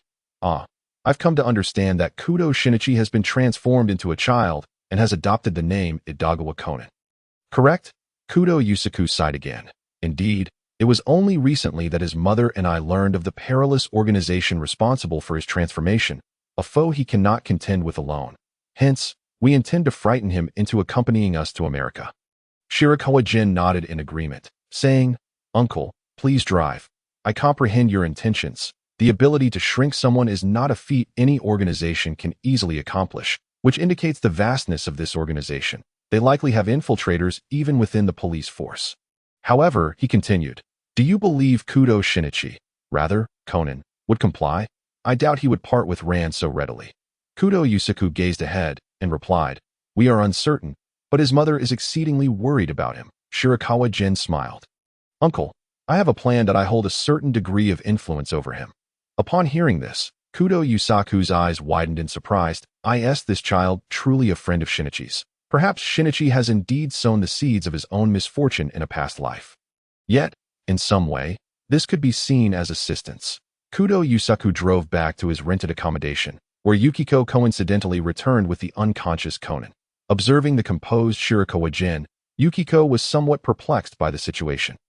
However, after Kudo Yusaku disclosed Shirakawa Gen's plan to her, her theatrical nature ignited excitement, and she readily consented. Hello, Sister Yukiko, it is a pleasure to make your acquaintance, though I never expected our first meeting to occur under such circumstances. Shirakawa Gen scratched his head, and upon hearing this, Kudo Yukiko joyfully covered her mouth with a laugh. You certainly have a way with words, young man. From now on, you shall call me sister. Understood? Kudo Yusaku rolled his eyes at the absurdity of his wife's antics, especially as he observed the now disguised, plump woman daring to call herself sister.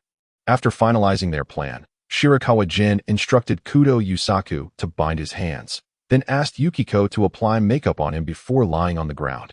Kudo Yusaku donned a mask and awaited Conan's awakening. As Yukiko splashed a basin of warm water onto Conan's face, Shirakawa Gen grinned, pondering how a mother could claim to love her child yet resort to such theatrics. She truly is a paradox, he thought, suppressing a chuckle. Conan slowly opened his eyes, taking in the sight of two figures before him, one a portly woman, the other an unfamiliar man clad in black and wearing a mask. It was evident that they were indeed members of the Black Organization. Kudo Yukiko spoke first. You are awake, Kudo Shinichi. Old lady, what do you intend to do? Conan retorted. Kudo Yukiko's eyes suddenly glinted with malice as she fixed her gaze on Conan, causing him to tremble in fear. What? Old lady, is your mouth truly so reckless? Did you not say that we would regret capturing Shirakawa? Conan's expression shifted as he questioned. What do you mean? What have you done to Shirakawa? Kudo Yusaku raised his chin and, with a raspy voice, replied, Look behind you. This individual is quite formidable, yet alas. Turning to glance behind, Kudo Shinichi beheld a figure bound and lying on the ground, his fate uncertain. He crawled towards the person, calling out, Shirakawa, Shirakawa, are you all right? He shifted the body to face up, only to discover it was indeed Shirakawa. General, what have you done to Shirakawa? Conan trembled, glaring at the two. What have we done? Humph, to capture him. The organization has sacrificed many of its own that he is indeed quite formidable, but those who uncover the secrets of the organization do not live to tell the tale. Conan lowered his head, murmuring, He doesn't know. He knows nothing that I should not have called out to him. Humph, we care not for one individual he is but the first. What of Agasa? Or Ran? We shall eliminate them all. No, they are innocent. You can capture me, But spare them, Conan pleaded, desperation seeping into his voice. The organization will not spare anyone. Kudo Shinichi. If you must place blame, let it fall upon your own carelessness. Did you truly believe yourself to be inconsequential?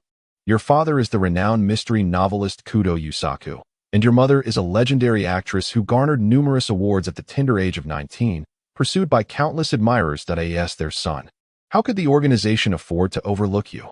Listening to these words, Conan felt an unsettling sense of dissonance. This individual seemed to hold a peculiar admiration for his mother. Could it be that the organization harbors fans? Is it possible that they are merely admirers of my mother? Might I use this to my advantage? Suddenly, a voice interrupted from behind. Ahem. Conan swiftly turned to see Shirakawa Gen had regained consciousness. Thank goodness, Shirakawa. Are you all right? He crawled beside Shirakawa Gen, his heart racing with relief. Where are we? Conan, are you unharmed? Conan wiped his tears, overwhelmed with emotion. I'm fine. How did you get captured? After you called my name, I sensed something was amiss, but before I could pursue, I was apprehended. I managed to subdue a few of them, but then someone mentioned you were Kudo Shinichi, and in my moment of distraction, I was struck with a tranquilizer. When I awoke, I found myself here. I'm just glad you're okay. Conan, please, wait for me. Observing Shirakawa Gen's demeanor, Conan felt a wave of guilt wash over him. It was all his fault. If he had not called out, Shirakawa Gen would have remained unharmed. He suddenly turned to Kudo Yukiko, declaring, You can capture me, but release Shirakawa. Otherwise, I will take my own life, regardless of the organization's intentions. They would not want me dead. Let Shirakawa go, and I will accompany you. Kudo Yusaku and Yukiko exchanged glances, surprised by their son's sense of responsibility. Shirakawa Gen looked towards Kudo Yusaku, who nodded in agreement to continue the act. It is unfortunate, Shirakawa. Had you not spoken, I might have been able to intimidate you. Yet now that you are aware of his identity, there is no turning back. Do you wish to protect him? It is a pity you remain oblivious to your own fate. Allow me to impart a lesson. Kudo Yusaku drew a handgun and aimed it at Shirakawa General. No.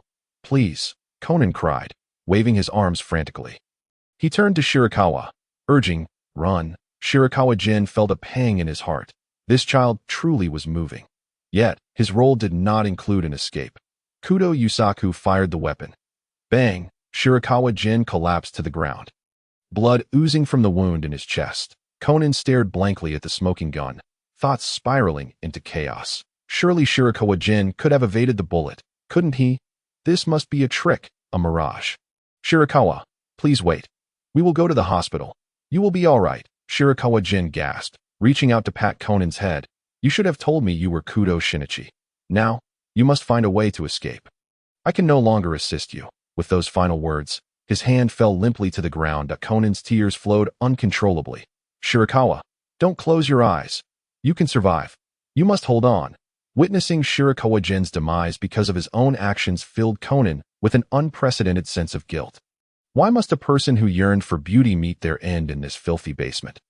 His life had been excessively smooth, and despite numerous risks, he always managed to turn adversity into triumph, resulting in a sense of complacency that ultimately harmed Shirakawa General. I'm sorry. I'm so sorry. Though he was acutely aware of the black organization lurking nearby, he could think of nothing else, remaining frozen like a statue. Kudo Yusaku and Yukiko observed the performance, torn between sympathy for their son and the necessity of teaching him the consequences of exposure. Do you see, Kudo Shinichi? Your identity brings death to all those around you. He was merely the first. Next, will it be Muri? Conan, already in a stupor, snapped back to reality upon hearing the name Muri, his eyes widening with fury as he shouted, No, do not harm Ran. Please, seeing their child on the brink of collapse. Kudo Yusaku sighed, contemplating whether to end the charade. Yet, he caught a subtle shake of Shirakawa Gen's head, prompting him to smirk. This lesson has yet to be learned. It seems he aimed the gun at Conan and said, Kid, it's too late. Someone has already gone to capture them. No one can escape. Ran, Conan thought in a daze, and unexpectedly stood up, walking towards the door. What is happening? The Kudo couple exchanged glances. Had the child lost his mind? Thinking of running away, Conan was intercepted but offered no resistance. His gaze vacantly fixed ahead. I in the next life. Remember to conceal your identity well. With a gun pointed at his head, Conan despaired and closed his eyes. Thinking, let it be. I have already caused the demise of Brother Shirakawa, as well as Dr. Agasa, and ran. Bang! The gun fired. Yet Conan felt no pain. As he kept his eyes shut, he suddenly heard a familiar voice. That's enough. Yukiko and little Gra, wake up. Blood had already congealed on his hands, and he could not discern whether it was ketchup that it seemed our little detective had been thoroughly toyed with. Conan froze, opening his eyes to find the masked figure had removed the mask, revealing the face of his own father. What about Brother Shirakawa? He slowly turned his head to see Shirakawa Gra lying there, touching the red bloodstain on his chest, and then tasting it. Conan, bewildered, had no idea what to do next. The plump aunt tore off her mask to reveal a beautiful face. She wiped Conan's tears and said, "Shin, are you all right?" Conan gazed at his mother before him, momentarily at a loss for words. "This script is too harsh," Yukiko said with concern. Hey, Yukiko sister, you can't wrong me like this." Shirakawa Gra had already sprung to his feet, shaking off his ketchup-stained coat with disdain. He cast a helpless glance at Yukiko, whose tone was filled with concern, but whose lips bore a barely perceptible smile. It was clear that Yukiko's performance was truly masterful. Yukiko laughed and said, "Haha, your first acting was quite good. You just took too long to die. You should have collapsed immediately after being shot in the chest." Shirakawa Gra scratched his head and replied, "Well, I wasn't actually shot, so I have no experience." They chatted and laughed as if they were actors celebrating the wrap of a shoot. One noticed the darkening expression on Conan's face. "You guys are too much," Conan shouted, trembling as he pointed at Shirakawa Gra. You're fine? Really, do you know I just wanted to die alongside you? What is going on? This is too much, too much." Shirakawa Gra suddenly became serious and said, "Kid, I can't stop a ha at that moment. I was present at the scene of the crime, and I remarked to my companion, just imagine how much we would earn in rewards if we were to solve this case." "Ha ha ha." Bai Chuan Yuan glanced at Conan and inquired, "Is that so? Where are you now, master?" "I have returned to the office. You should come here quickly so we can discuss the matter." He replied, "All right, master." After hanging up the phone, Bai Chuan Yuan turned to Conan and said, "Let us go and ascertain the situation." Upon arriving at the office, they found Uncle Mori sitting solemnly at his desk, deep in thought. Upon seeing Bai Chuan Yuan, Mori Kagoro's eyes lit up. "Kid, come here quickly. I have some information to share with you." After listening attentively, Bai Chuan Yuan nodded. So the robbers were two armed individuals, one wielding a pistol and the other a shotgun. Mori Kagoro asked, "Do you have any theories? I suspect there must be an insider at the bank. Otherwise, it would be impossible for them to act so swiftly. 10 billion yen is no trifling sum. Moving it would undoubtedly require a significant amount of time." Conan's mind raced, realizing, yes, there must definitely be an insider. Mori Kagoro continued, "We discovered the vehicle abandoned by the criminals. It contained masks and gloves. Strangely, there was a lipstick mark left on one of the masks. Could it be that one of the robbers was a woman?" Conan's eyes sparkled with insight as he said, "Uncle, I believe this mark was left by the insider at the bank." Mori Kagoro scratched his head in frustration. "Unfortunately, we have so little evidence. We cannot uncover more information." Conan sighed internally, lamenting why he was not present at the scene, as he could have gathered more clues. That evening, Bai Chuan Yuan decided to stay at the office, as Uncle Mori said they should mobilize at the first sign of any leads. However, throughout the night, there was no call from the police until the following day. What? The two robbers were killed. Bai Chuan Yuan and Conan were taken aback by Uncle Mori's revelation. Conan asked, "How do they know they were the robbers?" "The police discovered blueprints of the robbed bank and a schedule for the money transport from the home of the deceased, as well as notes detailing their planned escape route." Mori Kagoro took a sip of tea and added, "Moreover, they were all killed by the same firearm." Ran, who was sitting nearby, remarked, "If that's the case, then these two were likely killed by another criminal." Mori Kagoro leaned back in his chair and said, "That is a possibility. The stolen money has yet to be recovered.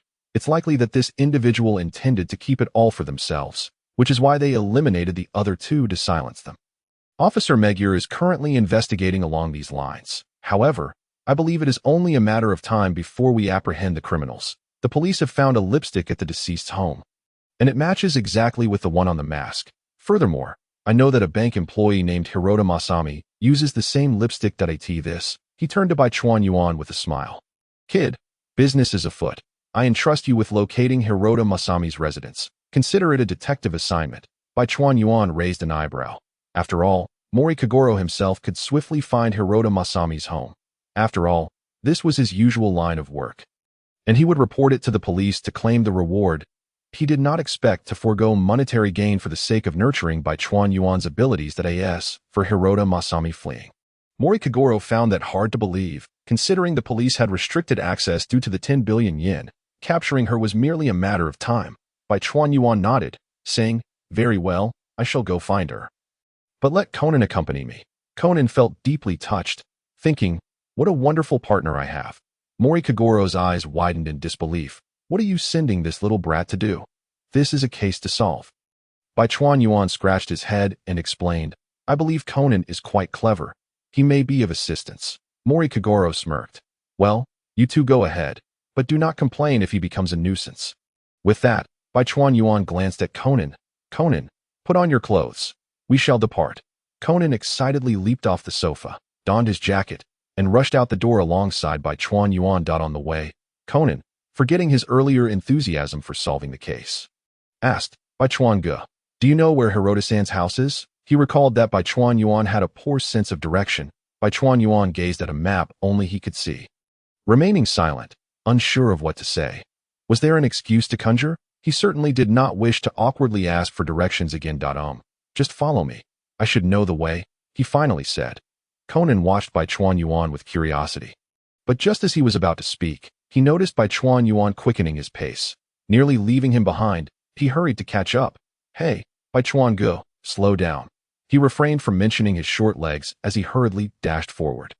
Bai Chuan Yuan deliberately walked faster to minimize Conan's questions. Before long, they arrived at the foot of Hirota Masami's building. Conan looked up and asked, "Is this the place?" Bai Chuan Yuan nodded and strode purposefully inside, with Conan hastily following suit. Upon arriving at Hirota Masami's door, Bai Chuan Yuan knocked, uncertain if anyone was home. Logically, she should not be there at this hour. Indeed, after waiting for quite some time, no one came to answer the door. What now? Should I break in? Suddenly, Conan had a flash of inspiration and discovered a key hidden beneath a nearby flower pot. Haha. Bai Chuan Ge, many people tend to hide keys in this spot. One cannot solely rely on force, Bai Chuan Yuan replied. Isn't this a bit illegal? He opened the door and entered, leaving Conan outside, clutching his head. Ouch, that hurts. The effectiveness of brute force was indeed put to the test here. Bai Chuan Yuan surveyed the room, which appeared quite tidy, giving the impression that no one had ever resided there. Bai Chuan Ge, are you certain this is Hirota Masami's room? This could be considered trespassing. I wouldn't even know how to explain this to the police. The system could not be mistaken, yet there was no one inside. Bai Chuan Yuan furrowed his brow, while Conan, having not been at the scene, had yet to realize that Hirota Masami was part of a larger organization and faced life-threatening danger. Thus, he continued to leisurely examine the room. The space seemed indicative of a single woman living alone. It appeared to be Hirota Masami's home. Truly, could I have taken a wrong turn? Conan shot a glance at the reckless detective. Suddenly, Conan's eyes lit up as he spotted a socket concealed behind the table. This puzzling scene instantly alerted Conan that something was amiss. He dashed to the socket and moved the table aside. Upon opening it, he discovered a key inside. Bai Chuan Ge, come here quickly. There is a key for a rental safe deposit box. Bai Chuan Yuan ambled over, examining the key. It seems we have found the 10 billion yen that was stolen. Indeed, that is my thought as well. Bai Chuan Yuan suddenly exclaimed, Come out, Hirota-san. Conan was taken aback, wondering what was happening. Was Hirota Masami hiding in the room? This was certainly not Conan's fault. After all, he had failed to notice anyone behind him when he was struck on the head by Jin. A figure emerged from behind the door, presenting a warm and amiable demeanor, making it hard to believe she was a member of a criminal organization. Hirota Masami appeared unconcerned, seemingly indifferent to the fact that Bai Chuan Yuan and Conan had trespassed into her home. She demanded, Hand me the key. Conan tightened his grip on the key, feeling reassured with Bai Chuan Yuan at his side, ready to confront the criminal. Impossible. This key belongs to the box that holds the 10 billion yen. It is not yours, Hirota-san. Hirota Masami looked at Conan and stated, I need IT this moment. Bai Chuan Yuan interjected, Are you going to hand it over to your superiors in the organization? Both Hirota Masami and Conan were momentarily stunned. Hirota Masami had not anticipated by Chuan Yuan's accurate deduction, while Conan was startled by the mention of an organization. Organization? What organization? Conan hurriedly pressed by Chuan Yuan for answers that I believe Hirota-san does not seem particularly fond of money. Otherwise, she would not reside in such an apartment. Even now, she appears quite composed despite us holding the key, giving off an air of someone who is merely fulfilling a task. Hirota Masami regarded the young man before her with curiosity, asking, "Who are you?" "Oh, finally, it's my turn to deliver a classic line. I am by Chuan Yuan, a detective. I understand that you are being coerced. Perhaps I can assist you." Miyamoto Yasumi offered a faint smile and said, "Thank you, but you cannot help me. No one can. Oh, how desolate that sounds. Perhaps you should share your thoughts. Who knows, we might be able to assist you." Miyamoto Yasumi shook her head. Conan, standing nearby, remarked, "Miss Miyamoto, you still have a chance. We can help you." Shirakawa Gen pondered for a moment. Realizing that Miyamoto Yasumi was too distraught to speak further, he took the key from Conan's hand and tossed it to her. "You should go now." Miss Miyamoto. He had initially intended to collaborate directly with Mayano Akemi, but upon reflection, it seemed unnecessary. Whether she was aware of the situation or not was inconsequential. Miyamoto Yasumi did not comprehend the meaning behind his words. But she no longer cared. With the key in hand, she departed without a second thought, indifferent to the two individuals still in her room. "Shirakawa, what are you doing? You know she will be killed. Why don't you stop her?" Conan appeared extremely agitated, unable to come to terms with the fact that his companion was someone who would stand idly by in the face of danger. The Shirakawa Gen he knew would never behave this way. In truth, he was confident he could recover the 10 billion yen again. However, a life lost is akin to an extinguished flame. How could one hope to bring it back? That was the source of his deepest sorrow and anger. Shirakawa Gen cast a regretful glance at Conan, realizing he had underestimated Conan's perspective. Yet, these matters were not something he could share. Otherwise, it would challenge Conan's worldview. "I am sorry, Conan. There are things I cannot yet disclose to you. But trust me, I am not that kind of person. I will save her." He crouched down to pat Conan's head. "All right, do not be so angry. Go home now. I must follow her and uncover the mastermind behind this." Upon realizing his misunderstanding, Conan, still a young boy, felt a sense of pride. His face flushed slightly, and he hesitated to utter an apology. When Shirakawa Gen mentioned tracking her, Conan's eyes lit up, declaring he would join as well. Shirakawa Gen knew he could not allow that. Otherwise, it would lead to reckless actions that might hinder his ability to save anyone. He grasped Conan's hand and led him downstairs. "Look, we have no idea where she is now. How can you track her? Hurry home. I will handle the rest." After hailing a taxi for Conan and giving him some money, he sent him back to the office. Shirakawa then pulled out a map, heading directly to the location where Mayano Akemi and Jin were scheduled to negotiate. On the way, Shirakawa casually inquired of the twin-tailed spirit perched on his head. "Sakura, if we were to simulate Mayano Akemi being shot and killed during the operation, and we need not fear being discovered, how much willpower would that require?" Sakura pondered, stroking her chin. Probably around 2,000. "Oh, are you basing that on my own willpower?" Noticing he had just over 3,000 remaining, Shirakawa suddenly felt that if he had a spare 10,000, Sakura would likely dare to make demands. "You are the clever one. Think, is there a way to save willpower?" Flattered by the compliment, Sakura replied, "Of course, you could eliminate those two villains. Are you referring to Jin and Vodka? It would be easy to kill them. But how would I enjoy the show afterward? Moreover, if Jin were to die, wouldn't the organization collapse? Who knows? Conan might never encounter any members of the organization again. That actually sounds quite appealing. Shirakawa entertained himself, chuckling as he drove toward their destination. As he approached the location, he parked the car 1,000 meters away. Knowing Jin was an exceedingly cautious individual, whenever he undertook a mission, he would always bring a sniper. And the surrounding area would undoubtedly be secured. After all, in Jin's eyes, the lower ranks of the organization were not considered true members, but mere slaves, tools to be manipulated at will. Continuing to drive would likely draw attention. He exited the vehicle, requesting Sakura to render him invisible, and proceeded on foot toward the destination. Upon arriving at the abandoned warehouse, he noticed the front door was ajar. Shirakawa entered without pausing on the first floor and ascended the staircase to the second floor. After all, it was essential to comprehend the best environment for an audience. Standing on the second floor, he surveyed the empty hall, where only Mayano Akemi stood, seemingly anxious as she paced back and forth. Alas, she was too naive, genuinely believing the organization would release her sister. Yet, her circumstances were dire. Having lost her parents at an early age, she was left to care for her sister within a criminal organization, truly a catastrophic beginning. But there was little she could do. Mayano Akemi did not wait long, as footsteps echoed from the entrance, revealing the blonde gin and vodka making their entrance. It seems you did not bring anyone with you. Indeed, how cautious. Had she thoroughly assessed the surroundings? Well done, Mayano Akemi. Jin wore a sinister smile, surprised that she had managed to complete the task. Now, hand over the money. Mayano Akemi frowned slightly and replied, I have hidden the money in another location. Vodka immediately grew anxious, exclaiming, What? How bold of you. Mayano Akemi retorted sharply, Where is my sister? Bring her to me first. This was our agreement.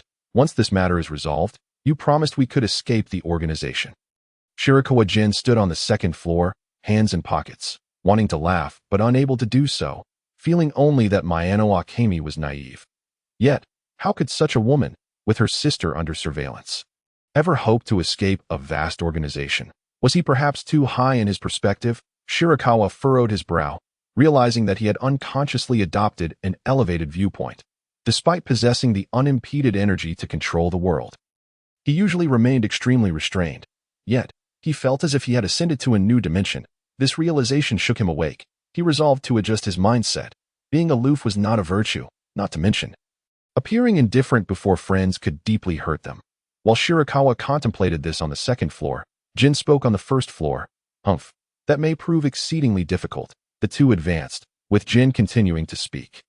Your sister is among the organization's few top minds. She is not like you. The organization currently has a great need for her services. Mayano Akemi's expression darkened. So, you have been deceiving me from the start? Jin shrugged, shaking his head with a smirk. Quickly tell me where the money is. This is your final opportunity. A gun was aimed at Mayano Akemi. To her surprise, she too drew a handgun, pointing it at Jin.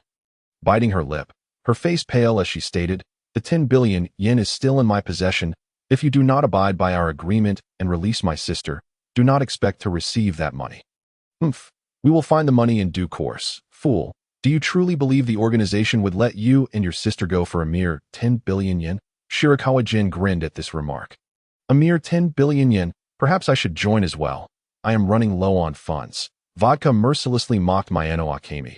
That is merely the organization's way of exploiting you. How could you have believed it? Let me tell you, Mayano Akemi, the organization has long wished to eliminate you. Had it not been for the baiting of Akai Shuichi, you would have been dead long ago. Upon hearing this, Mayano Akemi fell into utter despair. She had sensed her own demise was imminent, but had clung to a fleeting hope of escaping with her sister. Now, that hope was shattered. Shirakawa Gen suddenly thought, Sakura, use it. Save her life. Sakura then asked, Brother, are you sure you want to use it? Yes, use it. I do not mind. Shirakawa forced himself to set aside such thoughts. Mayano Akemi contemplated firing her weapon, willing to perish along with Jin. However, Jin's gaze remained fixed on her hand. And as soon as he saw her finger twitch, he fired, unleashing a bullet with lightning speed. The bullet pierced Mayano Akemi's chest, and she collapsed instantly. Vodka approached to inspect her, stating, Big brother, she's dead. Your aim is remarkably precise. Jin, usually stoic, could no longer maintain his composure. This foolish subordinate could not even flatter properly. Hitting a target at 10 meters was hardly impressive, and his only redeeming quality was his loyalty. Well, let us go. As the two individuals departed, the warehouse succumbed to an eerie silence. Bai Chuan Yuan remained motionless, steadfast in his position. After an indeterminate period, two figures emerged once more from the grand entrance, Jin Jiao and Fu Taijia, confirming their continued presence. Brother, it appears she has not divulged our secret to anyone else, one remarked. Humph, doesn't he that render her demise rather swift? No need to retrieve the body. Let us depart, the other replied. Jin Jiao's ability to elude capture in Mihua was not solely attributed to the formidable influence of the organization, but also to his habit of never lingering at the scene of a crime. Unlike the typical culprits Conan encounters who invariably allow him to make a choice among them, that it seemed that they had indeed left. Bai Chuan Yuan, having dispelled his invisibility, descended the stairs. With his hands tucked into his pockets, he approached Gong Yi Ming Mei, maintaining a respectful distance from the bloodstains. Sakura, she cannot truly be dead, can she? Brother, you must have faith in me.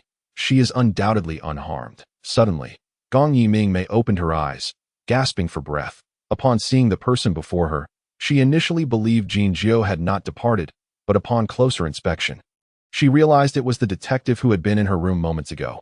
What on earth was happening? Gong Yiming vividly recalled being shot in the chest by Jin Jiao. Collapsing instantly, she glanced down at her chest, noting the absence of any wounds, which only deepened her confusion. Could it be that she had merely dreamt all of this? Had she never truly encountered Jin Jiao? Bai Chuan Yuan seemed to perceive her inner turmoil and spoke. Isn't it wonderful that you are unscathed? I mentioned that I might save you. Yet you were skeptical. Bai Chuan detective, was I not just shot?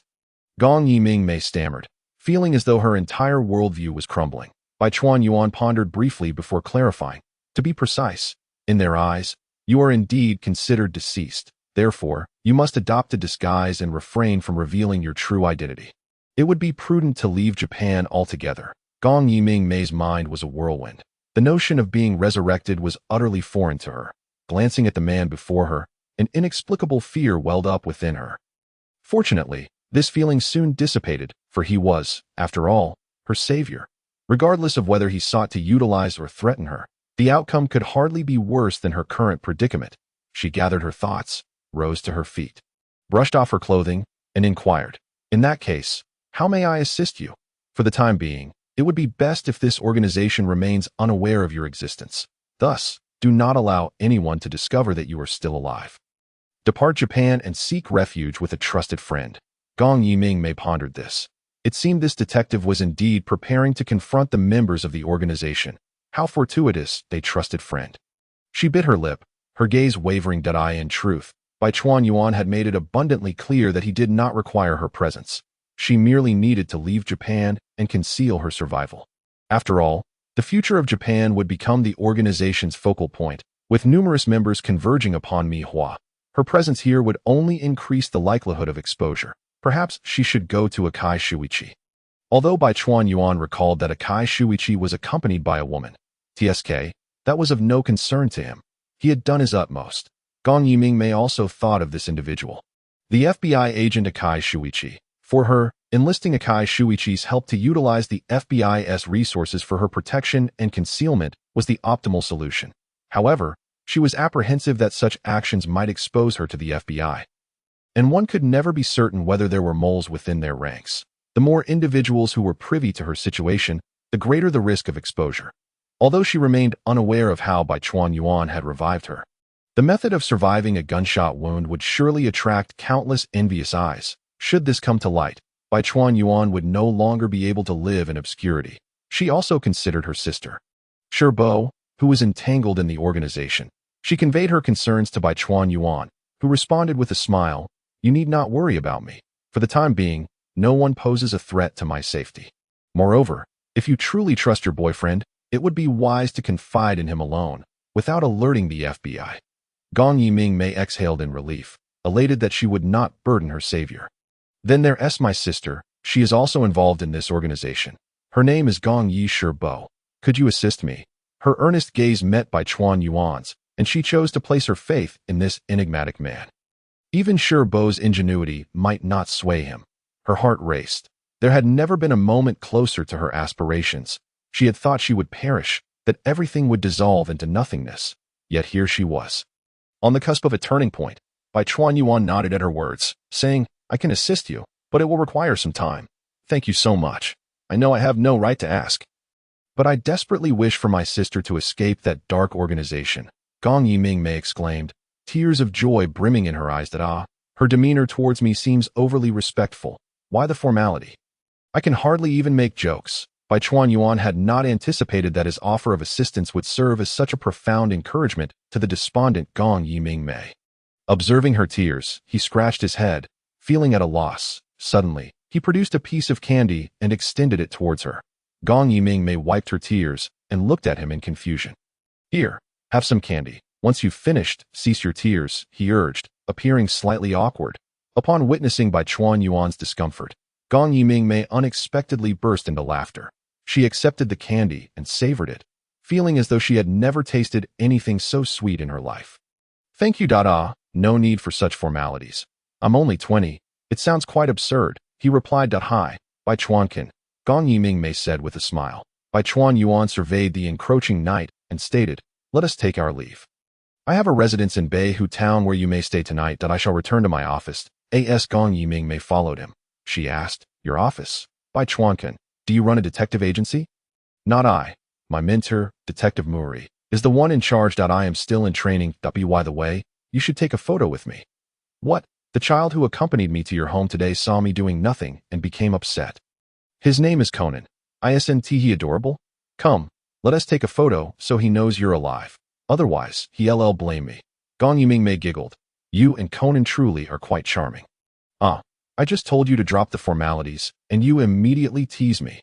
Gong Yiming understood that the man before her, despite being a grown-up, was merely being stubborn, so she took it lightly. Yet, was this what being a detective entailed?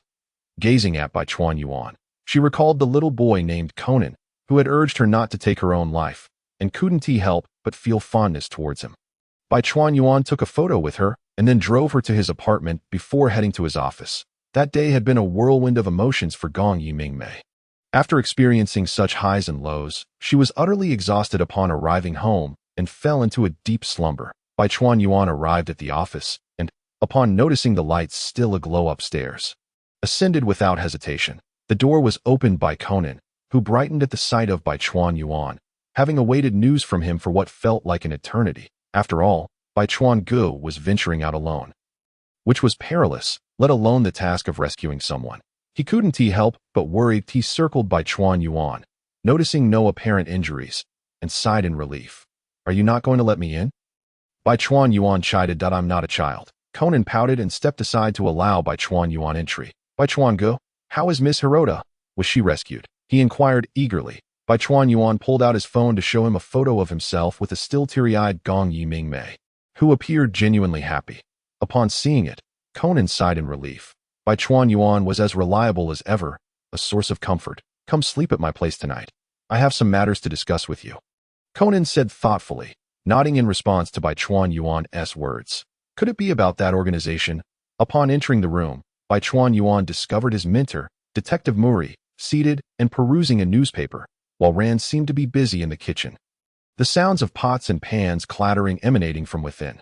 Detective Muri, spotting him, immediately beckoned. So, how did it go, kid? Have you found the 10 billion yen? Shirakawa Gen smacked his forehead in realization, exclaiming, oh no, I completely forgot about that. He only recalled the urgency of saving Mayano Akemi, neglecting the matter of the money. If he delayed any longer, the organization might seize it. He barely had time to respond to Muri Kaguru before hastily picking up his phone and dialing the landline in his apartment. After what felt like an eternity, someone finally answered, their voice hesitant. Hello, is this Moshi Moshi? Miss Mayano, it's me. Shirakawa General, quickly inform me of the location of the 10 billion yen. I will dispatch the police to retrieve it, lest it be lost. Upon hearing Shirakawa's voice, Mayano Akemi let out a sigh of relief. She had been roused from her slumber by the phone, initially believing it was a friend of Shirakawa's. Uncertain if she should answer. What if it were Shirakawa's girlfriend? Answering the call at such a late hour could cause trouble for him. Well, the money is in the rental safe located on the street in front of the sports park. As for the key, it remains with me. Never mind, I'll handle it. You should get some rest. I apologize for the disturbance. Knowing the location is sufficient. What are you saying? Is there anything else I can assist with? Nothing else. Nothing else that I shall call the police now. Shirakawa Gen ended the call and faced his master, who was observing him with a peculiar gaze. The money is there. Master, please contact Officer Magyar. Muri Kaguru promptly dialed Officer Magyar, relaying the information before hanging up and turning to Shirakawa Gen. By the time Officer Magyar responded, the location had been found, but without the key, it would take some time to open the safe. Muri Kaguru ceased worrying about the matter and instead focused on Shirakawa General. Kid, I sent you to apprehend the criminal. Where is she? The money has been recovered, hasn't it? But what about the thief? Miss Hirota, you better not let her escape just because she is attractive. That is not the duty of a detective. Shirakawa Gen, drenched in sweat, shook his head fervently. No, absolutely not. Observing Shirakawa Gen's flustered demeanor, Conan couldn't help but chuckle to himself. Haha. Even Shirakawa has his awkward moments. Unbeknownst to them, Shirakawa Gen silently vowed to settle the score with Conan later at that moment. Ran emerged with a tray of food. Shirakawa, you're back. Dinner is ready. Dad, Conan, come eat. Only then did Muri Kaguru cease scrutinizing Shirakawa Gen and turn to Ran, rubbing his hands together with a grin. Ran, today I cracked a major case. The money has been found. Shall we celebrate with a drink? Typically, Ran wouldn't mind her father drinking, but if it involved Shirakawa Gen, she would not permit it, fearing that the charming Shirakawa might lead him astray. After all, her greatest disdain was for her father when he was intoxicated, which was why her mother had left him. If only her father would refrain from excessive drinking, perhaps her mother would return. Upon hearing her father's words, she glanced at Shirakawa Gen and replied, "All right, Dad, just drink a little." Haha, rest assured that yes, they all sat down to dinner. Ran inquired, Shirakawa, has the lost money been recovered? Shirakawa Gen nodded. Chopsticks in hand. Yes, the police have located it. They just need to open the safe. That's wonderful, Ran exclaimed, genuinely delighted. Though it wasn't her money, its recovery was still a joyous occasion. After a cheerful meal, Shirakawa Gen left with Conan. Muri Kaguru, feeling slightly tipsy, looked at Conan and remarked, "This little brat, honestly." Conan replied, "I want to play games with Shirakawa." Ran consented, saying, "But make sure to sleep early. You have class tomorrow." Conan paused, taken aback by such disheartening news. The two descended the stairs, and due to Muri Kaguru's inebriation, Shirakawa Gen opted to walk rather than drive, as it was only a few hundred meters away. Shirakawa, what exactly happened? Can you provide the details? Conan eagerly asked, having restrained himself throughout dinner. Now that they were alone, Shirakawa Gen sighed in the evening breeze that you're guessing it involves that organization, aren't you? Conan nodded, anxious for any good news. Indeed, it pertains to Mayano Akemi, or rather, Hirota Masami. The reason for this robbery was due to a task assigned by the organization. This organization is the one responsible for your transformation. Conan, it is far more extensive than you can imagine, so we must exercise greater caution. Conan nodded, having become more vigilant since the last encounter with Shirakawa Gen and his parents. So, is the organization planning to eliminate Miss Mayano? Yes, I rescued Mayano Akemi, but in the eyes of that group, she is already dead, so she cannot be revealed. With that, he produced a key, approached the door, unlocked it, and sat down with Conan that I believe it is best for her to remain hidden for now, as I have yet to be detected. The enemy is in the light while we are in the dark that I understand. So, Shirakawa, have you captured any members of the organization? Conan couldn't suppress his curiosity, eager for insights into the organization. Not yet. They are extremely cautious, and I haven't found an opportunity. However, Mayano Akemi is also a member of the organization, albeit not in a high-ranking position. She possesses quite a bit of knowledge. Do you have any questions? Conan bit his lip. How do I return to my original state? Indeed, that question weighed heavily on his mind. Shirakawa Gen shook his head and replied, I don't know.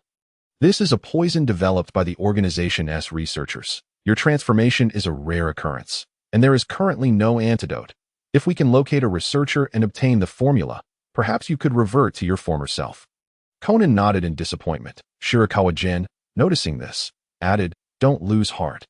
Even if an antidote were available, I wouldn't recommend taking it just yet. The organization has recorded you as deceased if you were to reappear. Do you think they wouldn't come after you? Only then did Conan breathe a sigh of relief, realizing that his hopes of returning to normal were more complicated than he thought. Conan nodded and said, I understand, Shirakawa. Observing Conan's despondent expression, Shirakawa Gen contemplated whether to provide him with a temporary antidote later, at least to help him explain things to Ran. Otherwise, merely calling wouldn't satisfy Conan's need for closure. Are there any distinguishing features of the organization's members that might help me identify them? Shirakawa Gen pondered for a moment before responding. All internal members have code names, which are all derived from alcoholic beverages.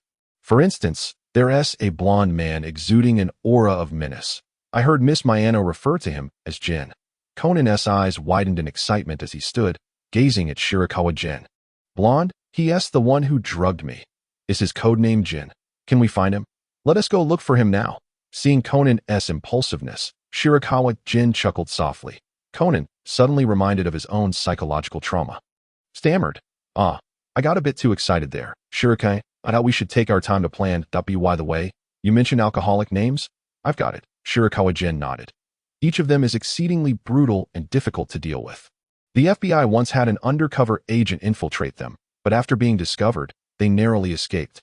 Kid, do you understand what I mean? This organization operates on a global scale. It is not something that can be easily eradicated. Governments worldwide are keeping a close watch on it. The chill ran down Conan's spine as he realized the organization was even more extensive than he had anticipated. Would he ever be able to return to his peaceful life? However, after a moment, he regained his resolve. Knowing he wasn't alone, he had the FBI, the governments of various nations, and Shirakawa to support him. Wait for me. He nodded, saying, I understand, Shirakawa. Rest assured, I won't act recklessly. Shirakawa Gen took a sip of tea and replied, That's good. I've promised your parents to take care of you. And if anything were to happen to you, I'd have a hard time explaining myself. So behave yourself. Hey, I'm not a child anymore, Shirakawa Gen shrugged. Who made your mother think you were so reckless? Conan's lifeless eyes gazed at Shirakawa Gen, who couldn't help but chuckle, saying, All right, you rascal, I haven't meddled too much in your affairs. Except when it comes to dealing with the organization, you must obey. Conan nodded, appearing quite like a well-behaved child.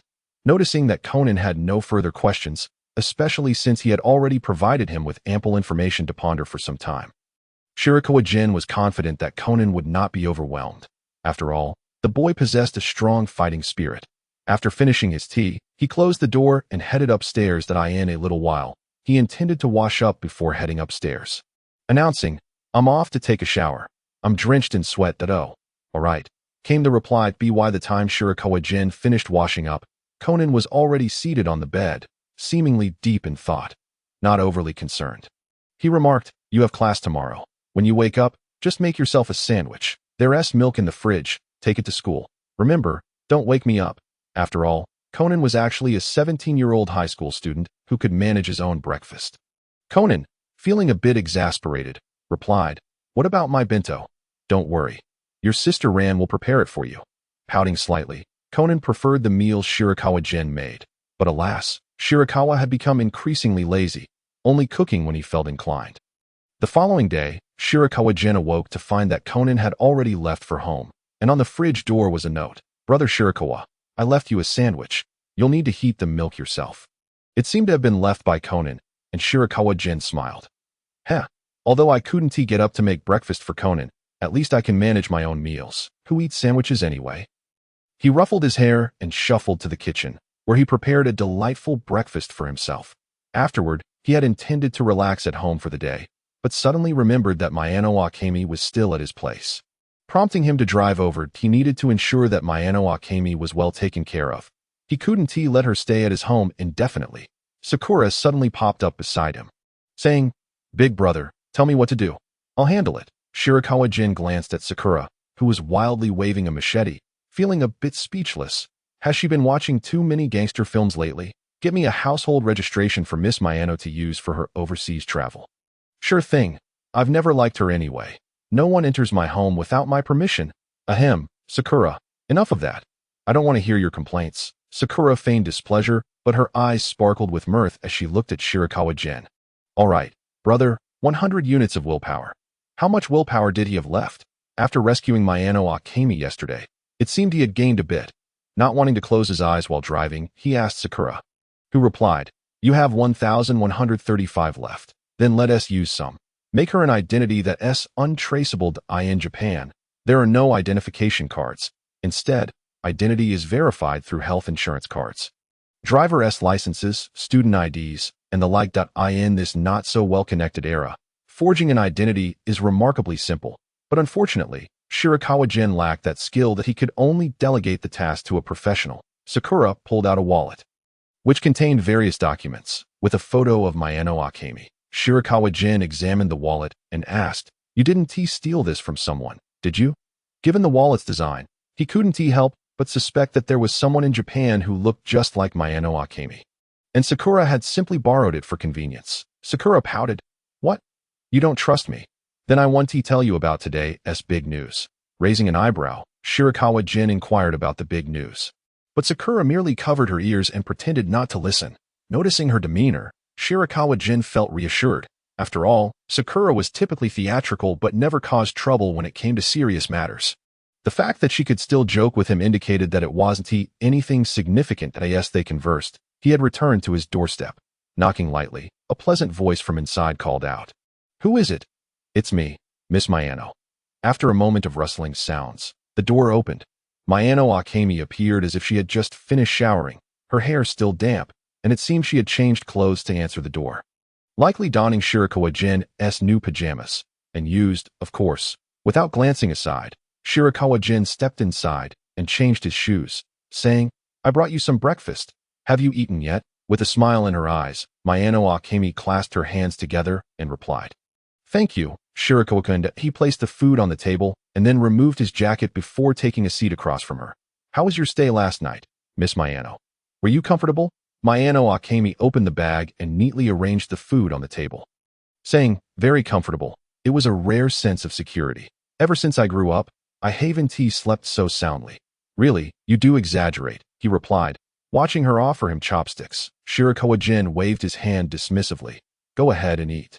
I've had my fill." It was indeed a rather domestic scene. "So, Shirakawa-kun, is there something you need to discuss?" "Yes, I've prepared your new identity. It's untraceable. You'll only need it when you fly to America."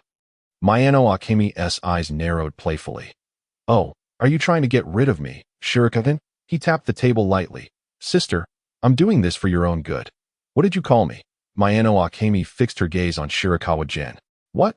Did I call you old?" A wave of anxiety washed over him as he stammered, "Sister?" Unexpectedly, Mayano Akemi burst into laughter, then wiped her mouth after finishing her meal, and said, "Good little brother, I'll accept that." I thought it was something else. However, Mayano Akemi seemed to have become a bit more cheerful, as if shedding a heavy burden had lightened her spirit. Shirakawa Gen smirked and produced the wallet, handing it to Mayano Akemi. "Take a look." She initially admired the wallet, which suited her taste, then glanced curiously at Shirakawa. Is this person really that attentive? Even the little details are noted, spotting her own photo inside. She nodded in satisfaction, then rushed to her clothes to retrieve a photo. After a moment of contemplation, she returned the photo to its place. Shirakawa Gen, being observant, noticed it was a picture of Mayano Akemi with her sister Shio. It seemed she was concerned about exposure, hence the decision not to include it. "Once you purchase your plane ticket, I'll drive you to the airport. Call me when you land." Mayano Akemi came back and replied, "All right, I'll do it in the next couple of days. For my sister. Don't worry. I won't let anything happen to her." Mayano Akemi's eyes lit up, and she went to retrieve the photo again, pointing at the melancholic figure of her sister, who seemed to carry a hint of joy when alongside her. "This is my sister. I'll give you the photo. Please keep it safe. I'm counting on you, Shirakawa-kun, to save my sister." Shirakawa Gen hadn't expected she would entrust him with that. He had assumed this was Mayano Akemi's emotional support. Nevertheless, he accepted it and placed it on his desk in the study. They then engaged in further discussion regarding her journey to America. Upon learning that Mayano Akemi had some savings, he decided to leave her a bit more money, ensuring that she could manage well in the States. If Akai Shuichi was unwilling to take her in, at least she wouldn't struggle to survive in a foreign land. Next, he needed to buy clothes for Mayano Akemi, while she could handle her own makeup. Choosing clothes would require his assistance. Shirakawa Gen stepped outside and sat in his car. He felt both awkward and exhausted about the shopping trip. He made a wish for a suitable outfit that would complement Mayano Akemi's essence. After about 50 minutes, he returned upstairs, presenting the clothes and a bank card to Mayano Akemi. Upon opening the bag, she instantly adored it. Previously, she had been unable to wear clothes she liked due to the need for concealment. However, she first inquired about the bank card. Shirakawa Gen reassured her, "You can't travel abroad without money. There's some in there for you to use." Before Mayano Akemi could utter a word, he extended his hand and said, "Please don't refuse. I have money, and I would rather not have to persuade anyone." Observing Shirakawa Gen's demeanor, Mayano Akemi pressed her lips together, unsure how to decline his kind offer. Yet her eyes welled up with emotion. Unable to withstand such heartfelt sentiment, Shirakawa Gen reluctantly declared, "I don't lack for money. Consider it a loan." Only then did Mayano Akemi relent.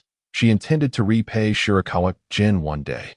It wasn't that she was unwilling to accept his kindness, but rather she felt a sense of indebtedness toward him.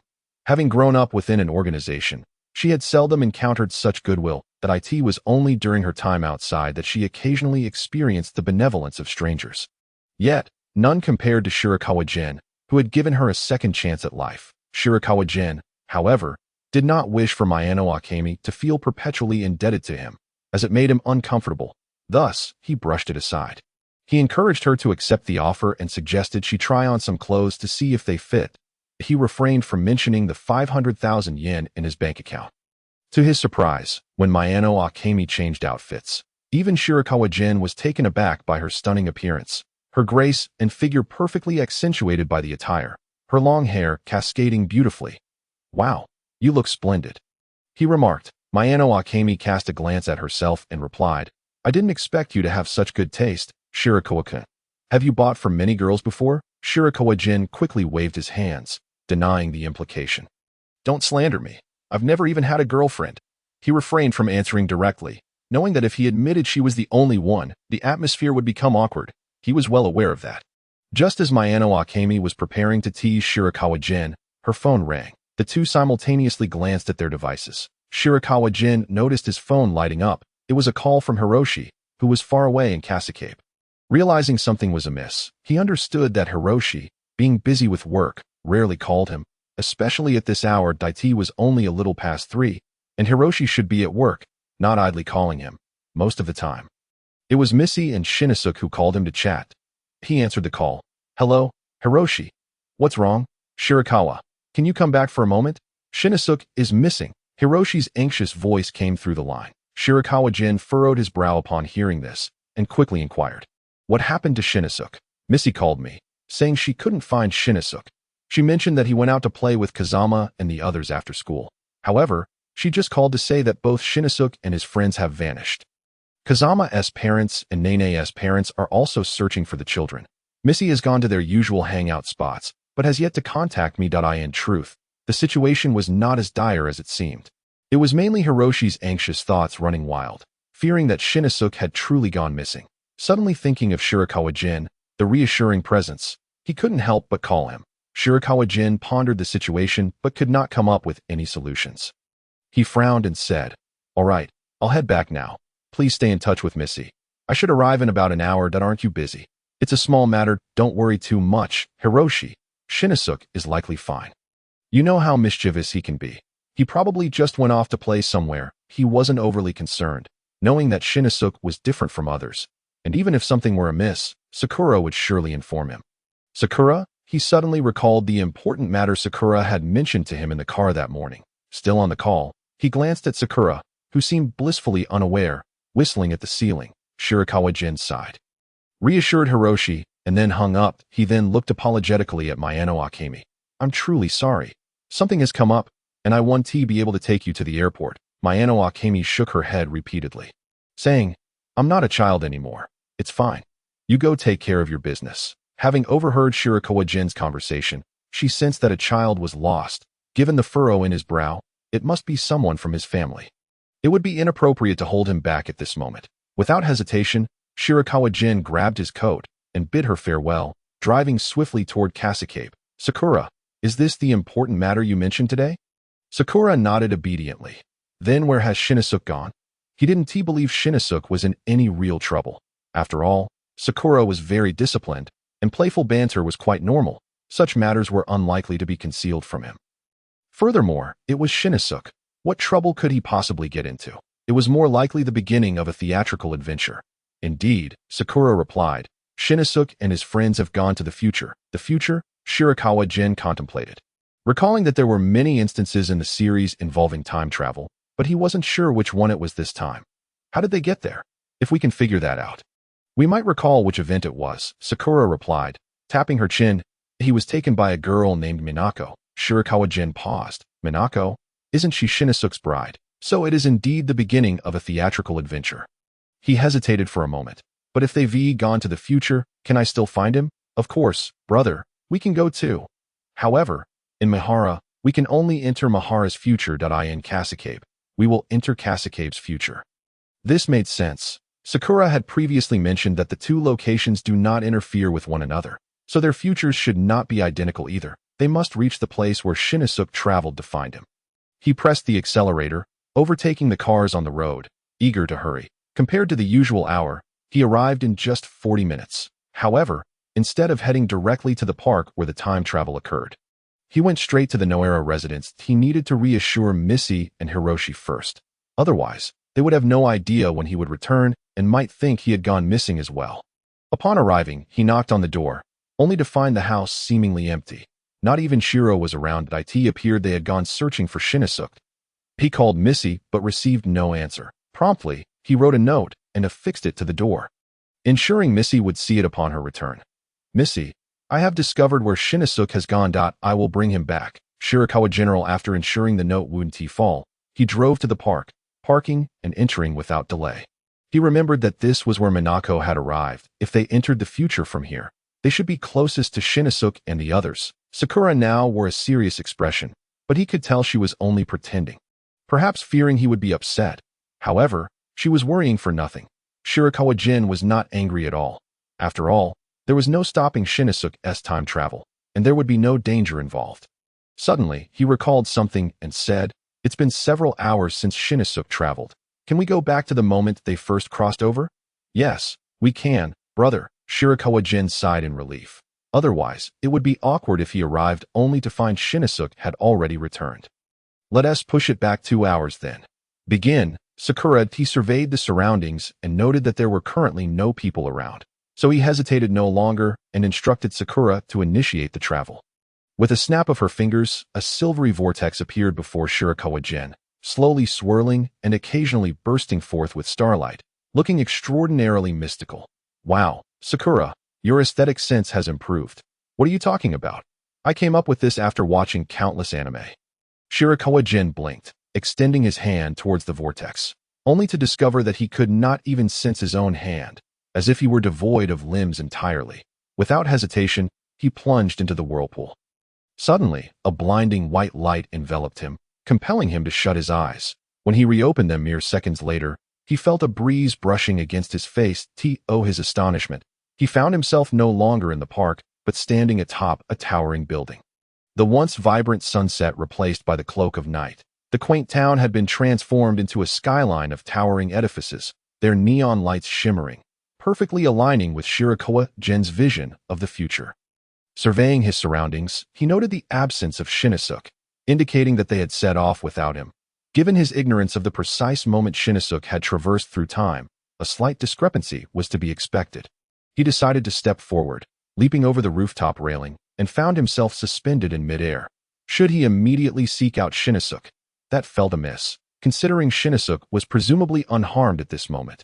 Instead, he resolved to visit his future companions, Missy and Hiroshi, and await Shinichiro's arrival there. As he soared through the air, various illuminated advertisements revealed that this city was under the dominion of the Kinyu Group. The most resplendent structure, even amidst the night, was the opulent headquarters of the Kinyu Group. Meanwhile, Shinichiro had reunited with Kazama, returning to the spire where Nene had sought help from Shinichiro. Kazama was apprehensive about whether Nene might be captured while she was on her way to find Shinichiro. To her surprise, upon climbing the ladder, she discovered merely a dynamic toy. Initially, she mistook it for Shinichiro, as he was dressed in a superhero outfit.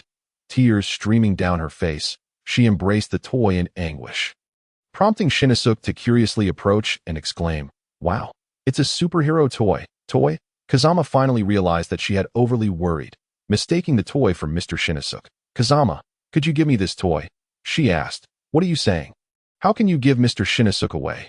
Suddenly, it dawned upon her that this child bore a striking resemblance to Shinichiro. At that moment, the toy emitted a voice. "You have a new voice message that is yet to be heard." Following this, a middle-aged man's voice broke through. "Hey, Kazama, did you hear? Noera Shinichiro has been solidified using biochemical technology and is temporarily under my control. If you wish to reclaim Shinichiro, return to me immediately. If you do not, Shinichiro's fate will be dire. Do not forget to contact me swiftly." Subsequently, the toy erupted in a small explosion, harmless in nature, but transformed into gas, dissipating into the wind. Meanwhile, the Kasukabe Defense Force unfamiliar with the surroundings, continued to search for Shinichika in the dark, while Shirakawa Gen had forgotten this detail. Otherwise, he would have prioritized locating the children first. At this moment, guided by Sakura's directions, he arrived at the future Noera residence. The house was in a state of disrepair, with some roof sections boarded up and even the windows tightly sealed with planks. However, this was to be expected. The future Kasukabe lacked sunlight, rendering windows obsolete. The yard was overgrown with weeds, giving the impression that no one had inhabited the place for some time. Shirakawa Gen pondered curiously. If he were present here, would he encounter his future self? Moreover, the Noera household should not be in such disarray with his assistance. Suddenly, a small dog appeared before him, its fur as white as snow, resembling Shiro. However, this dog appeared cautious, lowering its body and barking at the approaching Shirakawa Gen. Furrowing his brow, he recognized it as Shiro's offspring, yet it did not seem to recognize him. Why was that? Where had he gone? He knelt down in contemplation, gently stroking the puppy, unaware of its name due to the multitude of Shiro's progeny.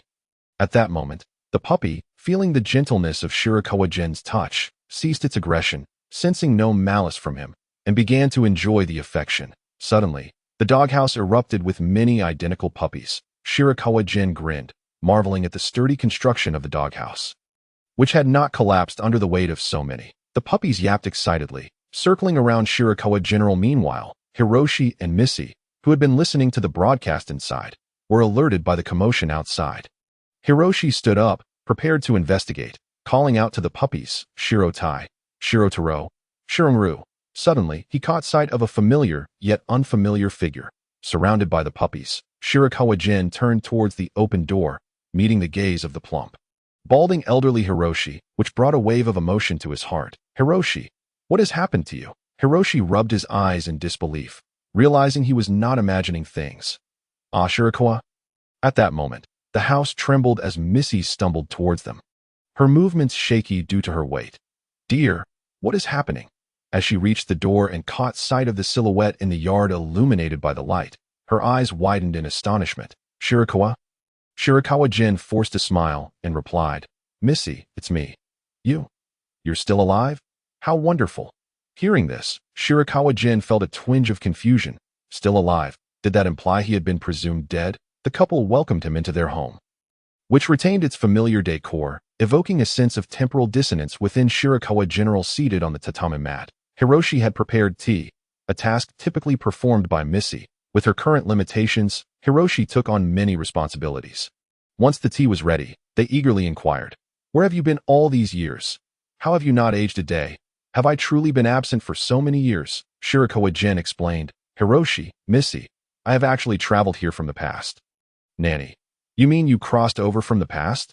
Gazing at Shirakawa Gen, who bore an uncanny resemblance to their memories, the Noera couple could only believe him. So, do I not exist in this timeline? Hiroshi and Missy exchanged glances before Hiroshi responded. You vanished over a decade ago, seemingly since the year Koyuki started elementary school, that we searched everywhere, posting missing person notices and contacting the police, yet we could not find you. Missy cried inconsolably, believing you had met with foul play. Now that I see you well, I am truly relieved. Koyuki started elementary school, that means I disappeared 5 or 6 years after my original timelines. Never to return again, he added. I do not know what happened, but I will remain vigilant. With the information so scarce, he felt uncertain about the situation.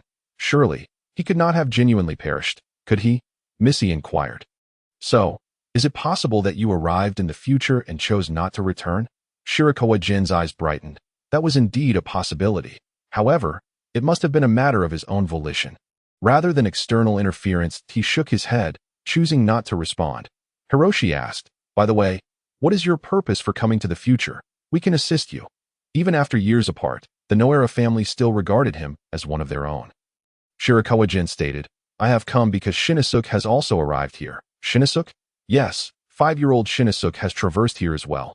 I am here to find him and bring him back. The Missy's expression shifted to understanding. Acknowledging the likelihood of this, given Shinichika's mischievous nature. Where is Shinichika? She asked with concern. I am not certain yet, but he should arrive shortly. At that moment, Shinichika had reunited with the Kasukabe Defense Force. Yet Nene was nowhere to be found.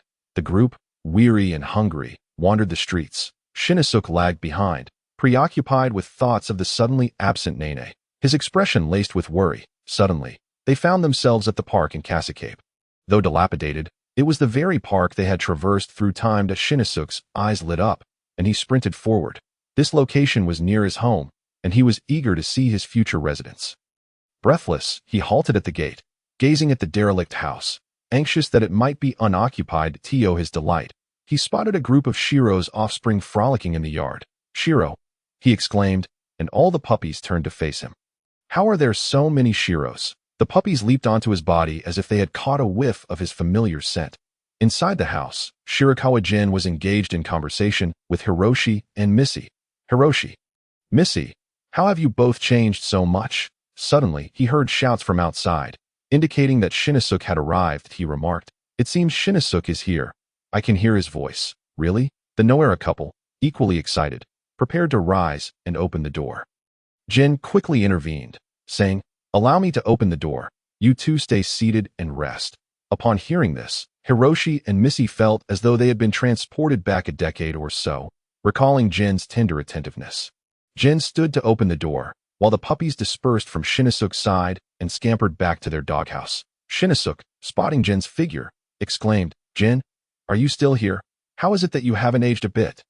Shinosuke felt a mix of surprise and joy at encountering Gen, instantly finding a pillar of support and reassurance. However, he was curious as to why Gen looked exactly as he remembered. "Shinosuke, I finally found you.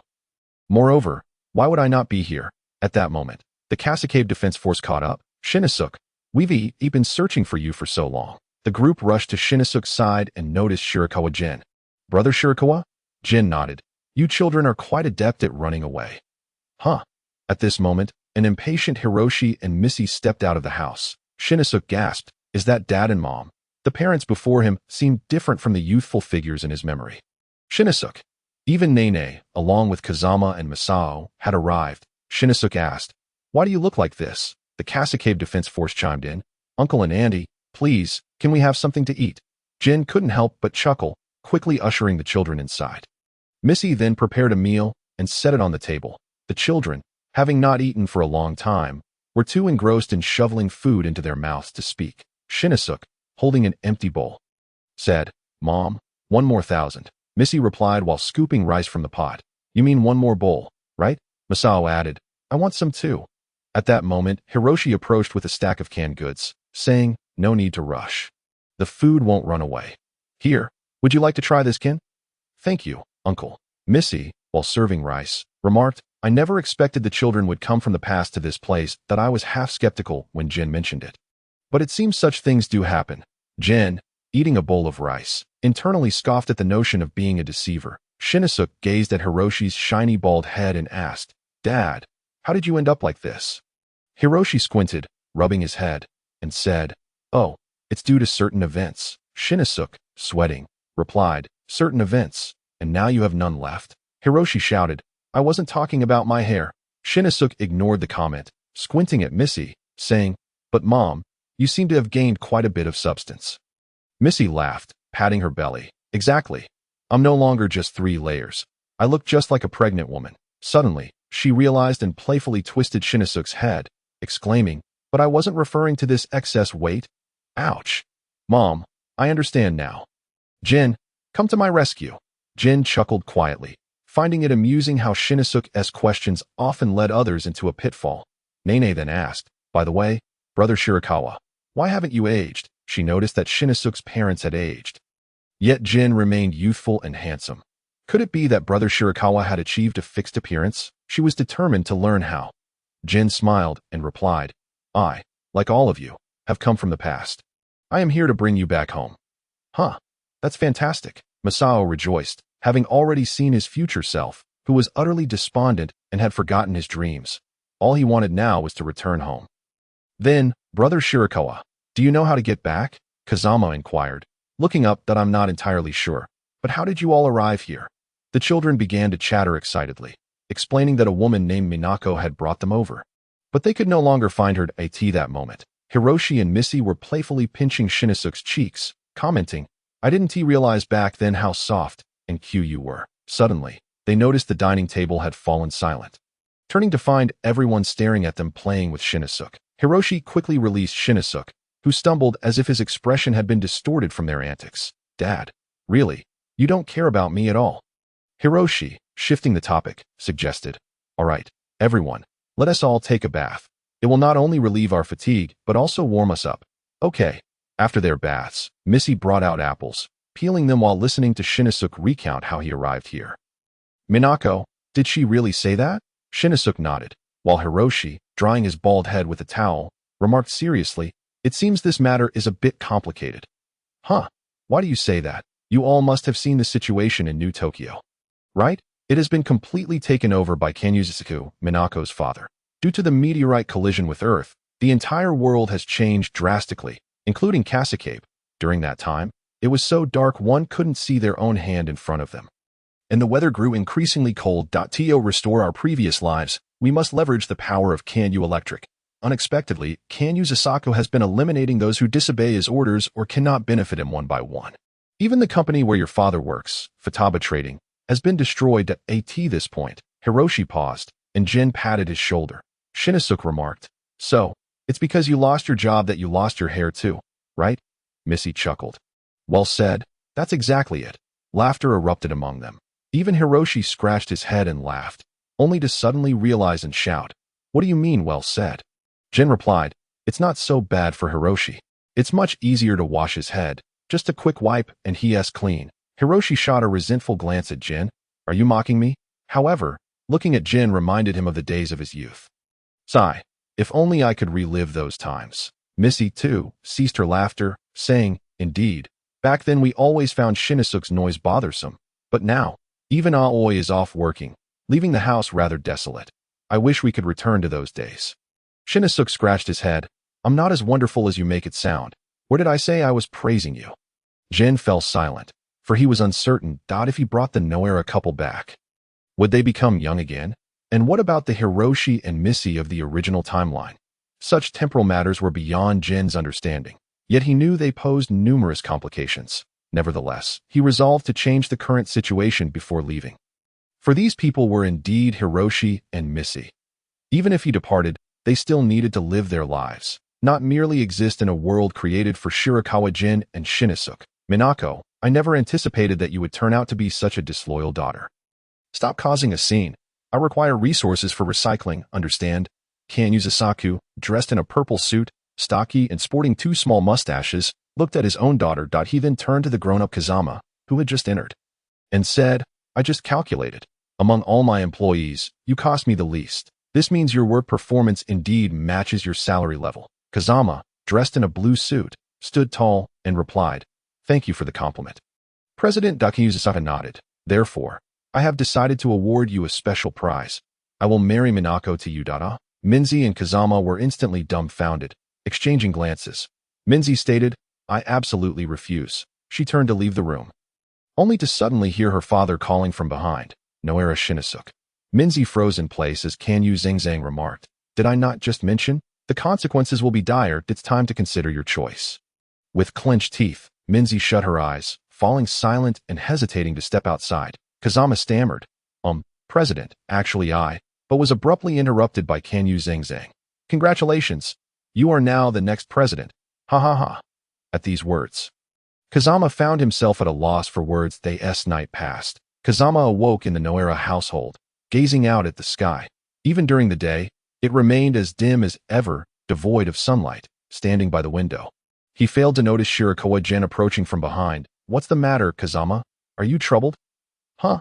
Oh, brother Shirakawa, I just feel that the sky is truly dark. Shirakawa Gen sat beside him, saying, I'm not accustomed to it either. So before we leave this time, we must return sunlight to the earth. Kazama's eyes brightened. Can we really do that? Shirakawa Gen ruffled Kazama's hair and said, as the captain of the Kasukabe Defense Force, are you willing to assist me?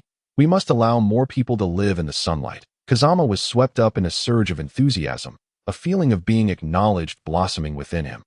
He stood tall and declared, yes, the Kasukabe Defense Force will definitely save the world. At that moment, Hiroshi also approached, saying, right? Everything feels so off. Sometimes, even when I know it's 8 o'clock, I can't tell if it's morning or evening. Kazama excitedly looked up and said, Uncle, our Kasukabe Defense Force will surely bring back the sunlight. Really? That would be wonderful. Shirakawa Gen handed Hiroshi a cigarette, saying, things will get better before we return. Hiroshi took the cigarette, sniffed it, and laughed. I've quit smoking long ago, so you can have it. He returned the cigarette to Shirakawa Gen, and the three, along with a child, stood by the window, gazing at the gloomy morning. During breakfast, the television displayed the figure of Kanyu Zhangzhang, dressed in a purple suit. He spoke earnestly to the viewers. Good morning, residents of New Tokyo. Misa murmured, Kanyu Zhangzhang? This captured everyone's attention, eager to hear what he had to say. As the president of Kanyu Electric, I am Kanyu Zhangzhang. Today, I have significant news to share. My daughter Minzy has found a wonderful partner, and they are about to become a couple. The children in front of the television were stunned, with Nini exclaiming, doesn't Miss Minzy like Shinichika? Why? Kanyu Zhangzhang continued. Let me introduce her partner, who is none other than our company's executive, Kazama Tetsudara. The 5 members of the Kasukabe Defense Force gasped in astonishment, followed by 4 of them casting disdainful glances at Kazuma. He sighed helplessly at that moment. Hiroshi quickly tried to smooth things over, saying, it must be a coincidence of names. Suddenly, a figure in a blue suit appeared on the screen, saying, hello everyone. I am Kazama Tetsu. Good morning. His appearance was strikingly similar to an adult Kazama. Even his hairstyle remained unchanged. Nini remarked, you're just after his family's money. How low? Kazama nervously protested. I haven't done anything. Masao also looked at Kazama, saying, I knew it. It's just like Kazama's style. Kazama, drenched in sweat, waved his hands. What style? How do you perceive me, anyway? At that moment, Kanyu Zhangzhang's voice echoed again. So, today at the Kanyu Electric Auditorium, a grand wedding showcase will be held for the 2 of them that we welcome everyone to purchase tickets to attend. Upon hearing this, Shirakawa Gen, who had been eating, couldn't help but furrow his brow. How could a father exploit his daughter's wedding for profit? It's quite detestable. Shirakawa Gen resolved that this statement warranted a couple of punches. The children then asked Shinichika what they should do. He stared blankly at the television, muttering, chocolate biscuits. Huh, I can't just not go. Minzy hasn't bought me chocolate biscuits yet. That Shinichika's gaze was resolute. I must find Sister Minzy. Shirakawa Gen clapped his hands, saying, well done. Shinichika, you need not fear with me around. Just go for it. The others then realized that with brother Shirakawa present, there was indeed nothing to fear. Shinichika nodded. Yes, Xiao Yuan, I'll leave my chocolate biscuits to you. After breakfast, on their way to the Kanyu Electric Auditorium, Shinichika held Shirakawa Gen's hand, asking, Xiao Yuan, how did you come to find me? You don't say. Sister Misa was worried sick, and then Hiroshi called me back to find you. Luckily, I had a way to locate you. Otherwise, I would have been anxious. Shinichika first chuckled and scratched his head, then said, all right, how did you come to the future, Xiao Yuan? Shirakawa Gen lifted Shinichika high, saying, I won't tell you, go. Just as Shinichika soared into the air, he clung to Shirakawa Gen's arm, blushing and saying, Xiao Yuan, I still want to. Nini's envious voice chimed in. Honestly, Shinichika is just a child. Masao looked at Shinichika and remarked, but I want to as well. Duh. Humph. I outgrew such childish behavior years ago. I have no interest in it. Shirakawa Gen looked at the pitiful children gazing at him and the seemingly disinterested Kazama. He chuckled and said, all right, except for Kazama, everyone else can fly. Huh. Yay. One by one, they experienced being lifted high by Shirakawa Gen, while Kazama looked on with envy, sulkingly saying, I don't want to. Shirakawa Gen scooped him up too. All right, you can try it as well. Kazama protested verbally, but his body betrayed him as he clutched Shirakawa Gen's arm tightly. When they arrived at the Kanyu Electric Auditorium, the sky suddenly erupted with fireworks, illuminating the dark sky with a festive atmosphere. Many citizens were already queuing at the entrance, eager to witness the grand wedding. However, entry required a fee, and the group had no money from the future. Momentarily stalling at this first barrier, Shinichika and the others scratched their heads, pondering how to get inside, while Minzy upstairs remained oblivious, standing expressionless in her wedding gown. Yu Zhangzhang walked in, laughing arrogantly. I've made quite a fortune again. Minzy, thank you. By the way, since you're dressed so beautifully, you should let Noera Shinichika come congratulate you. Minzy, who had felt as if her heart was extinguished, snapped back to attention upon hearing Noera Shinichika's name. That guy likely wants to see you too. Minzy glared at Kanyu Zhangzhang. Father, what exactly are you trying to do? Kazama entered. President, Miss Minzy, It's almost time. Humph, let's go, Minzy. Meanwhile, Shirakawa Gen and Shinasuke were devising a plan to get inside. As the entrance was guarded by the bridal squad, Shirakawa Gen was preparing to ask Sakura for some coins. He felt restless if he didn't ask her for money for a day. At that moment, Hiroshi, donning a hat and disguised as an elderly man with a cane, attempted to enter but was stopped by a member of the bridal squad. Hey, this is the Kanyu Electric Auditorium. Unauthorized personnel are not allowed entry. Hiroshi replied, please let me see my grandson's father. Child, come here. Kazama walked over, exasperated, pulling Hiroshi's pant leg and calling, Grandpa. Can you tell whose face this child resembles? The group of unmarried women surrounded Kazama. Gazing at him with curiosity, Hiroshi remarked, doesn't he resemble the Kazama getting married today? Of course, he is Kazama's child. How could that be? Shirakawa Gen stood beside Mia, observing quietly, and whispered, is this really going to work? I might as well buy a ticket. Mia playfully nudged Shirakawa Gen's arm, retorting, do you think you're the only one with money? I refuse to miss out on a money-saving opportunity. He overheard Hiroshi exclaim, take a good look at this child. Don't they look almost identical? It truly seemed so. How is that possible? Yet, he undeniably resembled a miniature Kazama at that moment. Kazama feigned tears, exclaiming, oh, how I long to see my father.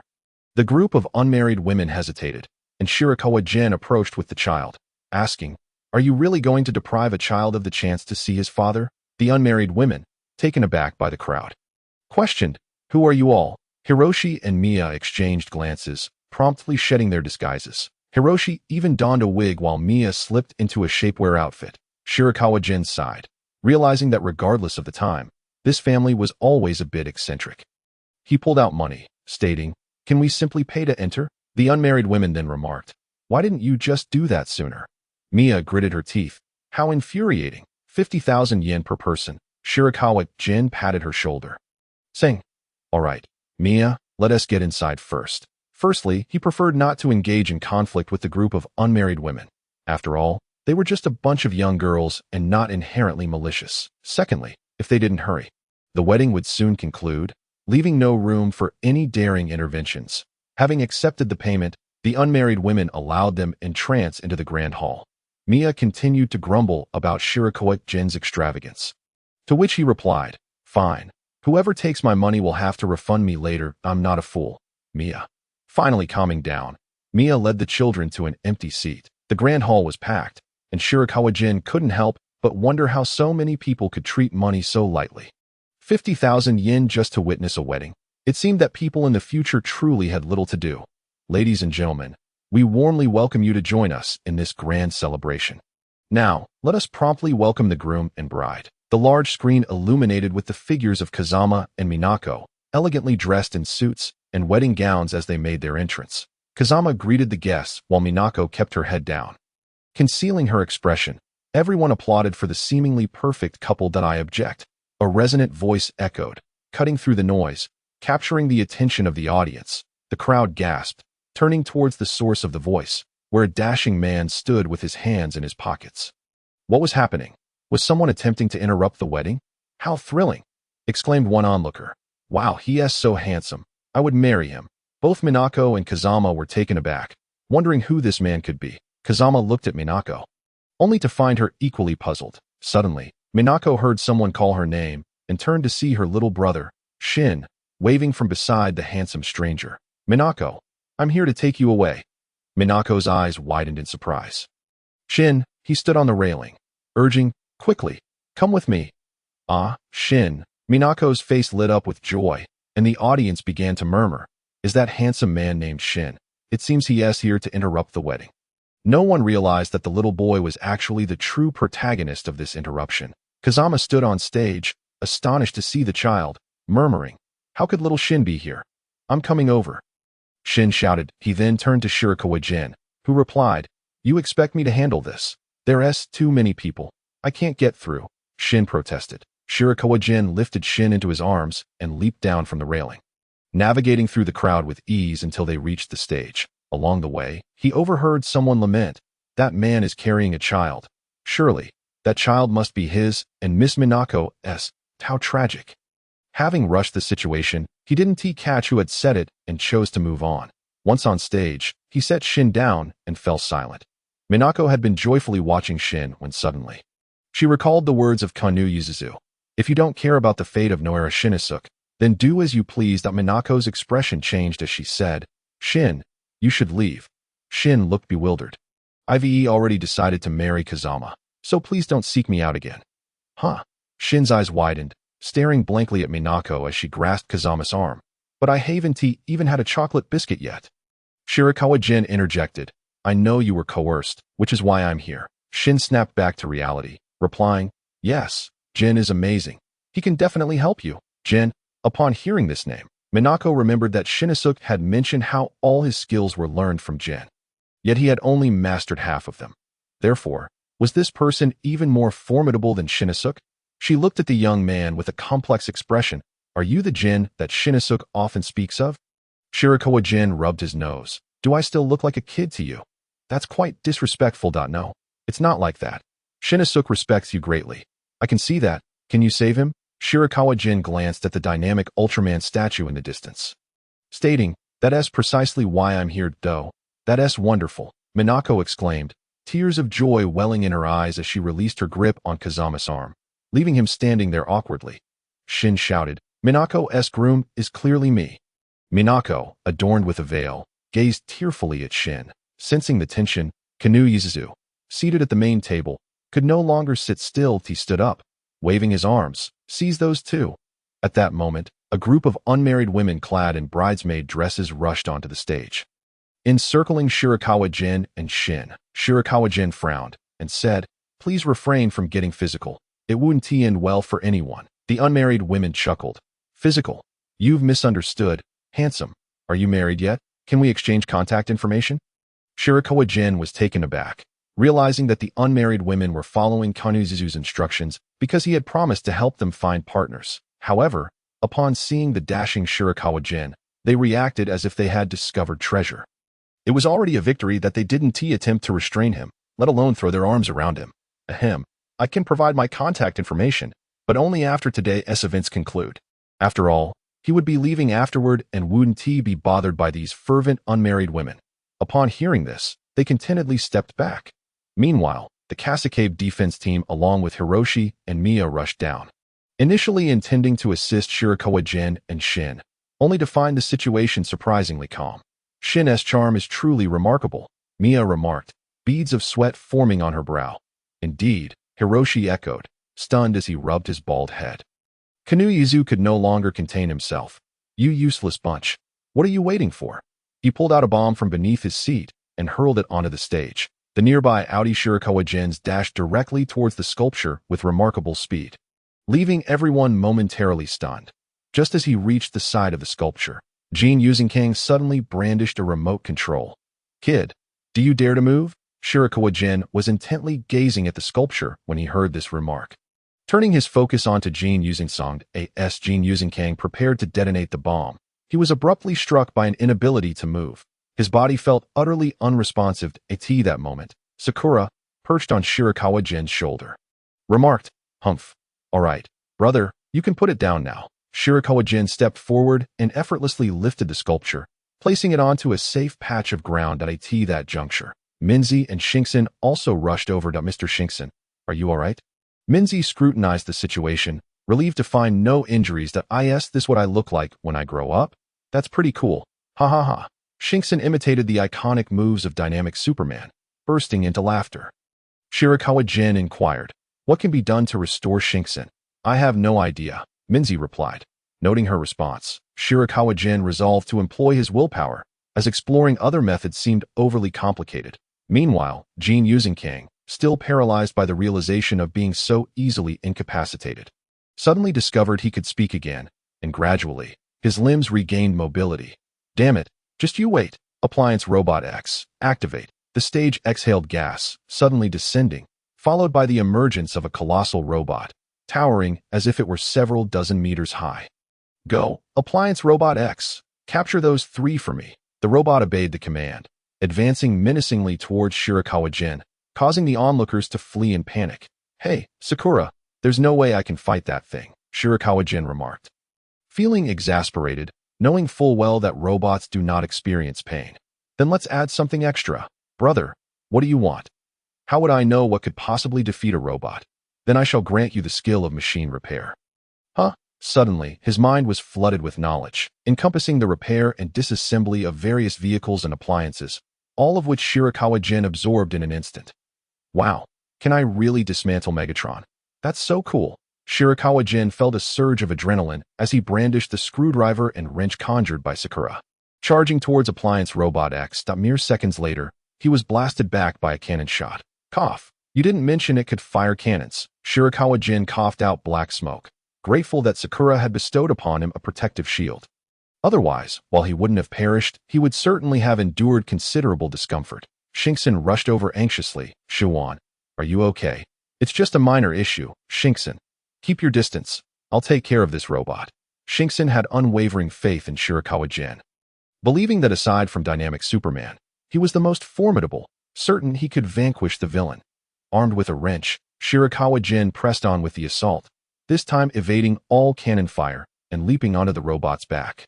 Now, the clumsy automaton could no longer reach him. It flailed its limbs in a futile attempt to dislodge Shirakawa Gen, but he clung tightly with one hand, refusing to let go, with the other hand wielding the screwdriver.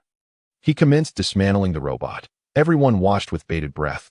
This was more thrilling than any special effects show. Even the seemingly invincible Shirakawa Gen elicited their concern, as the disparity between him and the robot was undeniably vast. Jean Using Kang laughed heartily. How naive. I have never. Suddenly, he fell silent, for one of Appliance Robot X's arms had plummeted to his side.